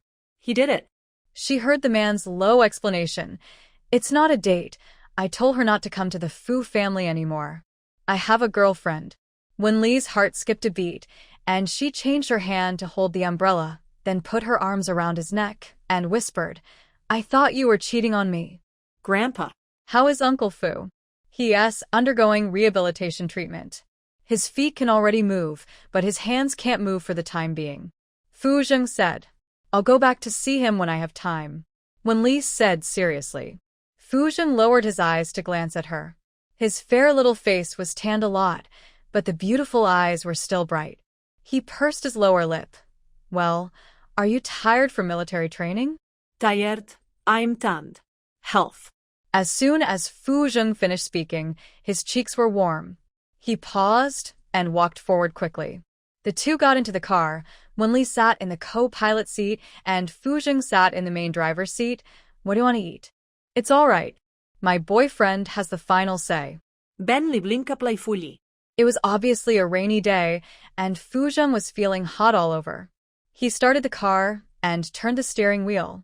The two didn't talk much along the way. Halfway through the journey, the rain got heavier. Wenli was relieved that there would be no military training at night. Watching the car enter an upscale residential area, Wenli subconsciously asked, "Do you want to eat private dishes? Have you eaten here?" "Yeah." Fuzheng picked her up with an umbrella and then walked towards one of the buildings. The elevator stopped on the 5th floor, and there was one apartment per elevator. Wenli just felt something was wrong, and in her eyes, she saw the man's fingerprint open the door. "I'll do it." He put the umbrella at the door, bent down and took out a pair of women's slippers from the shoe cabinet and handed them to her. "This house belongs to Grandpa." At this point, he realized something was wrong, pursed his lips and said, "My dad gave it to you." Wenli said, "Oh," put on her slippers and took a look at the decoration of the room.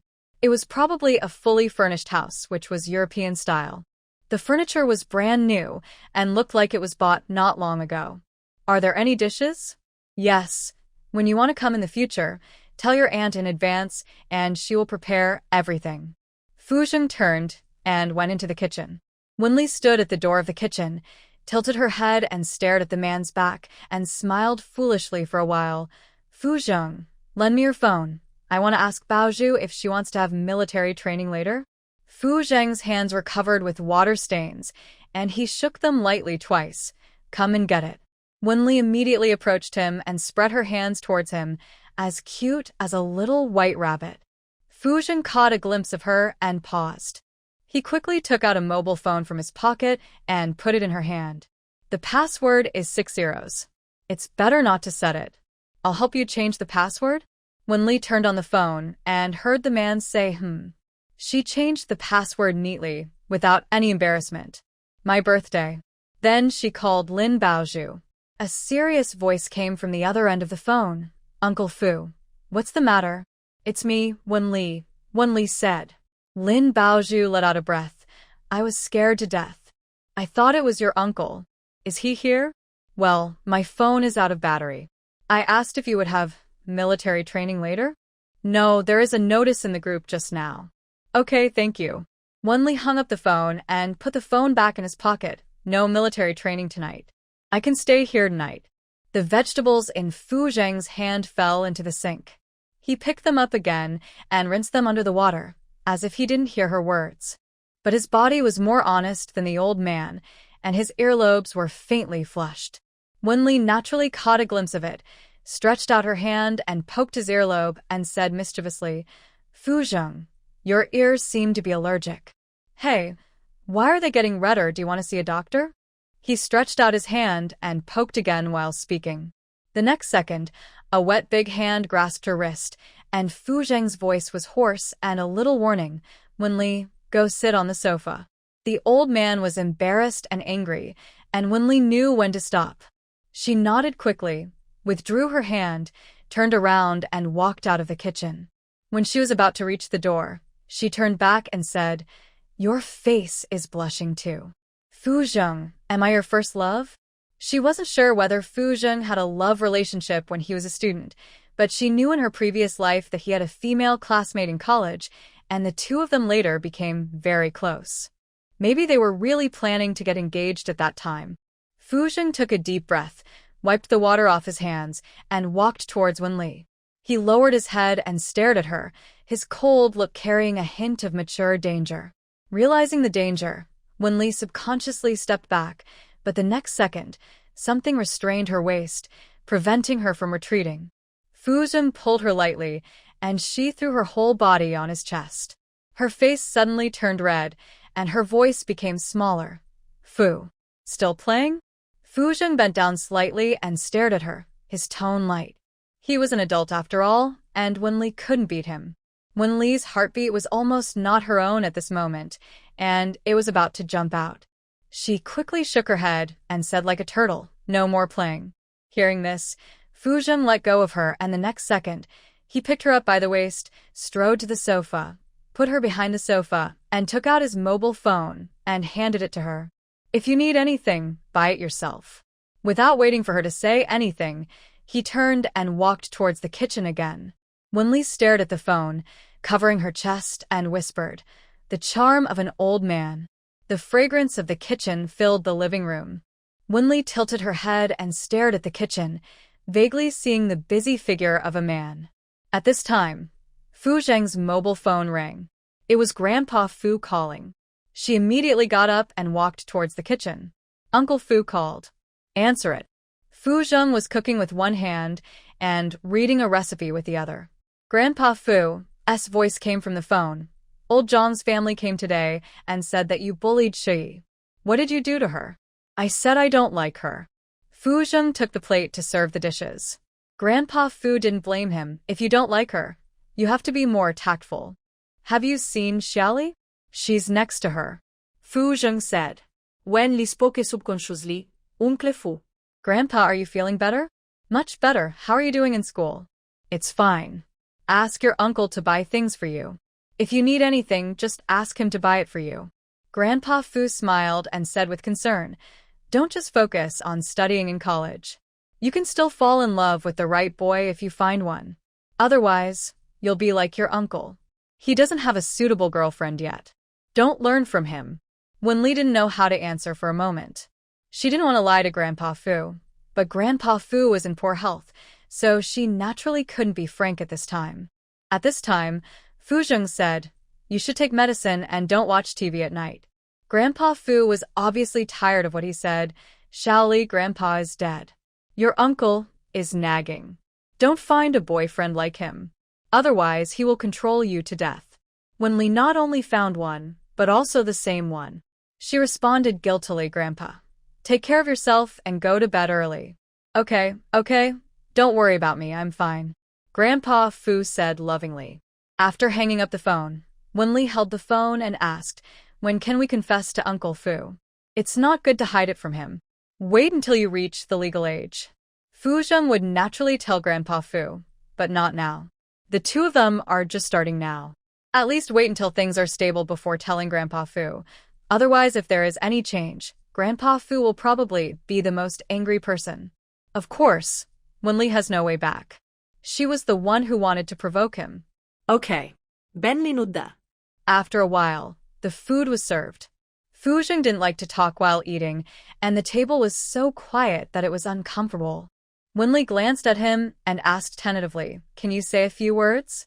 Fu Zheng paused with his chopsticks, put some food in her bowl, and said lightly, "Are college boys handsome?" Wenli said, "Huh?" and looked up at him. She didn't know what he meant by this sentence and told the truth. Some are quite handsome. Fu Zheng said him lightly, picked up a piece of food with chopsticks, and put it in his mouth. After swallowing it, he stated the fact, "You have no chance to regret it." Hearing this, Wenli realized what he meant. She blinked her eyes and said, "I won't regret it." Fu Zheng didn't say anything after that. After finishing his meal, he went to the kitchen to wash the dishes. Wenli took the opportunity to go to the bedroom and take a look. There were brand new clothes in the closet, and almost everything was ready. After Fu Zheng came out, she searched for a movie to play, a youth romance drama. Unexpectedly, it started with a bloody side. She quickly fast-forwarded and glanced at the side. The man looked normal, as if he was used to this kind of thing. She was still too young.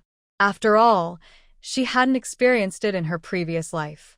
After an hour or two, Wenli felt a little bored with the plot and wanted to squint several times, but Fu Zheng next to her was concentrating. After it was finally over, she stood up and said, "I'm going to take a shower." Fu Zheng didn't say anything. When Wenli came out, there was no one in the living room. The door of the second bedroom was closed. It was obvious that the old man had entered the bedroom. She lowered her head to glance at her ordinary chest and knocked on the door silently. 10 seconds later, the door opened from the inside. Fu Zheng, wearing black satin pajamas, blocked the door and said, "What's wrong?" Wenli knew, of course, that nothing would happen between them so soon, and Fu Zheng would never do anything to her now. He, like Grandpa Fu, had some ancient traditional ideas. But that's it. She wanted to tease him, pointed inside the room. "Fu Zheng, should we sleep in the same bed?" The man narrowed his eyes slightly, and the tail of his eyes was narrow and long, charming and dangerous. The next second, Wenli felt a pain in her forehead, and she immediately covered her forehead. She subconsciously took a step back, looked up at Fu Zheng, her eyes widened, a little incredible, after all, who would touch his girlfriend's forehead when they are in love, and muttered, "Old man." Huh. After saying that, he turned and ran into the bedroom opposite. Fu Zheng never said such indecent words. He was caught off guard and heard Wenli hit the door with a, and soon closed the door with a pop. Well, the old man turned out to be an old werewolf. I don't know how he could endure it for so many years. Staring at the pure white door, Fu Zheng leaned against the door, lowered his head and smiled, and after a while, he turned back to the bedroom. After a while, Fu called. After telling her about the situation of Mr. Fu, he was silent for a long time and said, "I heard from Mom that you have feelings for Wenli?" Fu Zheng was silent, but did not deny it.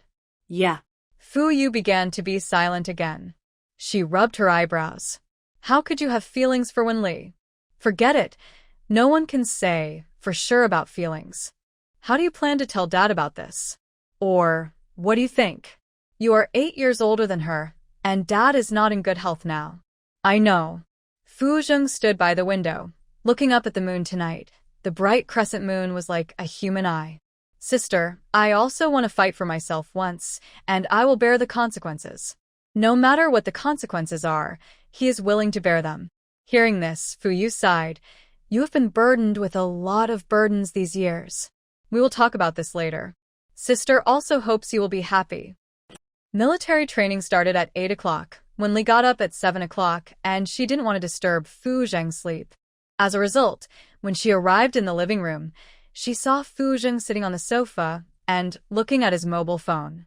He looked up at her, "Breakfast on the table. Eat it, and I will send you to school." The way mature men fall in love is without sweet words. With a serious look, he doesn't look like a man who would say the kind of words he said last night. Sure enough, old men are stuffy. She said, "Oh, sat next to the dining table, and asked, "Are you going back later?" "Well, there are still things in the company. I will come over when I am free." Fuzheng put down his phone, stood up, walked towards her, and sat next to her. Wenli glanced at him. Maybe it was because the black suit he wore today was too close-fitting and showed off his figure. I wonder if it would feel good to the touch. As expected, birds of a feather flock together. She is not a simple person either. She took a big sip of milk and then ate bread in silence. 10 minutes later, they got in a car and arrived at the school gate in 7 or 8 minutes. Fuzheng drove directly into the school and stopped downstairs of the dormitory.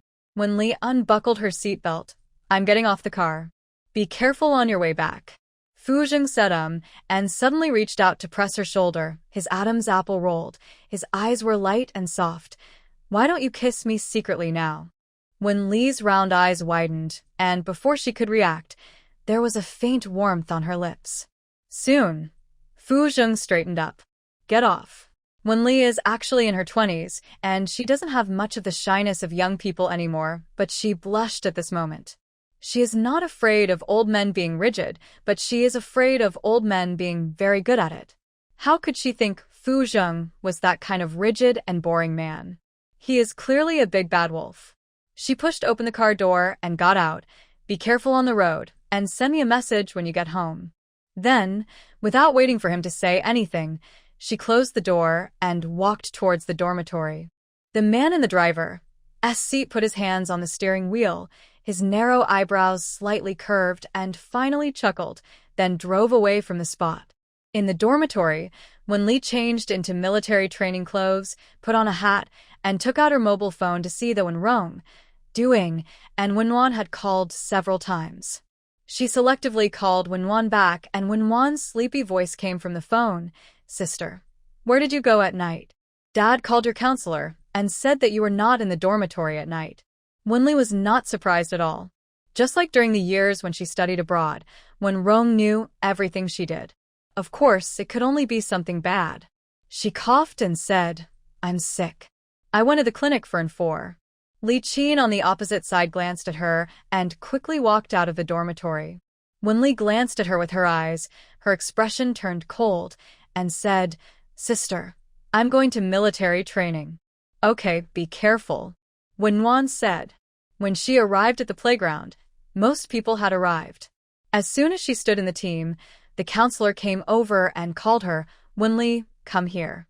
Wenli stepped out of the line, and the female counselor asked her softly, "Where did you go last night? Your family couldn't contact you?" "I went to the clinic because I was sick," Wenli said. The female instructor nodded, "Go to military training." Wenli stood back in the line. There was a 20-minute break at 10 o'clock. Lin Baozhu ran to her, took her hand and whispered, "You were not in the dormitory last night? How do you know?" Wenli asked in surprise. "I heard from my classmates that Wenli from the finance class 1 did not return home last night." Lin Baozhu added, "I have told her not to say it." Wenwan and Doing really tried their best to ruin her reputation. Wenli had long been accustomed to it and confessed to her, "I stayed with Fuzheng yesterday. I guessed it, but I didn't say it because I was afraid that others would exaggerate and talk nonsense." Lin Baozhu didn't understand again. It's normal to stay out all night in college. Why is everyone's attention on you? Wenli shrugged and teased, "Maybe it's because I'm beautiful and excellent." Hearing this, Lin Baozhu laughed out loud, somewhat liking her mental state. Let them be jealous to death. "I'm going back. You must tell me if there is anything." "Okay." Wenli wanted to tell her the news that she and Fuzheng were together, but the time was too short and she probably couldn't digest it after hearing it. She would find time to tell her after the military training. She stood in military posture for an hour or two on and off in the morning. When she was released, Wenli sat down and rested and beat her legs. At this time, Li Qin came over, squatted down and said, "Wenli, let's have lunch together at noon. My boyfriend will treat you." Wenli knew without guessing that she was bribed by Wenwan with money. She stood up without refusing and said, "Okay." The two walked out of the playground side by side. Li Qin waved at a boy, and soon 2 boys ran over. Li Qin's boyfriend by Songshi was tall and thin, and a bit literary. His roommate was very handsome, the most popular type of little milk dog. He had fair skin, long eyelashes, and was very delicate. Her comment was not even 1/10 of Fu Zheng's. By Songshi looked at Wenli and introduced, "This is my roommate, Liang Wenshin, and this is my girlfriend's roommate, Wenli." Liang Wenshin shyly stretched out his hand to Wenli. "Hello. Sorry, my hands are too dirty." Wenli politely refused. Several people walked towards the school gate. Wenli naturally caught a glimpse of Liang Wenshin's sight. How could Wenwan think that she liked this kind of young boy with no flesh? She didn't like it in her last life, and she likes it even less in this life. Halfway through the walk, she bumped into Su Muan, who was wearing a military training uniform. Su Muan glanced at Bai Songshi and the others and said to Wenli, "I have something to talk to you about." Wenli subconsciously followed him to the side. Su Muan didn't like to meddle in other people's business, but he had a good impression of Wenli and the others because of what happened last time. He whispered, "Those two sophomore seniors are not good people. They specialize in cheating freshman girls. You should be careful." Wenli thanked. "I know, don't worry." Seeing this, Su Muan didn't say anything, but remembered something and said, "Please remember my phone number and call me if there is anything urgent." Others meant well, and Wenli couldn't embarrass him. After all, they were still in a public place. She took out her mobile phone to save his phone number, and then walked towards Li Qin and the others. Li Qin took her boyfriend's hand and said to Wenli, "Is Su Muan pursuing you?" Wenli shook her head. "How do you know him?" "I don't know, I just heard of his name." Li Qin obviously didn't want to talk about Su Muan. Wenli didn't ask any more questions. They came to a restaurant near the window, which was a little cold. Bai Musong took off his coat and put it on Li Qin. Seeing this, Liang Wenshin also took off his coat, probably because he had flirted with girls too much. He didn't even ask Wenli and just put the clothes on her. "Thank you." After Wenli finished speaking, she lowered her head and sniffed and said with an unpleasant look, "Why do you smell like body odor?" As soon as she said this, the table became quiet. Wenli reacted belatedly, and she immediately said embarrassedly, "I'm sorry, I didn't say you have body odor. I mean this clothes, it may be stained with someone else's smell during military training." She took off the clothes and returned them to him, and said, "There is a laundry detergent that is good for removing body odor. You can go to the supermarket to buy some." Liang Wenshin's fair face flushed, and he was obviously speechless, but Wenli seemed to have no emotional intelligence. She said again, "I'm sorry, I'm very sensitive to these smells." Li Qin came back to her senses and tried to smooth things over. Maybe he picked up other people's odor during military training. "Wenli, you order the dishes." "Okay." Wenli took the menu and ordered by herself, saying, "No pig intestines, they're too smelly." She quickly ordered 2 dishes and handed them to Li Qin. She took out her phone to check the messages. Fu Zheng told her that he would be at the company at 10 o'clock. She glanced at the boy next to her who didn't move and quietly sent a message to Fu Zheng. At the same time, Fu Zheng was in a meeting. While talking, he turned on his phone. "If the project is not done well, I will resign and give way." His voice stopped abruptly, and his eyes were fixed on the screen of his phone. The next second, another message appeared on the screen of his phone. "How can a little puppy smell as good as you? Fu Zheng, you smell the best." His pupils shrank slightly, and his fingers tapped the table lightly. After a while, he threw the phone back on the table, revised the project, and handed in tomorrow. He had a cold look just now, but suddenly he softened a bit, and the senior executives were still a little uncomfortable. After the meeting ended more than 10 minutes later, Fu Zheng returned to the office and looked at Assistant Su and said, "The afternoon's matters will be concentrated before 3 o'clock. Has Wen Rong come these days?" "Mr. Wen came these days, but I told him you were on a business trip, so he went back." Assistant Su said again, "The Qin family is helping the Wen family to negotiate business these days. Do you need me to tell them?" No. Fu Zheng paused and didn't speak for a long time. Assistant Su stared at him seriously, thinking he was thinking about work. The next second, the man asked in a businesslike tone, "What do you usually give to your girlfriend?" Assistant Su thought he had heard it wrong. After a huh? he said quickly. I give all my salary to my girlfriend. I go to the movies after work and occasionally buy flowers with my pocket money. Fu Zheng said, well, go out. Here. Wenli didn't wait for Fu Zheng's reply, so she just ate her meal in peace. After finishing her meal, she said, I'll go back first. Wenli didn't want to take a nap at noon, so she went directly to the library. Now there are eyes in the dormitory, and whatever she does, there will be when watching. She is not afraid of being discovered, but the counterattack of waste should be the most uncomfortable for them. The waste that has been raised from childhood to adulthood, if it is not under their control, the feeling of frustration must make them want to die. Besides, was she hit by a car in her previous life intentional, or was she just unlucky? In order to act, when Li finished the military training in the evening, changed her clothes, and went out. When she was about to go out, Li Qin asked, Where are you going? I'm going out to play. I won't be back tonight. Wenli looked at herself in the mirror. It was a black and white long skirt with small floral patterns, a thin black sweater, and a pair of sandals with tiny diamonds on her feet. Her hair was casually draped behind her. She turned left, then right, and finally put on some light lipstick. She walked out of the dormitory, and 1 minute after she walked out, Li Qin called someone. She dressed up and went out. She said she won't be back tonight. As soon as she finished speaking, the dormitory door suddenly opened from the outside. Wenli hurried in and took the mobile phone on the table. I almost forgot to take my phone. She's gone. She turned and walked out of the dormitory. After leaving the dormitory, she turned on her mobile phone. It showed that it was recording. After she saved it, she played it from the beginning. She dressed up and went out. She said she would not be back at night. Wenli saved the voice in a file, which also contained a recording from the last time she went to Dr. Liang's house. These evidences will be the evidence for Wen Wan and Du Ying to go to jail in the future. Now she is not only doing it for herself, but also for her mother who loves her but has never met her. The community is brightly lit. Wenli entered the password to open the door.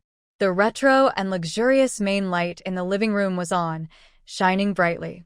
She subconsciously thought that Fu Zheng forgot to turn off the lights when he left, so she took a picture and sent it to Fu Zheng. You forgot to turn off the lights. The message had just been sent when she heard footsteps. She looked up at the source of the sound. The male protagonist of the story was wearing a bathrobe at this time, with water stains on his hair and face. He said coldly, Why are you here? I had something urgent tonight, so I worked overtime at the company. It was already very late when I came here, so I thought I would contact her tomorrow. When Li's eyes gradually became excited, and she took the initiative to say, They arranged spies in the dormitory, and I cooperated with the acting. Fu Zheng frowned slightly, but did not say anything. He respected Wen Li's ideas and actions. After all, there were some things that others could not interfere with. Tell me if you need anything. I won't be polite. Wen Li pointed in his direction. The expectation on her face was about to burst out, and she was inexplicably reserved and said, Fu Zheng, can I hug you? Fu Zheng raised his eyelids slightly and raised his hands slightly. Wen Li rushed over and hugged his waist. The fragrance of the bath was particularly obvious at this time. Fu Zheng, you smell so good. Can I kiss you? Fu Zheng has never had much emotional ups and downs since he was a child. When Bai Xian and his friends were interested in girls during puberty in high school, he just wanted to go home after school to see Wen Li, to see what she was doing at home and whether she was bullied. Later, when he went to college, boys had certain physical needs, but he still had no desires at that time, even after taking over the company. There were many romantic scenes, but he never touched women. The perfume or other smells on women disgusted him. He always thought so until Wen Li's 18th birthday party, wearing a white puffy skirt and soft hair. The dress was draped behind her, and her eyes were curved and bright like the moon. An inexplicable heartbeat occupied his whole body, and suddenly, he no longer treated Wen Li as a family member. This sudden change made him very distressed and painful every night. He had no way to do anything to her, and he didn't even dare to admit that he liked her. He was her uncle. If it wasn't for Wen Li's initiative, he would never let anyone peek into his mind in his life. Wen Li didn't make any teasing sounds, but it was like a star igniting a prairie fire. Fu Zheng's whole body was hot, and gradually his eyes were filled with flames. He didn't even dare to look down at the person in his arms who was getting more and more demanding. He gently opened her with both hands and said in a restrained voice, "Go take a shower. You will smell good after taking a shower." Wenli didn't expect him to say that. The old man's thinking was really different. Many boys had pursued her since junior high school, so she shouldn't be so unattractive. Fu Zheng buttoned up his bathrobe and rubbed his brows. The next second, he bent down, picked her up, and put her on the 1-meter-high cabinet next to him. The woman was taller than the man. He raised his chin slightly and said in a low voice, "Wenli, I am in good health and you are very attractive to me. But you are still young, wait a few years. You don't have to tell me when the time comes." His voice gradually lowered a few degrees as he spoke, restrained and rational. He would not let her go without her saying anything when the time comes. Wenli was no different from hanging on the wall at this time. She immediately became honest, put her legs together, and whispered, "Put me down." Fu Zheng hugged her down with both hands. Before he loosened his hands, he felt a heat on his lips. The next second, Wenli and his arms had left and walked towards the bedroom. The girl succeeded and revealed a bit of shyness in her voice. "Fu Zheng, good night." Fu Zheng turned his head to look at her. The door closed with a click. A piece of skirt was stuck on the side of the door, fluttering slightly, as flamboyant as her owner. Soon, the door opened again, and the white calf came into view first. He moved his eyes upward, and the girl's fair face was stained with a bit of pink. The corners of his lips curled up, and his voice was low and magnetic. "Wenli, good night." The door closed again, and Wenli threw herself on the bed, rolling back and forth twice, getting carried away, and fell to the ground with a thud. She pretended that nothing had happened and found clothes to take a shower. The phone on the table in the bedroom opposite was on speakerphone, and Bai Xian's voice resounded in the bedroom, speechlessly saying, "Fu Zheng, where are you? Why haven't I seen you recently? If you weren't in a relationship, I would have thought you were in a relationship." Fu Zheng didn't mention the relationship because it was Wenli, and he wanted to leave her a way out. He actually allowed her to regret it once. But he wouldn't regret it. "Tell me if you have something to say. I'll come to you." "I'm out of town." Bai Xian said, "Oh," and after a moment of silence, he said, "Is Jian Ningxue still living with you?" "I don't know." Fu Zheng had never paid attention to Jian Ningxue. If Bai Xian hadn't shamelessly begged him to help take in Jian Ningxue, he would not have let anyone live in his house. How can women nowadays change their minds? "She was not like this when she was pursuing me." Bai Xian was a little puzzled and said, "She patted her ace and left. What should I do? I've already dealt with it with my mother. What's the big deal about her running away?" He and Jian Ningxue have feelings for each other, but his family disagrees. After all, Jian Ningxue's family is ordinary. The two have quarreled countless times because of this matter, and Bai Xian is helpless. On one side is his mother, and on the other side is his girlfriend. No matter which side he helps, it will make people sad. "Fu Zheng, suppose it was your girlfriend? What would you do?" The glass window reflected the man's sturdy waist. Fu Zheng slowly changed into pajamas and said lightly, "With my ability, she can't run away from Kyoto." Bai Xian. He was silent for a while. Will it be particularly embarrassing to be so shameless? If I make a big fuss for a woman, Gu Lianming and the others will laugh at me to death. I know you won't, because you don't even have a woman, you are not qualified. You want chastity and a memorial archway, you have it all? Fu Zheng stated the facts and then said, "Gu Lianming doesn't have time to laugh at you now, he is a mess now." "What do you mean?" Bai Xian became a little interested. Fu Zheng reached out to hang up the phone, and soon a message popped up. "Fu Zheng, I seem to miss you a little. Can you come out and let me see you?" The next second, another message popped up. "I just need to take a look." The little face jumped into his eyes out of nowhere, and the dull body seemed to be injected with youth medicine. He chuckled and tapped his finger on the screen. "Open the door." He just came to open the door, and the door opposite also opened. Wenli was wearing gray pajamas with a black bow at the collar, and her slightly wet hair hung on both sides of the house. "Fu Zheng Sudenli Said, Come. Wenli looked stunned. She probably didn't expect Fu Zheng to let her into the bedroom. After all, she was a dwarf in action. She began to nervously want to retreat, but when she thought that Fu Zheng was almost 27 years old. In her previous life, Fu Zheng took care of her for 3 years. She deserved to give more in this life. It's okay, Wenli, don't be nervous, close your eyes and the night will pass. Before she could say anything, he turned and entered the bedroom.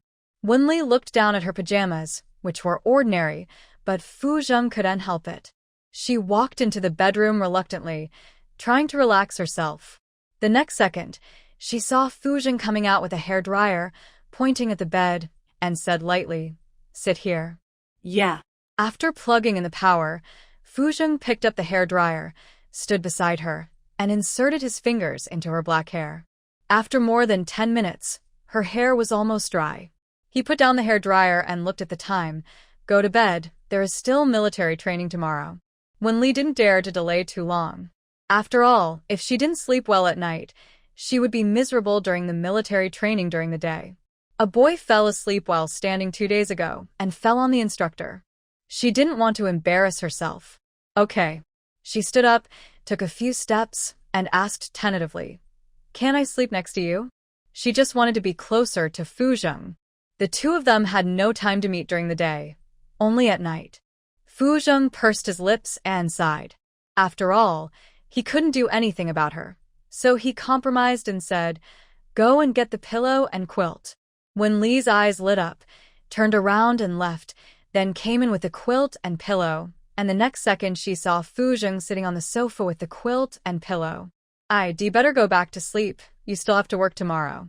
Although she said so, she didn't move her feet. Fu Zheng stared at her with deep eyes, and soon put the pillow and quilt on the bed. Wenli got on the bed neatly, covered herself with the quilt, and moved a little to the side of the bed to leave enough space for him.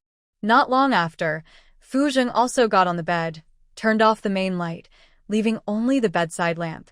Wenli could clearly see the man's thick eyelashes and didn't feel at ease. Maybe it was because of the 3 years of companionship that she felt at ease staying next to Fu Zheng. She whispered, "Fu Zheng, I dreamed that I became a vegetable. You took care of me for 3 years. In my dream, you always secretly wiped tears." Hearing this, Fu Zheng did not immediately respond to her words. Wenli's little face could be vaguely seen in his peripheral vision. "You will not become a vegetable." "Of course I won't. I have my grandfather and you. No one in the whole Kyoto dares to hurt me." Wenli smiled and said, "If I really become a vegetable, Fu Zheng, don't cry, okay?" Fu Zheng turned his head to face her. "Wenli, I don't like these assumptions. Go to sleep."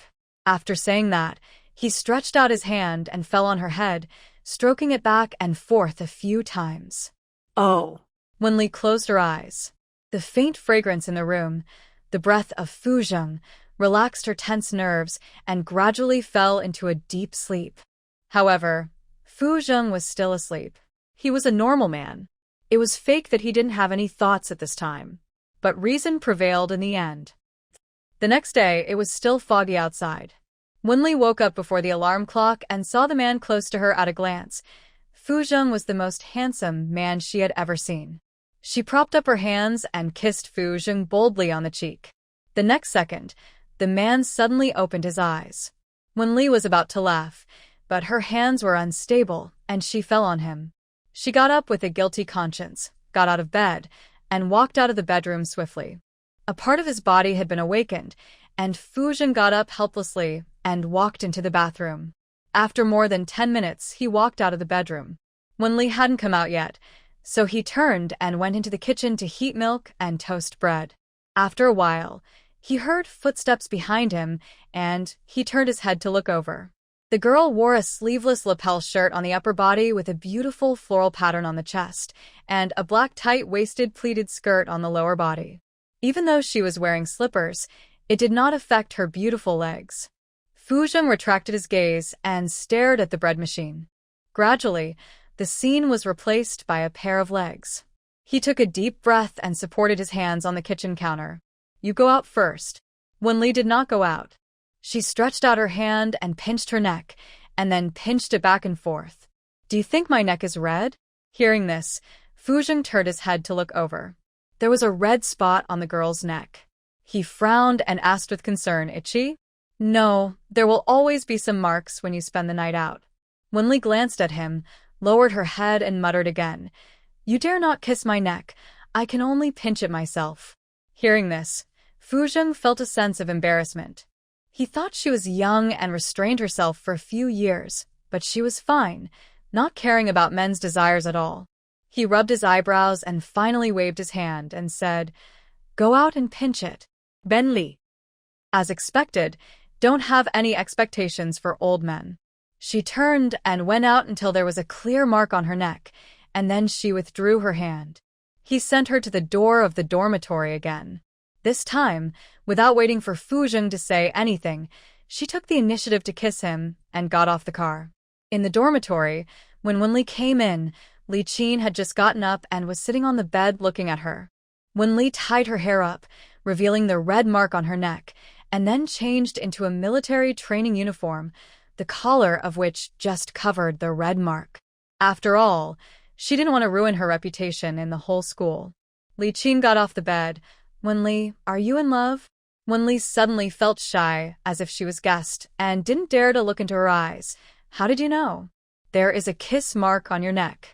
Li Qin looked gossipy and said, "Is your boyfriend from the school?" "No, he didn't go to school." Wenli put on a military training hat and glanced at Li Qin in the mirror. Li Qin was surprised and asked, "Is your boyfriend a social person?" "Well, his family is not very good, and he started working at the age of 18. Fortunately, I have money and can support him." Wenli signaled her to keep it a secret with her eyes and then put her phone on the table to charge. "I'm leaving first." After a month of military training, Wenli became 10 shades darker, but fortunately Fuzheng never disliked her when he saw her. During this period, the two met every few nights. Their relationship improved a little. At least she went to Fuzheng's bedroom with a pillow and a quilt, and Fuzheng would not ask her to sleep on the sofa. After the military training, the school had a 5-day National Day holiday. Of course, Wenli went to Fu's group as soon as possible. After all, Fuzheng was at work at that time.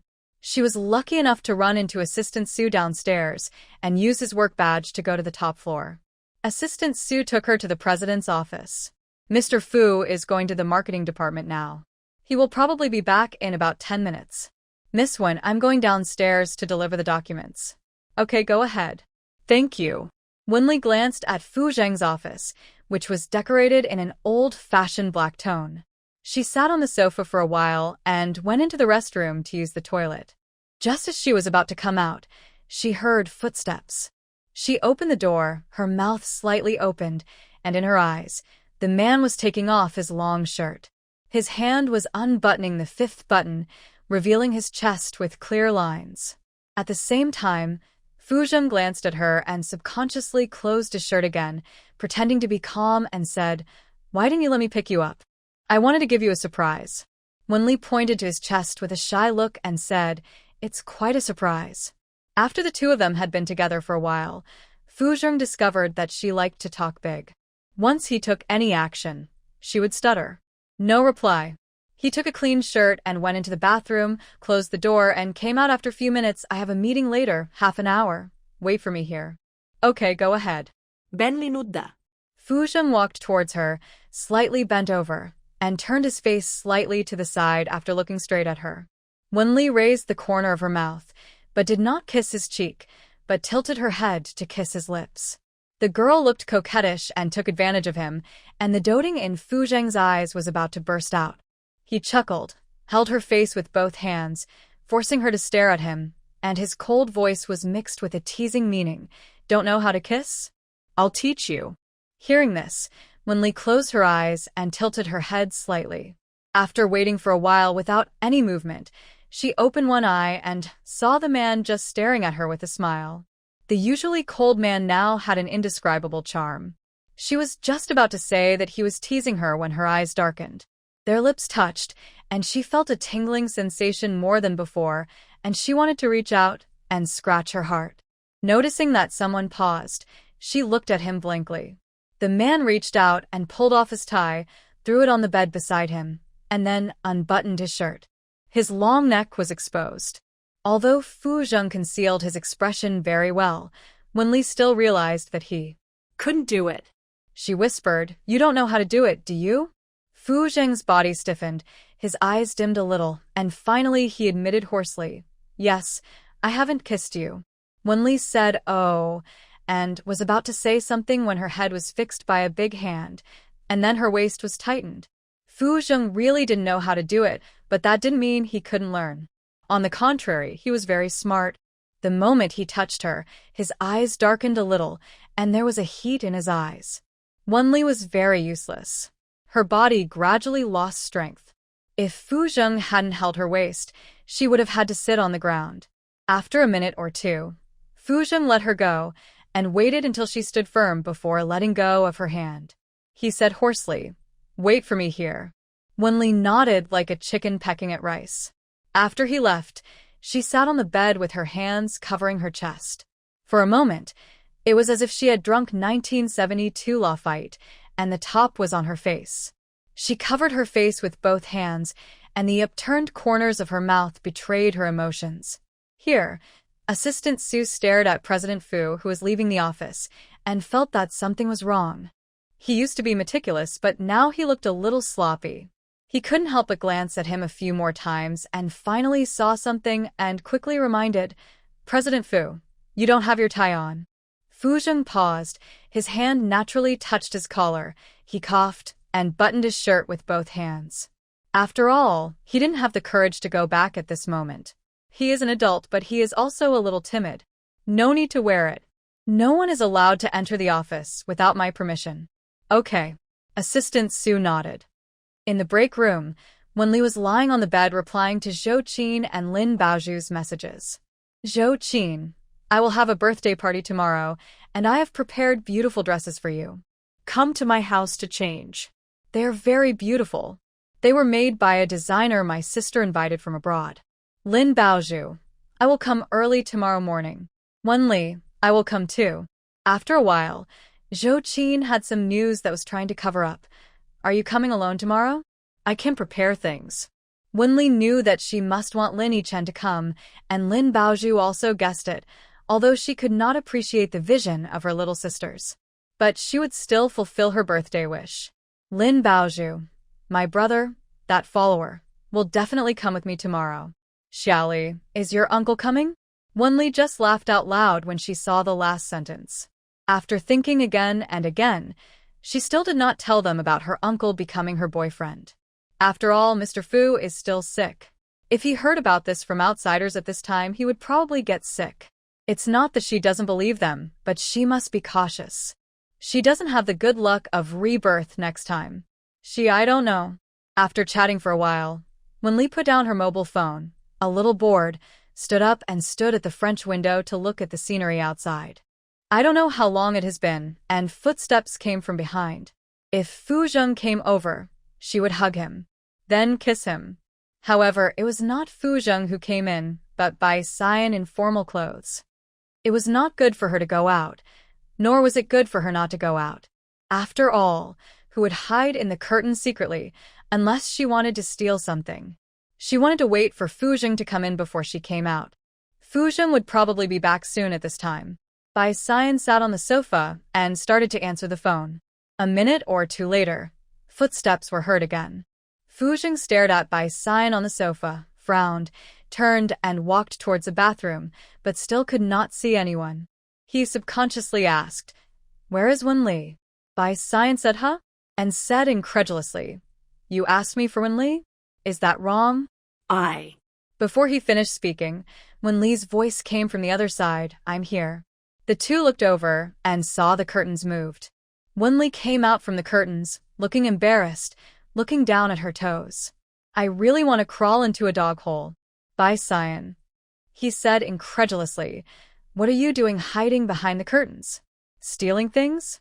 Before Wen Li said anything, Fu Zheng said, "Get out." Bai Xian glanced at Wen Li, and seeing that she didn't move, he reminded her like watching a play. "I asked you to go out. I asked you to go out." Fu Zheng stared at him indifferently. Bai Xian said, "Huh?" A little unbelievable. as if he was the one who stole things. Okay, I'll go out. After he walked out, Fu Zheng closed the door, locked it, and clasped his hands in front of his chest. His cold voice revealed a hint of curiosity. Why are you hiding? I thought it was you and wanted to scare you, but when I saw it was him, I couldn't come out. Bentley explained it. Hearing this, Fu Zheng's eyebrows flashed a smile, and he reached out and rubbed her head gently. Let's go, I'll take you to dinner. Bai Xian just sat on the sofa and saw the two people coming out with his peripheral vision. He glanced at Wenli curiously. As expected, Fu Zheng didn't care. As expected, he liked to put a layer of mud on people's eyes. Fu Zheng looked at Bai Xian and said directly, Let's talk about it in the afternoon if you have anything to say. Okay, you are busy. Bai Xian waved his hand to signal them to go. When the two walked out of the office one after another, Bai Xian sighed. Fu Zheng had fallen into Wenli's hands in this life. He remembered something, took out his mobile phone to make a call, and the same cold voice said, Sorry, the number you dialed cannot be connected. He was also doomed. The two of them had Western food in a shopping mall near the company. Wenli knew that he was busy at the company, so she didn't continue to disturb him. She took the initiative to say, You go to the company, I'll buy something for Grandpa. No hurry, I'll take you to buy some clothes. Fu Zheng didn't say sweet words, but just got down to business. Wenli couldn't help but glance at him, and made a demand. Shall we buy couple outfits? Fu Zheng, yeah. He said, and a couple came towards them, holding hands in an intimate posture. He lowered his head and looked to the side, then stretched out his big hand to hold Wenli's small hand, and tightened it slightly. They have been holding hands since childhood, but now they are obviously different from before. Wenli subconsciously lowered her head and soon looked up at him again, silently took a small step towards him, and their shoulders were leaning against each other. First, they went to buy some things for Lu Zhongwei, and then they went to look at clothes. The receptionist probably had poor eyesight, or Fu Zheng looked particularly mature in a suit. When checking out, he wanted to flatter, but he didn't hit the spot. Little sister, your brother is so good to you. Fu Zheng raised his eyelids slightly and said lightly, She is my girlfriend. Wenli nodded in agreement, and the receptionist looked embarrassed. She looks really young. These are your clothes. Welcome next time. After saying that, he looked at Wenli with a strange look. Probably thought she was a kept college student. Fu Zheng tapped his fingers lightly on the counter, staring at the receptionist with cold eyes. Is there something wrong with your eyes? The receptionist's face changed, and he quickly bowed his head and apologized. Sir, I'm sorry. Wenli pulled Fu Zheng out of the clothing store. After going out, Fu Zheng glanced at Wenli out of the corner of his eye. Coincidentally, Wenli was also looking at him. He said in a low voice to her who was inexperienced, When you come out with me in the future, you will experience such things again. The mismatch in age between the two will definitely lead to a lot of voices and discussions. Some are good and some are bad. I'm ready. Wenli's expression was as firm as usual. Fu Zheng paused and soon started walking again. Wenli handed the things to Lu Zhongwei. Butler's son said that Lu Zhongwei went to the company to deal with things and would not be back until the evening. She simply handed the things to Butler's son, Grandpa's son, bought 2 vests for Grandpa, and asked him to wear them when he went out in the morning. It's a bit cold recently. Okay, young lady, aren't you here tonight? The master has been thinking about you these past few days. Butler's son said lovingly. Wenli had to go back tonight, as she was still needed to perform in the play at the Wen family. I'll come tomorrow afternoon and stay for a few days. We'll have a 7-day holiday. Okay, I'll ask my aunt to buy some dishes you like, young lady. You got a little tanned from military training, but you look healthy this way. Butler's son said, as he sent her out. Wenli had just left when Lu Zhongwei came back. Butler's son helped him get out of the car. The young lady just left and bought 2 vests for the master. She said she would come and stay for a few days tomorrow afternoon. Hearing this, Lu Zhongwei sighed. See how lucky I am. I'll buy some food the young lady likes later. Okay. Master, Miss Wen came this morning, and I said you went to the company. Butler's son said. Lu Zhongwei's face flashed with displeasure.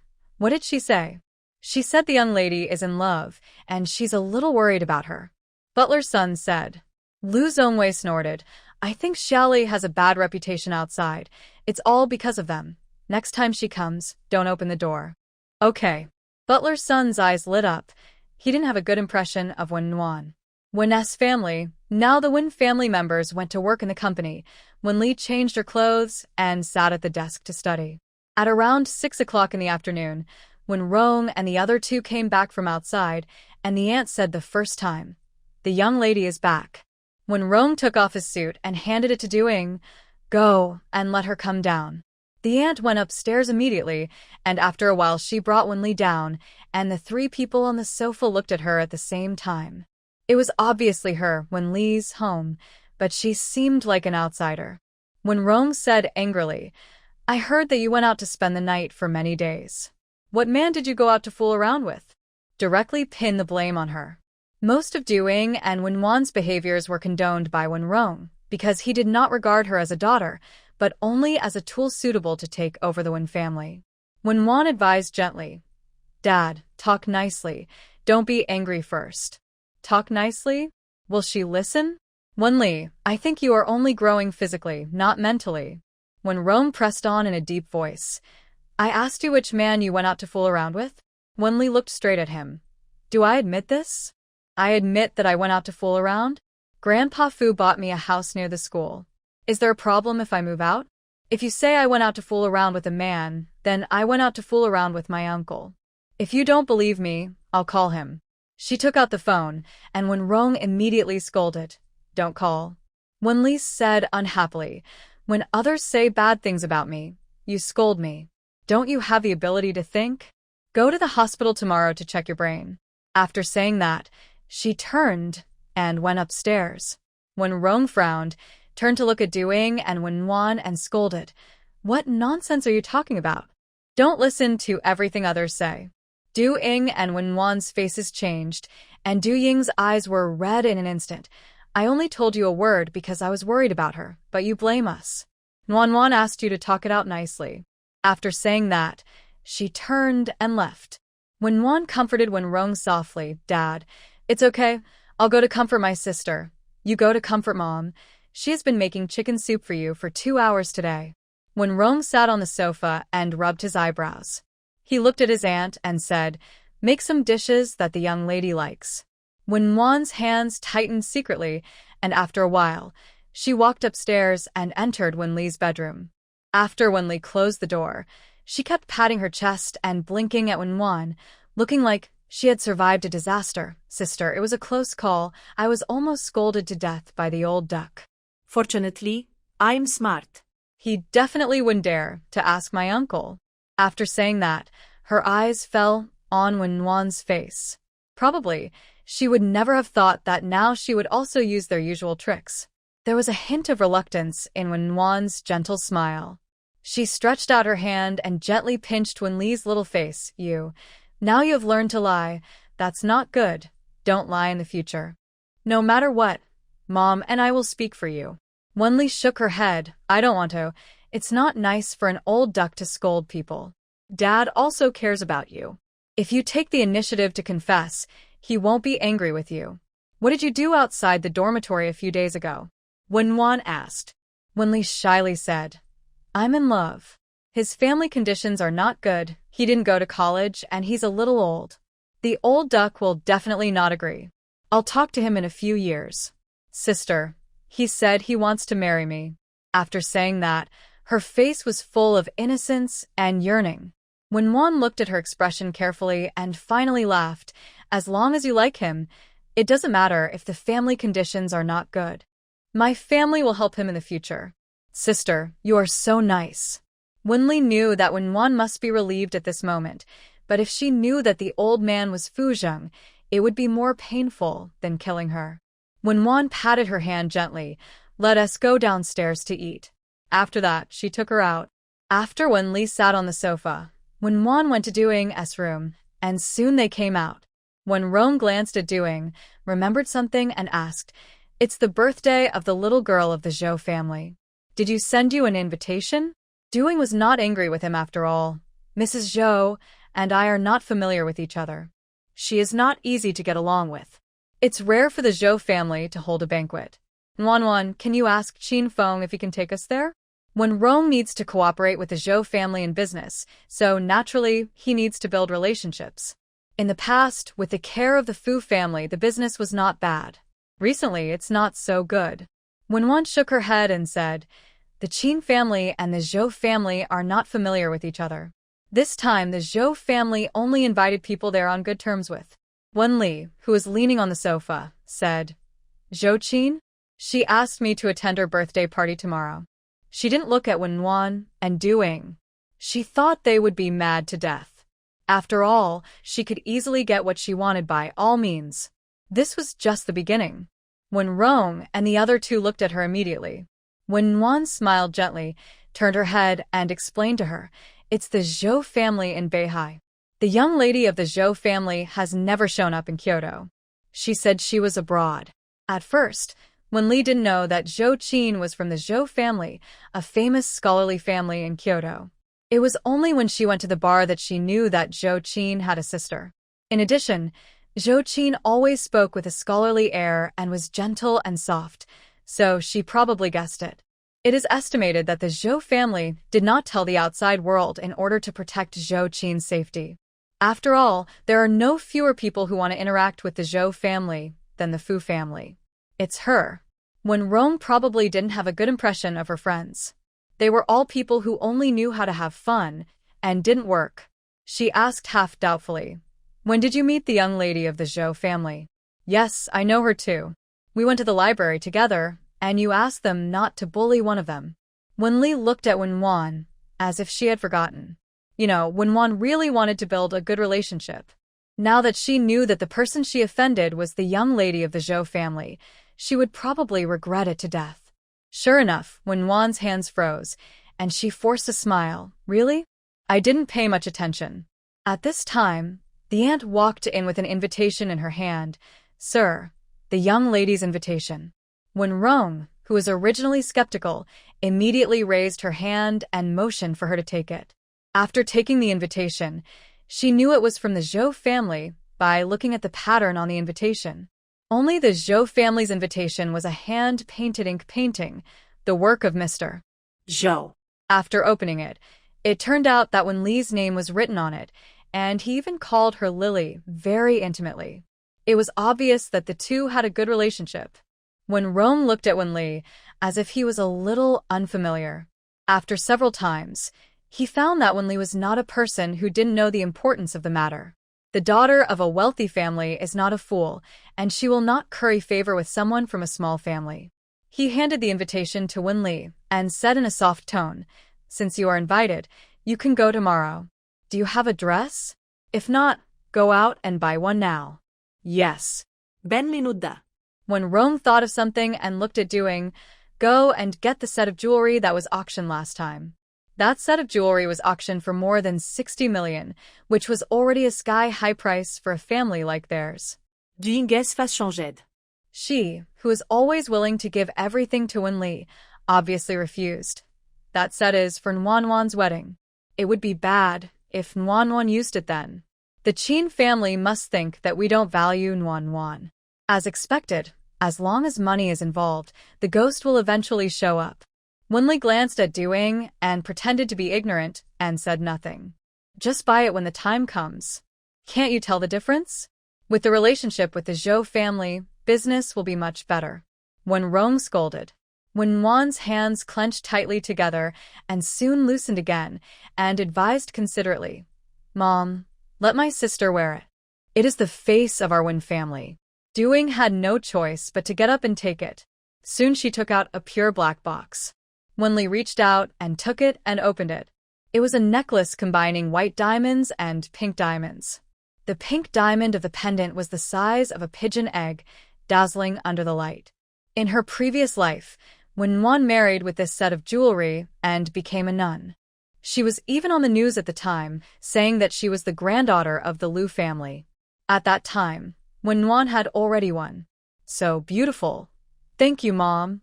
Thank you, Dad. She was a little reluctant to say the latter part. When Rome didn't say anything but reminded, be careful with your words and deeds when you go to Zhou's house. Tomorrow, Nwan will help her put on makeup and clean up. Okay. When Wan's nails dug into the flesh, which was a little painful. After dinner, when Li went upstairs early. Not long after she entered the door, Fuzheng called. She answered the call immediately, and her tone was obviously happy. Are you off work? Yes, are you going to Fu's house? Fuzheng said. I'll be there right away. When Li changed her clothes and went out. When Rome heard that she went to see Mr. Fu, and she didn't say anything. Just after leaving the door of Wen's house, when Li caught a glimpse of Fuzheng in a suit standing under the streetlight. It was obvious that he called her as soon as he got home. The old man used to be so hard-mouthed and patient. She trotted over and was about to hold hands when she heard Wenwan's voice coming from behind. Sister, let me go with you to see Grandpa Fu. Wenli immediately hugged her hands in the air to her chest and rubbed her arms back and forth. It's so cold. When Wan went out with her things and saw Fuzheng, she said gently, Uncle. Fuzheng glanced at her lightly and said nothing. In her peripheral vision, Wenli rubbed her hands and touched her nose, looking like a guilty thief. It was a bit cute and funny. He lowered his head and smiled, took off his coat, and put it on her shoulders. This behavior was not abnormal.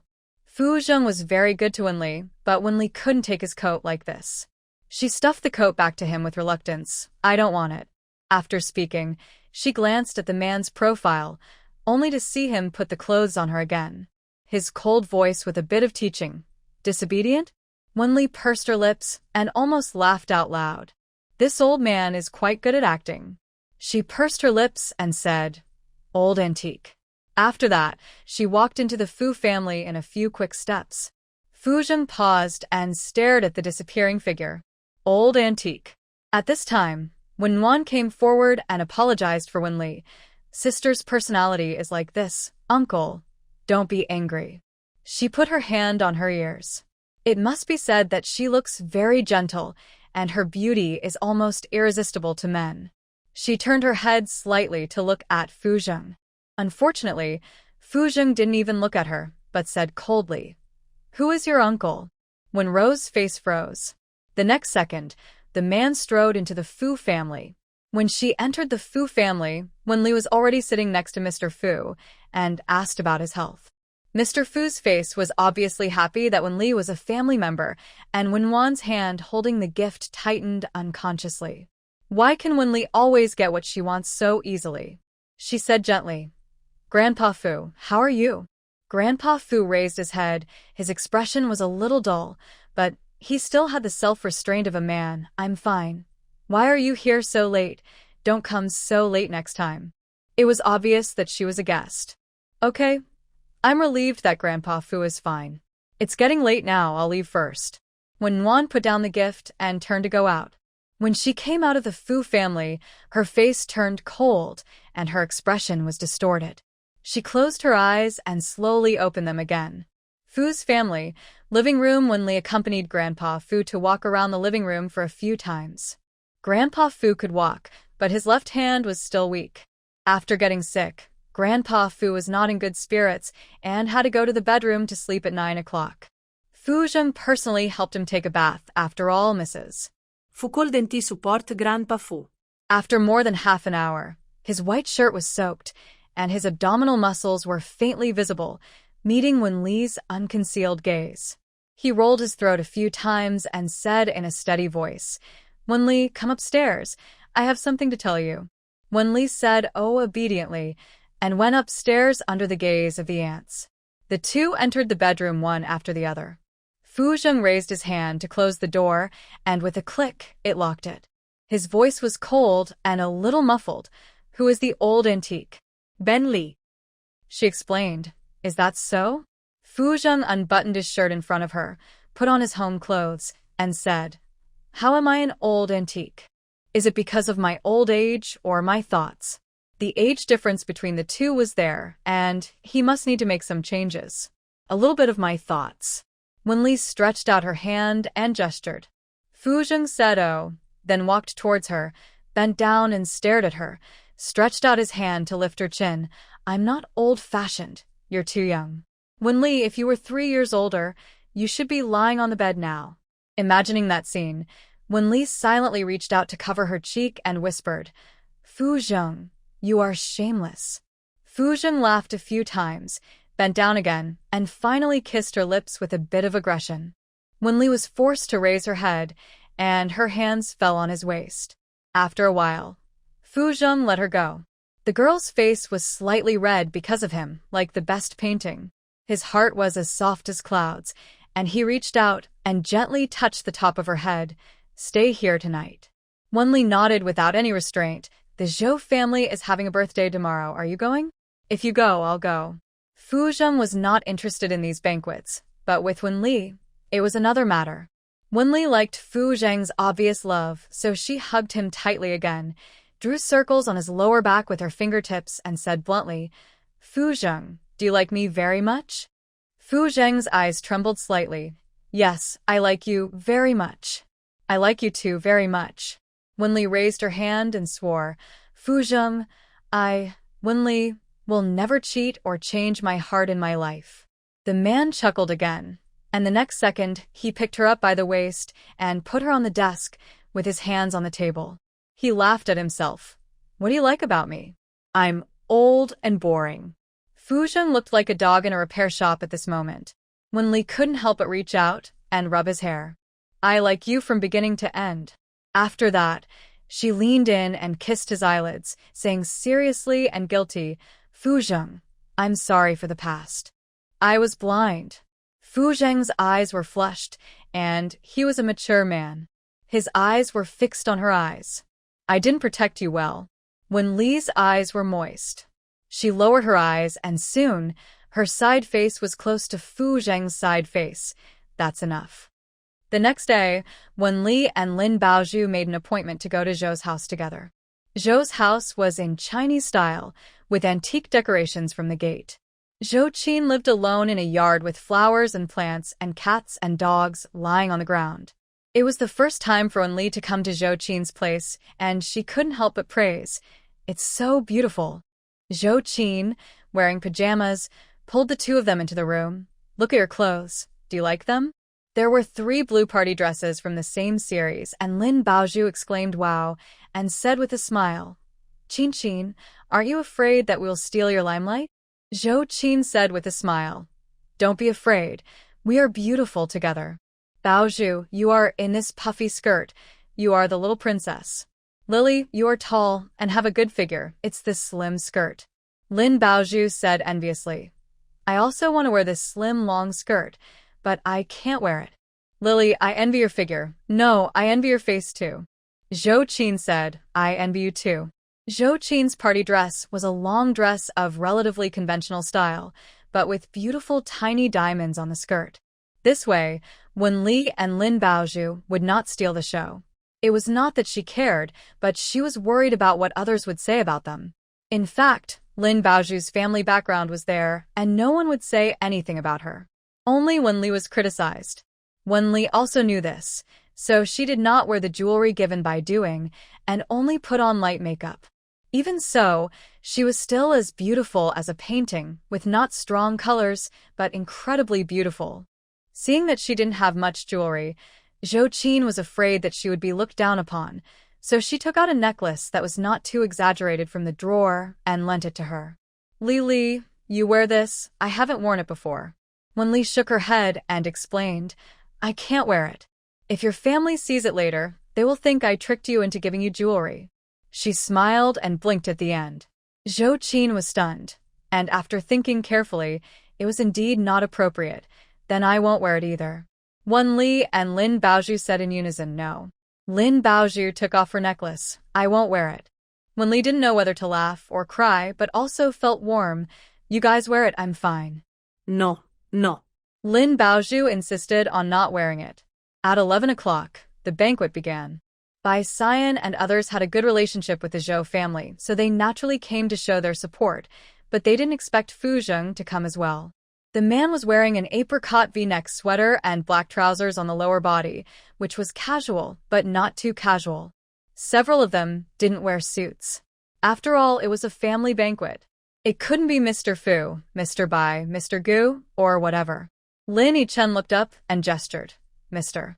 Fu, How come you are in the mood to attend the banquet this year? You are in the mood, but I am not? Fu Zheng said lightly. He casually pulled out a chair on the table and sat down. When Bai Xian and others were about to sit next to each other, Fu Zheng stretched out his hand and pressed on the chair on his left and said lightly, "Someone is here." "Who? Did you have a successful blind date?" Lin Yichen asked curiously. Gu Lianming and Bai Xian gave him a knowing look. Seeing that he didn't understand, Bai Xian said speechlessly, "Who else could it be? It must be his little niece." Lin Yichen's gossiping heart faded. I thought the iron tree had blossomed. At this time, a voice came from all around. "The young lady of the Zhou family is here. Who is the girl next to her?" Immediately, several men looked up at the door. The three girls had been dressed up and had the bright shadows of adult women. Fu Zheng's eyes fell motionlessly on Wenli. She was wearing a tube-top long skirt with a ribbon of the same color wrapped around her neck, floating in the air while she walked. The slit was up to the thigh, and a pair of slender legs were looming. She really grew up. Bai Xian on the side. "These little girls have grown up, and we are old." Lin Yichen's eyes moved from Lin Baozhu to Zhou Qin, and he echoed, "We are old." Fu Zheng took the red wine glass beside him, tilted his head slightly and took a sip and said coldly, "Don't take me with you." Immediately, the three of them looked at him at the same time. After all, he was the least qualified to say this among them. Although he was not the oldest among them, he was definitely the oldest. Gu Lianming raised his eyebrows and said firmly, "Fu Zheng, you are in love." As soon as he said this, Bai Xian and Lin Yichen looked at Fu Zheng. The man's expression was still indifferent, as if he was not guessed. Lin Yichen sat on the chair with one hand and teased, "If Mr.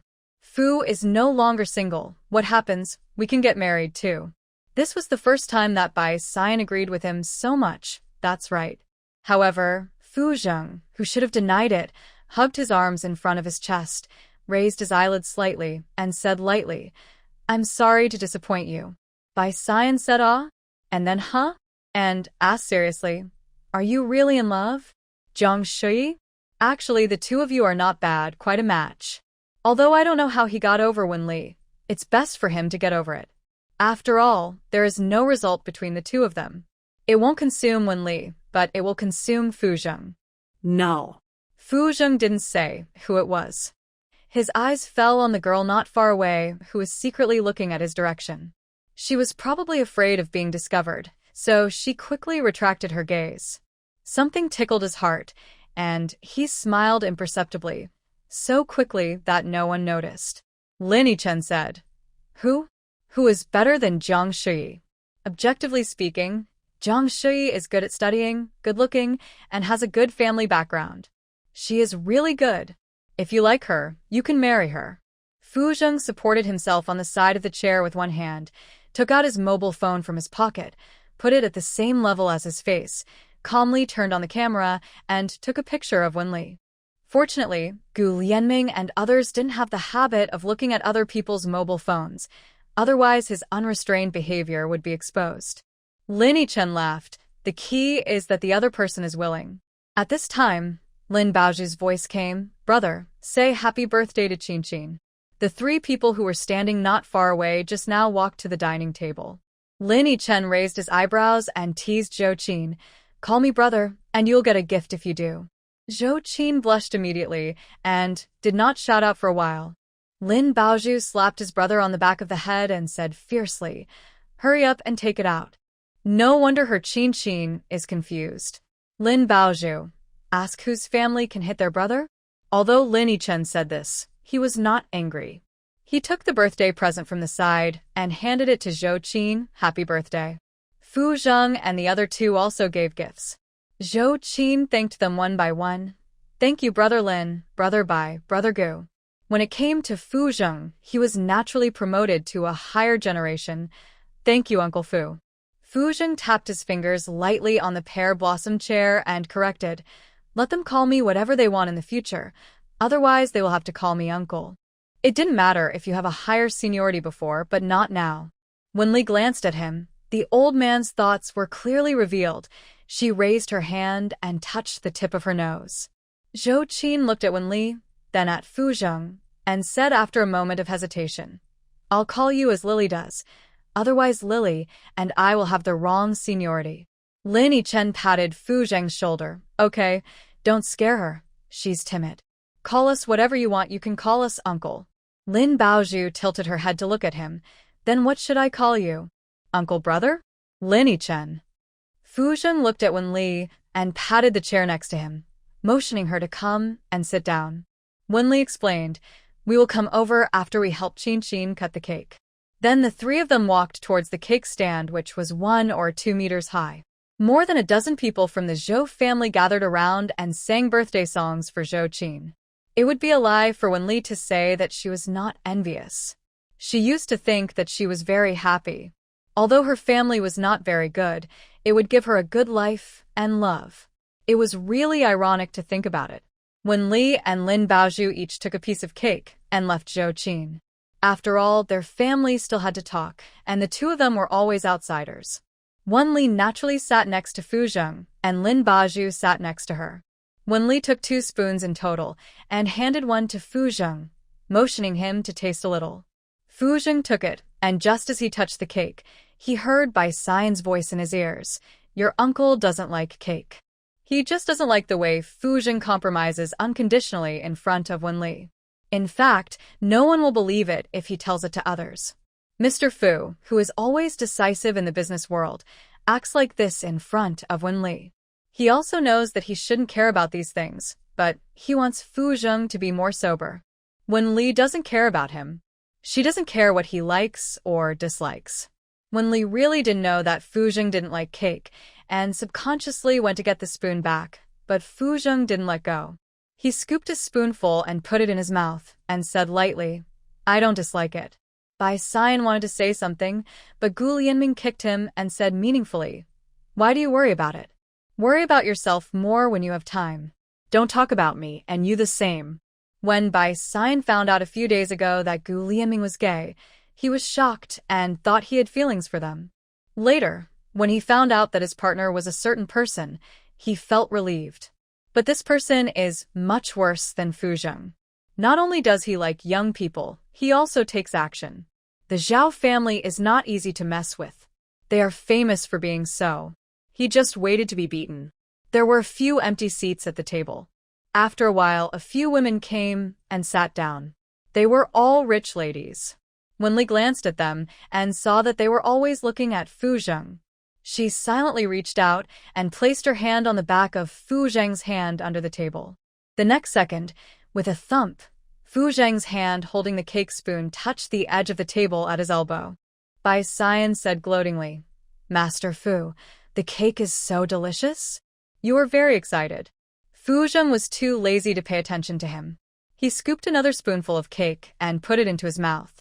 In his peripheral vision, the girl next to him lowered her head with a slightly raised corner of her mouth. She looked like a cat stealing fish. Suddenly, he wanted to have a cat. After dinner, Wenli felt a little full and wanted to go to the bathroom. She stood up subconsciously and said, I'm going to the bathroom. Fu Zheng just stood up and sat down again. When Wenli came out of the bathroom, 2 women looked at her. Before she said anything, one of the women took out a necklace from her bag and threw it at her feet. The next second, she came over and grabbed Wenli's wrist and said, How could you steal other people's things? Wenli probably didn't expect that someone would directly frame her in this way. It didn't work for other people, but for someone from a small family like her, she had no way to defend herself.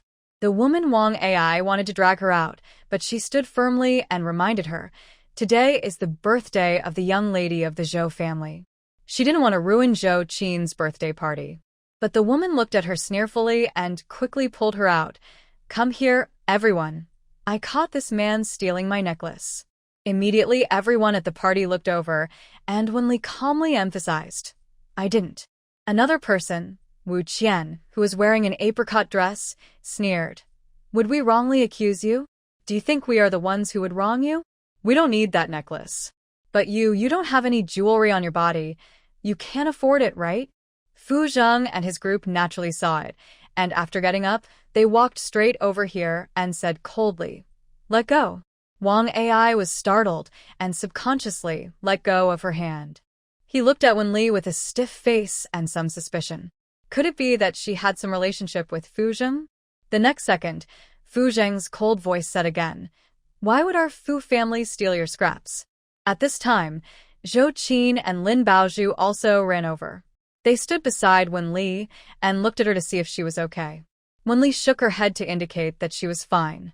She looked at the people around her and raised her voice a little. "Call the police and send the necklace for fingerprint inspection to see if there is my fingerprint. See if you framed me or I stole your things out of jealousy."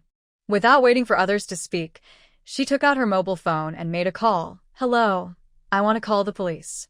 Someone slandered me and said I stole things." The two women were obviously panicked. Wu Qian spoke alone. "Today is the birthday of the young lady of the Zhou family. Don't call the police. Forget it. The matter of a necklace is nothing to us." "No, you must call the police. This kind of thing happened at my birthday party. The Zhou family has a certain responsibility." Zhou Qin actually believed in Wen Li very much. If she was such a greedy person, she would not have rejected her proposal just now. Besides, Wen Li's uncle is Fu Zheng.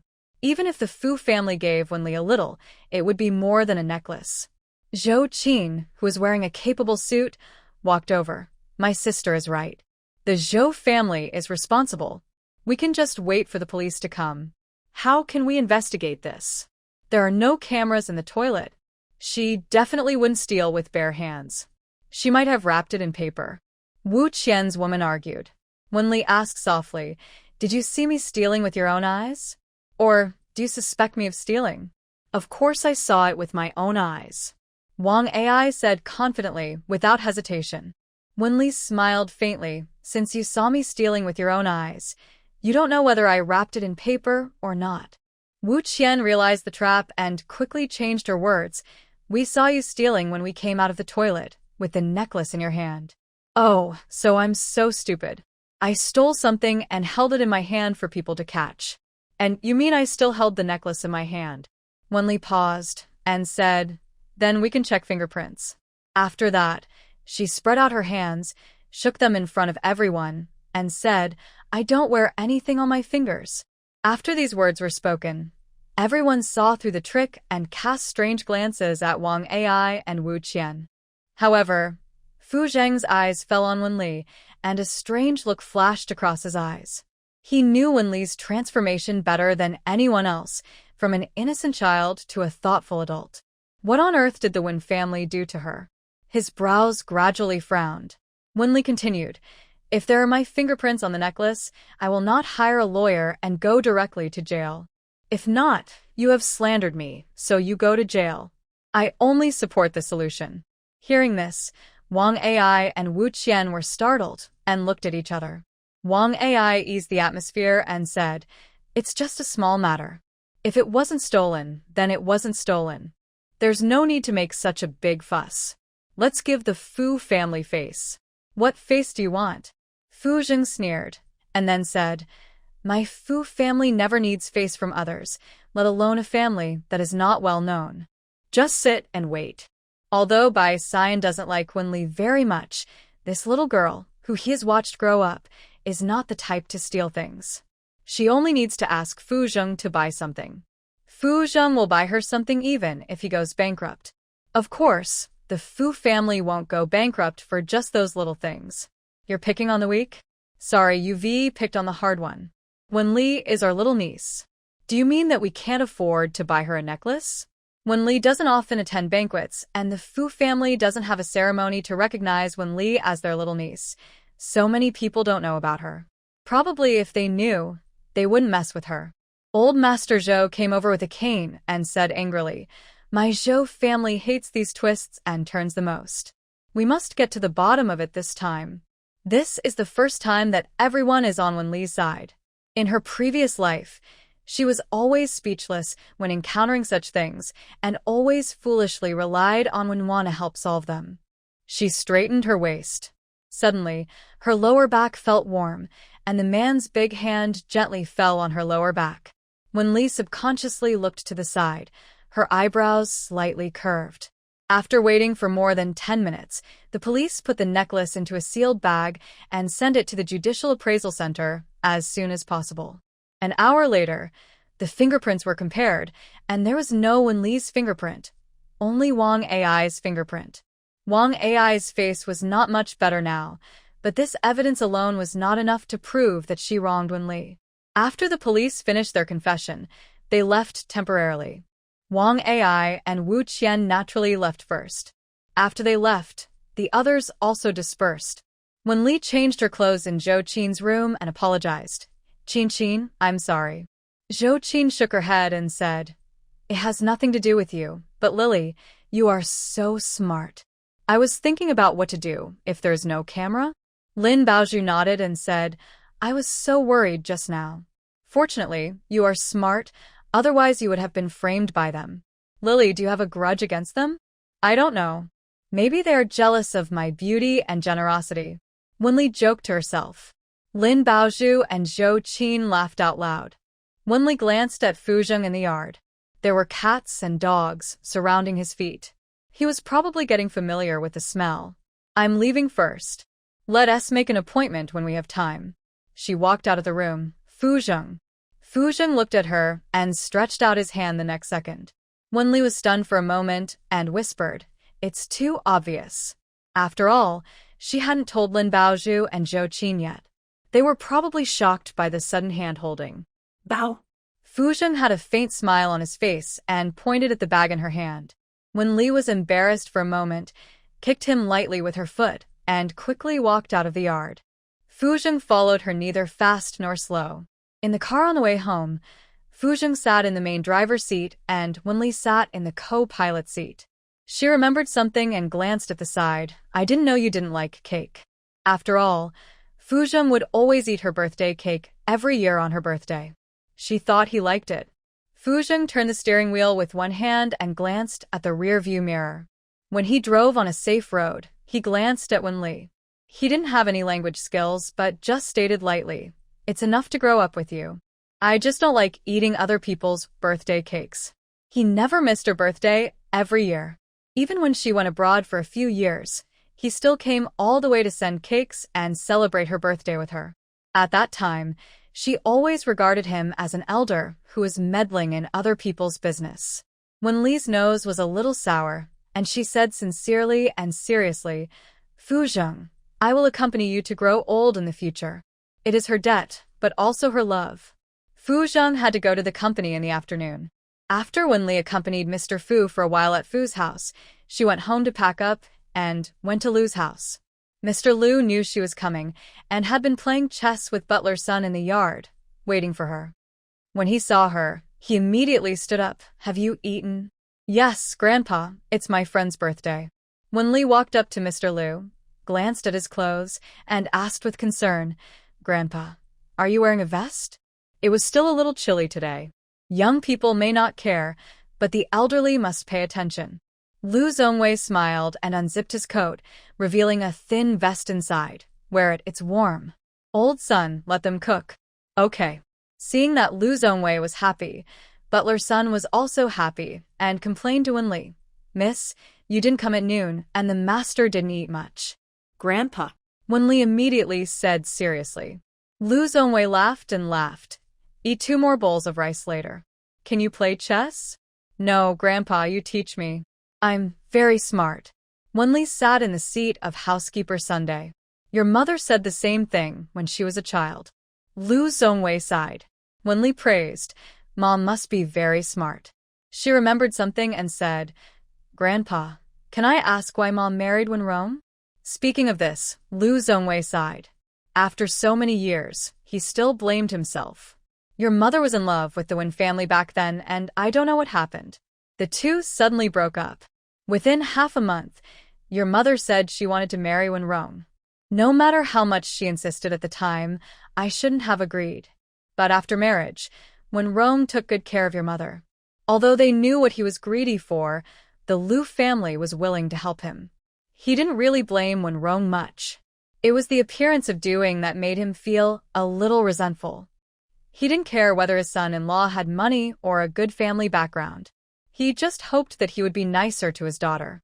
Wenli actually didn't believe that two people would marry someone else half a month after breaking up. If she broke up with Fu Zheng, she couldn't do it. She and Fu Zheng would not break up. Then Lu Zhongwei said again, he treats you like this now. The Lu family will not help the Wen family at all. Wenli actually thought of a word to describe Wen Rong, eating up the whole family. Even if the Lu family would not help the Wen family, it could only be when Lu Zhongwei was alive. Once he died, the Lu family would still fall into the hands of the Wen family. This is probably why she died after inheriting the Lu family, because no one would care about the truth. Grandpa, you must be in good health and wait to hold your great-grandson. Okay, Grandpa must be in good health, Lu Zhongwei said. After dinner, Wenli sat on the sofa and watched TV with Lu Zhongwei. She received a call from Wen Rong, still with a rebellious voice. What's the matter? Wen Rong said. Where? Go home now. I'm at Grandpa's house. Wenli said. Come back immediately. Upon hearing this, Wenli probably guessed that it was related to what happened today. She didn't say anything, okay? She knew what the scene would be, but she just wanted to see it clearly and remind herself not to waver in any way. She stood up and said, Grandpa, I'll go back and come later. I'll take you. Lu Zhongwei stood up and said. Wenli didn't want Lu Zhongwei to know this. Grandpa, you wait for me here. I'll be back soon. It was a bit cold when she left Lu's house. She subconsciously wanted to hug her arms. Suddenly, Lu Zhongwei's voice came from behind. Shaoli, bring a coat. Wenli turned around and looked over. Lu Zhongwen handed her one of his coats. Probably because he was afraid that she would dislike it because it was dirty, he added, it's clean. Wenli took the coat with both hands. Fortunately, it was dark now, so her red eyes could not be seen. The next second, she hugged Lu Zhongwei. Grandpa, wait for me to come back. After watching Wenli get in the car, Butler's son whispered, the young lady is becoming more and more like a young lady. Lu Zhongwei shook his head and said no. She doesn't look like Muyue. He didn't want Wenli to be like Lu Muyue. She had a bad fate. Wen Wan was not at home in the Wen family today. Only Wen Rong and Duing were eating at the dining table. When the aunt saw Wenli coming back, she immediately went to get the dishes and chopsticks. Young lady. Eve iten. Wenli sat on the sofa, waiting for Wen Rong to speak. After a while, Wen Rong got up and walked over, took out a document from the drawer, and handed it to Wenli. This is the settlement agreement. Please sign it. Wenli took the document, glanced at it, and looked at Wen Rong, her innocent face questioning. Why did you sign it? They accused me of stealing, and I signed it. People who didn't know thought I was stealing. Wen Rong sat next to them and advised. Both the Wang and Wu families came to apologize. This is not a big deal. Why is it not a big deal? Are you proud to have a daughter who steals? Or did the Wang and Wu families give you some benefits? Wen Li's straightforward words made Wen Rong's face change. He frowned and said, it may be a misunderstanding. There is no need to make things awkward. Duing came over and persuaded Wen Li. Shaoli, your father has his considerations. We can't afford to offend the Wang and Wu families. It's better to reconcile. Wen Li threw the settlement agreement into the trash can and said with red eyes, are you bullying me because I don't have a mother? If my mother were here, I would definitely not be misunderstood. After she finished speaking, she stood up and ran away. After she said this, Duing and Wen Rong should have panicked. The former was worried that her good mother image would collapse, and the latter was worried about the Fu family and the Lu family. Yes, they all bullied her because she had no mother, so they bullied her and coaxed her. If she had a mother, she would definitely be a protected little princess. Du Ying's reaction was faster than Wen Rong's. She hurriedly chased after her, but she was still a step slower. Wen Li had already left in the car. Wen Li in the car silently looked at the street lights passing by the window. After a long time, she reached out. She wiped the corners of her eyes. Finally, she slightly raised her head, trying to make the useless tears flow back into her eyes. She just felt that she was not worthy, not because of them. She was not worthy of the home she once loved with all her heart. The phone rang. Wen Li took a look. It was Wen Wan's call. She pretended not to hear it, and it rang several times in succession. The driver glanced through the rearview mirror. The girl tilted her head to look out the window. She was not asleep, obviously did not want to answer. Fu Zheng, who had just got off work, stared at the screen of his mobile phone, but still no one answered. He frowned slightly, then strode into the car. Go to Lu's house. A black car was parked in front of the Lu's house. The driver honked the horn several times, indicating not to stop at the door. Wenli subconsciously looked in front of the car. The man was standing at the door of the car, holding a mobile phone in his hand. The light source reflected on his eyebrow arch, which was a beautiful little mountain. Uncle, stop here. After the car stopped, Wenli pushed open the door and walked out, trotting towards Fu Zheng. Fu Zheng walked towards her, reached out and hugged her firmly, gently stroked her head with his big hands and whispered, "Why didn't you answer the phone?" Wenli subconsciously reached for her phone, but soon remembered that she was in the car and explained, "I thought it was Wenwan calling, so I didn't answer it.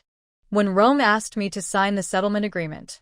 Fu Zheng frowned and said in a cold voice, "Did his brain get stuck in the door?" Wenli smiled and buried her head in his chest, stating the facts. "He just doesn't love me." The girl's voice was neither light nor heavy, and Fu Zheng's heart tightened. He tightened his hands slightly and said hoarsely, "I love you." Wenli raised her head abruptly. The man's boundless pupils were deep and serious. She stood on tiptoe and kissed him on the cheek. Just as she was about to say something, she heard a cough and the two of them suddenly let go. She turned her head and saw Lu Zhongwei standing at the door looking at them. Fu Zheng was still calm, but his hands hanging on both sides were unnaturally hidden behind his back. "Uncle Lu," Wenli corrected. "Call me Grandpa." Fu Zheng's eyebrows twitched, and he subconsciously looked at Lu Zhongwei. Seeing that he didn't have any expression, he probably guessed what Wenli said. Grandpa. Lu Zhongwei signaled the two to come in and enter the living room. Lu Zhongwei looked at Wenli and said, "Xiaoli, go to my bedroom and help me find the black box." Obviously, to get her away. Wenli subconsciously looked at Fu Zheng, but still believed Lu Zhongwei and walked towards his bedroom. After she left, Lu Zhongwei looked at Fu Zheng and whispered, "How far have you and Xiaoli gone?" Without waiting for his answer, she continued, "I have no objection to dating, but Xiaoli is too young now." I know. Fu Zheng stood with his legs vertically, hands on his thighs, and continued, "I will wait until she finishes her studies, or does something she likes." Lu Zhongwei nodded. He naturally believed in Fu Zheng and said worriedly, "Does your dad know?" "I don't know yet. Let's wait until he recovers," Fu Zheng said. Lu Zhongwei sighed. "There is still no rush for your dad. His health is not very good. If you want to talk, just talk it out. Actually, I don't quite agree with you, but Xiaoli told me that day that she likes you, the kind of love that comes with getting married." Fu Zheng pursed his lips, "Okay." At this time, Wenli came out with a black box and subconsciously looked at Fu Zheng. Seeing that he looked normal, she looked at Lu Zhongwei again. "Grandpa, is this it?" Lu Zhongwei stood up with a smile. "Is there really a black box?" It was obvious that she was anxious. After that, she patted Fu Zheng's shoulder and said, "Come when you have time in the future. I'm going to rest first." When he walked into the bedroom, Wenli sat next to Fu Zheng and said with a look of fear that he would be wronged, "What did Grandpa say?" "Nothing." Fu Zheng suddenly stretched out his hand to her, fell on the top of her head, his eyes locked on her face. "We will get married."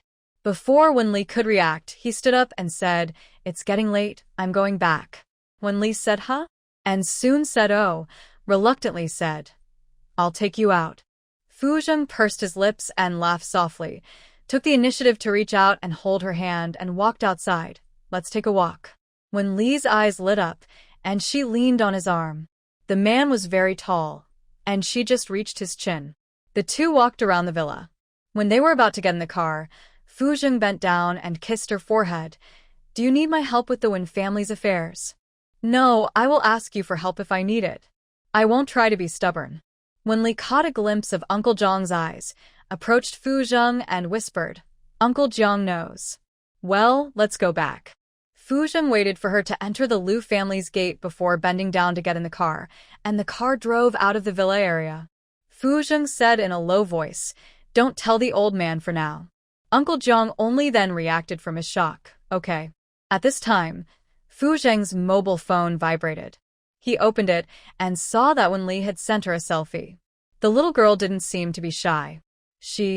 Look at me when you miss me. Fu Zheng was silent for a while, turned on the camera, and raised his hand. He was probably a little stiff because he seldom did such things.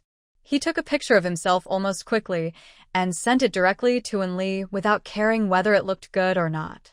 Wenli had never thought about it at all, so when she saw Fu Zheng's handsome face with no dead angles jumping on the screen, she was stunned for more than 10 seconds.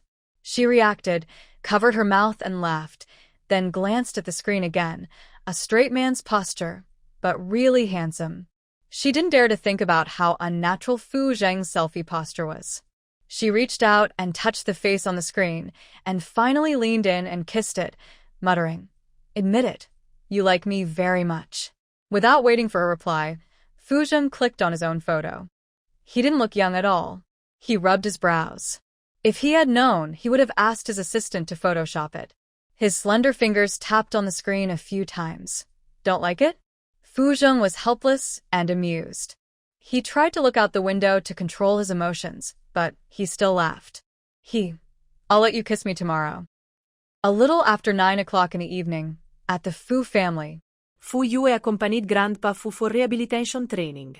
Grandpa Fu held a photo and said to Fu Zheng, "Come here, the daughter of your Uncle Li's comrade in arms is not bad. She is a literary soldier. She is good-looking and capable." Fu Zheng walked towards him and sat on the sofa on the other side. "No need to take pictures for me. I'm in love." Fu Yu and Mrs. Fu looked at him subconsciously, and then they looked at Grandpa Fu vigilantly. For a while, neither of them spoke, waiting for the battle to break out. Grandpa Fu's originally weak hands picked up the training ball and said in shock, "What did you say?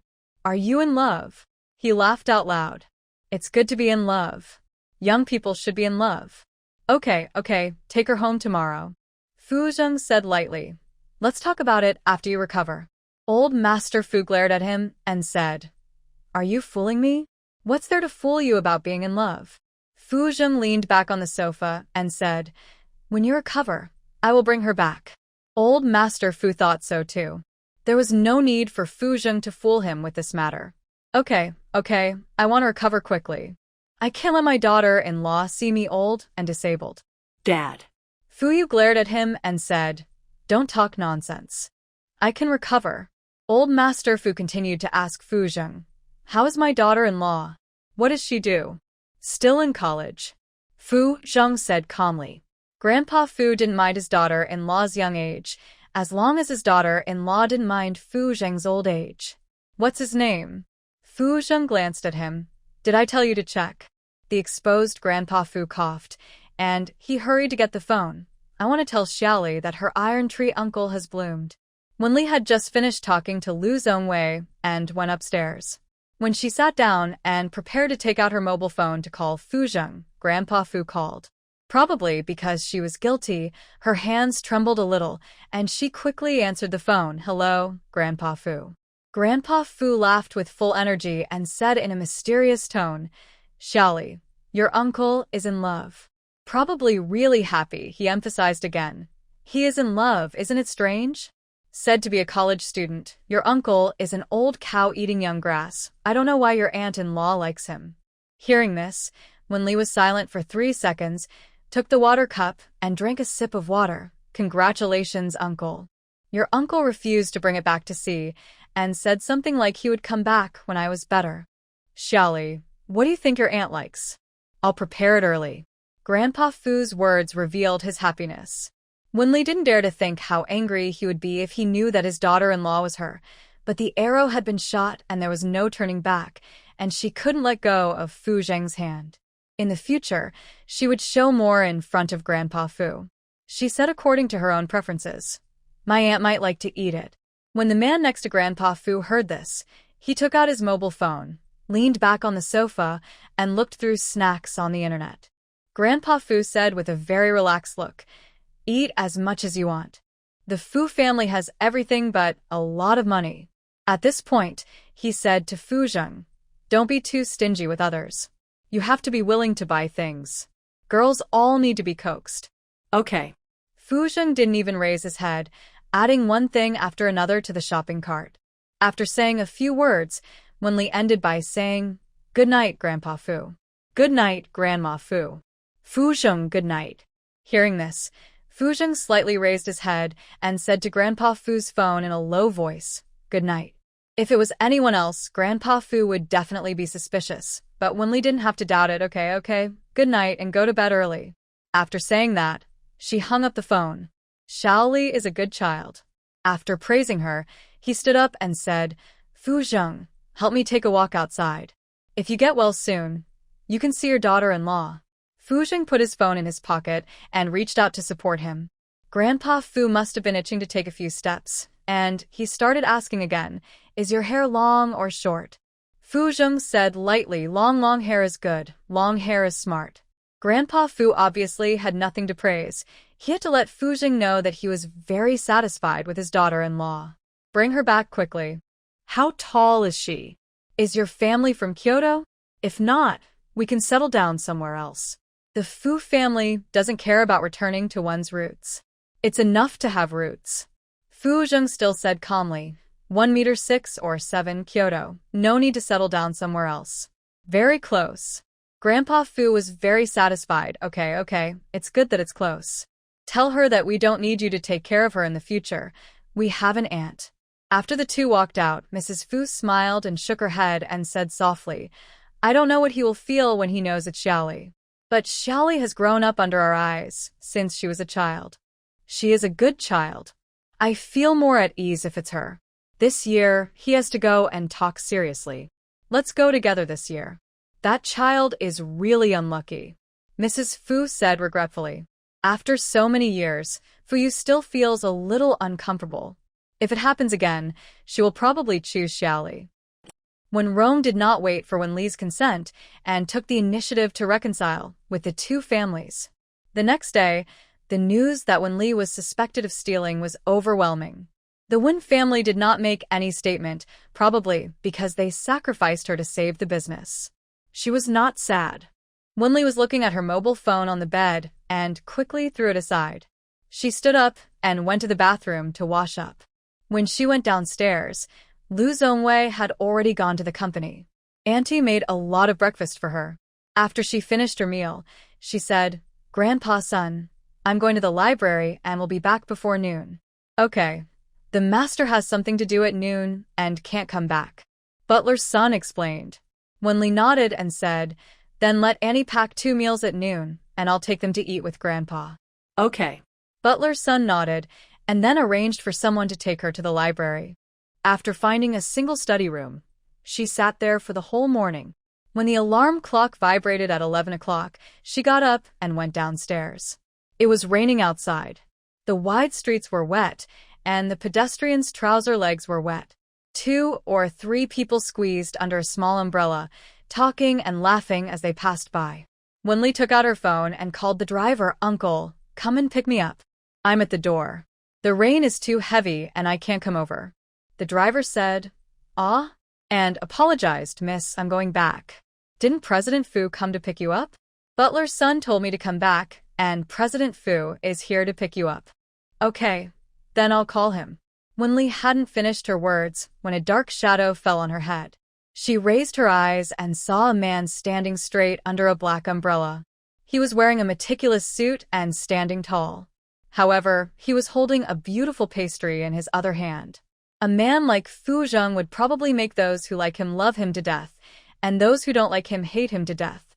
She held the umbrella pole and pulled it a little in her direction under Fu Zheng's gaze to block the gaze of others. The next second, she kissed Fu Zheng on the face. Fu Zheng's eyes darkened. When she was about to withdraw, he bent down and kissed her forehead. He has never been timid, but reason made him restrain himself. "Let's go." The two walked in the heavy rain, crossed the road, and headed towards the parking lot opposite. Fu Zheng said motioning her to open the passenger seat and sit in. Wenli had been waiting for the pastries all the way, and now she couldn't wait any longer, so she pointed at the pastries in his hand and said embarrassedly, "Aren't you going to give this to me?" Fu Zheng chuckled and explained, "It's not yours, it's Fu Sheng's. Fu Sheng is Fu Yu's son, only 7 or 8 years old. Fu Yu didn't have time to go out to buy it today, so she asked him to run a trip." Ben Li. She covered her face and said, "Oh, the old man has no emotional intelligence at all. Deduct points. Deduct 100 points." He quickly opened the car door, and suddenly his eyes stopped at a bunch of colorful flowers on the seat. She turned her head to look at Fu Zheng, her eyes full of expectation, and said, "This should not be Fu Sheng's. Yours." Fu Zheng said affirmatively. Wenli hurriedly picked it up, pulled it with her hands, turned to look at Fu Zheng and said, "Fu Zheng, take a picture for me." She stood beside the car, tilted her head slightly and smiled, motioning Fu Zheng to take a quick photo. Extra points, extra points, extra 1,000 points. Fu Zheng took out his mobile phone, took a step back and took a few photos of Wenli. Wenli took them over happily and looked at them. She was 1.6 meters tall when photographed as 1.5 meters. Her little face drooped and she muttered, "Fu Zheng, can you take photos?" No. Fu Zheng pursed his lips and said, "I'll go learn it tomorrow." Wenli was a little depressed that she looked so short in the photos. Hearing this, she laughed, "Then you should study hard." The girl's expression was particularly lively at this moment. Fu Zheng bent down unconsciously to look at her.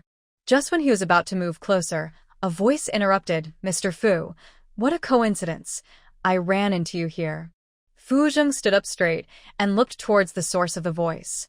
Maybe he was a little irritated at the moment, and his voice was cold and stiff. Unfortunately, Kyoto is so small. The young man still came over, took out a box of cigarettes from his pocket, and handed him a cigarette. "Mr. Fu, our company is having a fashion show in a few days. Do you have time to come?" Fu Zheng took the cigarette, held it between his hands, and refused lightly, "I don't have time." "Okay." The young man looked at Wenli again, but did not doubt that she was Fu Zheng's woman. He thought she was a relative of the Fu family. "I'll keep the seat for you." If Mr. Fu has time, he can bring this sister to the show. The clothes this year are pretty good. Fu Zheng said him lightly, and the middle-aged man did not disturb them here. He said a few words and left. Fu Zheng was about to say something when he saw Wenli looking at the cigarette on his fingers. He subconsciously put it in his pocket. He hasn't smoked recently, but there is no trash can here. Wenli spread her hands to him. "Give me the cigarette." Fu Zheng frowned slightly, thinking that she would smoke. When he was about to say something, he heard her whisper again, "Smoking will shorten your life. You are 8 years older than me. If you smoke again, I can get a new husband when I'm 40. The latter part was deliberately made to be more serious. Fu Zheng's eyebrows twitched, and he took out a cigarette from his pocket and put it in her palm. "I won't smoke in the future." The two got in the car. Wenli glanced at the back seat unintentionally. There were several large bags of snacks. To be on the safe side, she asked, "Is it mine or Fu Zheng's?" "Yours." Fu Zheng was sitting in the driver's seat. He remembered something and took out a black bank card from the car and handed it to her, saying, "Buy whatever you want." Wenli took it generously and glanced at the man. Old men are more practical than younger brothers. Fu Zheng sent her to the door of Lu's house and left. There was a meeting at the company in the afternoon.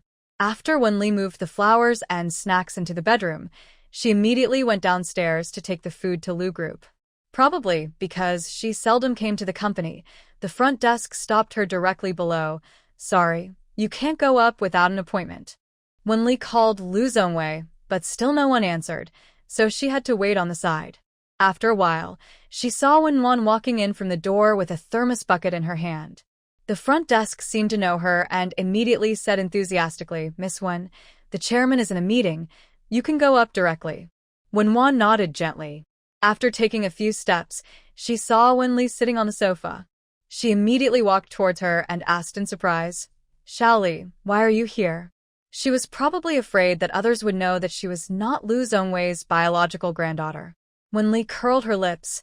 "I'm here to deliver food to Grandpa. The front desk clerk doesn't have good eyesight. Sister, I'll go up with you." Wenwan met the gaze of the front desk clerk and said, Let's go." When Winli passed by the front desk clerk, she deliberately stuck out her tongue at her childishly. You're dead. I'll let my grandpa kill you later. Of course, she was trying to scare her. She wanted to destroy the illusion created by Wenwan. Wenwan paused, and Wenwan looked at the front desk clerk and said, She's teasing you. You should work. In the elevator, Wenwan glanced at Wenli next to her. She had a stunning appearance. In the upper-class society, a woman's appearance is a great advantage, and with a good family background, she will have no worries about marrying well. She held the thermos tightly. Why are you bringing food to Grandpa? Wenli said seriously, I want to coax Grandpa, otherwise no one will support me in the future. Wenwan's expression froze, and she stared at the figure next to her through the reflection of the elevator door. Wenwan advised, I heard from my mother that they were wrong in this matter, but they had no choice. Otherwise others would make it difficult for us to do business. I won't listen. Wenli looked obviously still angry, and she went out as soon as the elevator door opened. Lu Zongwei was in a meeting at the moment. Wenli saw through the glass door that Lu Zongwei was among a group of middle-aged people. He was full of vigor and didn't look sick at all. In fact, he was the one who suffered the most. He lost his wife in his early years and his daughter in his middle age. No one in such a large company could take over and share the burden. He even had to worry about the future life of his only granddaughter. At this time, Lu Zongwei caught a glimpse of her. Wenli smiled at him, raised the thermos in her hand, and mouthed, Let's eat. Soon, Lu Zongwei got up and came out, saying lovingly, Why are you here? It's raining heavily today. Before Wenli could speak, she said warmly, Grandpa, I made some pork rib soup for you to warm your stomach. As she spoke, she patted her wet sleeves. Then she handed the lunchbox to Wenli and said generously and considerately, My clothes are wet, so I won't wait for you to eat today. I'll go home and change my clothes. Sister, take care of Grandpa's meal and let him eat slowly. I have to say Wenwan is really good at acting. There is no trace of acting in this look. If she hadn't seen through her true nature, she might really think that she was very good to Grandpa. In his previous life, Lu Zongwei still didn't leave some of the company to Wenwan, all because she had the blood of the Lu family. If not, Wenwan would definitely win. In the office, Wenli opened 2 thermos buckets and served Lu Zongwei a bowl of soup. She was not so mean to the soup. Lu Zongwei pushed the soup bowl and said, Let's eat. Wenli blinked, pushed the soup bowl in front of him again, and whispered, Grandpa, we are not stingy. It's free soup. It's a waste not to drink it. Lu Zongwei was amused by her. Okay, it's a waste not to drink it. After drinking 2 sips of the soup, he said, I saw it on the news today. I asked your Grandpa Zhou. Wenli sighed in her heart and said, Seriously, Grandpa, can you promise me one thing? Lu Zongwei nodded subconsciously, and Wenli said word by word, Don't get angry about anything in the future. Don't worry about the rest, I will take care of it. She paused, raised her hand, and swore, I can handle the Wen family's affairs, believe me. The 19-year-old girl was so sensible that it made people feel distressed.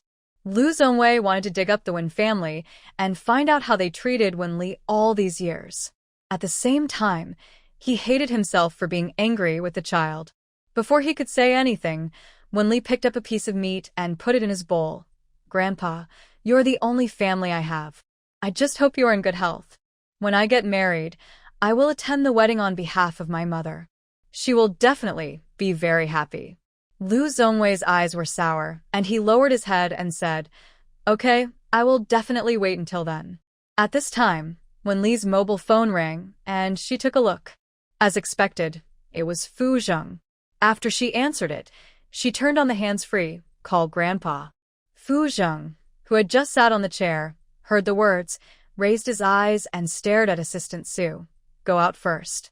Assistant Sue nodded immediately, turned around, and went out with the documents in his arms. Seeing the door closed, Fu Zheng pulled his tie at his collar unnaturally and said in a normal voice, Grandpa. Lu Zongwei found it a little funny. After all, the person who usually called him uncle now called him Grandpa. If old Fu knew about this, he couldn't imagine what the scene would be. A group of people with a messy relationship. Have you eaten? Just now. Fu Zheng said.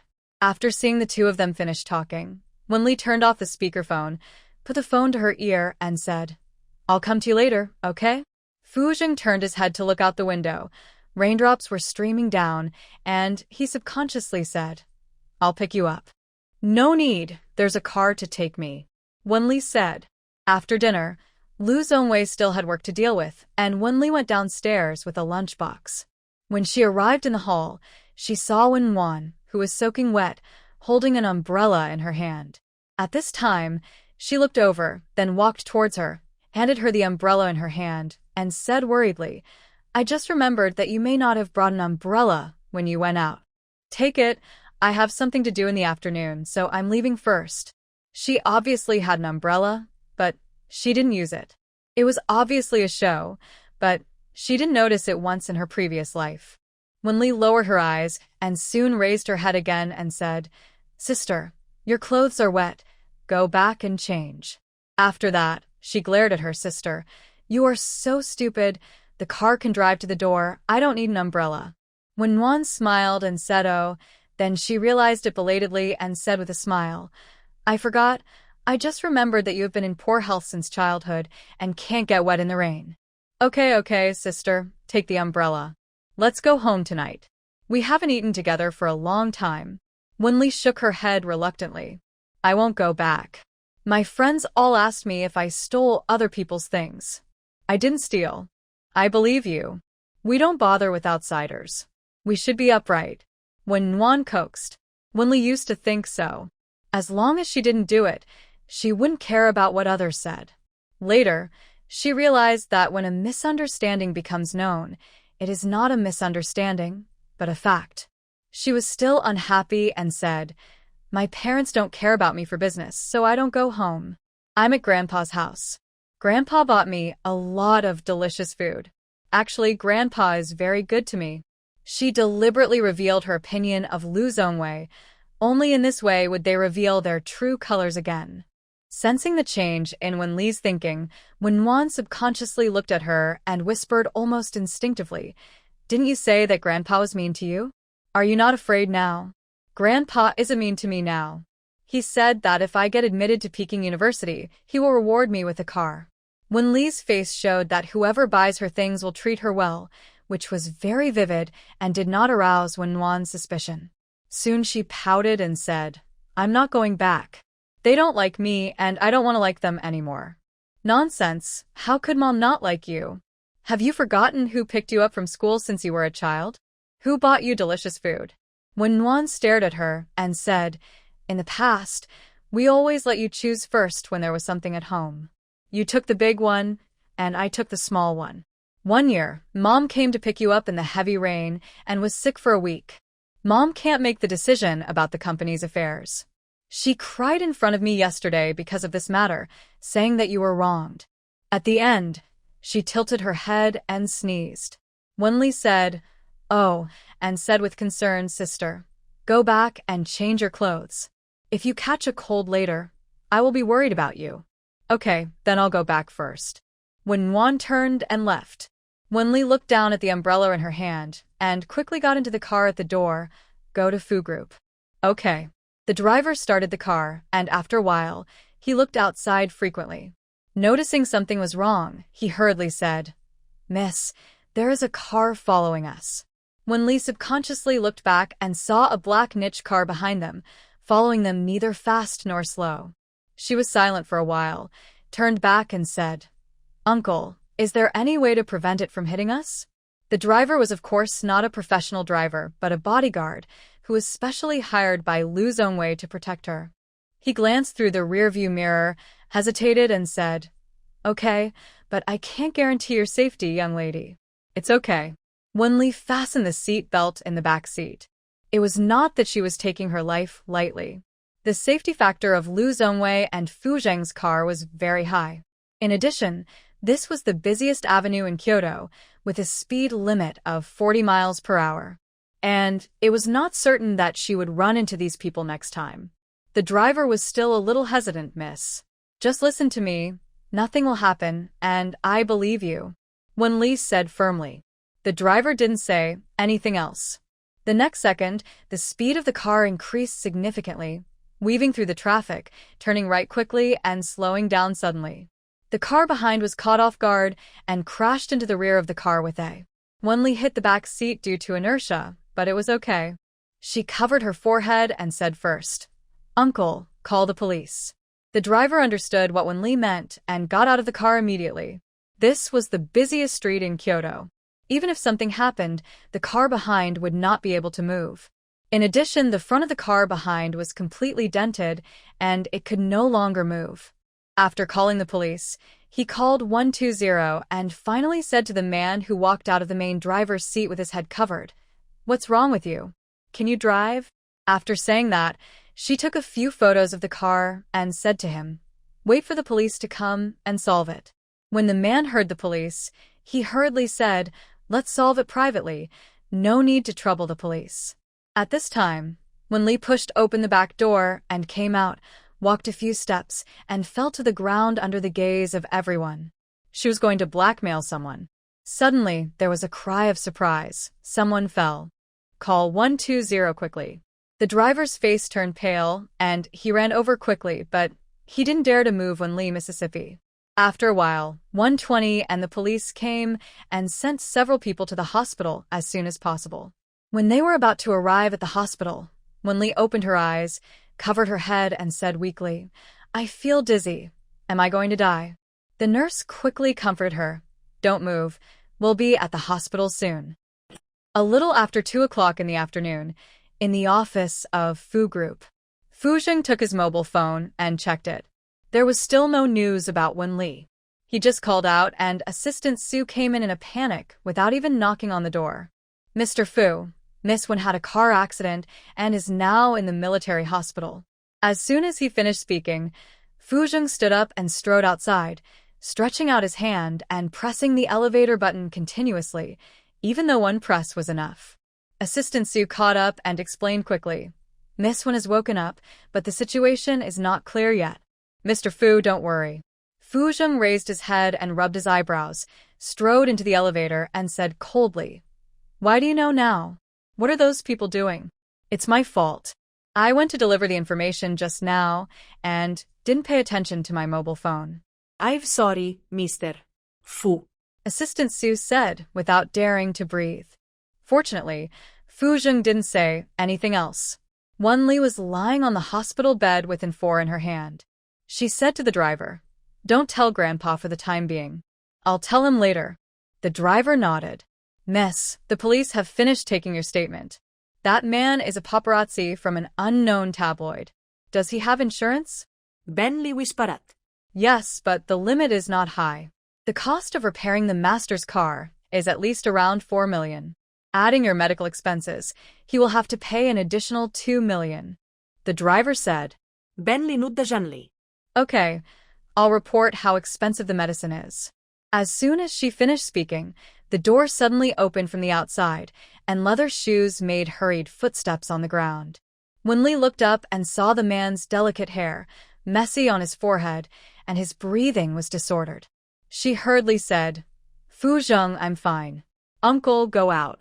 After the driver went out and closed the door, Wen Li propped herself up and tried to sit up. A big hand pressed her shoulder and said with a stern face, "Lie down."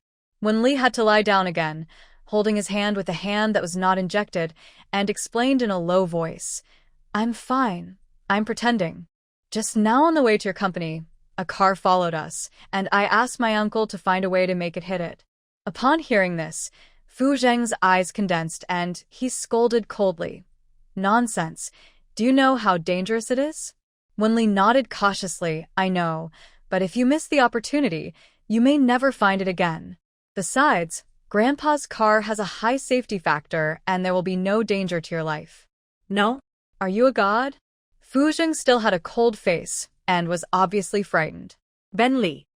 She grasped his slender fingers with her small hands, and her small face showed irresistible flattery. "I'm not a god. I'm your girlfriend." "Fu Zheng, I won't risk my life. I haven't slept with you yet." He nodded seriously when he said the latter. Fu Zheng's chest rose and fell obviously, and finally calmed down. He sat on the edge of the bed and warned in an extremely serious voice, "If it happens again, we will break up." Ben Lee. It was the first time she heard a man threaten a woman to break up, but it was very threatening to her. She would never break up with him in her life. She nodded obediently. Not in the future. Soon she added, "Whoever breaks up is a dog." Fu Zheng was worried and went to the doctor's office. There was nothing wrong. He was just frightened and would be discharged soon. More than an hour later, the two came out of the hospital. In the car, Wenli saw that Fu Zheng had not spoken, so she secretly scratched his palm. The man held her hand in his palm with one hand and tightened it slightly. Wenli clearly felt the cold sweat on his palm. She glanced at Assistant Sue in front of her and kissed Fu Zheng boldly and quickly. When she met his gaze, her little face flushed, and she was about to whisper sorry. Her cheek was suddenly held by something, and then her lips went numb, her eyes widened, and the whole person leaned back uncontrollably. Assistant Sue swore that he should never, ever look at the rearview mirror in his life. No, twice. He forced himself to concentrate on driving from the shock. How did Mr. Fu kiss Miss Wen? Lu's house, second-floor bedroom. Although Wenli said she was fine, Fu Zheng still forced her to lie on the bed and rest. He sat beside her and peeled fruit without saying a word. Wenli glanced at him. The numbness on her lips had lasted from the car until now. The old man was actually not old-fashioned at all. He just restrained his behavior to the extreme. How are you going to explain to Assistant Sue? When she got off the car, she glanced at Assistant Sue. Assistant Sue looked as if he didn't dare to look at her again. He was obviously shocked to the extreme. After all, there was no transition period.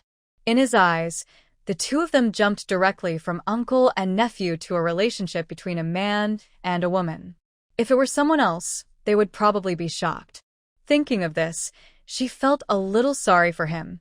Fu Zheng looked calm and continued to peel the apple in his hand. The man seemed to have some obsession with this kind of thing that could not be broken. From beginning to end, the apple peel was not broken at all. He gave her a piece. "Why do you have to explain? If you don't explain, he may think you molested me." Wenli told the truth. Fu Zheng. He raised his eyelids and looked at her. The girl smiled at him. Her eyes were like autumn water, bright and clear. It made people want to be angry, but couldn't be angry. "In the future, discuss everything with me. Otherwise, I will directly deal with the Wen family." Wenli ate the apple and did not refute at all. Okay, I will discuss it with my boyfriend in the future."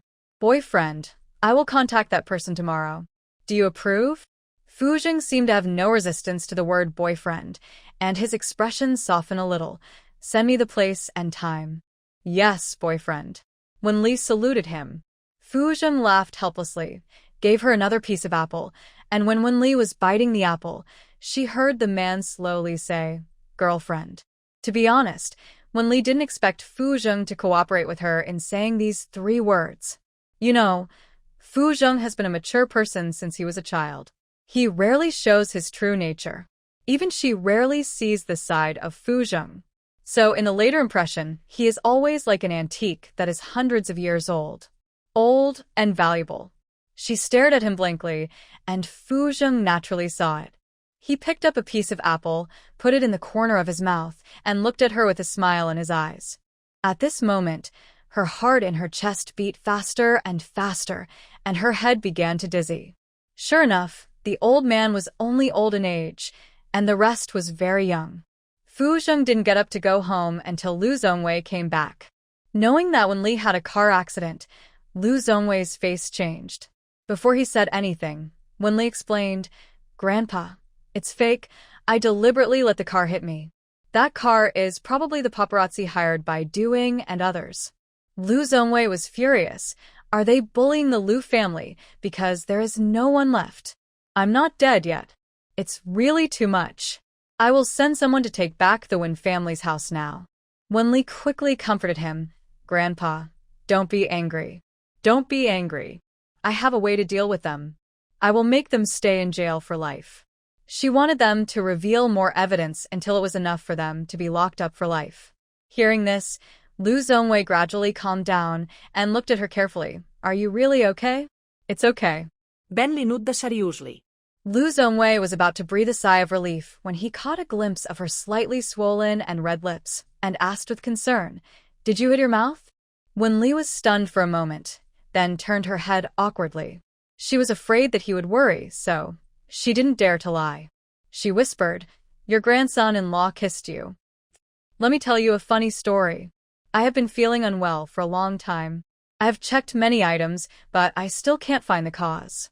Today I went to check for mental illness. I thought it must be anxiety disorder, depression, or not. The aunt who went to the doctor with me kept comforting me. Finally, I was ready. If Xia Huai can get better, I can definitely get better. As long as the problem can be found." It turned out that I don't have anxiety disorder nor depression. Lu Zhongwei didn't know who Wen Li looked like. She was bold and not shy. Her mother was sneaky when she was young. He gave her a funny look and reminded her, "Girls should be reserved." Wen Li nodded seriously, "Grandpa, don't worry. Fu Zheng is definitely more reserved than me." Lu Zhongwei believed Fu Zheng in this matter. The two families have been friends for decades, and he has watched him grow up since he was a child. He is well-behaved and has never done anything out of the ordinary. Unlike other children from wealthy families, there are a lot of gossips when they grow up. Don't take such risks next time. What if something really happens? Okay, I won't do that next time. Benli nudda. After Lu Zhongwei left the room, Wen Li took out her cell phone and called Fu Zheng. The call was connected after a few rings. "Are you home?" Fu Zheng's voice was accompanied by noise, and it was obvious that he was not at home. No. Wen Li sat up straight. "Did you go drinking?" "Yeah. Bai Xian is heartbroken." Ah? "Is he in love again?" Fu Zheng mixed in the crowd and finally pushed open the door of the box. His eyes fell on the drunk man, and he said briefly, "Attempted pursuit. Sister Ningxue." Wen Li was actually a little curious about Jian Ningxue and Bai Xian. It's not that Jian Ningxue is not good, but Bai Xian has a circle of women like her and has seen too many of them. It's much harder for Jian Ningxue to catch up with Bai Xian than for her. At least she knows that Fu Zheng likes her.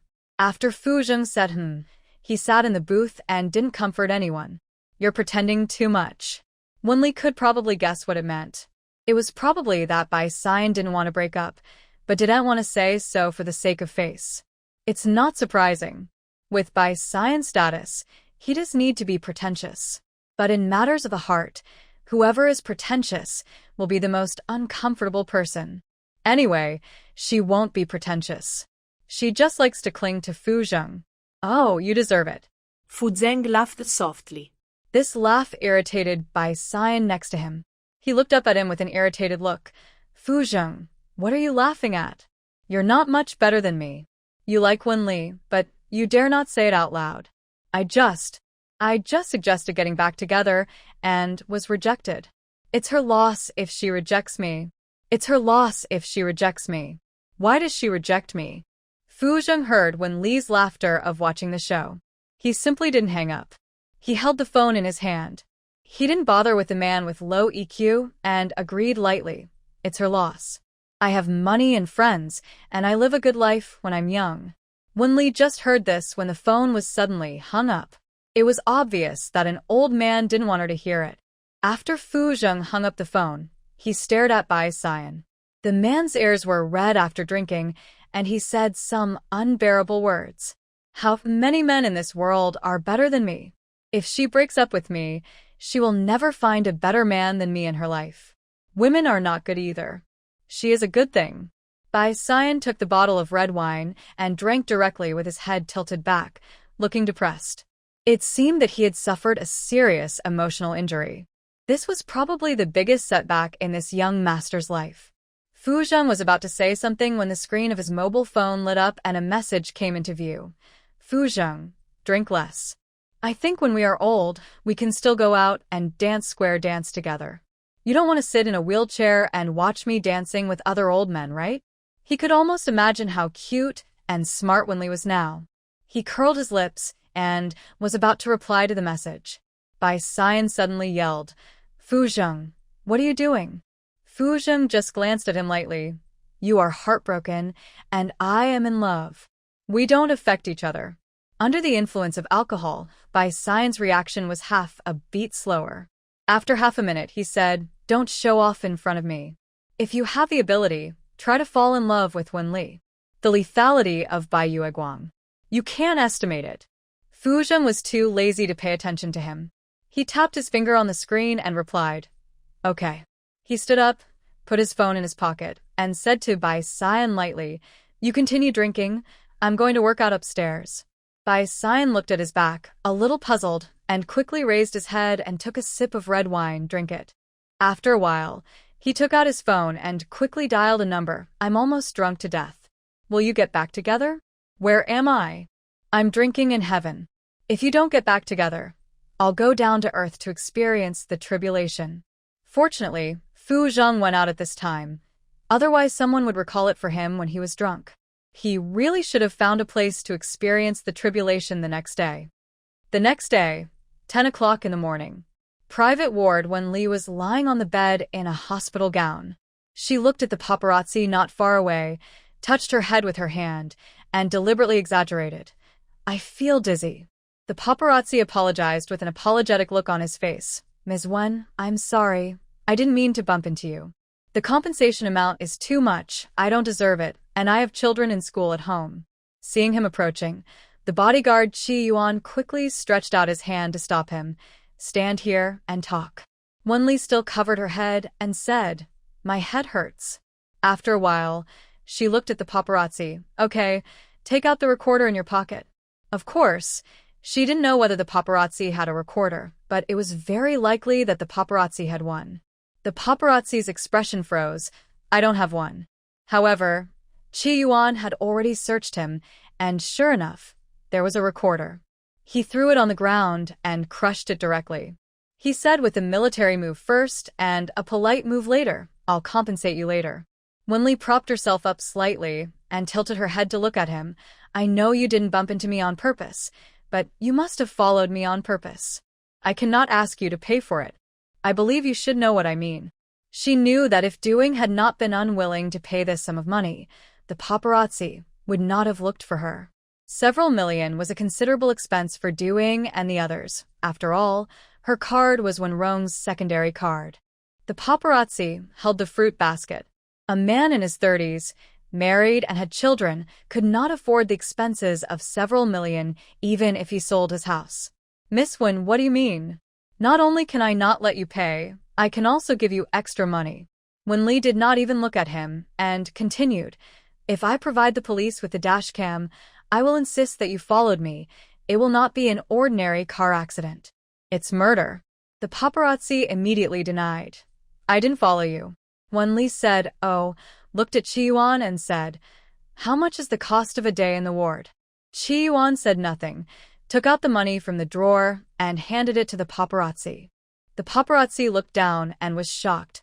500,000? 500,000 a day. I can even have more. This money is just a meal for me, but for you, if your performance is better, it may take more than 10 years. Wen Li deliberately pretended that she was not short of money. In fact, it was impossible for her to spend 500,000 yuan on a meal. Only a century-old family business like the Fu family could afford this. But the Fu family would be her home in the future, so she was not pretending. She was really nice. She added, "I can stay in the hospital for a month. 15 million yuan a month is even more expensive than you can afford." "Miss Wen, aren't you making things difficult for me?" The paparazzi's face changed drastically, and he was obviously a little flustered. Wen Li covered her head and said, "I'm not making things difficult for you. I'm just telling the truth. My head hurts so much. Let the doctor check again." "Miss Wen, I'll tell you." The paparazzi hesitated for a moment and then said, "If I tell you, Miss Wen, do I not have to pay for all the expenses?" "It depends on how you talk." Wen Li did not agree to him immediately, but secretly turned on the recorder hidden in the quilt. The paparazzi lowered his head and said, "A lady found me and asked me to follow you and secretly take pictures of you meeting a man." Seeing that Wen Li didn't say anything, he elaborated, "That lady is not as tall as you, and she has black straight hair." After he finished speaking, he thought of something and added, "She seems to be the Qin family's fiancée." I've seen her in the reports before. Wenli nodded and motioned him to continue. The paparazzi continued. She gave me 200,000 yuan. If she takes a photo of you with a man, she will give me an extra 100,000 yuan.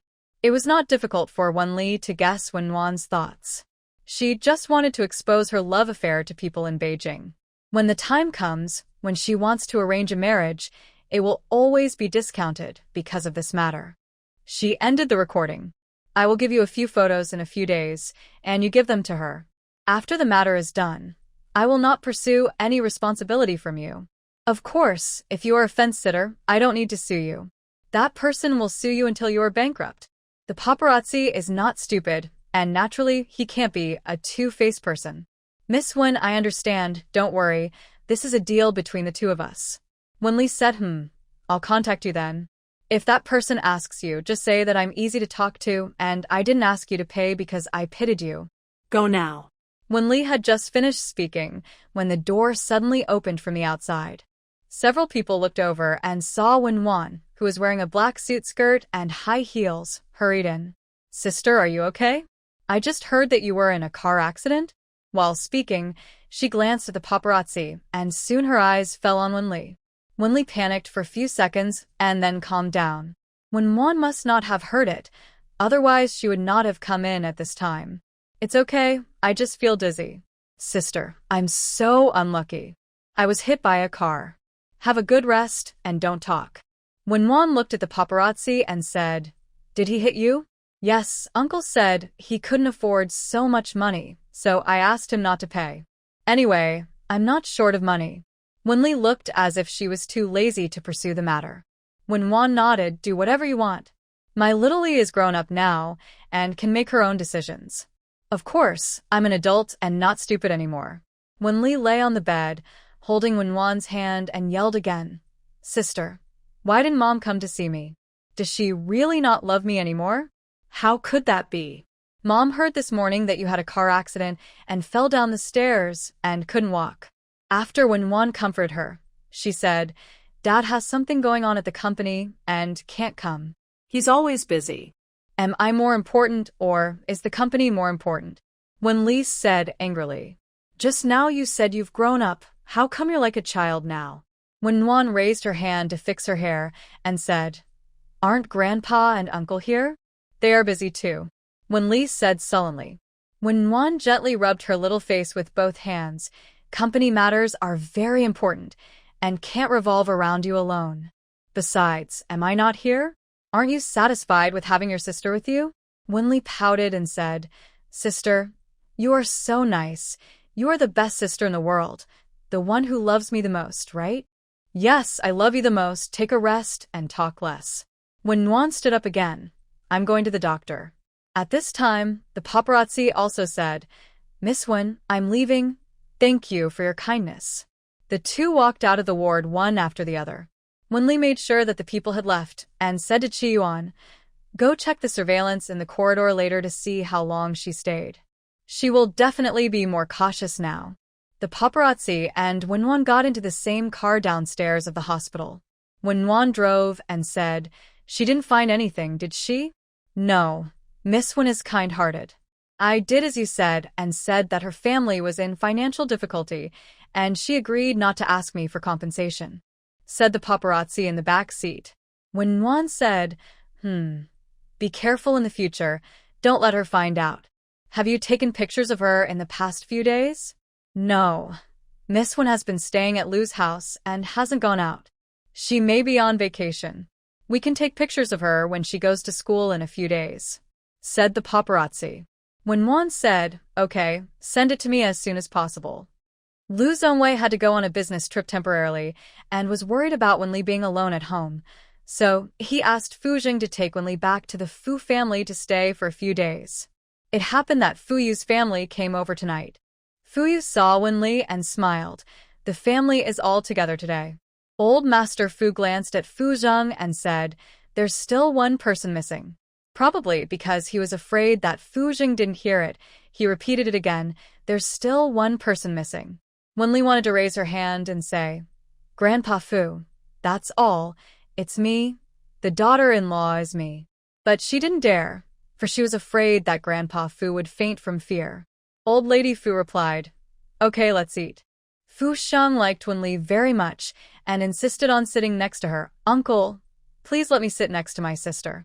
The dining table was a square table with 2 people on each side. If Fu Sheng gave way, he and Wenli could only sit on one side each. He sat steadily. "I'm tired and don't want to move."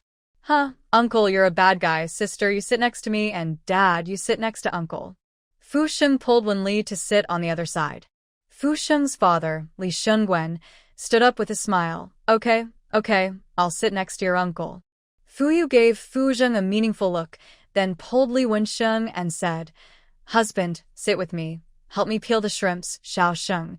Come and sit, be obedient." Okay. Fu Sheng sat next to them reluctantly. Grandpa Fu felt sorry for his little grandson and glared at Fu Sheng and said, "What if you let him go for a while?" "He'll die," Fu Sheng said lightly. Grandpa Fu. Wenli glanced at the 2 of them back and forth, forcing a smile. The Fu family had no habit of talking while eating. 20 minutes later, the group of people dispersed. Wenli went upstairs first, and Fu Sheng followed right after her. He skillfully and naturally took out clean sheets and quilt covers from the cabinet to change. "Go wash up." Wenli stood by, and when she thought of something, she blurted out, "Fu Sheng, accompany me to cheat." It's easy to find a boy to take pictures, but she didn't want this to affect her relationship with Fu Sheng. The best way is for Fu Sheng to cooperate with her to take a few couple photos. Of course, the first thing to do is to throw away his rigid suits. Fu Sheng paused, tilted his head and stared at her, his eyes light and dangerous, as if she said something bad in the next second, he would probably make her uncomfortable. He was very emotionally stable. What cheating? When one wanted to take a picture of me and my boyfriend, and I told her that I have a poor boyfriend who never went to college and works away from home. Wenli was lucky enough to have a good eye and explained immediately. Fu Zheng's eyes softened. "Well, how do you cooperate? Do you have any cheaper clothes?" Wenli realized that her question was nonsense after she finished speaking and quickly added, "Forget it, no matter how cheap your clothes are, they don't look like clothes worn by working people. I'll buy you 2 sets of cheap clothes tomorrow." "Okay." Fu Zheng changed the quilt cover. Seeing her beautiful eyes staring at him, his throat felt a little itchy, so he stood up and walked toward her. Under her gaze, his lips fell on her lips, like snowflakes falling on flower petals, trembling gently. The man's big hands hugged her waist tightly, and the next second, her body was in the air, and the whole person sat steadily on the desk behind her. This desk was carefully selected by Fu Zheng for her to study. However, this would be convenient for the 2 of them too. Quiche. Wenli couldn't help blushing, her hands supported on the table, her chin raised, and she responded awkwardly and boldly. It would be better if she didn't respond. A response was like a fire, burning her body. Fu Zheng narrowed his eyes slightly, with a bit of aggression. At this time there was a knock on the door and the voice of Grandpa Fu. "Fu Zheng, your phone is ringing." These days, in order to exercise Mr. Fu's body, any small things at home will be asked to do, which will help his recovery. Hearing the voice, Wenli was startled and immediately wanted to push Fu Zheng away, but the man was like a mountain, motionless. She couldn't help but punch his chest. Woo. Let go. She didn't want to be hit by Mr. Fu like this. After half a minute, Fu Zheng let her go and said hoarsely with satisfaction, "He won't come in." Wenli was really like a fire cloud at this moment, and Mr. Fu's voice came to her ears. "Fu Zheng, your phone is ringing. How come your ears don't work well at such a young age? Here it comes." Fu Zheng hugged Wenli down with both hands, and the next second, the girl ran into the bathroom and hid like a kitten seeing a stranger. He chuckled, opened the door slowly, and took the phone from Mr. Fu. "Why are you urging me?" "Go to the toilet." Mr. Fu glared at him and reminded, "Xiaoli is an adult now, be careful. Go to your bedroom if you want to go to the toilet. Men are more likely to get sick. Don't infect Xiaoli." "I really can't hold it anymore, sit down." Fu Zheng said indicating that he could go downstairs. Grandpa Fu remembered something and said, "Come downstairs with me for a walk. I feel I'm almost recovered. You go down first, I'll tell her a few words." After Fu Zheng finished speaking, he turned and went into the bedroom. Just as he was about to close the door, Grandpa Fu said naggingly, "Leave the door open. What if the aunt at home sees and gossips?" After speaking, he turned around and slowly went downstairs. Not long after, the sound of the door closing was heard. Fu Zheng waited in the bedroom for 10 minutes before Wenli came out slowly. Finally, she lay on the bed and pulled the quilt to cover herself. "I'm going to sleep." Fu Zheng bent down and pinched the corner of the quilt for her. He quickly closed the window a little, with a smile on his face. "Do you want me to accompany you tonight?" If it were usual, Wenli would definitely let him accompany her. People are a little strange. When the old man is reserved, she is bold, and when the old man is not reserved, she is a little shy. She silently pulled the quilt to cover her face and said no need. It turned out that the old man was not a simple wolf, but a big bad wolf. Hearing the sound of the door opening and closing, she breathed a sigh of relief, pulled back the quilt, and saw the man standing quietly by the door, his deep eyes holding a smile, as if he was teasing a child. Wenli couldn't help laughing. "Fu Zheng, you are childish." Fu Zheng chuckled again. "My door is not locked. Come over if you want." After that, he opened the door and closed it. Wenli immediately rolled over on the bed, muttering, "Bad man. Why should she take the initiative? Can't he take the initiative to sleep with her?" Downstairs, Fu Zheng walked slowly beside Grandpa Fu. Grandpa Fu stared at him and said, "Do you think I have recovered?" He tried to raise his hand, but it fell down halfway.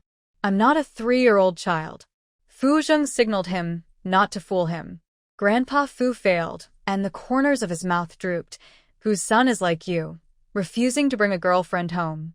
If you fool me, I will skin you alive." Fu Zheng stretched out his hand to hold his swaying body, steadying him and saying, "You'll see her during the Chinese New Year." Getting another affirmation, Grandpa Fu was satisfied. "Okay, let's go see her during the Chinese New Year." He suddenly glanced at his lips again, which were obviously unnaturally red and swollen under the light. "Why is your mouth swollen recently? Didn't you go to the doctor?" Fu Zheng paused and said lightly, "You've never been in love." Grandpa Fu thought of something. After walking a few steps, there was suddenly thunder in the sky, drawing a purple line in the dark night. Fu Zheng stopped, and the next second, squatted down and urged, "Come up." Grandpa Fu was stunned, looked up and said, "Don't worry, it won't rain for a while because of the thunder." Just as he finished speaking, he was carried on Fu Zheng's back and ran towards home. He felt a little uncomfortable, but he was very happy. He smiled and said, "You little brat usually talks back at me, but you still care about me at the critical moment." A few minutes later, the two entered the Fu family.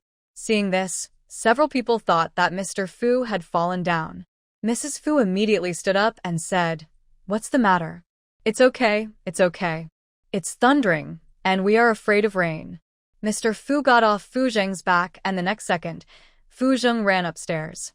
Mr. Fu suddenly realized and said jealously, "I thought he was worried about me getting wet in the rain, but it turned out that he was worried about Xiaoli. Okay, I will take care of the children in the future." Fu Yu and Mrs. Fu in the living room looked at each other, wanting to say something but not knowing what to say. Fu Zheng is not taking care of a child, but a wife. Upstairs, Fu Zheng pushed open Wenli's bedroom door, turned on the light, and saw that there was no one in the bedroom. He strode towards the bathroom, but there was still no one. He turned and walked into his bedroom. The light was on. He curled up in the quilt. He closed the bedroom door and said in a deep voice with extreme soothing meaning, "I'm back." Not long after, Wenli poked her head out of the quilt. Her hair was a little messy and stuck to her face. She blinked her eyes. "Fu Zheng, I'll sleep with you." Fu Zheng smiled, then walked to the window and pulled the curtains. "Okay, sleep." Suddenly, a thunderous sound sounded. Wenli jumped up suddenly, got out of bed, and threw herself into Fu Zheng's arms. Fu Zheng covered her ears with both hands until the thunder stopped. He let go and said, "Stop." Wenli had actually tried very hard to restrain herself to be mature and not be afraid, but in front of Fu Zheng, she didn't need to restrain herself. She leaned in his arms, listening to his strong heartbeat, and whispered, "Do you know why I'm afraid of thunder?" Fu Zheng didn't go into the matter in depth. He only knew that Wenli was afraid of thunder when she was very young, thinking that girls were timid. Why? Someone stole the toys you bought for me in elementary school. They bullied me and beat me. There was a loud thunder that day. I hid in a corner and cried. I called you many times. Wenli's memory was a little fuzzy. That incident happened in elementary school. She didn't know why her classmates always bullied her at that time. They stole her things. Wenwan would always appear to protect her at that time. It was also at that time that she relied on Wenwan a lot. Thinking about it now, maybe she instigated people to bully her. It was probably from then on that she began to be less close to Fu Zheng because he couldn't protect her. Fu Zheng's brows frowned instantly.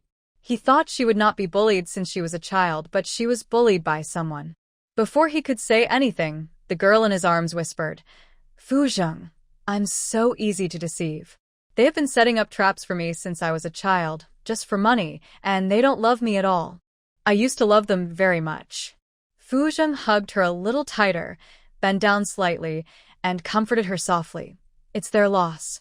It's not your problem." "I know. It's not my problem. It's their ill intentions." Wenli, who was still uncomfortable just now, raised her head and smiled at him, and said seriously, "Fu Zheng, don't pity me." She didn't want Fu Zheng to pity him, but to share her things with him. Well, no pity. Fu Zheng raised his hand and touched her head. The next day, early in the morning, Fu Zheng went to the company, and Wenli stayed in the library until noon. After eating a little meal outside, she found an old street that looked very lively. At a glance, there was a clearance sale, a bargain price, buy one get one free, buy one get two free, the lowest price in history. She picked a shop that offered buy one get two free, and the aunt said enthusiastically, "Little sister, are you buying clothes? Look. These are the new styles this year." Wenli waved her hand and said, "I'm not buying. I'm buying for my boyfriend, who is 186 meters tall and weighs about 150 kilograms. Do you have a model suitable for that black sweatshirt?" "Yes, we have all sizes. Girls love boys now. This black one is good, imported from abroad, 88 yuan, buy one get two free, the quality is very good." The aunt took down the clothes to show her the quality. Wenli no longer expected good quality at this price, so she said, "Will you give me a pair of pants?" "Yes, I will. You choose. This sweatshirt looks good with these jeans." The aunt took the initiative to pick a pair of pants for her. Wenli thought the combination was okay, nodded and pointed to the black hat. "Give me this one too." "Yes, okay. Since I'm giving it to you, I can't give you anything else," the aunt said straightforwardly. Wenli saw the meaning of being taken advantage of in her enthusiasm. Fortunately, her boyfriend was rich and let her aunt make money. She picked out 2 more sets of clothes as a change of clothes for her poor boyfriend. After she bought the clothes, she went to buy a few handsome hats, 3 for 10 yuan. When Fu Zheng was about to get off work, Wenli went directly to the company to find him. Probably because Assistant Su had reminded her, the front desk took the initiative to open the president's special elevator for her. When Assistant Su saw her, the first thing that came to his mind was the scene of that day. He immediately pretended to be busy organizing documents. "Ms. Wen, President Fu is in the office handling things now. You can have some coffee over there and wait." "Okay, thank you." Wenli walked to the reception room and sat down. After a while, Assistant Su came over with coffee. Half an hour later, Fu Zheng, who was dressed in a suit, and the woman who was also dressed in a suit walked out of the office. As they walked, the woman said generously, "Mr. Fu, it's a pleasure to work with you. This project will not disappoint the Fu Group." Fu Zheng said him in a light tone, and then said, "Assistant Su, send Mr. Wan out." As he spoke, he raised his eyes and landed on Wenli. He walked towards her subconsciously. "When did you come?" "Just got here, waiting for you to get off work." Benli whispered. Fu Zheng raised his hand to check his watch. Just as he was about to say something, President Wan came over to look at Wenli and said in surprise, "It's you." Wenli stared at her in surprise.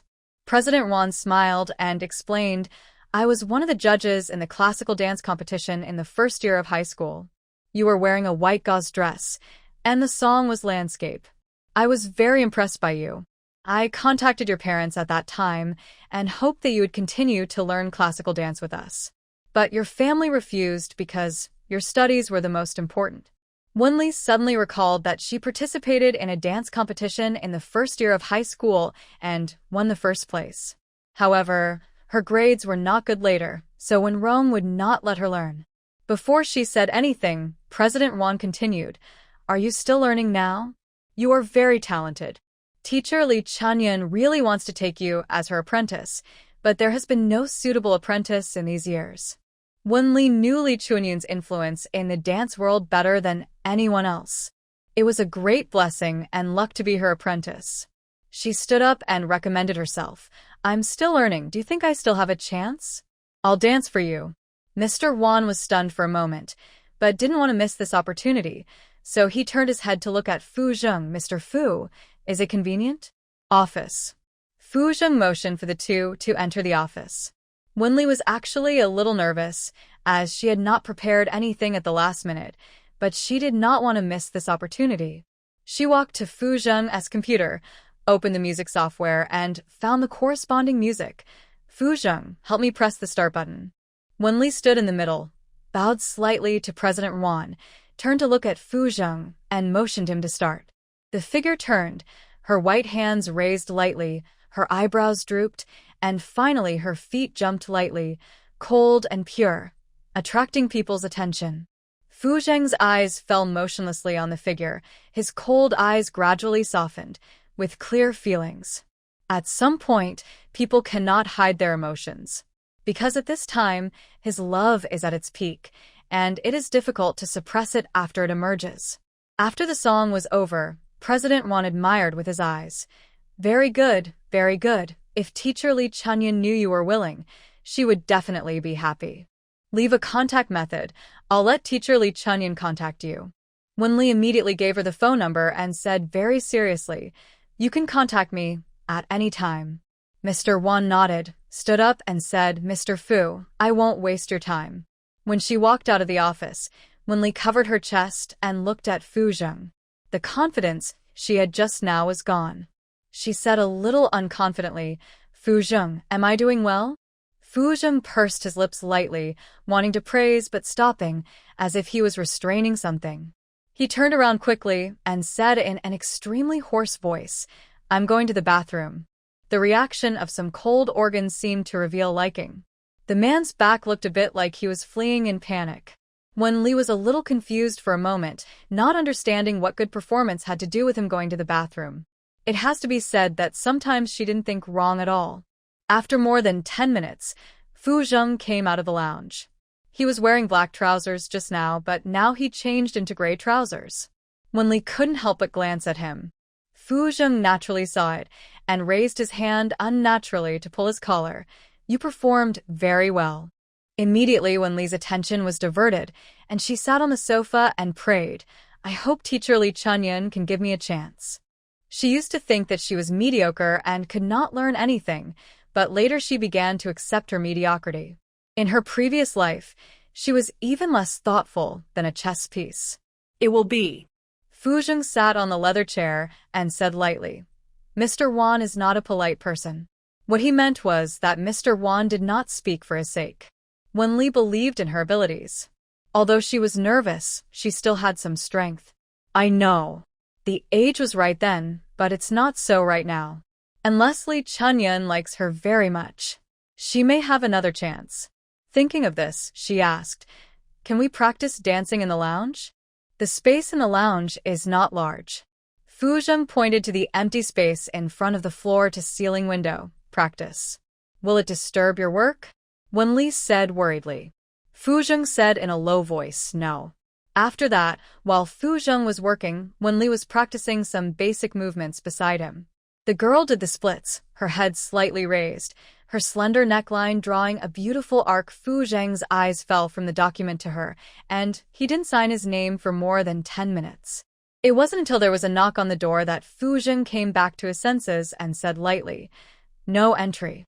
Assistant Su, who was about to push the door, stopped abruptly and said through a misty glass door, "Okay, President Fu." Around 6 o'clock in the afternoon, Fuzheng finished today's workload slowly. At the same time, Wenli's little face was already flushed, and the hair at her temples was wet and stuck to her forehead. When she saw Fuzheng stand up, she quickly stood up and said, "Are you off work?" Fuzheng said, His eyes fell on the sweat on her neck. "Go take a shower. Your clothes are in the closet." Wenli looked at him in surprise. After all, this was Fuzheng's office, not Fu's house, and she asked subconsciously, "Why do you have my clothes here? You always come." Fuzheng said in a low voice. Wenli said, "Oh," and immediately trotted to the lounge and opened the closet. There were half of Fuzheng's clothes and half of her clothes. She was not surprised because Fuzheng would ask someone to measure her figure every once in a while and then send her clothes. The old man was mature and rich. She picked out a set of clothes and went to take a shower. When she came out after a while, Fuzheng was sitting on the edge of the bed, looking up at her, "Going back to school tomorrow? You can leave early the day after tomorrow. There are no classes in the morning." Wenli added, "I can sleep with you for another night." She saw Fuzheng changing clothes, thought of something and went out and quickly came back with clothes. "You'll just wear it, and then go to the roadside to ask someone to help take a few photos. It's very cheap, can you wear it?" Fuzheng reached out to take it and said before he even looked at it, then went to the bathroom with the clothes. A few minutes later, Wenli heard the door open and subconsciously looked up and was stunned. In her memory, she had only seen Fuzheng dressed so young when he was in high school. The cheap black sweatshirt and jeans, which enhanced his appearance and figure, did not look cheap. "I finally understand why businesses need celebrities to endorse their products, because ugly clothes don't look good, and it will only make people look ugly." Under the baseball cap, the man's lower contours were tough and clear, and his thin lips revealed beautiful lines. When she thought that such a man belonged to her, she felt a sense of satisfaction in her heart. Her eyes curved and she reached out to him, not at all reserved. "Boyfriend, give me a hug." Fuzheng raised his eyelids, and in his sight, in the plain little face, the pair of clear and lively eyes carried obvious little thoughts. But he just liked her little thoughts. He walked toward her with long legs, and the next second, Wenli threw herself into his arms. The pungent smell of the new clothes was very unpleasant, but she liked it very much, because it was Fuzheng who was wearing it. Fuzheng liked to stretch out his hands and rub her hair, as if it was as comfortable as petting a cat. "What do you want to eat later?" Wenli let go of her hand and said mysteriously, "I'll take you to a secret base." Hearing this, Fuzheng didn't say anything, but when he left, he took Assistant Sue with him. It was the first time that Assistant Sue sat in the back seat, and he was still a little uncomfortable, as if he was President Sue. Wenli pointed the way in the co-pilot seat, and after entering an alley, stopped under the tree. After parking, several people got out of the car. Wenli handed the phone to Assistant Sue and reminded, "Sorry to bother you. Don't take a picture of his face." Assistant Sue took it and said, "Okay." He looks calm, but he is actually quite uncalm. In the phone screen, Mr. Fu, who is always well-dressed, now looks like an ordinary college student. To be honest, he is quite curious about what Wenli has the ability to make Mr. Fu dress like this. Wenli raised her hand to pull Fuzheng's hat down a little, covering his eyebrows and eyes, then reached out to hug him and winked at Assistant Sue, motioning him to take pictures. A few minutes later, Wenli looked at the photos and nodded with satisfaction after making sure that Fuzheng could not be seen in any of the photos. Assistant Sue breathed a sigh of relief and asked Mr. Fu, "Am I off work?" Assistant Sue's home is an hour's drive away, and Fuzheng said in a low voice, "Well, drive away." "Mr. Fu, no need. I'll take the light rail back." Assistant Sue waved his hand. Fuzheng said lightly, "We were going to take a walk later." What else can't be understood? Mr. Fu and Miss Wen are really in love. Assistant Sue exclaimed, "Ah," and nodded quickly, "Okay, Mr. Fu." Wenli saw that Assistant Sue looked like he couldn't wait to fly away and couldn't help but chuckle. She looked at Fuzheng and said, "Will Assistant Sue be scared and resign? He's only worried about being fired." Fuzheng took off his hat and held it in his hand. His slender fingers were particularly beautiful. Wenli thought so too, then turned and walked toward the store. I want 2 bowls of pickled cabbage rice noodles, 1 bowl without spicy and 1 bowl without onions. Many students came here to eat during the National Day. Fu Zheng, who originally looked a little old, did not stand out at this time. He even had the feeling of being a handsome senior. Several girls at the next table kept looking over here, pushing and shoving and saying something. Finally, a girl stood up with a red face and walked over. Senior, can I add WeChat? My friend said you are very handsome.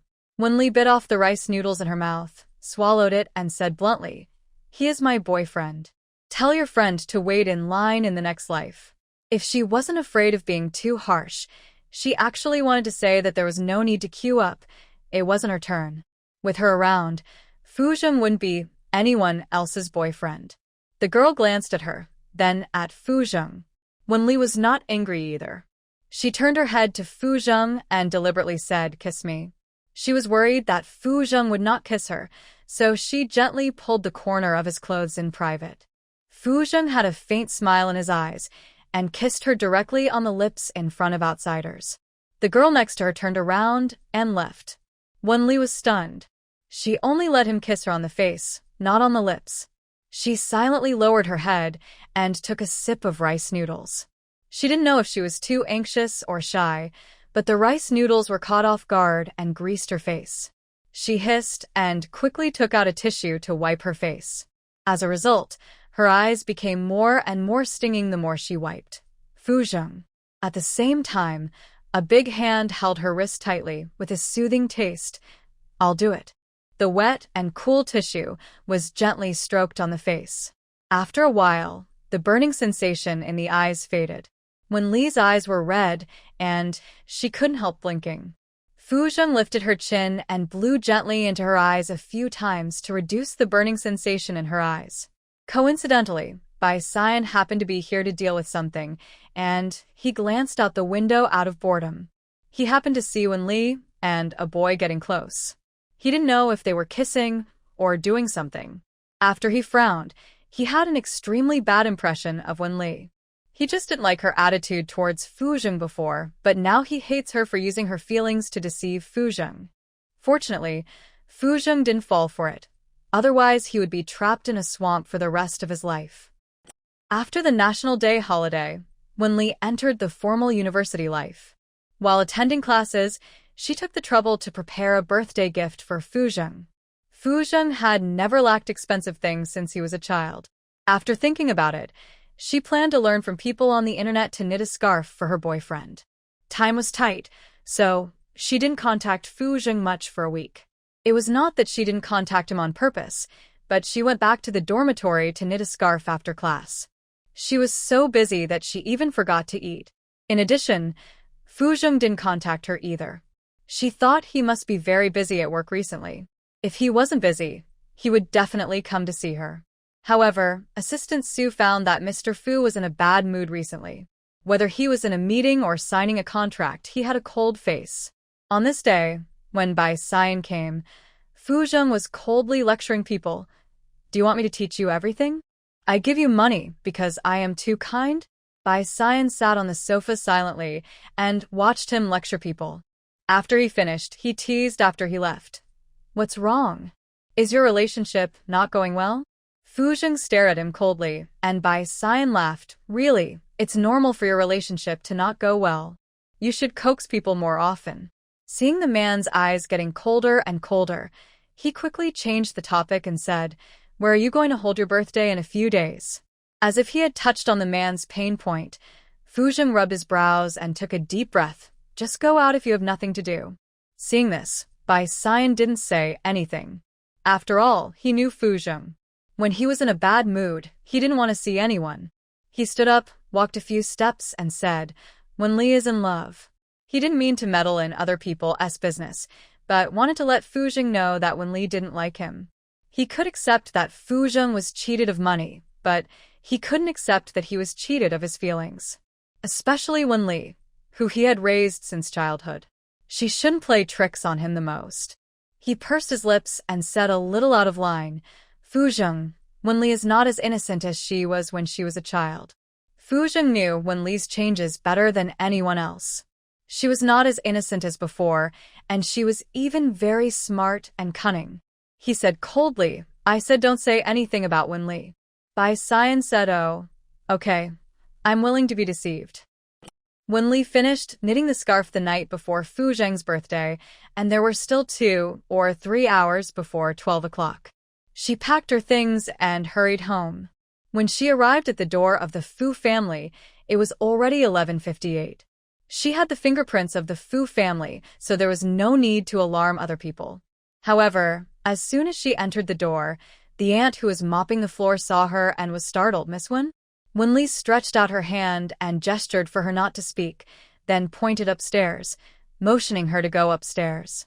At the same time, Fu Zheng sat by the window, holding a half-burned cigarette in one hand, mist lingering around his lips, his eyes slightly lowered, staring at the mobile phone screen. There were only a few sentences in the chat. Fu Zheng, good night. Fu Zheng, good night. Fu Zheng, good night. A little further up, densely packed words. Fu Zheng, Wenli is not as innocent as she was when she was a child. His eyes were a little dry. He raised his hand, took a deep puff of the cigarette, and slowly exhaled. Suddenly, the bedroom door opened, the girl's uncontrollable cough, and a clear voice, Fu Zheng, I wish you a happy 27th birthday. What's wrong with you? Ahem. Why do you smoke so much? As he spoke, the light in the bedroom was turned on. Fu Zheng almost instinctively turned his head to stare at her. Under the light, the girl was wearing a fluffy white sweater and light-colored jeans, with a pair of well-proportioned and long legs. He reacted and put out the cigarette immediately, then walked into the bathroom with an ashtray and came out a few minutes later. He stared at Wenli, his eyes gradually became hot, and Wenli was about to take out the scarf and hand it to him. Her cheek was forcibly held up by a big hand, and then the warm lips fell on her lips with some force, aggressively. A mint-flavored toothpaste filled her mouth, and Wenli stepped back uncontrollably and finally fell on the bed.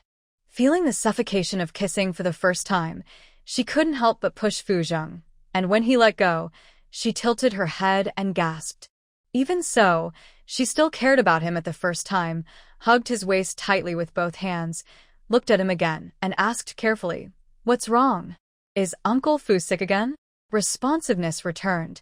Fu Zheng supported himself on the bed with both hands, his eyes lowered, and Mr. Fu, who was in charge of the overall situation, spoke with a hint of uncertainty. Why didn't you contact me these days? Wenli was stunned for a moment, then realized that the old man might be worried because she hadn't contacted him recently. He is the only one who smokes so much, right? She quickly explained. I have classes during the day, and I knit a scarf at night. I heard from Uncle Fu that you have been very busy recently, so I didn't call you. You didn't call me either, I thought you were really busy. Soon she added, I knitted a scarf for you. Fu Zheng, happy birthday. Hearing this, Fu Zheng's Adam's apple rolled, and he slowly stood up.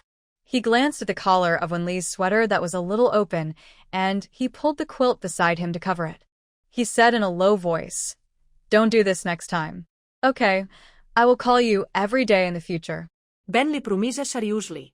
She reached into the quilt and pulled the collar of her clothes before sitting up. She took the bag that fell on the ground, took out a black scarf from it, then looked at Fu Zheng and said nervously, Do you like it? This is my first time knitting. Before Fu Zheng could say anything, she said, People on the internet say that you should knit a scarf for your loved one in winter. Fu Zheng, I mean you are the one I love the most. This sentence caused 1,000 waves. Fu Zheng's dark eyes locked onto her face. After a while, he smiled and swore the most useless oath in the world. Wenli, whoever lies is a dog. Wenli looked up and said seriously, I am not a dog. The next second, her body suddenly flew into the air, and she hung on him like a koala. The two of them faced each other, and their hot breath sprayed on their faces. The masculine breath made people blush.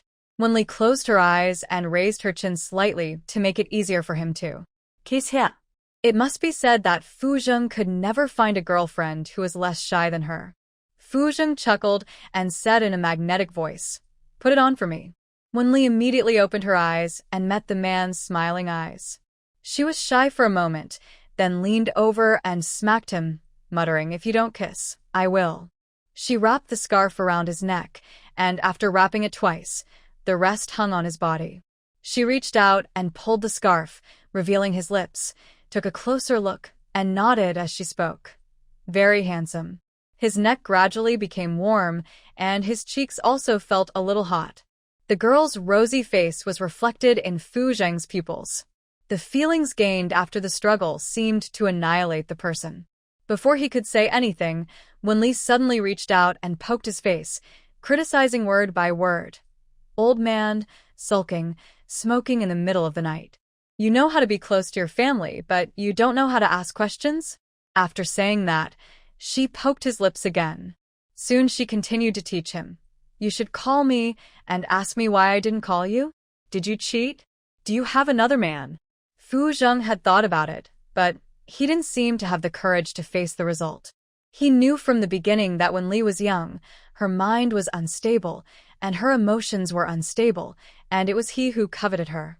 No wonder she did that. He put her down, took off the scarf from around her neck, folded it carefully, and put it in the cabinet. "I will have experience next time." Wenli seemed to be able to guess his thoughts, and reached out to grab the corner of his clothes. "Do you think I'm young and ignorant, and I just said it casually?" Fu Zheng turned his head to look over. She didn't dodge and pulled her clothes tighter.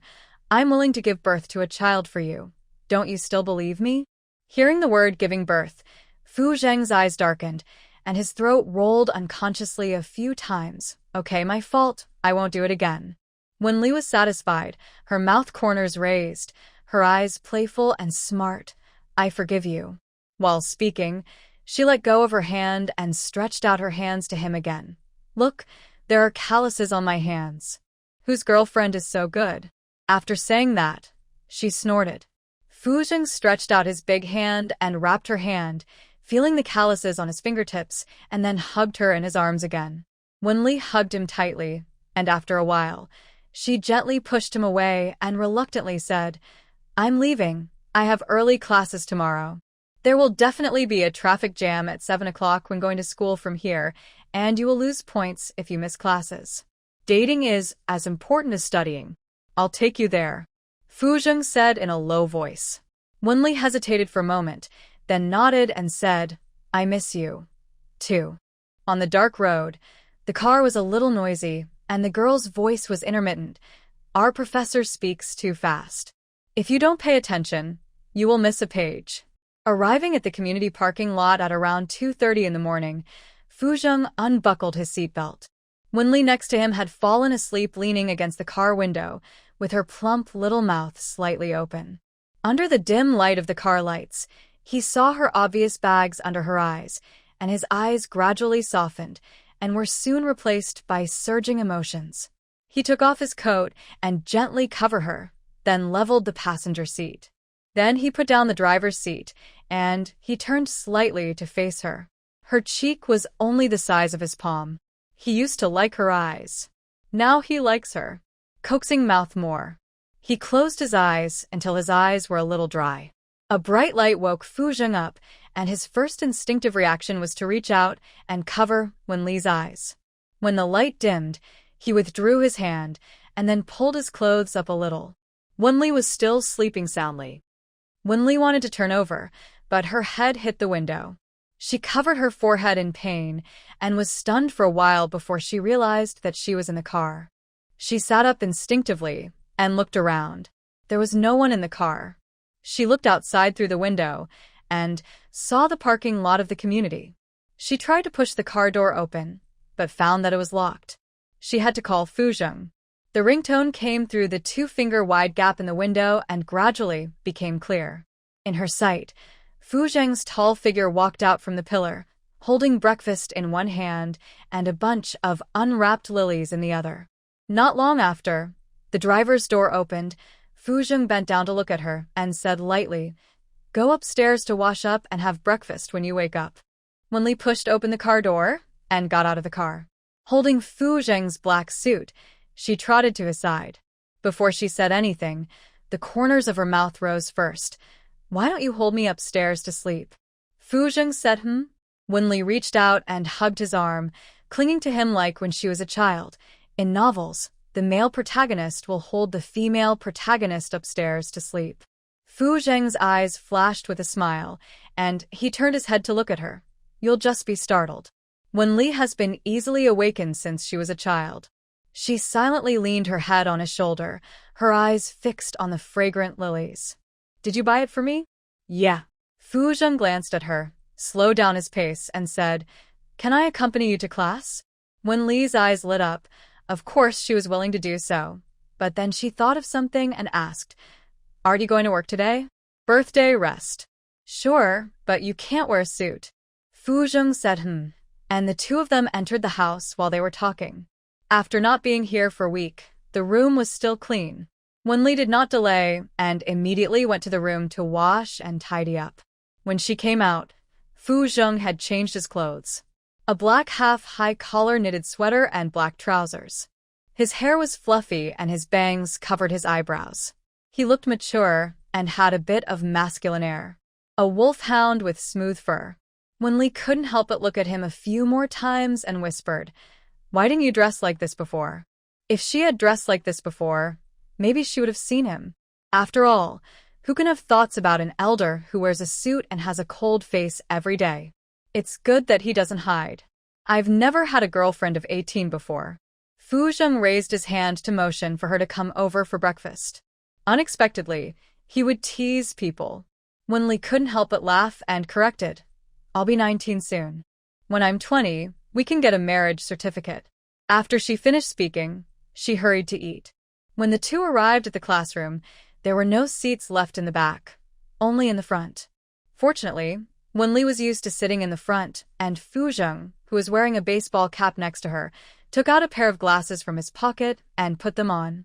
If he was not a familiar person, he would not recognize him after a few glances. Noticing Wenli's gaze, the man tilted his head slightly, his eyes narrow and deep. What? Wenli moved closer, even stood up the book, and quickly kissed him on the cheek, and quickly left, just as the professor walked in. Fu Zheng didn't expect it. After a moment of stunness, he subconsciously reached out to touch the warm cheek, and quickly put it down, lowering his head and curling the corners of his lips. After the morning class ended, when Li just got up, Li Qin walked over and whispered to Wenli, Boyfriend? While speaking, she looked at Fu Zheng's clothes. There was no brand name logo on his body. Wenli nodded and said, He is on vacation today and came to accompany me. Li Qin looked at Fu Zheng a few more times before leaving. Not long after the two of them left, she appeared behind them again and took a few photos of his back and sent them to others. At this time of noon, there were many people coming and going at the school gate. Even so, when Li saw Wenwan first, she subconsciously pulled Fu Zheng to turn around, but Wenwan had already seen her, Wenli had to say softly, You go first. Fu Zheng said and walked towards the crowd. Soon Wenwan came over and looked in his direction a few times. He looked familiar, but not too familiar. She said to Wenli, Boyfriend? Wenli nodded shyly, and Wenwan glared at her. Why don't you bring it to me to see? It's not stable yet, let's talk about it when it's stable. Wenli stretched out her hand and shook her hand, indicating that she should not hold on to this matter. She said again, Sister, why are you here? I have something to do here, and I came to see you by the way. There are 7 days off for National Day, and I haven't been at home for a single day. Are you so angry this time? Wenwan took out an exquisite box from her bag and handed it to her with a coaxing tone. Wenli pursed her lips, and after opening the box, her eyes lit up. Is this the latest model of ring? Yes, Mom said you like it, so I bought it for you. It's more than 1 million, and I bought it just like that. Are you still angry with Mom? Wenwan smiled. Wenli laughed and shook her head quickly. I'm not angry anymore, but I'm still angry with the old duck, so I won't pay attention to him. Okay, do whatever you want. It's my uncle's birthday today, and Dad asked you to go back. Wenwan didn't wait for her to say anything, and said, It's okay if you don't go back. I'll go to the Fu family for you. Then go ahead. I don't want to go. Wenli shook her head. Fu Zheng was not going back today, and the Wen family would not be able to see anyone when they came. Wenwan patted her hand gently and said, "The gift has been brought. I'm going to do something." After watching her get in the car and leave, Wenli immediately called Fu Zheng. "Where is it?" "In the car, come over," Fu Zheng said. When Wenli got into the car, Fu Zheng was talking on the phone with Bai Xian. After seeing her get in the car, he turned on the hands-free function and bent down to fasten her seatbelt. "I'm not coming back today. I said you have a weird mentality. You're only 27 years old, and you don't celebrate your birthday. People in their 70s and 80s still celebrate their birthdays." Bai Xian wondered.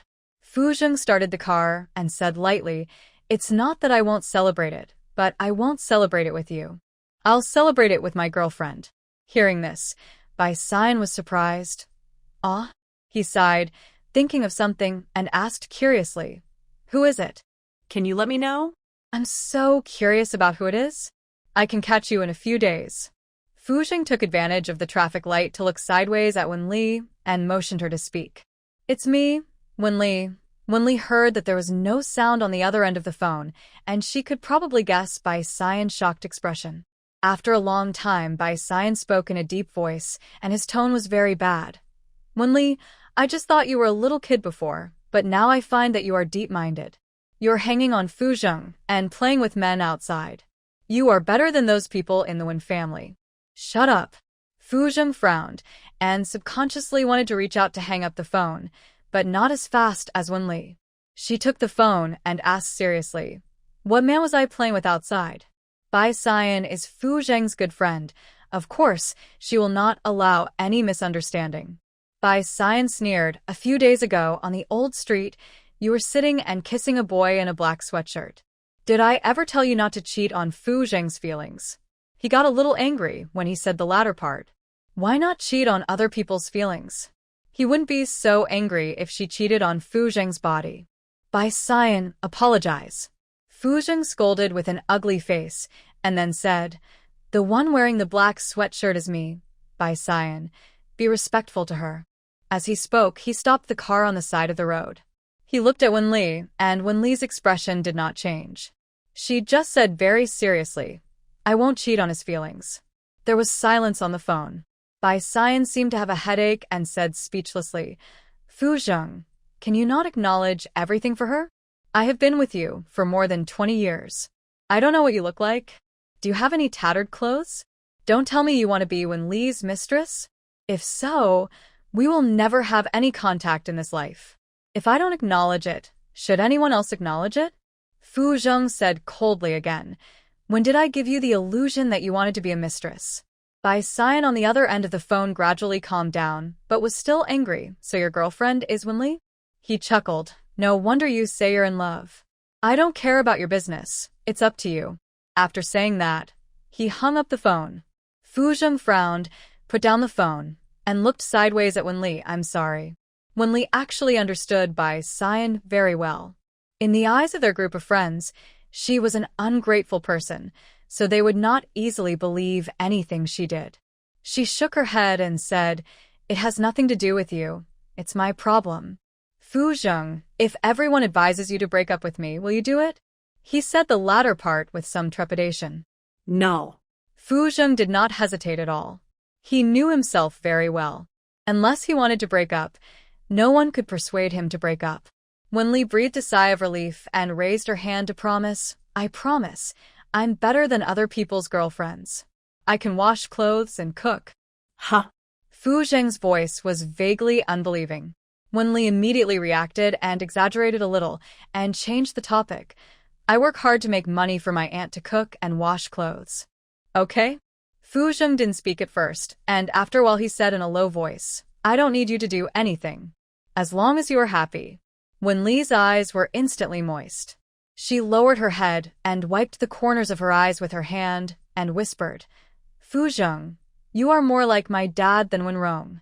Fu Zheng not only acted as a father in her life, but also as a mother. One person can be equal to a family. Fu Zheng's eyebrows twitched twice, and finally, he couldn't help it, and knocked on her forehead with his right hand. "I don't want to be your dad."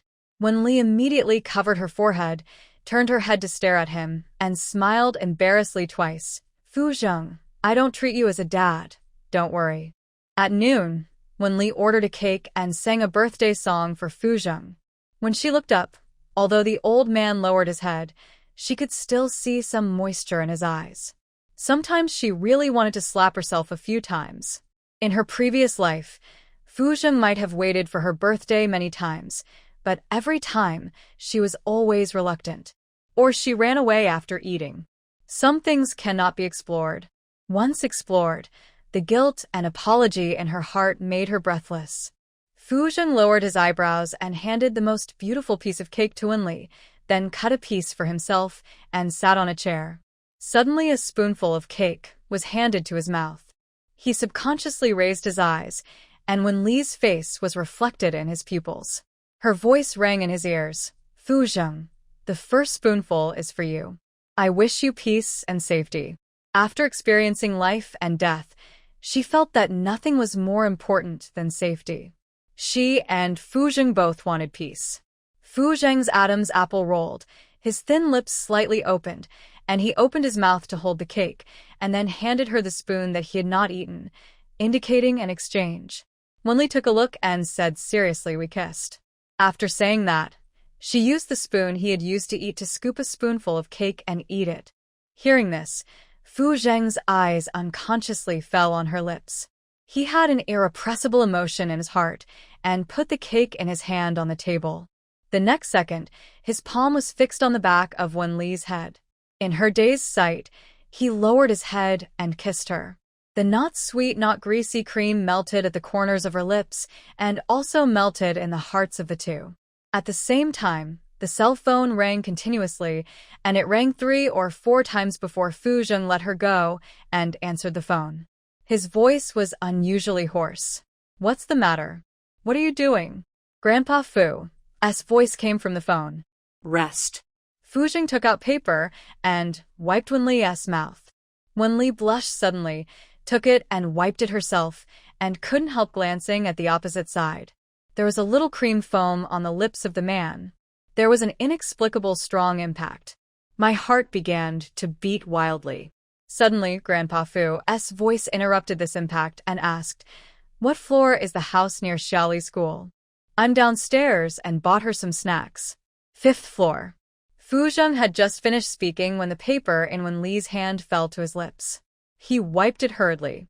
He chuckled and moved closer. Grandpa Fu was a little surprised. After all, Fuzheng was a strange person. He didn't like to laugh since he was a child. "What are you laughing at? What makes you happy? What did your daughter-in-law give you?" As soon as he finished speaking, there was a knock on the door.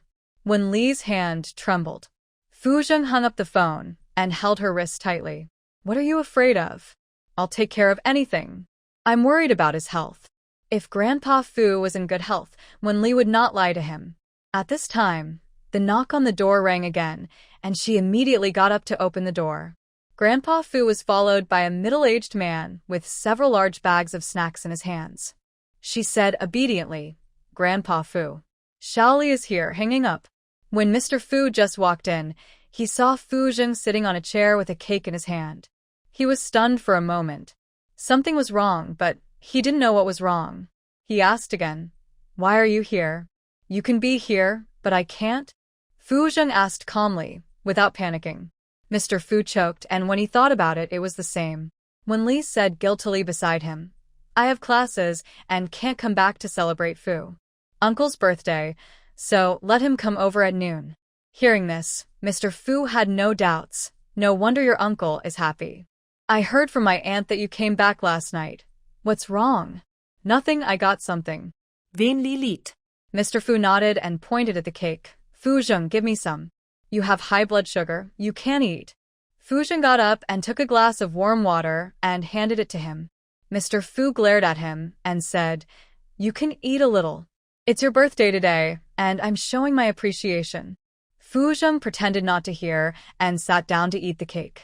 After finishing the cake, Wenli saw that Grandpa Fu had no intention of leaving, so she stood up and said, "Grandpa Fu, I'm going to class."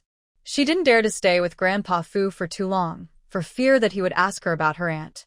To say more would mean to lie more. Fuzheng stood up, and Wenli hurriedly said, "No need to send me off. I'll take a taxi to school." Goodbye, Grandpa. After hearing the door close, Fuzheng sat down and packed up the remaining cake and put it in the refrigerator. As expected, Grandpa Fu mentioned his aunt. What are your plans with your daughter-in-law today? She's in class. Fu Zheng said lightly. Grandpa Fu thought so too, and his thoughts were reflected on his face as he said, let her come here for dinner in the evening. Seeing that Fu Zheng didn't say anything, he knew it wouldn't work, so he compromised, okay, see you during the Chinese New Year. If I don't see you during the Chinese New Year, I will go to your grandfather's grave and cry immediately. By the way, I heard from the Wang family that Wenrong is arranging a blind date for Wenli. He said that the girl is the second son of the Su family, and it's his first good thing. The second son of the Su family is amazing. He has both bachelor's degrees and bachelor's degrees at a young age. He's almost catching up with you. But the Su family may not think highly of the Wen family's family background. Why don't you go there in person tomorrow? Fu Zheng, who had not raised his eyes and stared at him and said coldly, have I eaten too much? Old Master Fu thought that he did not allow Wenli to go on a blind date. It's not like they have to get married right away. They can get along with each other and fall in love. It's the same if they get married in a few years. Or else they can be like you and fall in love at the age of 27. He just thought that the second son of the Su family could do it, and Wenli could meet him, just in case there was a chance that they were destined to be together. Don't worry about Wenli's marriage. I have arrangements. If I don't worry about it, who will? You can't even figure out your own marriage, and you still want to control Xiaoli? I'm afraid she will be the same as you. When Mr. Fu is stubborn, no one can persuade him, especially when it comes to such important life events for his children, he added. Let's go tomorrow. If you don't go, I will. Seeing that Fu Zheng didn't respond, he glared at him. It's a new society now with new ideas. How can there be old-fashioned people like you? I'll ask Xiaoli when she comes back. If she agrees, I'll go. If she agrees, I'll break her legs. After Fu Zheng finished speaking, he took the water cup back from Mr. Fu's hand. Mr. Fu's eyes widened, and he felt that he was a little strange. I'm festy. Get it yourself. Fu Zheng said briefly. Mr. Fu stood up and went to get the water himself. While getting it, he said, if Xiaoli is willing, you will agree. Contact the doctor to see him later. Fu Zheng suddenly turned to the middle-aged man behind Mr. Fu and said, ask the doctor how to treat talking too much. Mr. Fu, he said with full energy, why don't you go to the hospital for treatment if you don't talk much? You are like a mute every day. No wonder Xiaoli said you are an old antique. Old antique. In the afternoon, Fu Zheng sent Grandpa Fu and the others back. No matter what, they must have a meal at home today. This is what Wenli said to him. At dinner time, the family had just sat around the table when Wenrong and her family of 3 came with gifts. Wenrong said a little stiffly, Fu Zheng, happy birthday. Wenwan followed Wenwan and said, Uncle, happy birthday. Grandpa Fu smiled and said, we didn't have a banquet, the family just ate casually. He looked at Wenwan again. No need to follow Xiaoli shouting, you can just call your own name, just call him uncle. Wenwan smiled and nodded. Wenwan said, sister doesn't have time today, so let us come over. Grandpa Fu said angrily, she is a filial child. She just celebrated her uncle's birthday at noon and asked you to come again. Come and sit, there are not many dishes.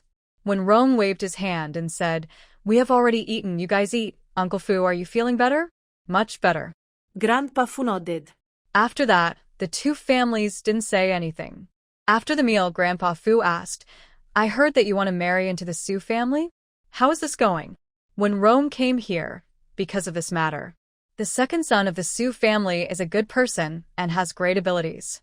Du Ying and Wenwan didn't know about this, and their faces froze immediately. The people who could make Grandpa Fu ask about it must have good family backgrounds and good people. Grandpa Fu nodded and agreed with him for the first time. Fortunately, he was not confused about such a big thing. It's not bad. We can let Wenli get in touch with him. Hearing this, Wenrong understood that Grandpa Fu would go to the Su family, so he didn't say anything. After staying at the Fu family for a while, a group of people left. As soon as they entered the gate of the Wen family, Doing couldn't help but speak, and her voice was not as gentle as usual. Are you planning to let Wenli marry into the Su family? When Rong stared at her, but didn't say anything. I saw him from afar at the banquet a few days ago.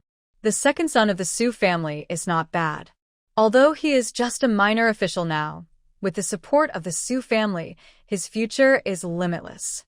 If it really works out, the Liu family and the Fu family will also support him. Even if the second son of the Su family is a pig, he can become a dragon with the support of several families. What's more, the second son of the Su family is capable. Why didn't you discuss this with me? Doing said with a relaxed expression.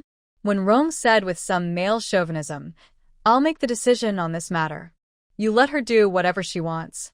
You're almost spoiling her.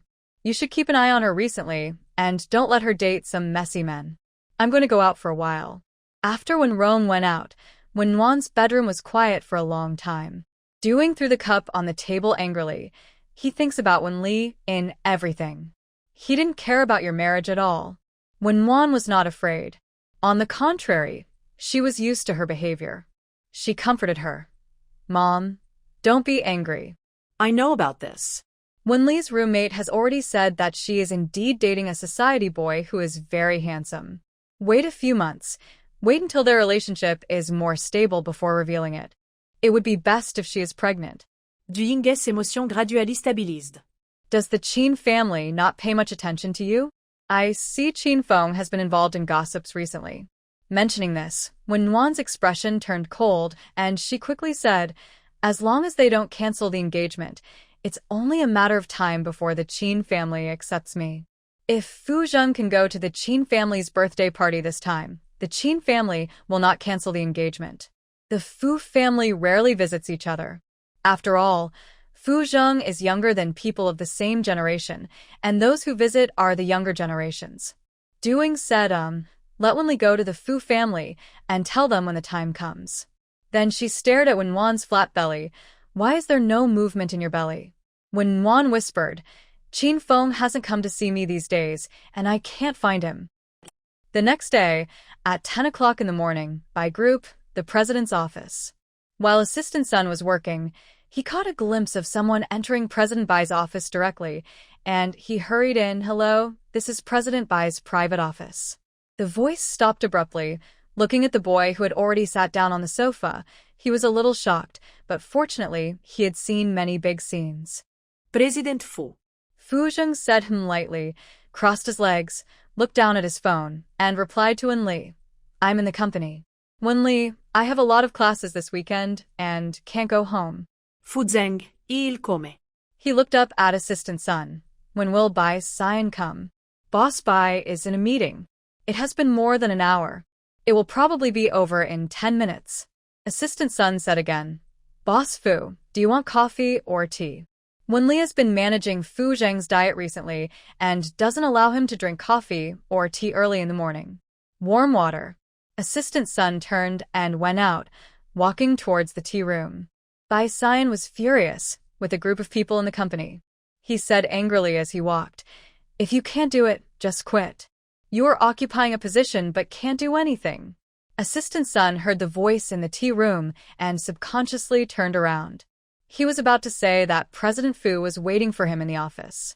The next second, he saw him quickly push open the office door and enter. He didn't say anything. President Fu can enter President Bai's office at will. On this side, Bai Xian caught a glimpse of a boy in a black sweatshirt as soon as he entered the door. It seemed that he was kissing Wen Li. His first reaction was, okay, I'll deliver it to your door. He frowned and said in a deep voice, who are you? Who asked you to enter the office?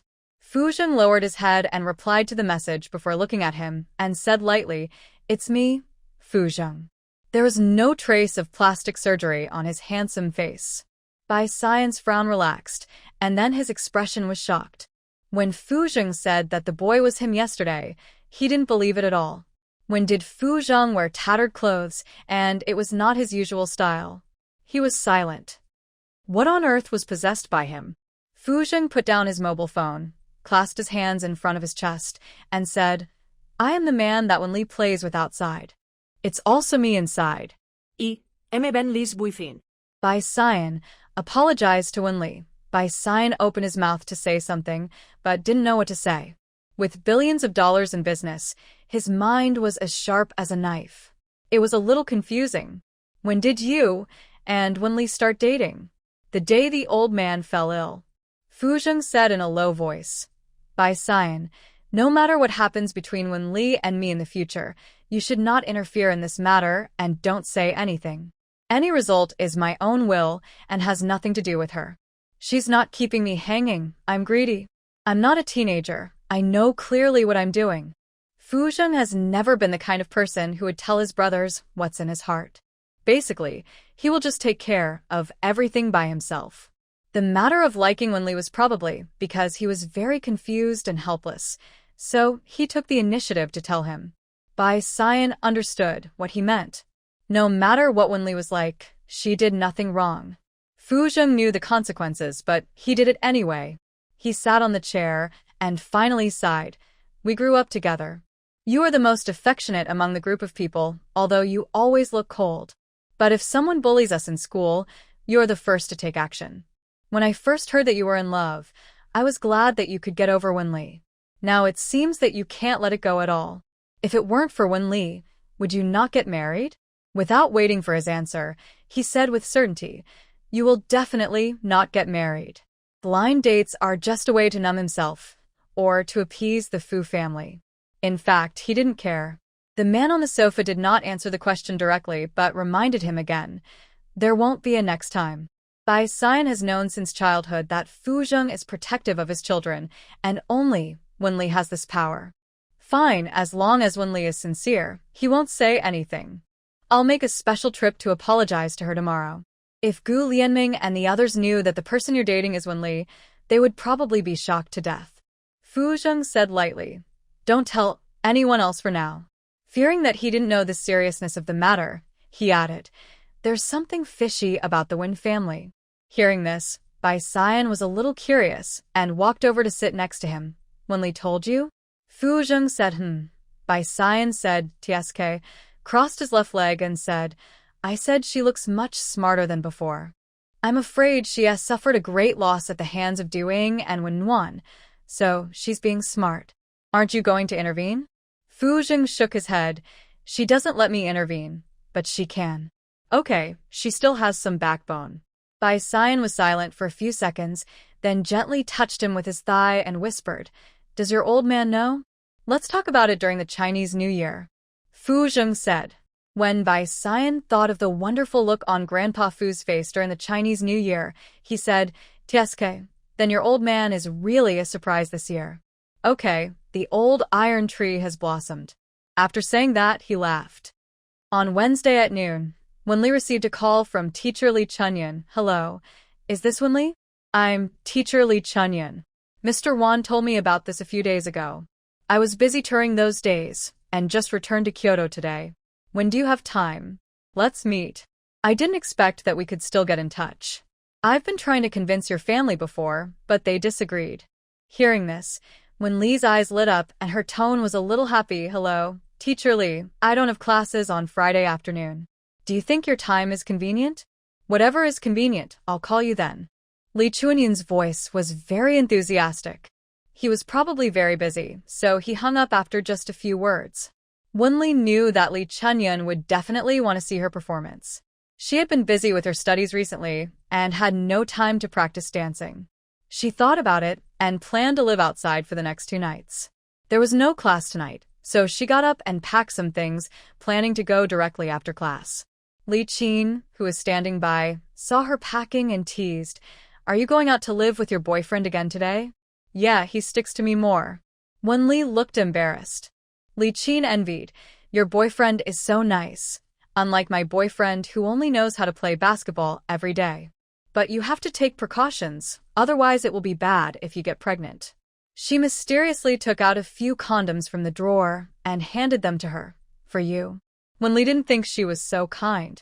Condoms cost more than 100 yuan a box. Li Qin's family conditions were average, and the monthly expenses for food and clothing were estimated to be 1 or 2,000 yuan. She was a little shy for a moment but still took it and took a look. Small size? My boyfriend doesn't have the size, she said. Your boyfriend uses a small trumpet? Li Qin's face changed slightly, and she said in an attempt to cover up her mistake, Someone else gave it to me, and I haven't noticed it yet. Wenli seemed to have thought of something, and hurriedly said, I'm not saying that your boyfriend is small. I just said that the size is different from my boyfriend's. It's really different. My boyfriend usually uses a large size. But thank you, I'll let him use it tonight. It shouldn't be much different. After she packed her things, she reached out to the bookcase, touched somewhere, and quickly carried the things out. As soon as she walked out of the dormitory door, she put on her headphones. After a while, Li Qin's voice came. The things have been given to her. She won't go back to the dormitory tonight. She will spend the night with that boy. We meet quite often. After Wenli finished recording, she saved it in a folder. After class in the afternoon, she returned home. The lilies in the living room still exuded fragrance. I don't know what Fu Zheng is doing at this time. I couldn't understand how people in love could be together at any time.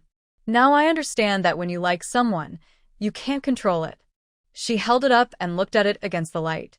Some small pinholes were vaguely visible. They wanted her to be pregnant. She suddenly remembered that in her previous life, when she was abroad, there were always boys pursuing her. Abroad, people are relatively open-minded. One-night stands are normal. It's not that she hasn't thought about falling in love, but every time she thinks of those guys who have slept with many women, she doesn't like to contact boys. Now she feels a little lucky, otherwise she wouldn't have the face to pursue Fu Zheng now. She likes a relationship that is clean both mentally and physically. The next second, the two looked at each other. Wenli didn't expect Fu Zheng to be here. Although she was sometimes thick-skinned, she really wanted to find a quilt to cover herself at this time. Wenli's first reaction was to look up and ask, Have you used it? Fu Zheng. He rubbed his eyebrows. No. Wenli, are you sure you want to discuss this with me here? Feeling a little sense of crisis, Wenli shrank her neck, but she still nodded and said, If you have a need, I can cooperate. She paused and whispered, But you have to be gentle. I'm afraid of pain.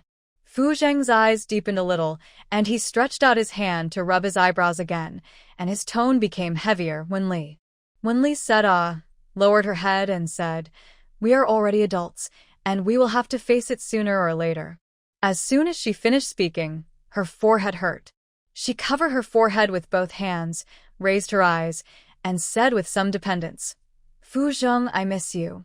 The next second she stretched out her arms and hugged her. Fu Zheng bent down slightly, and with a little force with his hands, he picked her up.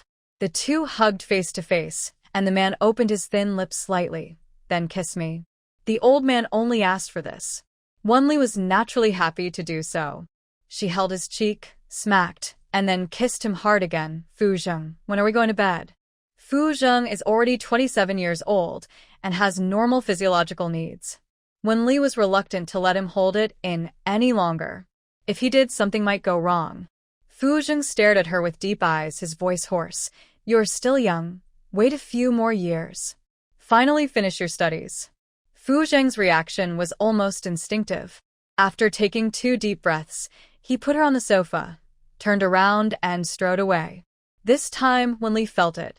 She took 2 deep breaths, had a little courage to devote herself, got up and followed Fu Zheng. As soon as she entered Fu Zheng's room, he pushed her out and closed the door. Come in again, I won't come for a month. Ben Li. Not sure if it was because she was not attractive enough or because he was too strong. She covered her hot face with her hands. Now she had run out of courage. She turned around and ran into the bedroom, closed the door, got on the bed, and got into the quilt. Wenli, you don't have to use your face anymore. Half an hour later, there was a knock on the bedroom door, and the man's voice was faint. Come out for dinner. Wenli said oh, and walked out of the room after a while. She was probably too embarrassed to look at Fu Zheng at this time. She didn't even raise her head while eating. Fu Zheng saw that she had been eating white rice. His eyes fell on her face. After a while, he chuckled and said faintly, Are you embarrassed now? Wenli immediately raised her head, then picked up a chopstick of food and stuffed it into his mouth. Don't say it. Fu Zheng swallowed the food slowly, picked up some food for her, and explained in a low voice, I hope you think it over before doing these things. Wenli was about to say something when she heard him say again, "It's not okay even if you think it over now. Your body is not well developed yet." Wenli's ears turned red and her head was about to bury in the bowl. "Old antique, stop talking." Fudzeng. He stood up and took a glass of warm water, put it next to her, and said, "I'm going abroad this weekend and will be back next Wednesday." Hearing this, Wenli naturally didn't say anything. After all, they both had their own things to do. She nodded and said, "Okay." She was too straightforward.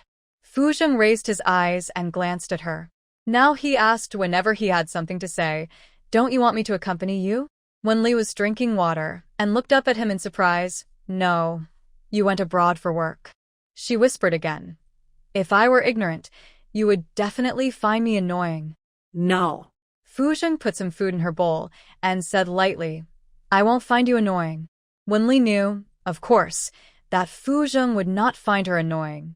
If he did, he would have ignored her long ago. In fact, she had also wondered why Fuzheng had always tolerated her. It was not like a normal person to take care of her just out of liking and loving her. If it were her, she would probably not take care of an ungrateful person all the time. She stopped and looked up at Fuzheng. "Fuzheng, what do you like about me? I'm obviously not good in every way." She said the latter part in a lighter voice, a little unconfident. Hearing this, Fuzheng put down his chopsticks and said in a neither light nor heavy tone, "You're not good at all, and you still bother me?" Wenli quickly changed the topic. "I'm actually quite good, but there are many good women who like you. Jiang Shui has a good family background, is beautiful, and has a master's degree. She has been pursuing you for several years, but I have only been pursuing you for a month or two. Why did you only agree to me?" Maybe it's women's nature. They always want to know why they like someone and why she is better than other women. She knows that Fuzheng likes her, but liking someone means feeling insecure. She is afraid of dying again, but now she is more afraid of living and Fuzheng not liking her anymore.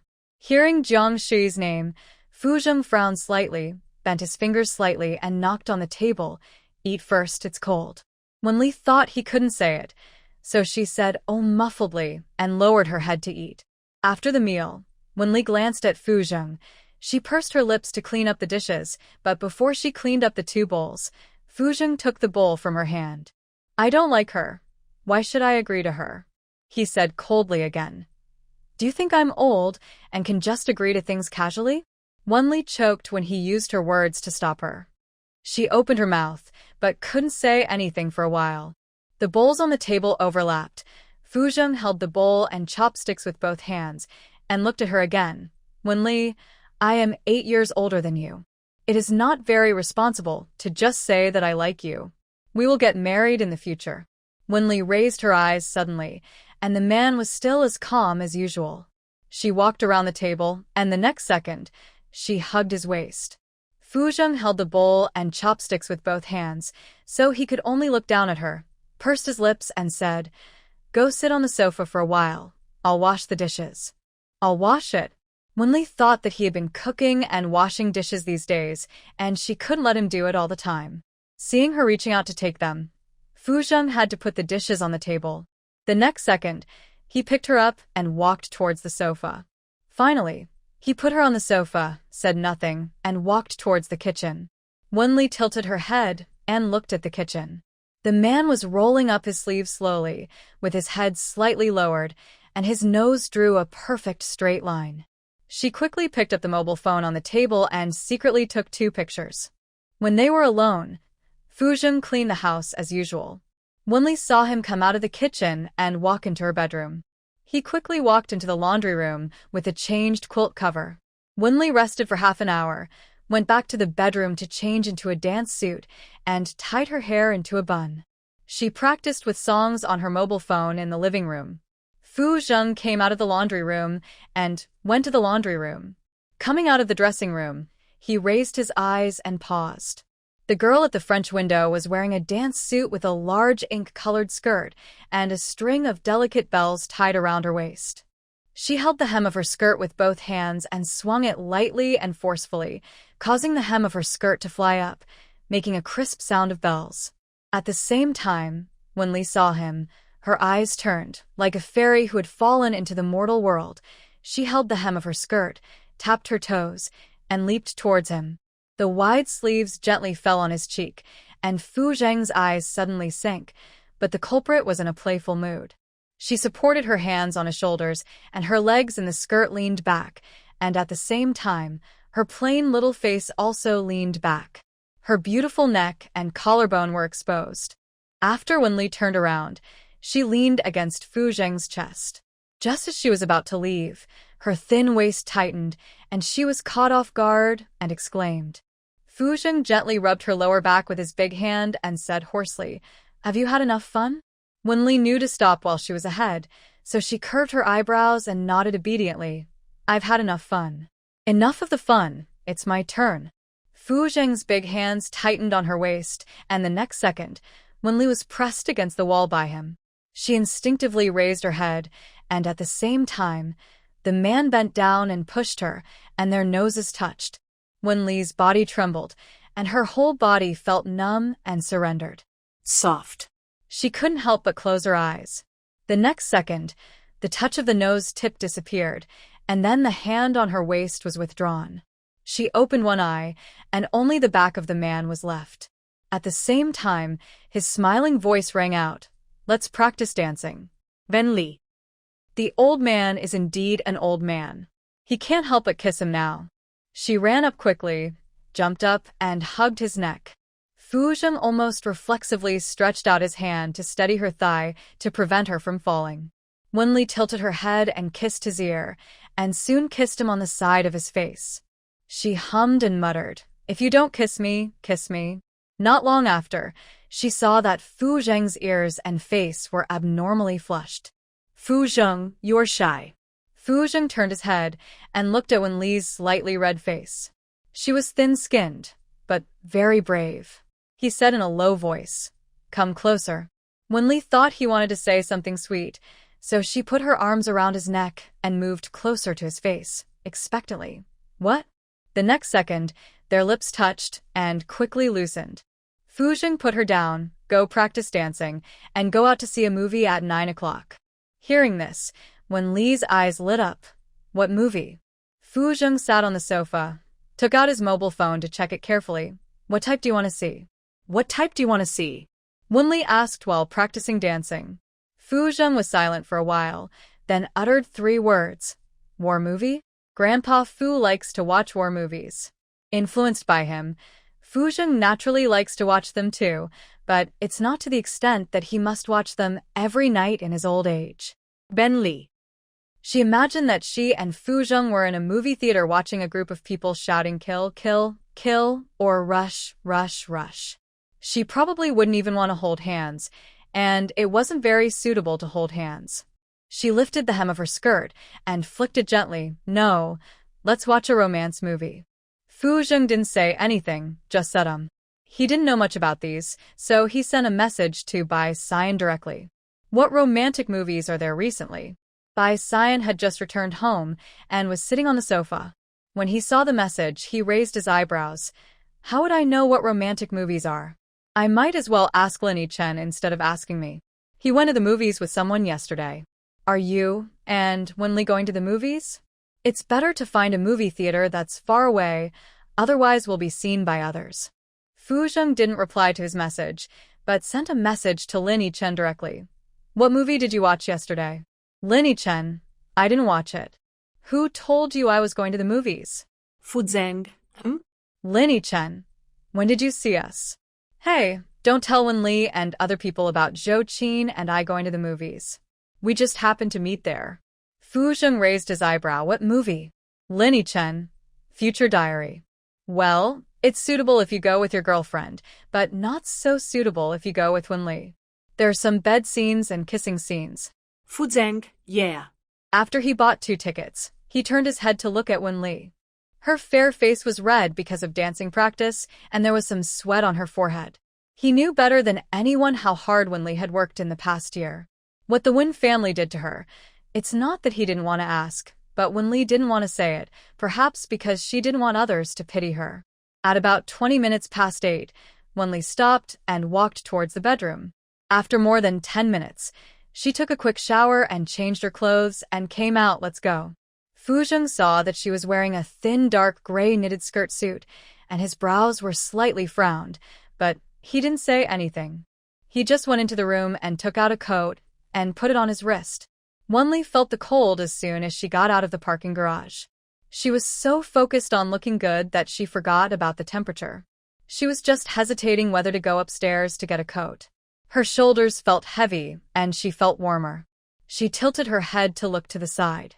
A dark shadow stood in front of her, slightly bent over, and his big hands with distinct joints were fiddling with buttons.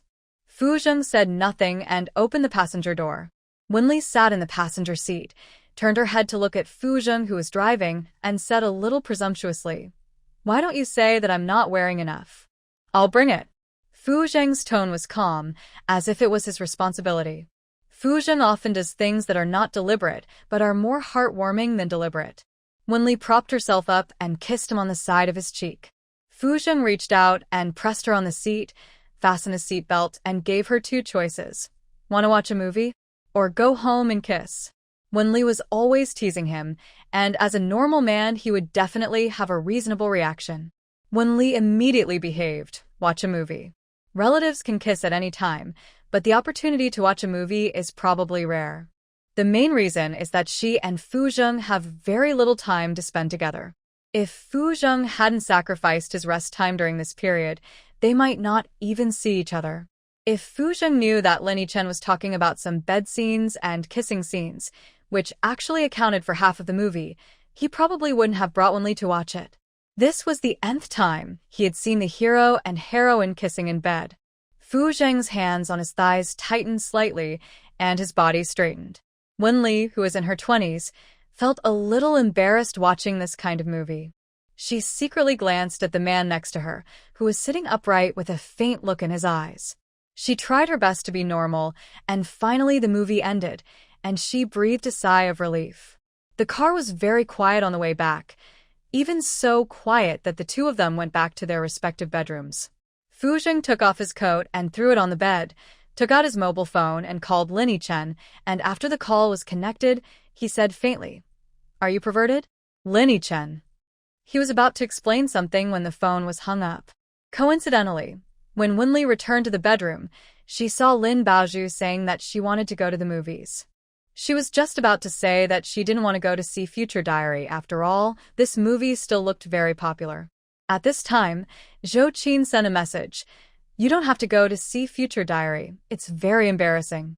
Wenli silently asked, "Qin, who did you go to see it with?" Lin Baozhu was curious. "Have you all seen it? Then I will go and see it tomorrow." Wenli, "I am very open-minded, but this movie makes me very restrained, and I feel like I can't meet people." Lin Baozhu, "I just heard that there are a lot of kissing scenes in this movie, so I was a little curious. Now that you said that, I am even more curious." Ben Li. After a while, Lin Baozhu sent a voice message. "I found 2 movie tickets from yesterday in my brother's pocket, which is Future Diary." I guess she wanted to send it to let Zhou Qin know that her brother is not a good person, but Wenli saw that Zhou Qin had not replied to the message, so she probably guessed that it was with Lin Yichen. In fact, Zhou Qin is just like her, with a strong goal and knows what she wants. There is nothing wrong with this, at least she can try it. She sent a message to Lin Baozhu alone. "Is it possible that your brother and Zhou Qin watched it together?" Lin Baozhu, "I thought of it after I sent it. Qin doesn't like watching movies very much, and she doesn't like watching emotional movies. My brother is so mean he actually wants to eat swan meat." Ben Li. When she didn't know what to reply, Lin Baozhu sent another message. "Who did you watch the movie with?" Wenli silently sent 2 words, "Fuzheng." Lin Baozhu, "I guess you are so brave you actually asked him to watch this kind of movie." Wenli was a little wrong this time. Although she was bold and thick-skinned, she would never take Fuzheng to watch this kind of movie. It is estimated that Fuzheng did not know that it would be this kind of movie, otherwise he would definitely not take her to watch it. The next day, after the morning class, Wenli returned to the dormitory to rest. After a while, Li Qin came back with flowers, looking very happy. Did your boyfriend give it to you? Wenli asked with a smile. Li Qin smiled before she spoke. Today is my birthday. Hearing this, Wenli immediately said, Happy birthday. After saying that, she thought of something and took out a box of condoms from her bag and gave it to her. He said it was too tight, but we may do with it. See if you bought the wrong size. I asked the waiter to get the small size. I just found out today that the small size is cheaper than the large size. If my boyfriend hadn't said it was too tight, I would have asked him to buy the small size next time. This saves money. Li Qin's smile froze on her face, but Wenli was stupid and stuffed the things into her hands. Happy birthday, you're welcome. At this time, the phone rang. Wenli glanced at Wenwan and answered it immediately, saying coquettishly, Sister. Wenwan's voice came from the phone, and she said with concern, I asked Uncle Li to send you some clothes and snacks. You can come downstairs to get them later. Thank you, sister. Sister, I'm almost exhausted recently. There are too many classes. I want to skip classes. If it weren't for the old man giving me money, I wouldn't want to go to class. Benny complained. Wenwan smiled and gave her some advice. It's okay to skip 1 or 2 classes occasionally. Come back this weekend. Your brother-in-law is having a birthday party at home. Come back and have fun. She paused and said, By the way, call your uncle. He is taking care of you these days. We should thank him well. How can he take care of me? Wenli said reluctantly. He went abroad and probably won't come back. Thank him next time. Wenwan's tone was obviously a little anxious. No, such a big thing at home, we still have to call him. Whether the uncle comes or not, we have to follow the basic etiquette. Besides, if you call your uncle, he will definitely come. Okay, I'll ask him. After Wenli hung up the phone, she didn't call immediately. Wenwan's intention was obvious, which was nothing more than asking Fu Zheng to save her face. In her previous life, she was always fooled and called Fu Zheng again and again. Fu Zheng might know what they meant, but he would still arrive on time every time to save the face of the Wen family. If you think about some things carefully, Fu Zheng's love is really realized. But this time, Fu Zheng really needs to cooperate. Fu Zheng has something important to do, so Wenli naturally cannot sacrifice him to fulfill her. She sent a message to Fu Zheng. Wenwan asked me to take you to the Qin family banquet this weekend. Can I take Fu Zheng with me? Fu Zheng can also represent the Fu family. After all, it is well known that Mr. Fu treats Fu Yu, the adopted daughter, as his own daughter. Fu Zheng quickly replied to the message, I will come back. Wenli was about to say no when she saw him send another message. I am worried about you. It's not that she is worried about taking Fu Zheng with her, but that she is worried about whether she will be bullied by others. Wenli sniffed her nose while looking at the screen of her mobile phone and said boldly on the phone, Fu Zheng, when you come back, I will kiss you. At the same time, Assistant Su saw Mr. Fu holding his mobile phone and looking at it. Just as he was about to remind him, he saw Mr. Fu's mobile phone fell to the ground. The front was facing up, and a few words could be vaguely seen. He subconsciously bent down to pick it up. The next second, his black leather shoes stepped on the expensive mobile phone and said lightly, Continue the meeting. Wenli didn't wait for Fu Zheng's reply. She guessed that the old man didn't know what to reply.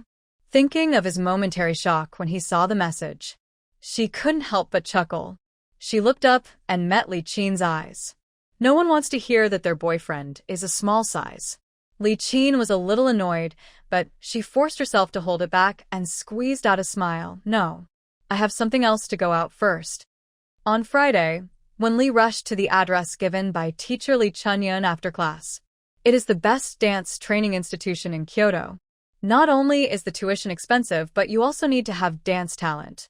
When she arrived, teacher Li Chunyun was already in a separate dance studio.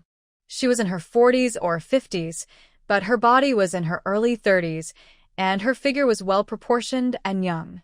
When Li said politely, "Teacher Li," Li Chunyun smiled and nodded, looking at her figure. "You've grown a little taller, just right." She said again, "Can you improvise?" When Li naturally couldn't refuse, and she didn't show any timidity. On the contrary, she said confidently, "I can." After that, she took off her long coat, revealing the dance clothes inside. Lee Chuanyun's eyes were filled with appreciation. After all, opportunities only come to those who are prepared. She took out her mobile phone and immediately played a song with a fast rhythm and the momentum of thousands of troops. The girl reacted quickly, dancing to the rhythm of the music, with soft and powerful movements. At first, when Mr. Won told her, she was still a little hesitant. After all, so many years of time had been wasted. No matter how talented a student is, he can't stagnate. After Wenli danced for a while, she already had an idea in her mind. This child must have been practicing all the time, and even very hard. After the song, Lee Chuanyun clapped his hands and praised, "You can participate in the National Classical Dance Competition in December." Wenli also plans to participate this year. After all, practicing dance requires constant competitions to add gold to one's resume. "Teacher Lee, do you mean that you are willing to accept me as your apprentice?" Lee Chuanyun smiled and nodded. "With your talent, no one else can teach you except me. You should know that I am quite strict. In the next period of time, you can only stay in the dance studio except for studying. If you have something and can't practice 3 times, I won't teach you." Wenli nodded without hesitation. "Okay." After coming out of the dance studio, she immediately shared the good news with Fu Zheng.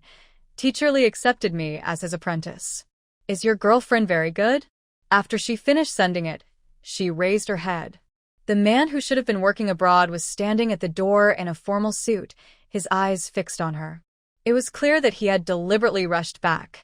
She actually had a hunch that Fu Zheng would not miss the important moment in her life. She ran over quickly and stopped abruptly in front of him. She raised her hand slightly, but then restrainedly put it down. After all, most people in the dance organization have good family backgrounds, so they naturally know Fu Zheng. She said excitedly, "Fu Zheng." Yeah. Fu Zheng reached into his pocket, and soon, a pear-shaped diamond necklace appeared on his palm. He said in a low voice, "Wenli, very good." Wenli wanted to hug the old man so much that she covered her head with the cloves in her hand and hugged his waist tightly the next second. There was a sense of stupidity that was only made more obvious by the attempt to cover up. But she wanted to hug him so much. Even though Fu Zheng was always calm and would not change his expression even if a mountain collapsed in front of him, he was stunned by her behavior and didn't even know how to react. He lowered his head and looked at Wenli, who was completely blocked. After a few seconds, he laughed softly several times. He put his big hands around her waist, bent down slightly, and said, "Do you think so?" The little head in his arms moved slightly, as if responding to him. Fu Zheng's big hand gradually fell on her head, coaxing her like when she was a child. He gently stroked back and forth a few times. "Let's go." At this time, a female voice interrupted, "Uncle Fu." Wenli was about to lift up her clothes, but she pulled them down a little, trying to make people unable to see her. Fu Zheng's cold voice sounded above her head. Jiang Qiaoyan looked at the person in Fu Zheng's arms and looked at him curiously. "Uncle Fu, what is this?" Wenli has already heard who this person is. It's Jiang Shuyi's sister, Jiang Qiaoyan. The two of them didn't have much in common, but she had kidnapped her in her previous life. Jiang Qiaoyan liked Qin Feng, and in order to take revenge on Wennuan, she kidnapped her in a warehouse, with the aim of making Wennuan divorce Qin Feng. That time Wennuan didn't show up from beginning to end. Fortunately, Jiang Qiaoyan was not very courageous and didn't dare to put her to death. But after Fu Zheng knew about this, Jiang Qiaoyan went to jail. There were actually signs of many things, but she was willing to believe that they loved her. Aunt. Fu Zheng felt the person in his arms tighten his hands slightly. He bent down and picked her up and walked away with big strides without saying anything. Jiang Qiaoyan behind him was stunned in place, probably not expecting that there would be a woman around Fu Zheng. Here, the two got into the car and closed the door. Fu Zheng lifted the clothes on Wenli's head. They looked at each other, but he didn't say anything. Her beautiful eyes trembled twice. "Fu Zheng, when we get married, you should lift the veil like this too." Fu Zheng looked helpless and gentle. He stretched out his hand to smooth her messy hair and said in a low voice, "Okay, you can do whatever you want when the time comes. Want to make it public? If you want to make it public, I'll handle it." Wenli nodded, but soon shook her head, stretched out her hand to hold the back of his hand, and said seriously, Fuzheng, I'll have to bear with you for a while. When I finish dealing with the Wen family's affairs, I will tell everyone I meet. My boyfriend is Fuzheng. If Wen Nuan and the others knew that she was with Fuzheng, they would never dare to make any big moves in the future, and then they would not be punished. Fuzheng said in a low voice, You can ask me for help at any time. I definitely will. I won't show off. Wenli really won't show off. When she can't, she will definitely ask Fuzheng for help. Hearing this, Fuzheng felt relieved. He raised his hand to look at his watch. It was obvious that the time was very tight.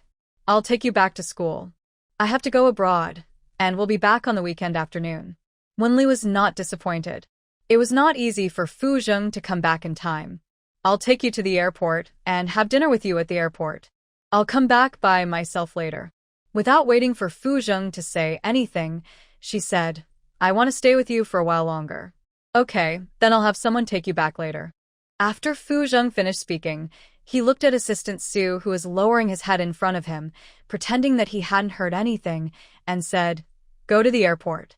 Assistant Sue immediately started the car and drove towards the airport.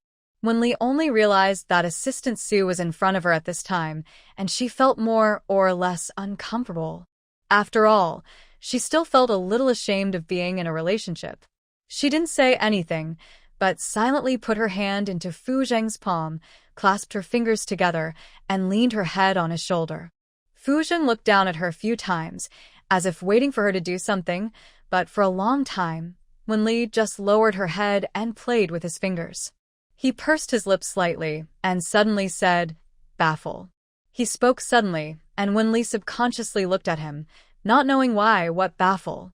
At the same time, the baffles on the back seat and the co-pilot slowly rose, blocking Assistant Sue's figure and the scenery in front. The light in the car dimmed a little. Wenli looked up at the roof, then at the baffle, and then fell from the baffle onto the man's stern face. She looked a little dazed, and her mind just realized what he meant, but she hadn't spoken yet. A voice hit her ears, and it was a faint voice, but it made people dizzy. Didn't you say you would kiss me when you came back? She remembered this, but she didn't expect Fuzheng to take the initiative to bring it up. She looked at him for a while, not knowing what to do. Fuzheng looked down at her and saw that she was stunned, with a faint arc at the corners of her mouth, and his voice was also faint. Forgot? Wenli came back to her senses and was about to shake her head, but Fuzheng bent his body slightly and faced her. His impeccable handsome face made her breath stagnate. She didn't know why. When Fuzheng was embarrassed, she said shameless words openly. When he was embarrassed, she was a little shy. The man opened his thin lips slightly, with a bit of temptation. Kiss. Wenli's cheeks turned red almost instantly, but she did not dodge. She just looked up and kissed him on the lips in a slightly pretentious manner. Fuzheng's eyes darkened, and his Adam's apple rolled. The next second, he put his arms around her waist, and she sat on his thighs. Wenli couldn't help but put her arms around his neck. The heat on her cheeks seemed to burn her face through. Fuzheng said hoarsely, It's my turn. Before Wenli could say anything, he covered her with his whole body. Their lips touched, and their eyelashes trembled. The temperature in the car gradually rose, and after a long time, the two separated. Wenli simply buried her head in his chest, and buried it a few points lower, and said, Fuzheng, have you watched the movie? It's no wonder she was suspicious. The old man's kissing skills were getting better and better, and he didn't seem like someone who had just fallen in love. Fuzheng had become somewhat resistant to her occasional shocking words, but he would still raise his hand and knock on her forehead. Then he hugged her tighter and said with his jaw clenched, Don't look at these in the future. He pursed his lips and said, If you really want to see, I'll take it off for you. It's not surprising that she would look at these, as adolescents are very curious about these things. He was just an exception. He didn't care about these things before. After all, he had no right to care about these things, but now they are together. Men are bound to have some control desire. Wenli. What the old man said today, she really thought he was possessed. She whispered, Okay. She would definitely not refuse this kind of benefit that comes right to her door. Along the way, Wenli sat on Fu Zheng's lap. Perhaps it was too comfortable, so she dozed off for more than 10 minutes. There was a sound from the baffle in the underground parking garage. Wenli got up from Fu Zheng's body and put on her coat. When she got out of the car, she saw Assistant Su lowering his head beside her. He looked as if he didn't look at her and didn't dare to look at her more. She couldn't help but stretched out her hand to poke Fu Zheng's arm, motioning him to look at Assistant Su. Fu Zheng glanced at him indifferently. You go to eat, and send her back later. Assistant Su nodded, okay. The food at the airport was not very delicious, and the two did not pick and choose a random restaurant to eat. There was not enough time. In more than 10 minutes, Fu Zheng was going to board the plane. Wenli originally wanted to send him to the boarding gate, but Fu Zheng insisted on sending her to the car. On the way back, Assistant Su caught a glimpse of Wenli looking at her all the time, thinking that she was worried that her love affair would be leaked by him. He quickly assured, Miss Wen, don't worry, I have signed a confidentiality agreement. If Mr. Fu's privacy is leaked, I will compensate 10 million. I have no money and cannot afford to pay for it. Ben Li. She could not help but chuckle. She was not worried about these things. Since Fu Zheng could let Assistant Su know, it proved that Assistant Su was reliable. No, I want to ask if you stayed up late to work?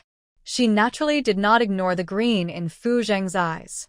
Assistant Su hesitated for a moment. Miss Wen should not be considered an outsider. Yes, Mr. Fu stayed up until 4 in the morning yesterday and got up at 8 today. After work in the morning, he hurried back. When Li said, oh, she remembered something and said, if he stays up late next time, please send me a message. Miss Wen, this may not be a good idea. Assistant Su was also afraid of revealing Fu Zheng's news and losing this job. Don't worry, Fu Zheng will not fire you if he knows. I just want him to have a good rest. Wenli said. Seeing that Assistant Su didn't say anything, Wenli didn't make things difficult for him, but sent a message to Fu Zheng. Can Assistant Su send me a copy of your work schedule in the future? Fu Zheng, yes. On Saturday night, Wenwen called Fu Zheng specifically to ask if he could come, and Wenli gave her a positive reply. The next day, after Wenli finished her afternoon class, the Wen family's driver came to pick her up, and Wen Rong and the other two were waiting for her to come back. Probably because they took this very seriously, Wen and the others spent a lot of money on the dresses for the banquet, which were limited editions of the season. Also, if she dressed too poorly in an occasion like the Qin family, it would embarrass them. After Wen Li changed her clothes, the makeup artist put on makeup for her. Wen stood by and asked, will my uncle come with us later? The more she said this, the more worried Wen Li made her, and she said uncertainly, he is still abroad, it may be a little late. Didn't you say he would come back? Wen Wan's voice subconsciously became louder. Wen Li turned her head to look at her, with some innocent grievance. He said he would come back. Sister, why are you so mean to me? Wen Wan was stunned, and when she came to her senses, she smiled. I wasn't mean to you. How could I be mean to you? I was just tired, and my voice was a little loud. Draw her well. After saying that, she walked out of the room. An hour later, Wen Rong and a group of people rushed to the Qin family. This time, Mr. Qin held a grand celebration for his 80th birthday. Many people came to attend the banquet. Qin Feng's father, Qin Sun, was receiving guests at the door. Perhaps because the Wen family had a low status, a group of 4 people got off the car. Qin Feng ignored them after seeing them. He turned around and talked to other people. Wen Li subconsciously looked at Wen Wan.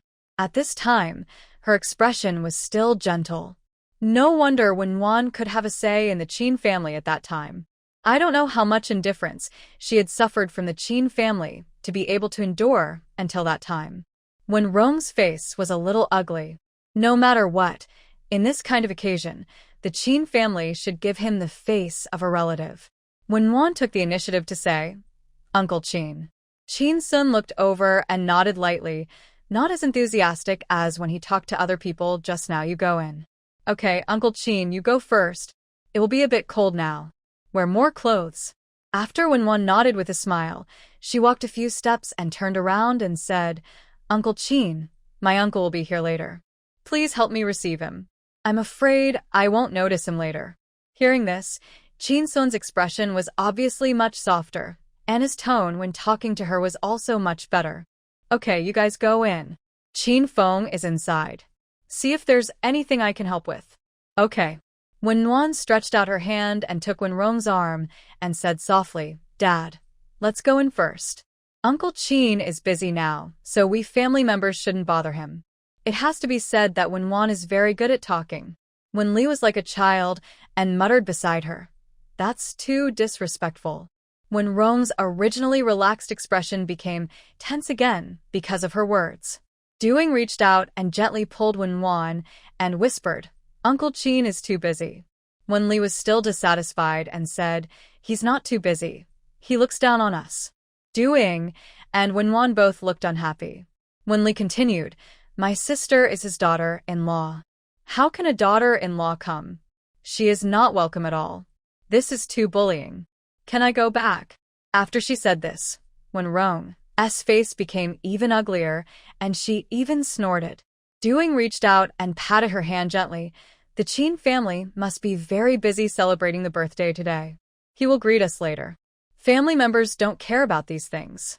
Wen Li said, oh, as if she understood, and several people entered the hall of the Chin family. It was crowded and lively at that time. The Wen family was the most inconspicuous family, and no one even took the initiative to make friends with them. If Wen Nuan had not gone to great lengths to marry into the Chin family, it would indeed be a relationship that she would never be able to establish in 8 lifetimes. Wen Li found a corner to sit down, watching the Wen family members smiling and making friends at the banquet. In fact, it was not easy for the 3 people in the Wen family. They were making money by licking the dog's face. She took a piece of cake to eat and sent a message to Fu Jing by the way. She waited for more than 10 minutes, but there was no reply. She simply picked some food, and just when she was halfway through, Wen Nuan was probably a little anxious and walked over and bent down to ask her, Is my uncle not here yet? Isn't the Fu family coming? Wen Li was about to say something when she heard other people's voices in her ears. Fu Jing is here.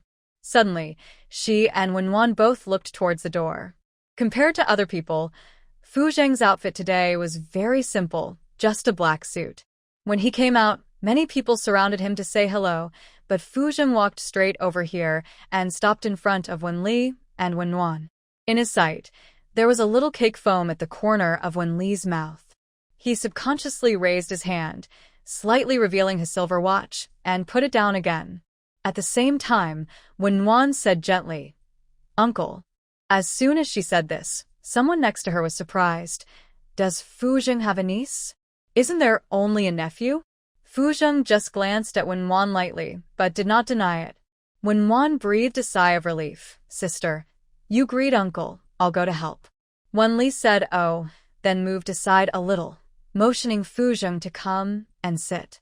Fu Zheng sat next to Wen Li while the others were resting. He caught a glimpse of Wen Li secretly glancing at him from the corner of his eye. The corners of his mouth curled up slightly and soon returned to normal. At this time, Wenrong stepped forward to greet Fu Zheng. Have you just come back from abroad? Fu Zheng said lightly. In his peripheral vision, Wen Li next to him lowered her head to eat cake again. Maybe the cake on the plate was not balanced, and the plate tilted towards her skirt. He subconsciously reached out to touch the overturned cake, and immediately got cake cream on his hand. Before Wen Li could react, Wenrong was afraid that Fu Zheng would be angry, so she immediately scolded her. You can't even eat? At this time, Fu Zheng stood up slowly, stared at him coldly, and said, I didn't say anything. What did you say? After that, he went to get another plate of cake and handed it to Wen Li, and then went to the bathroom. Wen Li held the cake plate with both hands, staring at the deflated Wenrong with innocent eyes. He looked like he wanted to be angry but couldn't. She ate 2 bites of the cake silently. It was so sweet. At this time, someone came over to talk to Wenrong. Are you a relative of President Fu? Wenrong's expression immediately eased, picked up the red wine glass, and touched the other person's red wine glass. Yes, my daughter is Fu Zheng's niece. Hearing this, the other party lowered his posture a bit, with a hint of inquiry. This is the first time I heard that Mr. Fu has a niece. She is not a biological one, right? Our two families are next to each other and have a good relationship. Wen Rong smiled. Wen Li glanced at him. It turned out that the Wen family was swindling people outside like this. Fu Zheng could tolerate them in his previous life. He really liked her enough. Thinking of this, she kept the strawberries on the cake and ate the cake next to her. After a while, Fu Zheng walked over with long legs and big strides. Others wanted to say a few words to him, but they didn't get the chance. He sat next to her again, glanced at her with the corner of his eye, wanted to say something but noticed the sight of other people. This was the first time he hated the banquet. He leaned on the sofa, with one hand on the edge of the sofa, with a look of keeping strangers away. Maybe it was all-knowing that Fu Zheng didn't like to make friends with strangers. No one came over for a while. However, Wen Li didn't have the chance to pass the bright strawberries on the cake to Fu Zheng to eat. In the end, there was only a strawberry covered with milk foam on the plate. Fu Zheng naturally noticed her behavior and thought that she didn't like to eat strawberries. Wen Li didn't like it very much either. But it wasn't because Wen Li didn't like to give it to him, but because he liked to eat strawberries. He was just about to reach out his hand when Bai Xian and others came over. Lin Yichen naturally sat next to Fu Zheng. Wen Li subconsciously moved a little to the side, trying to make some space. Fu Zheng turned his head and stared at Lin Yichen. It's too crowded. Hearing this, Lin Yichen looked around and there was enough space. Is it crowded? I'll move to the side. Bai Xian didn't even look at him, stretched out his hand and pulled him, saying, Let's sit over there. The sofa over there is spacious. No, I'll sit here. Lin Yichen didn't move at all, as if with some purpose. At this time, Lin Baozhu and Zhou Qin came over in dresses. Lin Baozhu saw Wen Li and exclaimed, Lily, you have such a good figure. Let us try this feather skirt. I'm too short, and Qin is too thin. Hearing this, everyone's eyes fell on Wen Li, and Fu Zheng naturally fell on her. He was just busy watching her little movements and didn't pay much attention to what she was wearing. Only now did he realize that her beautiful collarbone and shoulders were exposed, and her chest was cut into a full arc by the skirt. He frowned slightly. Then he looked up and glanced at the men in front of him and said coldly, You're blocking my view. The implication was, get out.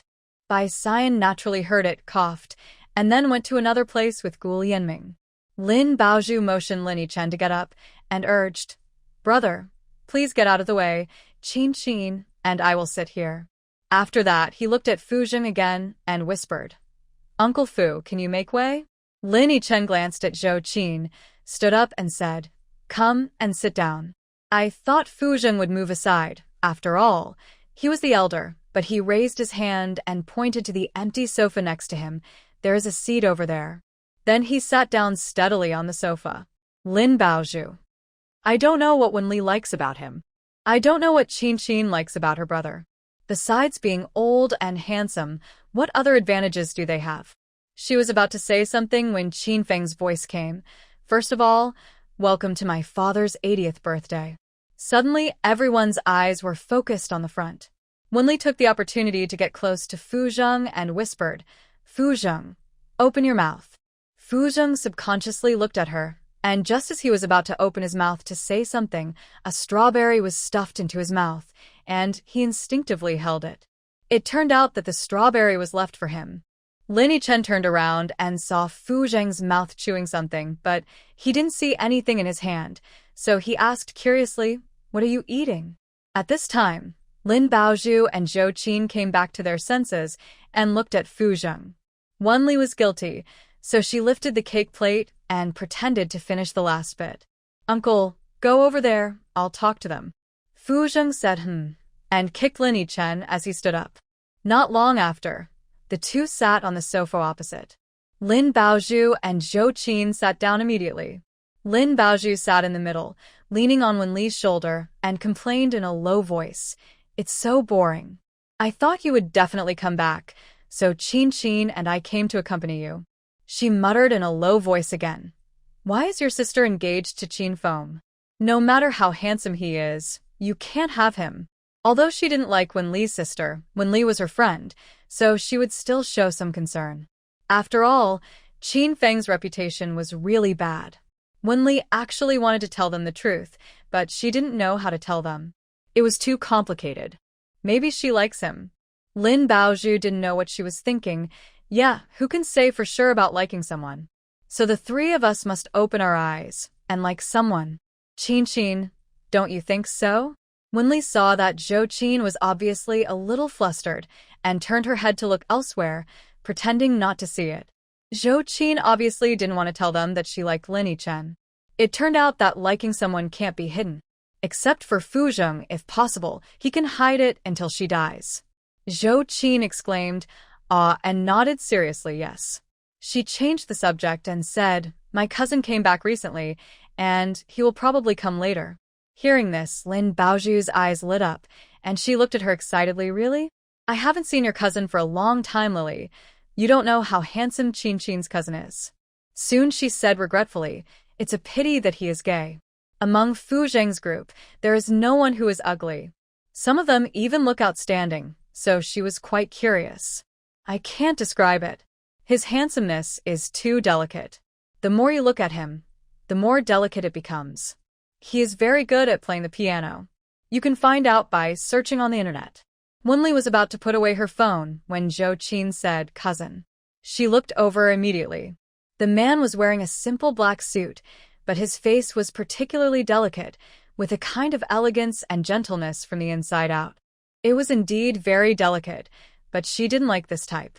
She liked Fu Zheng, who was older and had a sullen personality. Zhao Qingyao came over. Her voice was also gentle. Why didn't your sister come? She had something to do today, so I came for her, Zhou Qin said. At this time, Fu Zheng came over, and Zhao Qingyao raised his glass. Mr. Fu. Fu Zheng hummed, but his peripheral vision fell on Wenli. Her sight had been on Zhao Qingyao, and he raised his head and drank it all in one gulp. This was the third time she saw Gu Lianming looking over here. Wenli had already started to guess who was one, and suddenly her vision darkened. She looked up and met Fu Zheng's condescending and stern face. She subconsciously curved her eyebrows and smiled at him. After the banquet, as soon as Fu Zheng left, the Wen family naturally followed. The two families arrived at the door one after another to wait for the car. Fu Zheng's car arrived first, and after he opened the door, he looked at Wenli. I'll take you home. This move was not surprising. It was the same as usual. Wenwan still had to take care of things here, and said with a smile, Sister, you and Uncle go back first. It just so happens that my parents are going for a walk outside. Firstly, it can be used as an excuse for Wenrong and Du Rong not to get in the Fu family's car. Secondly, it lets other people know that the Wen family and the Fu family have a close relationship. Wenli entered Fu Zheng's car in the sight of everyone, and soon Fu Zheng got in the car and closed the door. Before Wenli spoke, Assistant Su automatically put down the baffle. She glanced at it and suddenly felt a little uncomfortable. She always felt that she and Fu Zheng were doing something inappropriate for children in the back. Are the strawberries delicious? Yeah. Fu Zheng's expression was indifferent, and his voice was also indifferent. It was obvious that he was in a bad mood. Wenli was about to ask him what was wrong, when she heard him say indifferently, Is Zhao Qingyao pretty? Pretty, more delicate than a girl. Wenli told the truth. Fu Zheng said, oh, his eyes dimmed a little, and he crossed his long legs. Do you like it? At this time, Wenli understood what he meant, tilted her head and stared at him, couldn't help laughing a few times, and then leaned closer and said, So this is how you look when you are jealous? She had seen through it, so Fu Zheng did not hide it. He pursed his lips, closed his eyes, and admitted, yes. The next second, someone held his cheek and felt a touch on his lips. He suddenly opened his eyes, and the girl's small face enlarged in front of him. When Li's mouth opened and closed, he's good-looking, but I don't like him. I'm just guessing who is number one between him and Gu Lianming. After saying that, she was afraid that he didn't understand it very well, so she added, Who is the one above? Hearing this, Fu Zheng stretched out his hand and rubbed his eyebrows. He probably didn't expect that she knew all this. How do you know this? What do you usually watch? Give me the phone. After saying that, he reached out to her. Wenli put the phone in his big hand neatly. The password is your birthday. After Fu Zheng entered, there were only a few basic software on the phone interface, and there was no strange software. Wen Li said from the side, "Look at photo albums." "I usually like to look at albums." Hearing this, Fu Zheng clicked into the album. There were several album names, one of which was the one with the person he loved the most. He clicked in almost instinctively, but he needed a password. He regained his senses and returned the phone to Wen Li. No need. Wen Li didn't take it. She reached out and clicked on the album of the person she loved the most. As soon as she entered the password, several small pictures popped up, densely packed. She clicked on one at random. The man was wearing an apron in the kitchen washing dishes. He looked up at Fu Zheng. I usually see you." Fu Zheng has always been emotionally stable, but he was caught off guard at this moment. His chest was like a drum, beating harder and harder, and his dark eyes were locked on Wen Li's face. He probably won't let her go in this life. Whether it's a sin or an evil, they both bear it together. She provoked him. He has never been a man without temper. "Do you know what you're doing?" Wen Li nodded, without a trace of dodging. "I know. I'm confessing." After that, she turned her face to him and said, "Should you kiss me?" Fu Zheng's eyes darkened, and their noses touched. Suddenly, a phone rang, interrupting their conversation. Fu Zheng sat up straight and answered the phone. "What's the matter?" "I'll be right back." "Go back." The car turned around immediately, and Wen Li asked, "What's wrong?" Gu Lianming and Zhao Qingyao had a fight at the Qin family, Fu Zheng said. Hearing this, Wen Li was surprised. Although she didn't have much contact with Gu Lianming, she knew that he was a gentleman and a face-saving man. As for Zhao Qingyao, he was as gentle as jade and didn't look like someone who would fight. These two people fought at the Qin family banquet. It seems that their emotional entanglement is very complicated. Not long after, the two returned to the Qin family. There were not many people in the hall at this time. In addition to the Qin family, there were only Gu Lianming and a few others. Zhou Qin and Lin Baozhu were there. Gu Lianming adjusted his collar with both hands and sneered at Zhao Qingyao, "You shouldn't play the piano, go boxing." Zhao Qingyao also replied coldly, "I should go learn it." Bai Xian couldn't persuade the two of them and said to Fu Zheng, "Come here quickly. These two people fight over a disagreement." Gu Lianming shook his hand and strode out. No need to persuade. Maybe he was angry. Even Wen Li could see that he was walking abnormally. Lin Yichen muttered, "What's wrong with these two people? When did they become enemies?" But he didn't care about it and said, "Baozhu, I'll take you back." People left one after another, and Wen Li and Fu Zheng returned to the car. Seeing her silence, Fu Zheng was about to speak, but he heard her say, "I suspect Gu Lianming is below." Fu Zheng. He took a deep breath and just raised his hand. He saw Wen Li covering her forehead, looking coquettish and proud. He laughed helplessly. "I'll ask tomorrow." The next second, Wen Li reached out and hugged him, looking up and said, "Fu Zheng, you like me too much." Fu Zheng said him without denying. Nearing the Fu family, Wen Li said, "I won't go back yet, I'll go see Uncle Fu." The last two words were whispered a little. Fu Zheng said and then the car drove directly into the Fu family. The two entered the living room and saw Grandpa Fu and a young man playing chess, with an even younger boy standing next to them. Wen Li knew this man, schoolmate Su Muan. Su Muan looked up and saw the two of them and was also stunned for a moment, then said generously, "It's you." Fu Zheng's eyes fell on the man opposite Grandpa Fu. His brows slightly frowned, and then the corners of his lips straightened. Grandpa Fu turned his head to look at the two of them and immediately smiled and said, "You're finally back. Xiaoli, come and help me play. My waist hurts from sitting." Wen Li didn't understand and nodded subconsciously. Before he walked over, Fu Zheng said lightly, "What chess are you playing tonight?" Grandpa Fu glared at him, walked over and took his hand. "Accompany me for a walk." After saying that, he pulled it, but it didn't move. He tried again. It didn't move at all. Wen Li noticed Fu Zheng's abnormality and was about to say something when Fu Zheng walked towards the sofa. "Let me do it." "Old Master Fu. Why is he coming? It's not him who's going to see them," he said again.